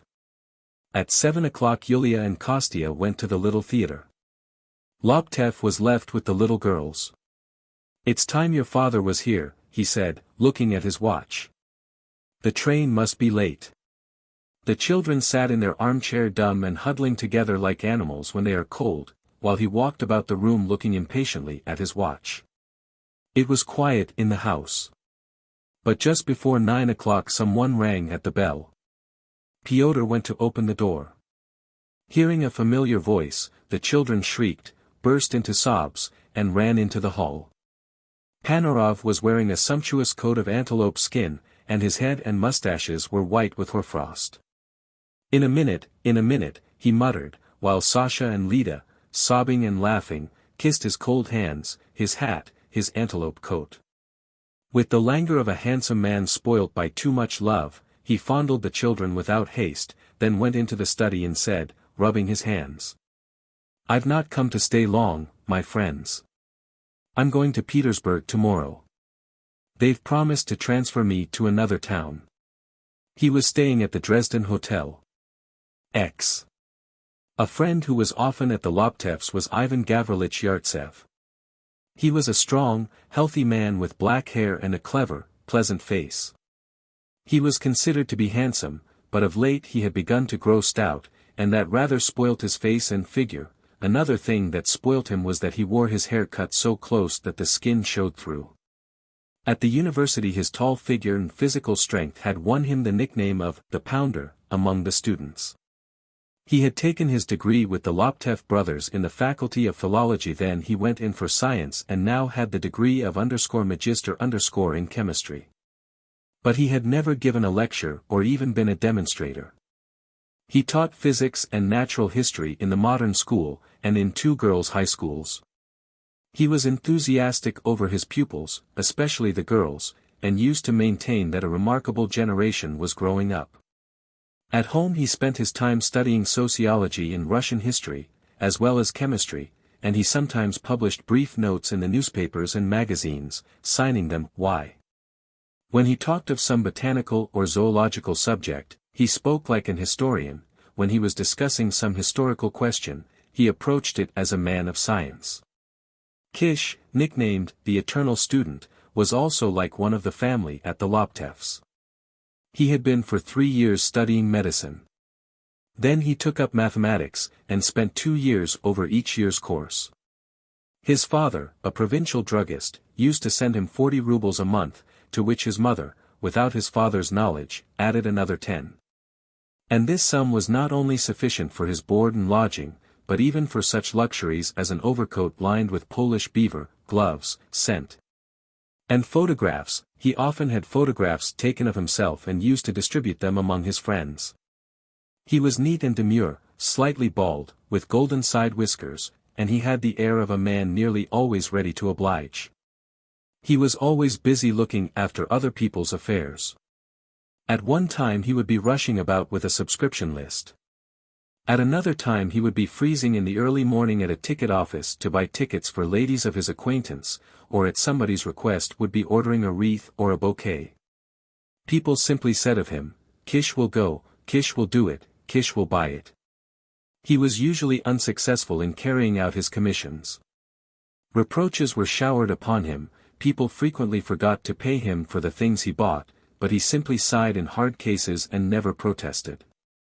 He was never particularly delighted nor disappointed, his stories were always long and boring. And his jokes invariably provoked laughter just because they were not funny. Thus, one day, for instance, intending to make a joke, he said to Pyotr, "Pyotr, you're not a sturgeon." And this aroused a general laugh, and he, too, laughed for a long time, much pleased at having made such a successful jest. Whenever one of the professors was buried, he walked in front with the mutes. Yartsev and Kish usually came in the evening to tea. If the Laptevs were not going to the theater or a concert, the evening tea lingered on till supper. One evening in February the following conversation took place. "A work of art is only significant and valuable when there are some serious social problems contained in its central idea," said Kostya, looking wrathfully at Yartsev. "If there is in the work a protest against serfdom, or the author takes up arms against the vulgarity of aristocratic society, the work is significant and valuable. The novels that are taken up with ach and och, and she loved him, while he ceased to love her, I tell you, are worthless, and damn them all, I say." "I agree with you, Konstantin Ivanovitch," said Yulia Sergeyevna. "One describes a love scene, another, a betrayal. And the third, meeting again after separation. Are there no other subjects? Why, there are many people sick, unhappy, harassed by poverty, to whom reading all that must be distasteful." It was disagreeable to Laptev to hear his wife, not yet 22, speaking so seriously and coldly about love. He understood why this was so. "If poetry does not solve questions that seem so important," said Yartsev, "you should turn to works on technical subjects, criminal law, or finance, read scientific pamphlets. What need is there to discuss in Romeo and Juliet, liberty of speech, or the disinfecting of prisons, instead of love, when you can find all that in special articles and textbooks?" "That's pushing it to the extreme," Kostya interrupted. "We are not talking of giants like Shakespeare or Goethe. We are talking of the hundreds of talented mediocre writers, who would be infinitely more valuable if they would let love alone, and would employ themselves in spreading knowledge and humane ideas among the masses." Kish, lisping and speaking a little through his nose, began telling the story of a novel he had lately been reading. He spoke circumstantially and without haste. 3 minutes passed, then 5, then 10, and no one could make out what he was talking about, and his face grew more and more indifferent, and his eyes more and more blank. "Kish, do be quick over it," Yulia Sergeyevna could not resist saying. "It's really agonizing." "Shut up, Kish!" Kostya shouted to him. They all laughed, and Kish with them. Fyodor came in. Flushing red in patches, he greeted them all in a nervous flurry, and led his brother away into the study. Of late he had taken to avoiding the company of more than one person at once. "Let the young people laugh, while we speak from the heart in here," he said, settling himself in a deep armchair at a distance from the lamp. "It's a long time, my dear brother, since we've seen each other. How long is it since you were at the warehouse?" "I think it must be a week." Yes, there's nothing for me to do there. And I must confess that the old man wearies me. Of course, they could get on at the warehouse without you and me, but one must have some occupation. In the sweat of thy brow thou shalt eat bread, as it is written. God loves work. Pyotr brought in a glass of tea on a tray. Fyodor drank it without sugar, and asked for more. He drank a great deal of tea, and could get through as many as 10 glasses in the evening. I tell you what, brother, he said, getting up and going to his brother. Laying aside philosophic subtleties, you must get elected on to the town council, and little by little we will get you on to the local board, and then to be an alderman. And as time goes on, you are a clever man and well educated, you will be noticed in Petersburg and asked to go there. Active men on the provincial assemblies and town councils are all the fashion there now, and before you are 50 you'll be a privy councillor. And have a ribbon across your shoulders. Loptev made no answer. He knew that all this, being a privy councillor and having a ribbon over his shoulder, was what Fyodor desired for himself, and he did not know what to say. The brothers sat still and said nothing.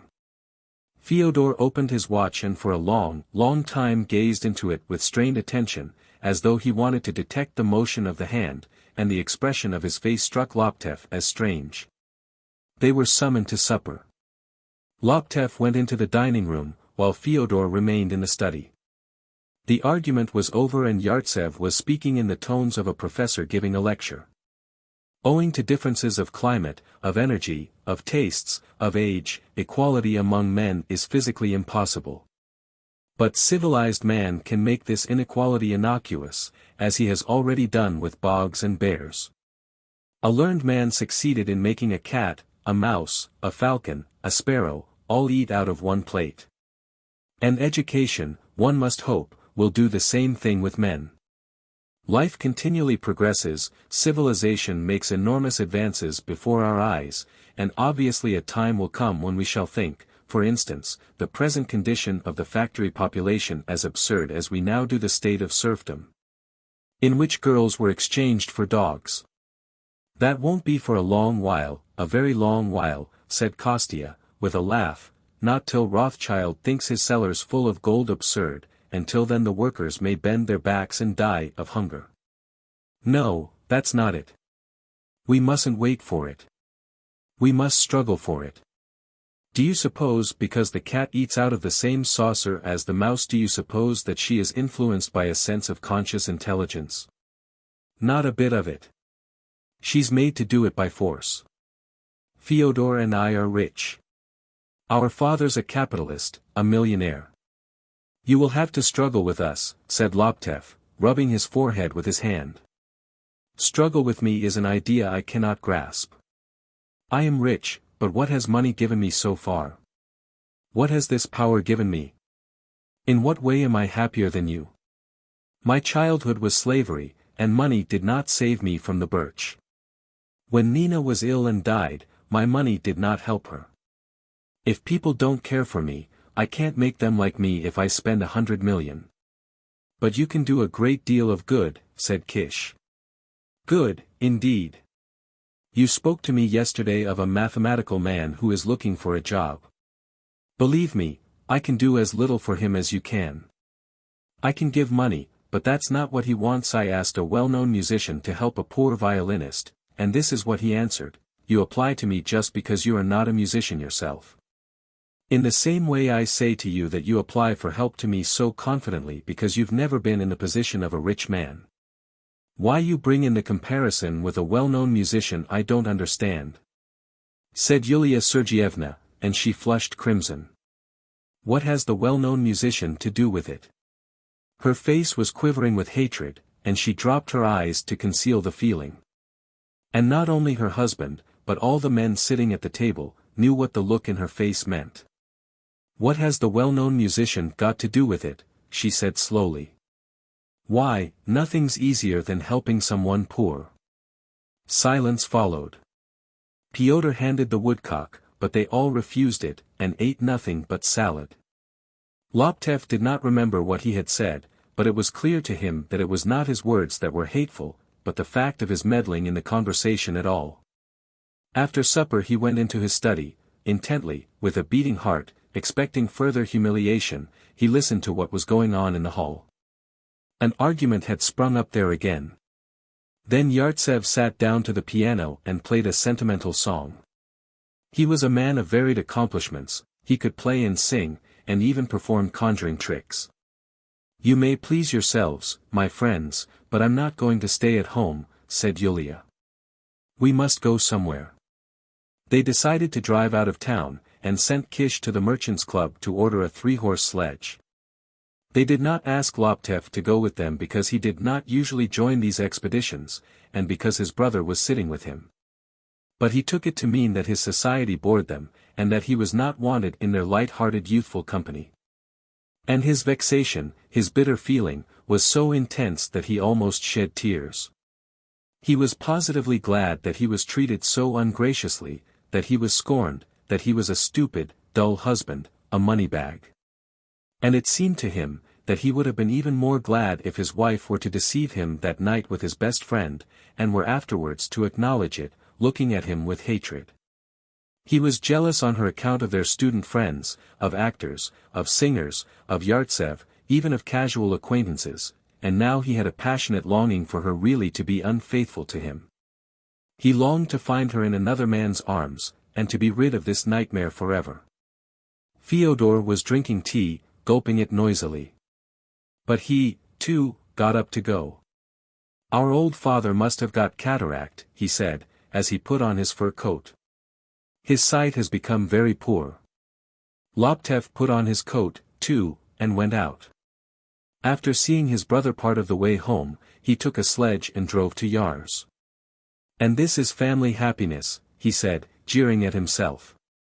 "This is love." His teeth were chattering, and he did not know if it were jealousy or something else. He walked about near the tables, listened to a comic singer in the hall. He had not a single phrase ready if he should meet his own party. And he felt sure beforehand that if he met his wife, he would only smile pitifully and not cleverly, and that everyone would understand what feeling had induced him to come here. He was bewildered by the electric light, the loud music, the smell of powder, and the fact that the ladies he met looked at him. He stood at the doors trying to see and to hear what was going on in the private rooms, and it seemed to him that he was somehow playing a mean, contemptible part on a level with the comic singers and those ladies. Then he went to Strelna, but he found none of his circle there either, and only when on the way home he was again driving up to Yar's, a 3-horse sledge noisily overtook him. The driver was drunk and shouting, and he could hear XVIII laughing, "Ha, ha, ha." Laptev returned home between 3 and 4. Yulia Sergeyevna was in bed. Noticing that she was not asleep, he went up to her and said sharply, "I understand your repulsion, your hatred, but you might spare me before other people, you might conceal your feelings." She got up and sat on the bed with her legs dangling. Her eyes looked big and black in the lamplight. "I beg your pardon," she said. He could not utter a single word from excitement and the trembling of his whole body. He stood facing her and was dumb. She trembled, too, and sat with the air of a criminal waiting for explanations. "How I suffer," he said at last, and he clutched his head. "I'm in hell, and I'm out of my mind. And do you suppose it's easy for me?" she asked, with a quiver in her voice. "God alone knows what I go through. You've been my wife for 6 months, but you haven't a spark of love for me in your heart. There's no hope, not one ray of light. Why did you marry me?" Laptev went on with despair. "Why? What demon thrust you into my arms? What did you hope for? What did you want?" She looked at him with terror, as though she were afraid he would kill her. "Did I attract you? Did you like me?" He went on, gasping for breath. "No." "Then what? What? Tell me what?" he cried. "Oh, the cursed money. The cursed money. I swear to God, no," she cried, and she crossed herself. She seemed to shrink under the insult, and for the first time he heard her crying. "I swear to God, no," she repeated. "I didn't think about your money, I didn't want it. I simply thought I should do wrong if I refused you. I was afraid of spoiling your life and mine. And now I am suffering for my mistake. I'm suffering unbearably." She sobbed bitterly, and he saw that she was hurt, and not knowing what to say, dropped down on the carpet before her. "That's enough.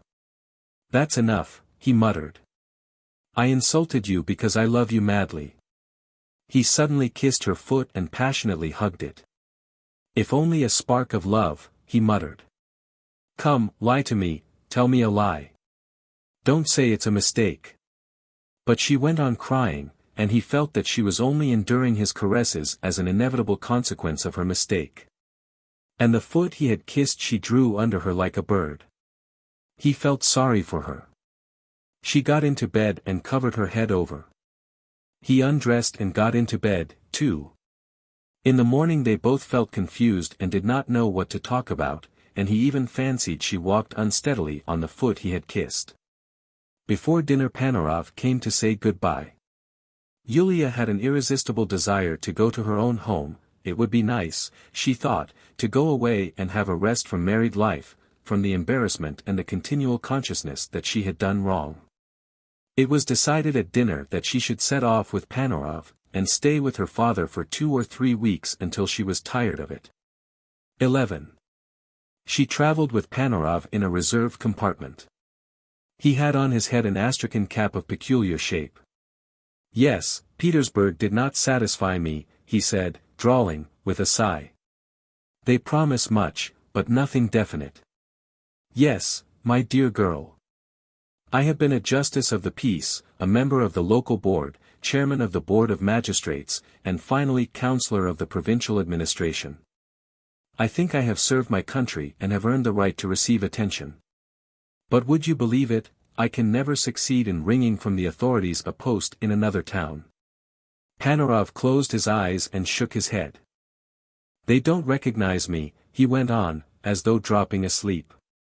"Of course I'm not an administrator of genius, but, on the other hand, I'm a decent, honest man, and nowadays even that's something rare. I regret to say I have not been always quite straightforward with women, but in my relations with the Russian government I've always been a gentleman. But enough of that," he said, opening his eyes, "let us talk of you. What put it into your head to visit your papa so suddenly?" "Well, I had a little misunderstanding with my husband," said Yulia, looking at his cap. "Yes. What a queer fellow he is. All the Laptevs are queer. Your husband's all right, he's nothing out of the way, but his brother Fyodor is a perfect fool." Panorov sighed and asked seriously. "And have you a lover yet?" Yulia looked at him in amazement and laughed. "Goodness knows what you're talking about." It was past 10 o'clock when they got out at a big station and had supper. When the train went on again Panorov took off his greatcoat and his cap, and sat down beside Yulia. "You are very charming, I must tell you," he began.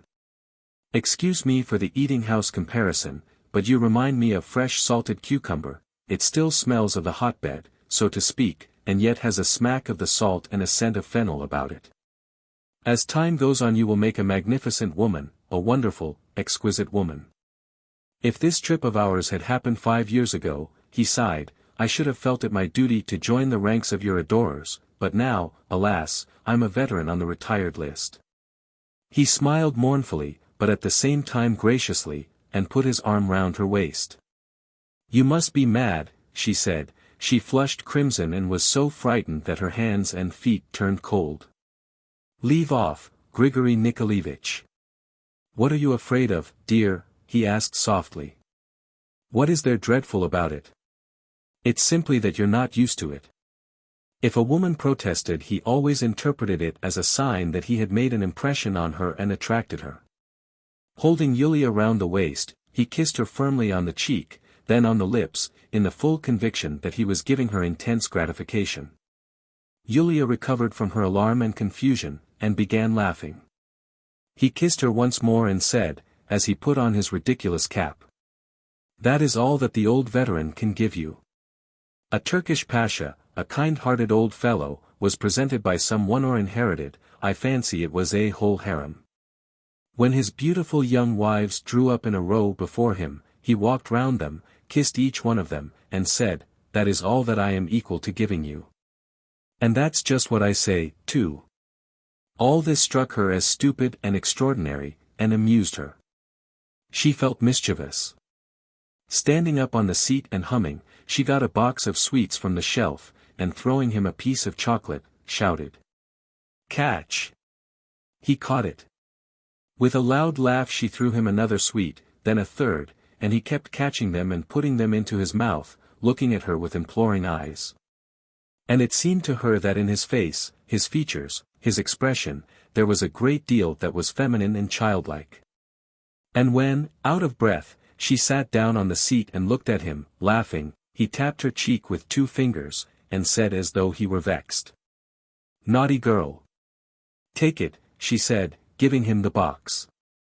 "I don't care for sweet things." He ate up the sweets, every one of them, and locked the empty box in his trunk. He liked boxes with pictures on them. "That's mischief enough, though," he said. "It's time for the veteran to go bye-bye." He took out of his hold-all a Bokhara dressing gown and a pillow, lay down, and covered himself with the dressing gown. "Good night, darling," he said softly, and sighed as though his whole body ached. And soon a snore was heard. Without the slightest feeling of constraint, she, too, lay down and went to sleep.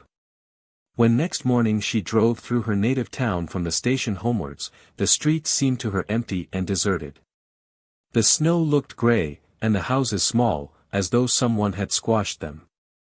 She was met by a funeral procession. The dead body was carried in an open coffin with banners. Meeting a funeral, they say, is lucky, she thought. There were white bills pasted in the windows of the house where Nina Fyodorovna used to live. With a sinking at her heart she drove into her own courtyard and rang at the door. It was opened by a servant she did not know, a plump, sleepy-looking girl wearing a warm wadded jacket. As she went upstairs Yulia remembered how Loptev had declared his love there, but now the staircase was unscrubbed, covered with footmarks. Upstairs in the cold passage patients were waiting in their outdoor coats. And for some reason her heart beat violently, and she was so excited she could scarcely walk. The doctor, who had grown even stouter, was sitting with a brick-red face and disheveled hair, drinking tea. Seeing his daughter, he was greatly delighted, and even lachrymose. She thought that she was the only joy in this old man's life, and much moved, she embraced him warmly, and told him she would stay a long time till Easter. After taking off her things in her own room, she went back to the dining room to have tea with him. He was pacing up and down with his hands in his pockets, humming, "Ru are you?" This meant that he was dissatisfied with something. "You have a gay time of it in Moscow," he said. "I am very glad for your sake. I'm an old man and I need nothing. I shall soon give up the ghost and set you all free. And the wonder is that my hide is so tough, that I'm alive still. It's amazing." He said that he was a tough old ass that everyone rode on. They had thrust on him the care of Nina Fyodorovna, the worry of her children, and of her burial. And that coxcomb Panorov would not trouble himself about it, and had even borrowed 100 rubles from him and had never paid it back. "Take me to Moscow and put me in a madhouse," said the doctor. "I'm mad. I'm a simple child, as I still put faith in truth and justice." Then he found fault with her husband for his short-sightedness in not buying houses that were being sold so cheaply. And now it seemed to Yulia that she was not the one joy in this old man's life. While he was seeing his patients, and afterwards going his rounds, she walked through all the rooms, not knowing what to do or what to think about. She had already grown strange to her own town and her own home. She felt no inclination to go into the streets or see her friends, and at the thought of her old friends and her life as a girl, she felt no sadness nor regret for the past. In the evening she dressed a little more smartly and went to the evening service. But there were only poor people in the church, and her splendid fur coat and hat made no impression. And it seemed to her that there was some change in the church as well as in herself. In old days she had loved it when they read the prayers for the day at evening service, and the choir sang anthems such as, "I will open my lips." She liked moving slowly in the crowd to the priest who stood in the middle of the church, and then to feel the holy oil on her forehead. Now she only waited for the service to be over. And now, going out of the church, she was only afraid that beggars would ask for alms. It was such a bore to have to stop and feel for her pockets. Besides, she had no coppers in her pocket now, nothing but rubles. She went to bed early, and was a long time in going to sleep. She kept dreaming of portraits of some sort, and of the funeral procession she had met that morning. The open coffin with the dead body was carried into the yard, and brought to a standstill at the door. Then the coffin was swung backwards and forwards on a sheet, and dashed violently against the door. Yulia woke and jumped up in alarm. There really was a bang at the door, and the wire of the bell rustled against the wall, though no ring was to be heard. The doctor coughed. Then she heard the servant go downstairs, and then come back. "Madam," she said, and knocked at the door. "Madam." "What is it?" said Yulia. "A telegram for you." Yulia went out to her with a candle. Behind the servant stood the doctor, in his nightclothes and greatcoat, and he, too, had a candle in his hand. "Our bell is broken," he said, yawning sleepily. "It ought to have been mended long ago." Yulia broke open the telegram and read. "We drink to your health, Yartsev, Kochevoy." "Ah, what idiots," she said, and burst out laughing. And her heart felt light and gay. Going back into her room, she quietly washed and dressed. Then she spent a long time in packing her things, until it was daylight, and at midday she set off for Moscow. 12. In Holy Week the Loptevs went to an exhibition of pictures in the School of Painting. The whole family went together in the Moscow fashion, the little girls, the governess, Kostya, and all. Loptev knew the names of all the well-known painters, and never missed an exhibition. He used sometimes to paint little landscape paintings when he was in the country in the summer, and he fancied he had a good deal of taste, and that if he had studied he might have made a good painter. When he was abroad he sometimes used to go to curio shops, examining the antiques with the air of a connoisseur and giving his opinion on them. When he bought any article he gave just what the shopkeeper liked to ask for it, and his purchase remained afterwards in a box in the coach-house till it disappeared altogether. Or going into a print shop, he would slowly and attentively examine the engravings and the bronzes, making various remarks on them, and would buy a common frame or a box of wretched prints. At home he had pictures always of large dimensions but of inferior quality, the best among them were badly hung. It had happened to him more than once to pay large sums for things which had afterwards turned out to be forgeries of the grossest kind. And it was remarkable that, though as a rule timid in the affairs of life, he was exceedingly bold and self-confident at a picture exhibition. Why? Yulia Sergeyevna looked at the pictures as her husband did, through her open fist or an opera glass, and was surprised that the people in the pictures were like live people, and the trees like real trees. But she did not understand art, and it seemed to her that many pictures in the exhibition were alike, and she imagined that the whole object in painting was that the figures and objects should stand out as though they were real. When you looked at the picture through your open fist. "That forest is Shishkin's," her husband explained to her. "He always paints the same thing. But notice snow's never such a lilac color as that. And that boy's left arm is shorter than his right." When they were all tired and Loptev had gone to look for Kostya, that they might go home, Yulia stopped indifferently before a small landscape. In the foreground was a stream, over it a little wooden bridge. On the further side a path that disappeared in the dark grass, a field on the right, a copse, near it a camp-fire no doubt of watchers by night, and in the distance there was a glow of the evening sunset. Yulia imagined walking herself along the little bridge, and then along the little path further and further, while all round was stillness, the drowsy landrails calling and the fire flickering in the distance. And for some reason she suddenly began to feel that she had seen those very clouds that stretched across the red part of the sky, and that copse, and that field before, many times before. She felt lonely, and longed to walk on and on along the path.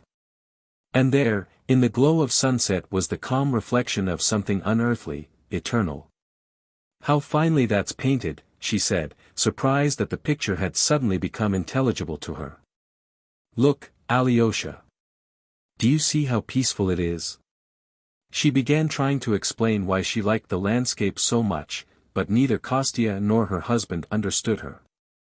She kept looking at the picture with a mournful smile, and the fact that the others saw nothing special in it troubled her.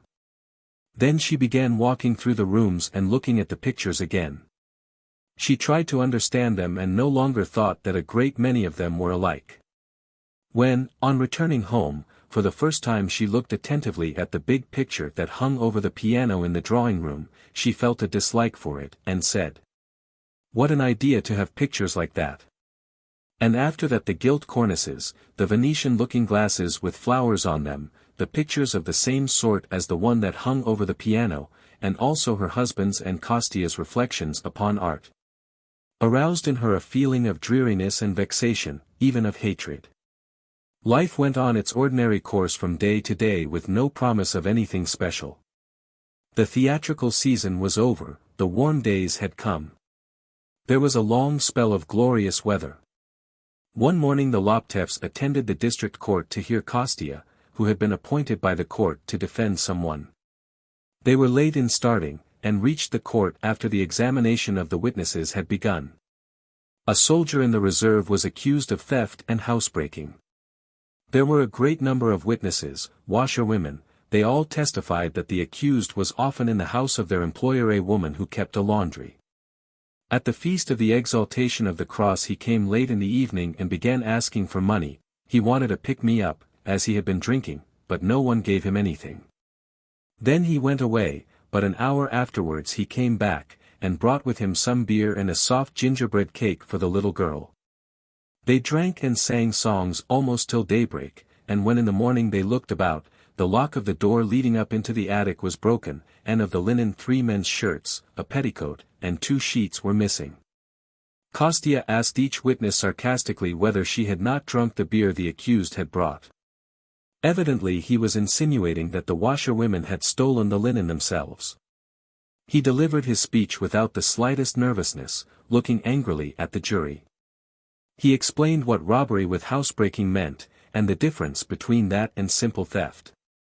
He spoke very circumstantially and convincingly, displaying an unusual talent for speaking at length and in a serious tone about what had been known to every one long before. And it was difficult to make out exactly what he was aiming at. From his long speech the foreman of the jury could only have deduced that it was housebreaking but not robbery, as the washerwomen had sold the linen for drink themselves, or, if there had been robbery, there had not been housebreaking. But obviously, he said just what was wanted, as his speech moved the jury and the audience, and was very much liked. When they gave a verdict of acquittal, Yulia nodded to Kostya, and afterwards pressed his hand warmly. In May the Laptevs moved to a country villa at Sokolniki. By that time Yulia was expecting a baby. 13. More than a year had passed. Yulia and Yartsev were lying on the grass at Sokolniki not far from the embankment of the Yaroslav railway. A little distance away Kochevoy was lying with hands under his head, looking at the sky. All 3 had been for a walk, and were waiting for the 6 o'clock train to pass to go home to tea. Mothers see something extraordinary in their children, that is ordained by nature, said Yulia.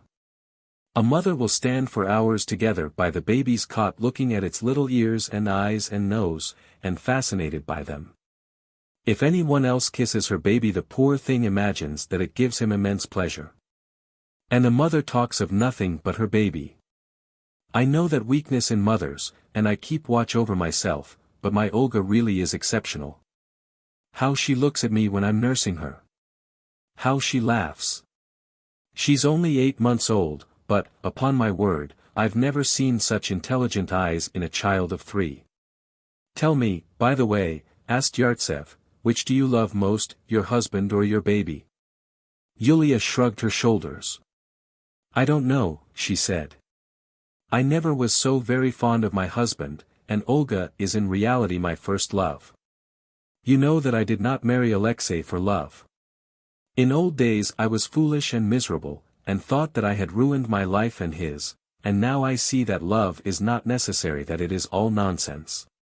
But if it is not love, what feeling is it that binds you to your husband? Why do you go on living with him? I don't know. I suppose it must be habit. I respect him, I miss him when he's away for long, but that's not love. He is a clever, honest man, and that's enough to make me happy. He is very kind and good-hearted. Alyosha's intelligent, Alyosha's good, said Kostya, raising his head lazily. But, my dear girl, to find out that he is intelligent, good, and interesting, you have to eat 100 weight of salt with him. And what's the use of his goodness and intelligence?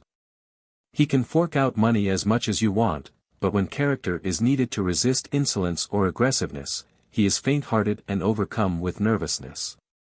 People like your amiable Alyosha are splendid people, but they are no use at all for fighting. In fact, they are no use for anything. At last the train came in sight.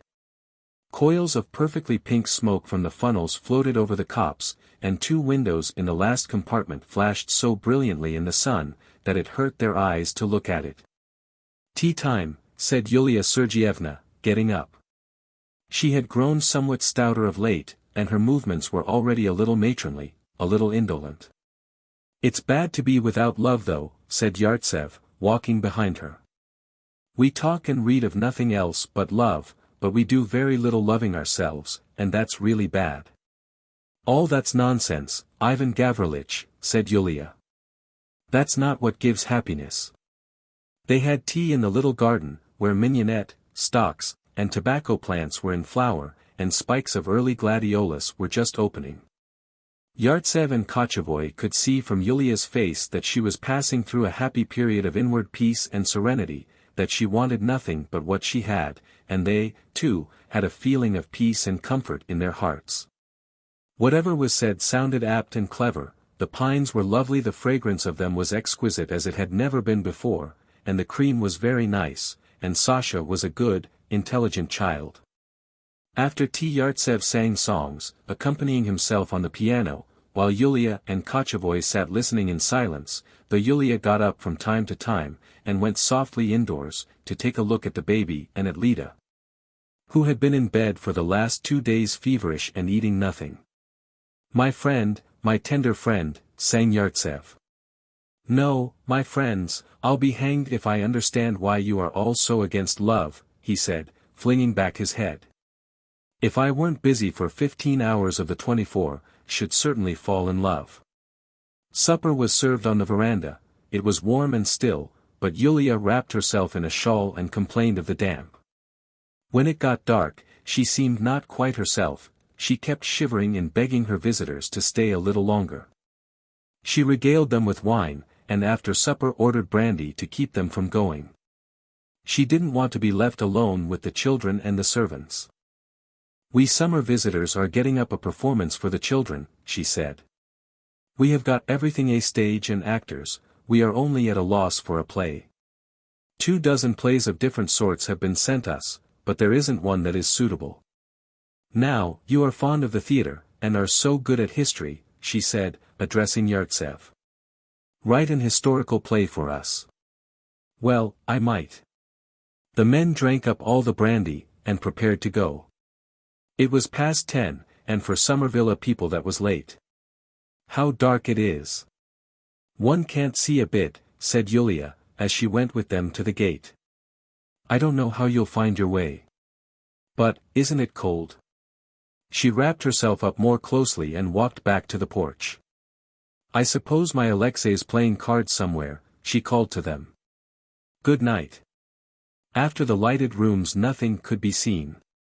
Yartsev and Kostya groped their way like blind men to the railway embankment and crossed it.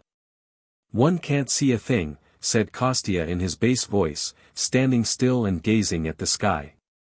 "And the stars, they are like new 3-penny bits." "Gavrilitch." "Ah." Yartsev responded somewhere in the darkness. "I say, one can't see a thing. Where are you?" Yartsev went up to him whistling, and took his arm. "Hi, there, you summer visitors!" Kostya shouted at the top of his voice. "We've caught a socialist." When he was exhilarated he was always very rowdy, shouting, wrangling with policemen and cab drivers, singing, and laughing violently. "Nature be damned," he shouted. "Come, come," said Yartsev, trying to pacify him. "You mustn't. Please don't."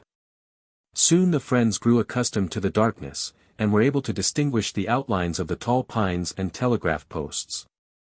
From time to time the sound of whistles reached them from the station and the telegraph wires hummed plaintively. From the copse itself there came no sound, and there was a feeling of pride, strength, and mystery in its silence, and on the right it seemed that the tops of the pines were almost touching the sky. The friends found their path and walked along it. There it was quite dark, and it was only from the long strip of sky dotted with stars, and from the firmly trodden earth under their feet, that they could tell they were walking along a path. They walked along side by side in silence, and it seemed to both of them that people were coming to meet them. Their tipsy exhilaration passed off. The fancy came into Yartsev's mind that perhaps that copse was haunted by the spirits of the Muscovite tsars, boyars, and patriarchs, and he was on the point of telling Kostya about it, but he checked himself. When they reached the town gate there was a faint light of dawn in the sky. Still in silence, Yartsev and Kotchevoy walked along the wooden pavement, by the cheap summer cottages, eating houses, timber stacks. Under the arch of interlacing branches, the damp air was fragrant of lime trees, and then a broad, long street opened before them, and on it not a soul, not a light. When they reached the Red Pond, it was daylight. "Moscow, it's a town that will have to suffer a great deal more," said Yartsev, looking at the Alexievsky monastery. "What put that into your head?" "I don't know. I love Moscow." Both Yartsev and Kostya had been born in Moscow, and adored the town, and felt for some reason antagonistic to every other town. Both were convinced that Moscow was a remarkable town, and Russia a remarkable country. In the Crimea, in the Caucasus, and abroad, they felt dull, uncomfortable, and ill at ease, and they thought their grey Moscow weather very pleasant and healthy. And when the rain lashed at the window panes and it got dark early, and when the walls of the churches and houses looked a drab, dismal color, days when one doesn't know what to put on when one is going out, such days excited them agreeably. At last near the station they took a cab. "It really would be nice to write an historical play," said Yartsev, "but not about the Lyapunovs or the Godunovs, but of the times of Yaroslav or of Monomach. I hate all historical plays except the monologue of Pimen. When you have to do with some historical authority or even read a textbook of Russian history, you feel that everyone in Russia is exceptionally talented, gifted, and interesting. But when I see an historical play at the theater, Russian life begins to seem stupid, morbid, and not original." Near Dmitrovka the friends separated, and Yartsev went on to his lodging in Nikitsky Street. He sat half dozing, swaying from side to side, and pondering on the play. He suddenly imagined a terrible din, a clanging noise, and shouts in some unknown language, that might have been Kalmuck, and a village wrapped in flames, and forests near covered with hoarfrost and soft pink in the glow of the fire. Visible for miles around, and so clearly that every little fir tree could be distinguished, and savage men darting about the village on horseback and on foot, and as red as the glow in the sky. "The Polovtsy," thought Yartsev. "One of them, a terrible old man with a blood-stained face all scorched from the fire, binds to his saddle a young girl with a white Russian face, and the girl looks sorrowful, understanding." Yartsev flung back his head and woke up. My tender friend," he hummed. As he paid the cabman and went up his stairs, he could not shake off his dreaminess. He saw the flames catching the village, and the forest beginning to crackle and smoke. A huge, wild bear frantic with terror rushed through the village.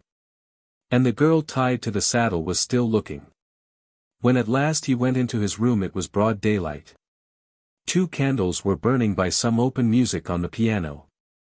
On the sofa lay Polina Razedin wearing a black dress and a sash, with a newspaper in her hand, fast asleep. She must have been playing late, waiting for Yartsev to come home, and, tired of waiting, fell asleep. Hello, she's worn out, he thought. Carefully taking the newspaper out of her hands, he covered her with a rug. He put out the candles and went into his bedroom. As he got into bed, he still thought of his historical play, and the tune of "My Friend, My Tender Friend" was still ringing in his head. 2 days later Laptev looked in upon him for a moment to tell him that Lida was ill with diphtheria, and that Yulia Sergeyevna and her baby had caught it from her, and 5 days later came the news that Lida and Yulia were recovering. But the baby was dead, and that the Laptevs had left their villa at Sokolniki and had hastened back to Moscow. 14. It had become distasteful to Laptev to be long at home.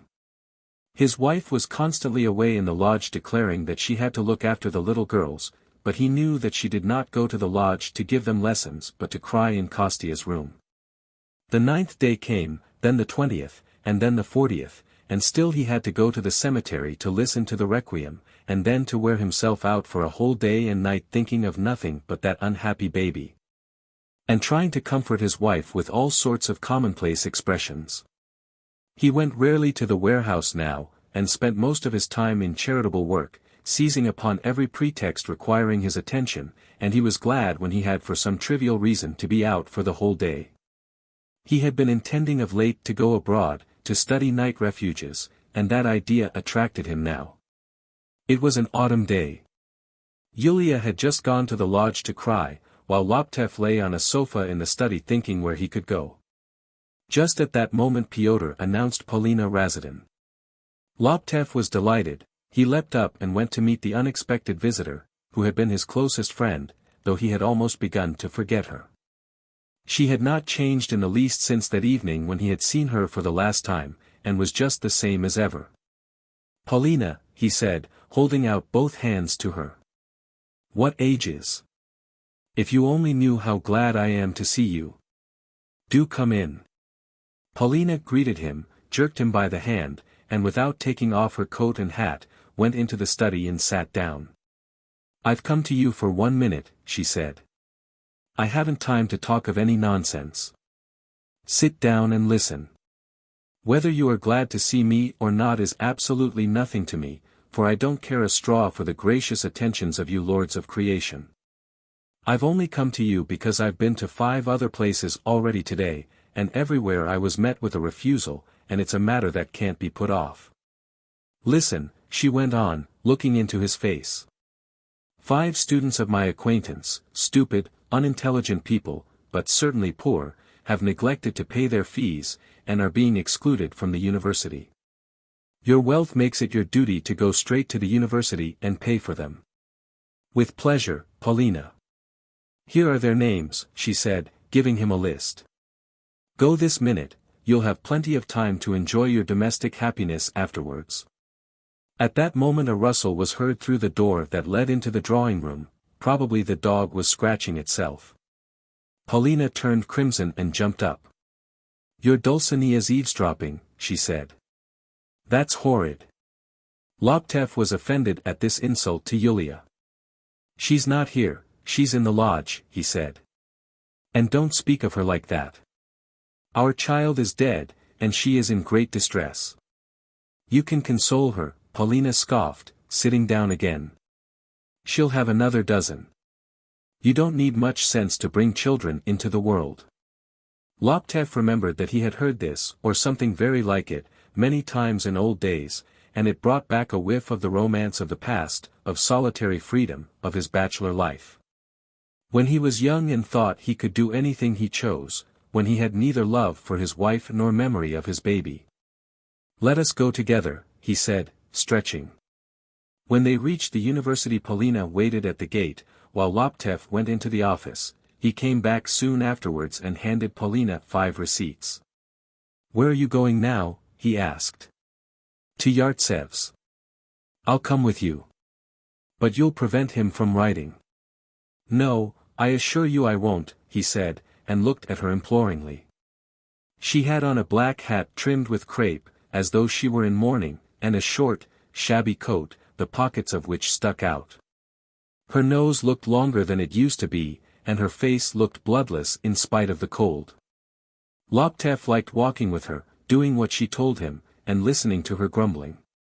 He walked along thinking about her, what inward strength there must be in this woman, since, though she was so ugly, so angular, so restless, though she did not know how to dress, and always had untidy hair, and was always somehow out of harmony, she was yet so fascinating.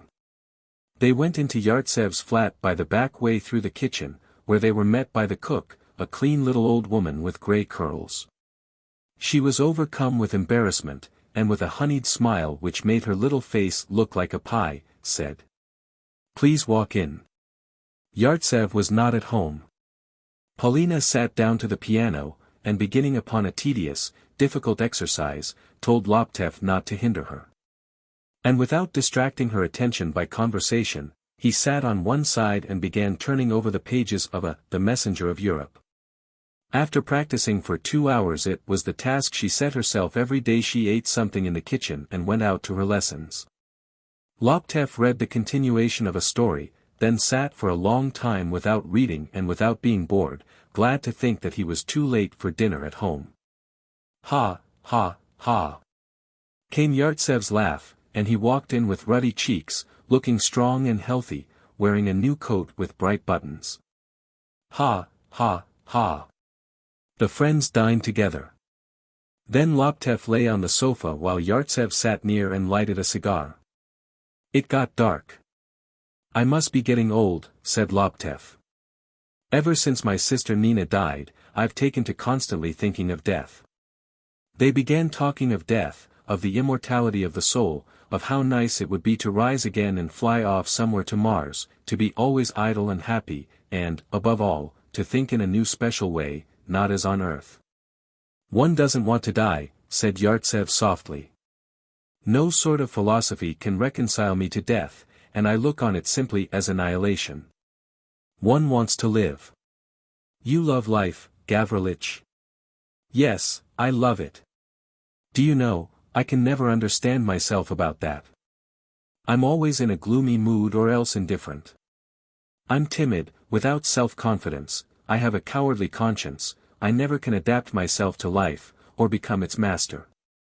Some people talk nonsense or cheat, and even so enjoy life, while I consciously do good, and feel nothing but uneasiness or complete indifference. I explain all that, Gavrilich, by my being a slave, the grandson of a serf. Before we plebeians fight our way into the true path, many of our sort will perish on the way." "That's all quite right, my dear fellow," said Yartsev, and he sighed. "That only proves once again how rich and varied Russian life is. Ah, how rich it is! Do you know, I feel more convinced every day that we are on the eve of the greatest triumph, and I should like to live to take part in it. Whether you like to believe it or not, to my thinking a remarkable generation is growing up. It gives me great enjoyment to teach the children, especially the girls. They are wonderful children." Yartsev went to the piano and struck a chord. "I'm a chemist, I think in chemical terms, and I shall die a chemist," he went on. "But I am greedy, and I am afraid of dying unsatisfied. And chemistry is not enough for me, and I seize upon Russian history, history of art, the science of teaching music. Your wife asked me in the summer to write an historical play, and now I'm longing to write and write. I feel as though I could sit for 3 days and 3 nights without moving, writing all the time. I am worn out with ideas, my brain's crowded with them, and I feel as though there were a pulse throbbing in my head. I don't in the least want to become anything special, to create something great. I simply want to live, to dream, to hope, to be in the midst of everything. Life is short, my dear fellow, and one must make the most of everything." After this friendly talk, which was not over till midnight, Laptev took to coming to see Yartsev almost every day. He felt drawn to him. As a rule he came towards evening, lay down on the sofa, and waited patiently for Yartsev to come in, without feeling in the least bored. When Yartsev came back from his work, he had dinner, and sat down to work. But Laptev would ask him a question, a conversation would spring up, and there was no more thought of work, and at midnight the friends parted very well pleased with one another. But this did not last long. Arriving one day at Yartsev's, Laptev found no one there but Paulina, who was sitting at the piano practicing her exercises.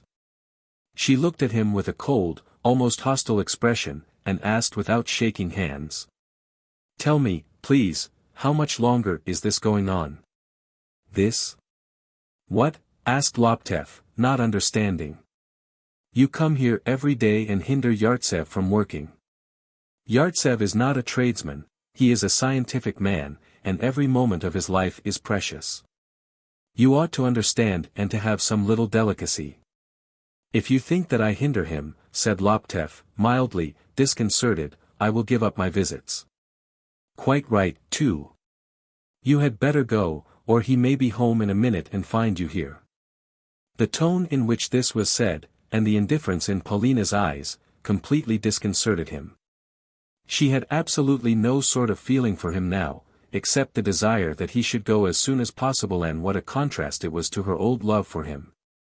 He went out without shaking hands with her, and he fancied she would call out to him, "Bring him back," but he heard the scales again, and as he slowly went down the stairs he realized that he had become a stranger to her now. 3 days later Yartsev came to spend the evening with him. "I have news," he said, laughing. "Paulina Nikolaevna has moved into my rooms altogether." He was a little confused, and went on in a low voice, "Well, we are not in love with each other, of course, but I suppose that doesn't matter. I am glad I can give her a refuge and peace and quiet, and make it possible for her not to work if she's ill. She fancies that her coming to live with me will make things more orderly, and that under her influence I shall become a great scientist. That's what she fancies. And let her fancy it. In the South they have a saying, 'Fancy makes the fool a rich man.'" "Ha, ha, ha." Laptev said nothing. Yartsev walked up and down the study, looking at the pictures he had seen so many times before, and said with a sigh, "Yes, my dear fellow, I am 3 years older than you are, and it's too late for me to think of real love. And in reality a woman like Paulina Nikolaevna is a godsend to me, and, of course, I shall get on capitally with her till we're both old people. But, goodness knows why, one still regrets something, one still longs for something, and I still feel as though I am lying in the Vale of Dagestan and dreaming of a ball. In short, man's never satisfied with what he has." He went into the drawing room and began singing as though nothing had happened, and Laptev sat in his study with his eyes shut, and tried to understand why Paulina had gone to live with Yartsev. And then he felt sad that there were no lasting, permanent attachments. And he felt vexed that Paulina Nikolaevna had gone to live with Yartsev, and vexed with himself that his feeling for his wife was not what it had been. 15. Laptev sat reading and swaying to and fro in a rocking chair. Yulia was in the study, and she, too, was reading. It seemed there was nothing to talk about, they had both been silent all day. From time to time he looked at her from over his book and thought, whether one marries from passionate love, or without love at all, doesn't it come to the same thing? And the time when he used to be jealous, troubled, distressed, seemed to him far away. He had succeeded in going abroad, and now he was resting after the journey and looking forward to another visit in the spring to England, which he had very much liked. And Yulia Sergeyevna had grown used to her sorrow, and had left off going to the lodge to cry. That winter she had given up driving out shopping, had given up the theaters and concerts, and had stayed at home. She never cared for big rooms, and always sat in her husband's study or in her own room, where she had shrines of icons that had come to her on her marriage. And where there hung on the wall the landscape that had pleased her so much at the exhibition. She spent hardly any money on herself, and was almost as frugal now as she had been in her father's house. The winter passed cheerlessly. Card-playing was the rule everywhere in Moscow, and if any other recreation was attempted, such as singing, reading, drawing, the result was even more tedious.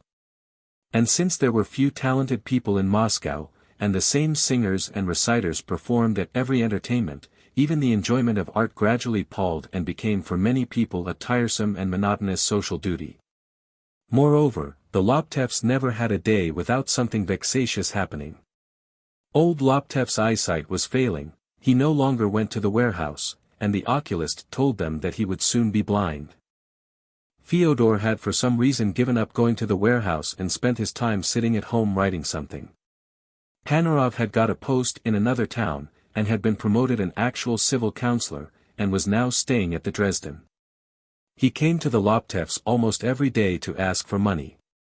Kish had finished his studies at last, and while waiting for Loptev to find him a job, used to spend whole days at a time with them, telling them long, tedious stories. All this was irritating and exhausting, and made daily life unpleasant. Pyotr came into the study, and announced an unknown lady. On the card he brought in was the name, Josephina Iosifovna Milan. Yulia Sergeyevna got up languidly and went out limping slightly, as her foot had gone to sleep.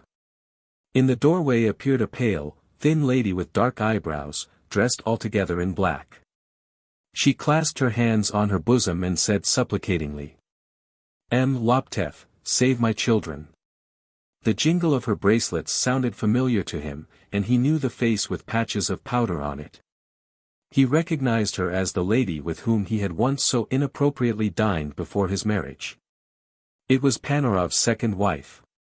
Save my children, she repeated, and her face suddenly quivered and looked old and pitiful. You alone can save us, and I have spent my last penny coming to Moscow to see you. My children are starving. She made a motion as though she were going to fall on her knees. Loptev was alarmed, and clutched her by the arm. Sit down, he muttered, making her sit down. I beg you to be seated. We have no money to buy bread, she said. Grigory Nikolaevich is going away to a new post, but he will not take the children and me with him, and the money which you so generously send us he spends only on himself. What are we to do? What? My poor, unhappy children. Calm yourself, I beg. I will give orders that that money shall be made payable to you. She began sobbing, and then grew calmer, and he noticed that the tears had made little pathways through the powder on her cheeks, and that she was growing a mustache. You are infinitely generous, Loptev. But be our guardian angel, our good fairy, persuade Grigory Nikolaevich not to abandon me, but to take me with him. You know I love him insanely, he's the comfort of my life.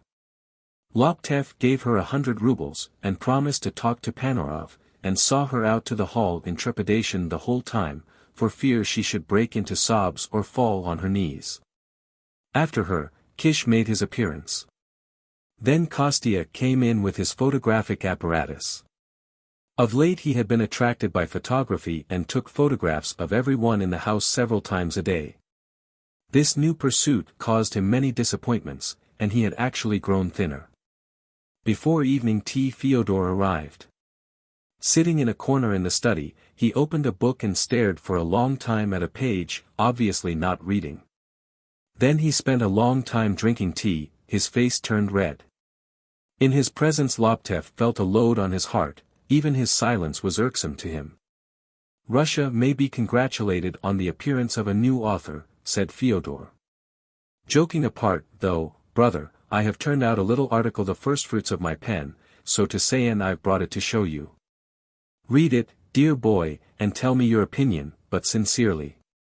He took a manuscript out of his pocket and gave it to his brother.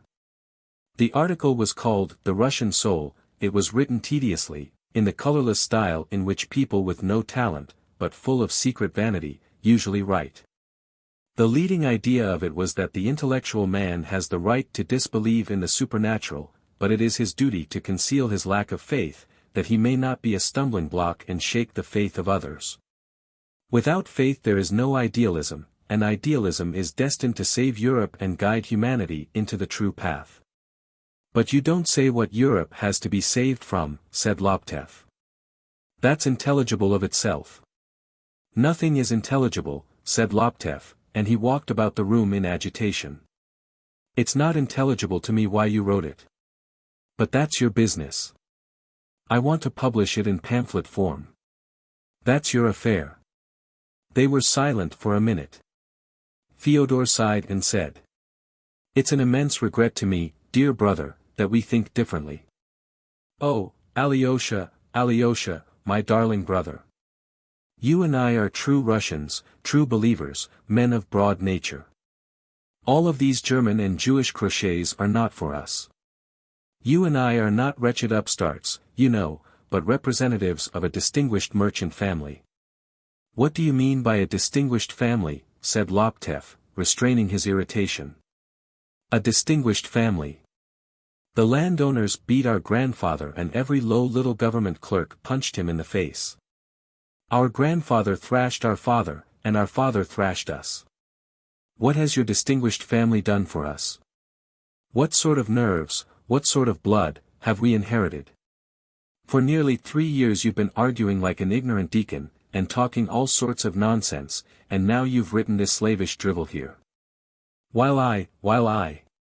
Look at me. No elasticity, no boldness, no strength of will, I tremble over every step I take as though I should be flogged for it. I am timid before nonentities, idiots, brutes, who are immeasurably my inferiors mentally and morally. I am afraid of porters, doorkeepers, policemen, gendarmes.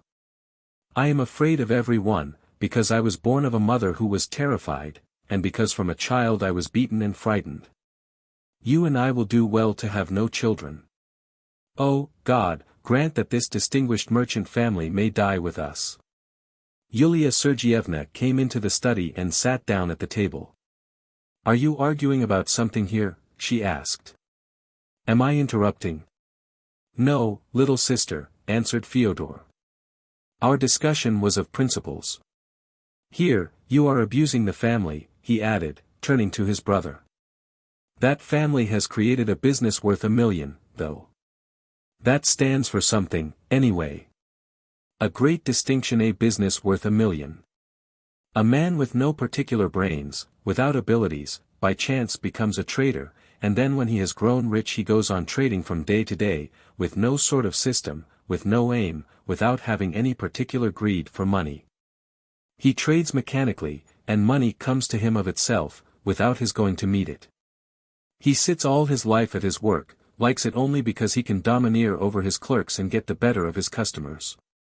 He's a churchwarden because he can domineer over the choristers and keep them under his thumb. He's the patron of a school because he likes to feel the teacher is his subordinate and enjoys lording it over him.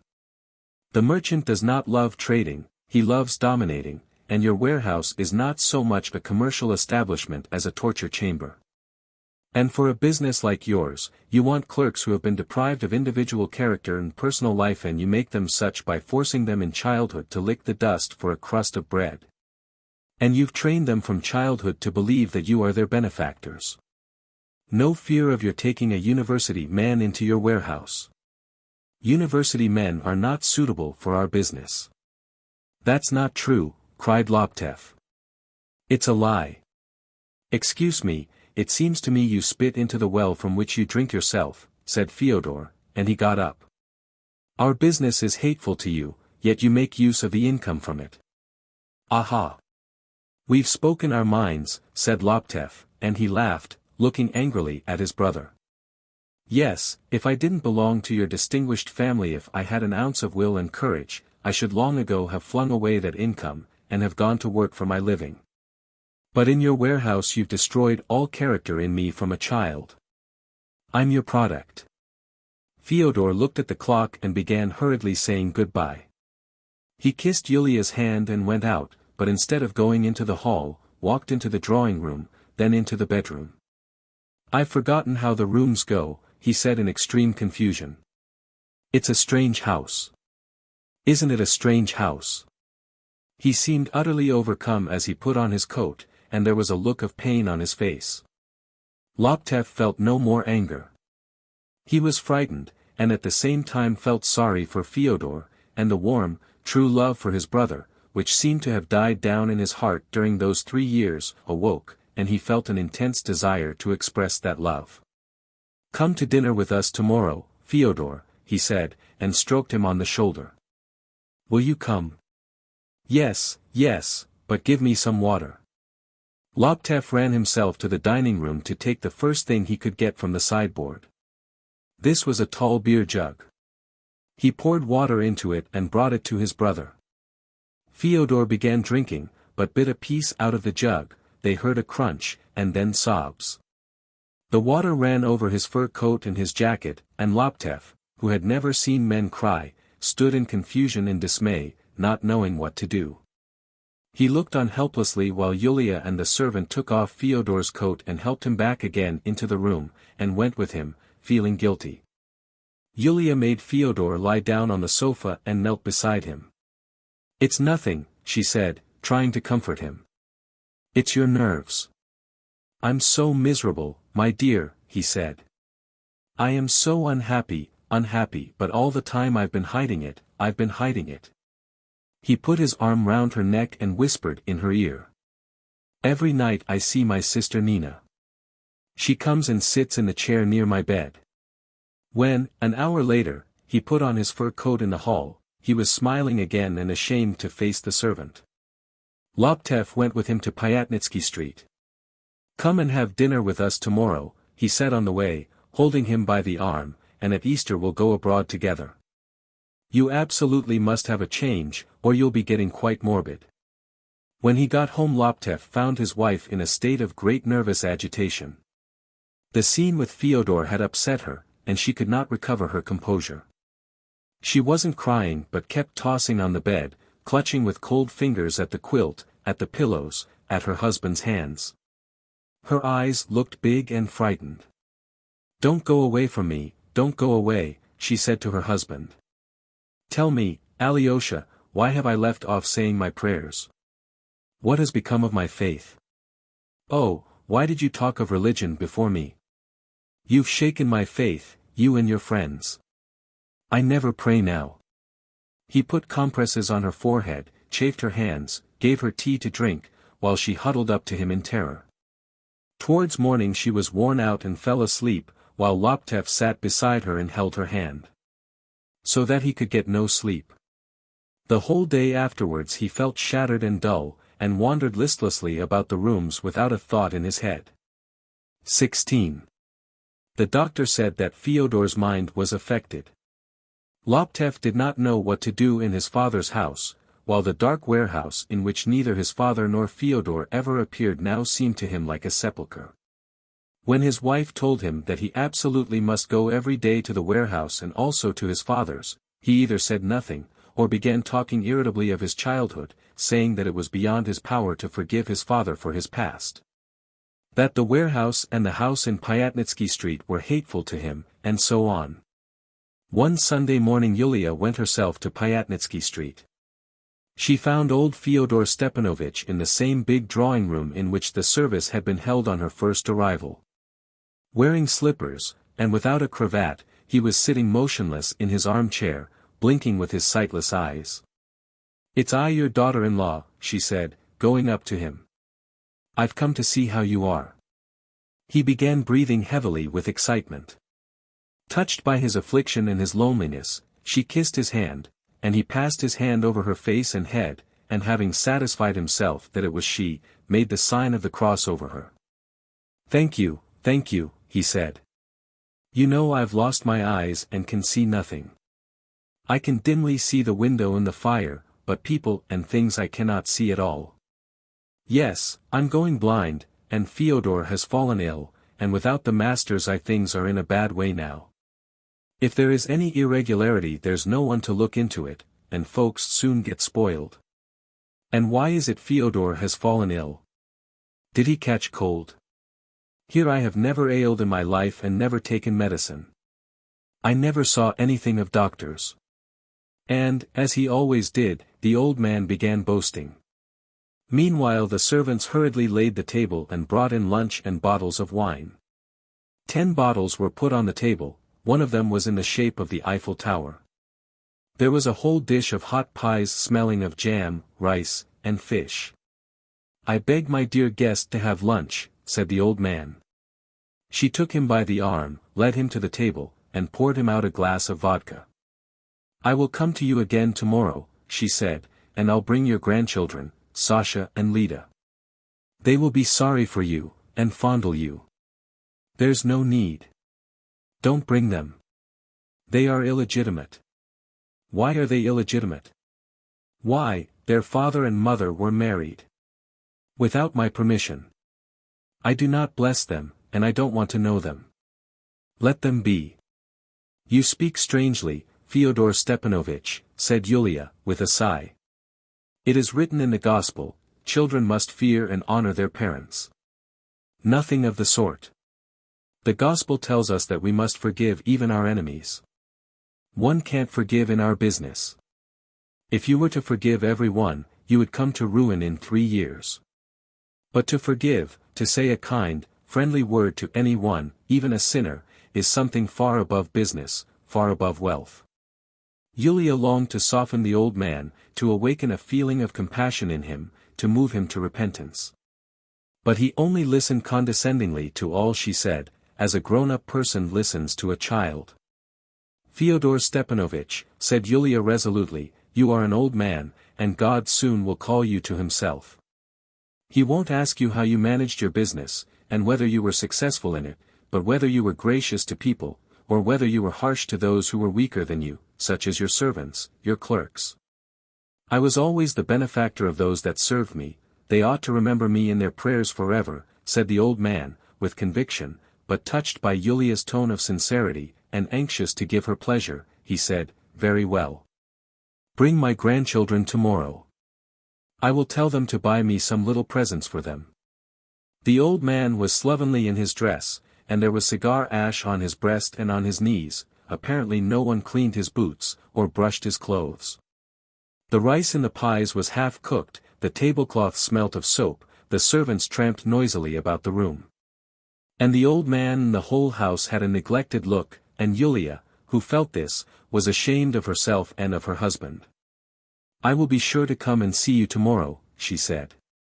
She walked through the rooms, and gave orders for the old man's bedroom to be set to rights, and the lamp to be lighted under the icons in it. Fyodor, sitting in his own room, was looking at an open book without reading it. Yulia talked to him and told the servants to tidy his room, too, then she went downstairs to the clerks.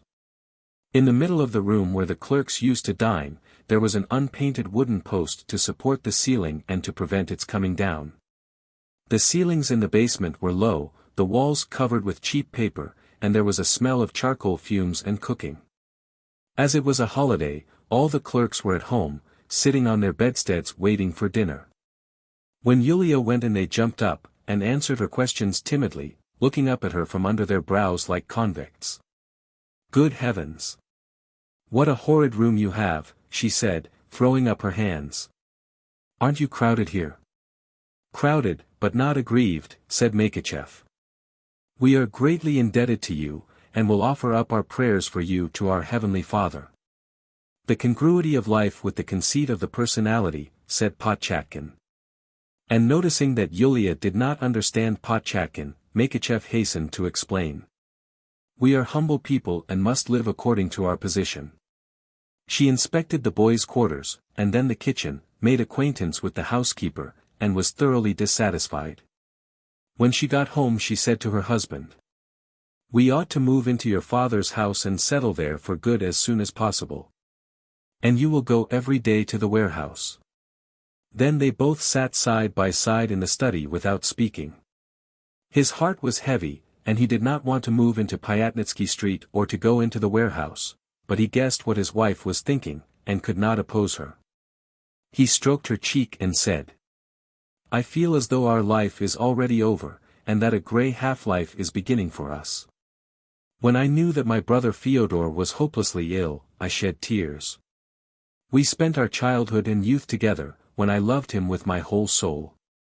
And now this catastrophe has come, and it seems, too, as though, losing him, I am finally cut away from my past. And when you said just now that we must move into the house in Pyatnitsky Street, to that prison, it began to seem to me that there was no future for me either. He got up and walked to the window. However that may be, one has to give up all thoughts of happiness, he said, looking out into the street. There is none. I never have had any, and I suppose it doesn't exist at all.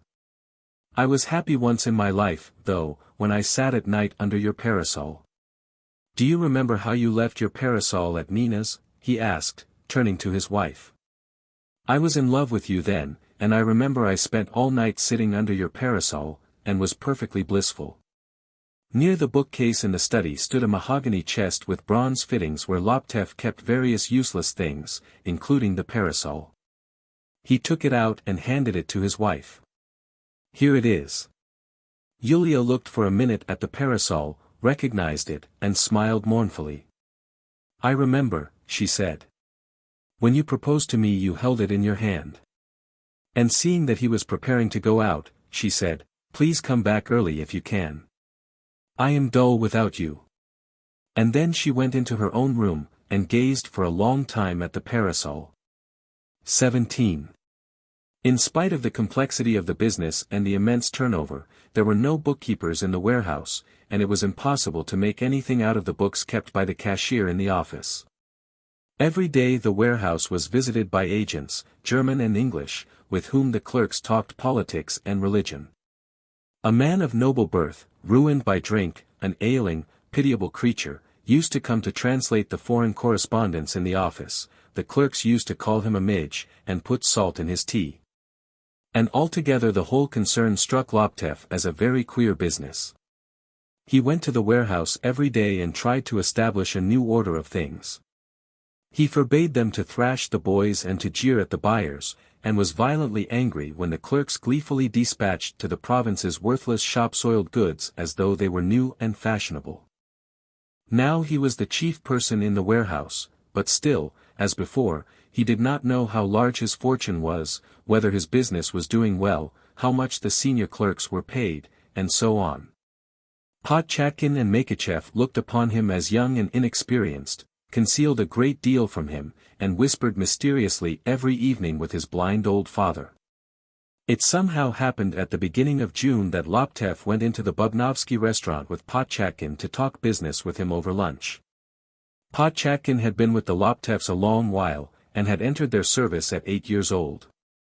He seemed to belong to them, they trusted him fully, and when on leaving the warehouse he gathered up all the takings from the till and thrust them into his pocket, it never aroused the slightest suspicion. He was the head man in the business and in the house, and also in the church, where he performed the duties of churchwarden in place of his old master. He was nicknamed Malyuta Skuratov on account of his cruel treatment of the boys and clerks under him. When they went into the restaurant he nodded to a waiter and said, "Bring us, my lad, half a bodkin and 24 unsavories." After a brief pause the waiter brought on a tray half a bottle of vodka and some plates of various kinds of savories. "Look here, my good fellow," said Potchatkin. "Give us a plateful of the source of all slander and evil speaking, with mashed potatoes." The waiter did not understand, he was puzzled, and would have said something, but Potchatkin looked at him sternly and said, "Accept." The waiter thought intently, then went to consult with his colleagues, and in the end, guessing what was meant, brought a plateful of tongue. When they had drunk a couple of glasses and had had lunch, Laptev asked, "Tell me, Ivan Vassilitch, is it true that our business has been dropping off for the last year?" "Not a bit of it. Tell me frankly and honestly what income we have been making and are making, and what our profits are. We can't go on in the dark. We had a balancing of the accounts at the warehouse lately, but, excuse me, I don't believe in it. You think fit to conceal something from me and only tell the truth to my father. You have been used to being diplomatic from your childhood, and now you can't get on without it. And what's the use of it? So I beg you to be open. What is our position?" "It all depends upon the fluctuation of credit," Potchatkin answered after a moment's pause. "What do you understand by the fluctuation of credit?" Potchatkin began explaining, but Laptev could make nothing of it, and sent for Makachev. The latter promptly made his appearance, had some lunch after saying grace, and in his sedate, mellow baritone began saying first of all that the clerks were in duty bound to pray night and day for their benefactors. "By all means, only allow me not to consider myself your benefactor," said Laptev. "Every man ought to remember what he is, and to be conscious of his station. By the grace of God you are a father and benefactor to us, and we are your slaves. I am sick of all that, said Laptev, getting angry. Please be a benefactor to me now. Please explain the position of our business. Give up looking upon me as a boy, or tomorrow I shall close the business. My father is blind, my brother is in the asylum, my nieces are only children. I hate the business, I should be glad to go away, but there's no one to take my place, as you know. For goodness sake, drop your diplomacy. They went to the warehouse to go into the accounts, then they went on with them at home in the evening, the old father himself assisting. Initiating his son into his commercial secrets, the old man spoke as though he were engaged, not in trade, but in sorcery. It appeared that the profits of the business were increasing approximately 10% per annum, and that the Laptev's fortune, reckoning only money in paper securities, amounted to 6 million rubles. When at 1 o'clock at night, after balancing the accounts, Laptev went out into the open air, he was still under the spell of those figures. It was a still, sultry, moonlight night. The white walls of the houses beyond the river, the heavy barred gates, the stillness and the black shadows, combined to give the impression of a fortress, and nothing was wanting to complete the picture but a sentinel with a gun. Laptev went into the garden and sat down on a seat near the fence, which divided them from the neighbor's yard, where there was a garden, too. The bird cherry was in bloom. Laptev remembered that the tree had been just as gnarled and just as big when he was a child, and had not changed at all since then. Every corner of the garden and of the yard recalled the faraway past. And in his childhood, too, just as now, the whole yard bathed in moonlight could be seen through the sparse trees, the shadows had been mysterious and forbidding, a black dog had lain in the middle of the yard. And the clerk's windows had stood wide open. And all these were cheerless memories. The other side of the fence, in the neighbor's yard, there was a sound of light steps. "My sweet, my precious," said a man's voice so near the fence that Laptev could hear the man's breathing. Now they were kissing. Laptev was convinced that the millions and the business which was so distasteful to him were ruining his life, and would make him a complete slave. He imagined how, little by little, he would grow accustomed to his position. Would, little by little, enter into the part of the head of a great firm, would begin to grow dull and old, die in the end, as the average man usually does die, in a decrepit, soured old age, making everyone about him miserable and depressed. But what hindered him from giving up those millions and that business, and leaving that yard and garden which had been hateful to him from his childhood? The whispering and kisses the other side of the fence disturbed him. He moved into the middle of the yard, and, unbuttoning his shirt over his chest, looked at the moon, and it seemed to him that he would order the gate to be unlocked, and would go out and never come back again. His heart ached sweetly with the foretaste of freedom, he laughed joyously, and pictured how exquisite, poetical, and even holy, life might be. But he still stood and did not go away, and kept asking himself, "What keeps me here?" And he felt angry with himself and with the black dog, which still lay stretched on the stone yard, instead of running off to the open country, to the woods, where it would have been free and happy. It was clear that that dog and he were prevented from leaving the yard by the same thing, the habit of bondage, of servitude. At midday next morning he went to see his wife, and that he might not be dull, asked Yartsev to go with him. Yulia Sergeyevna was staying in a summer villa at Butovo, and he had not been to see her for 5 days.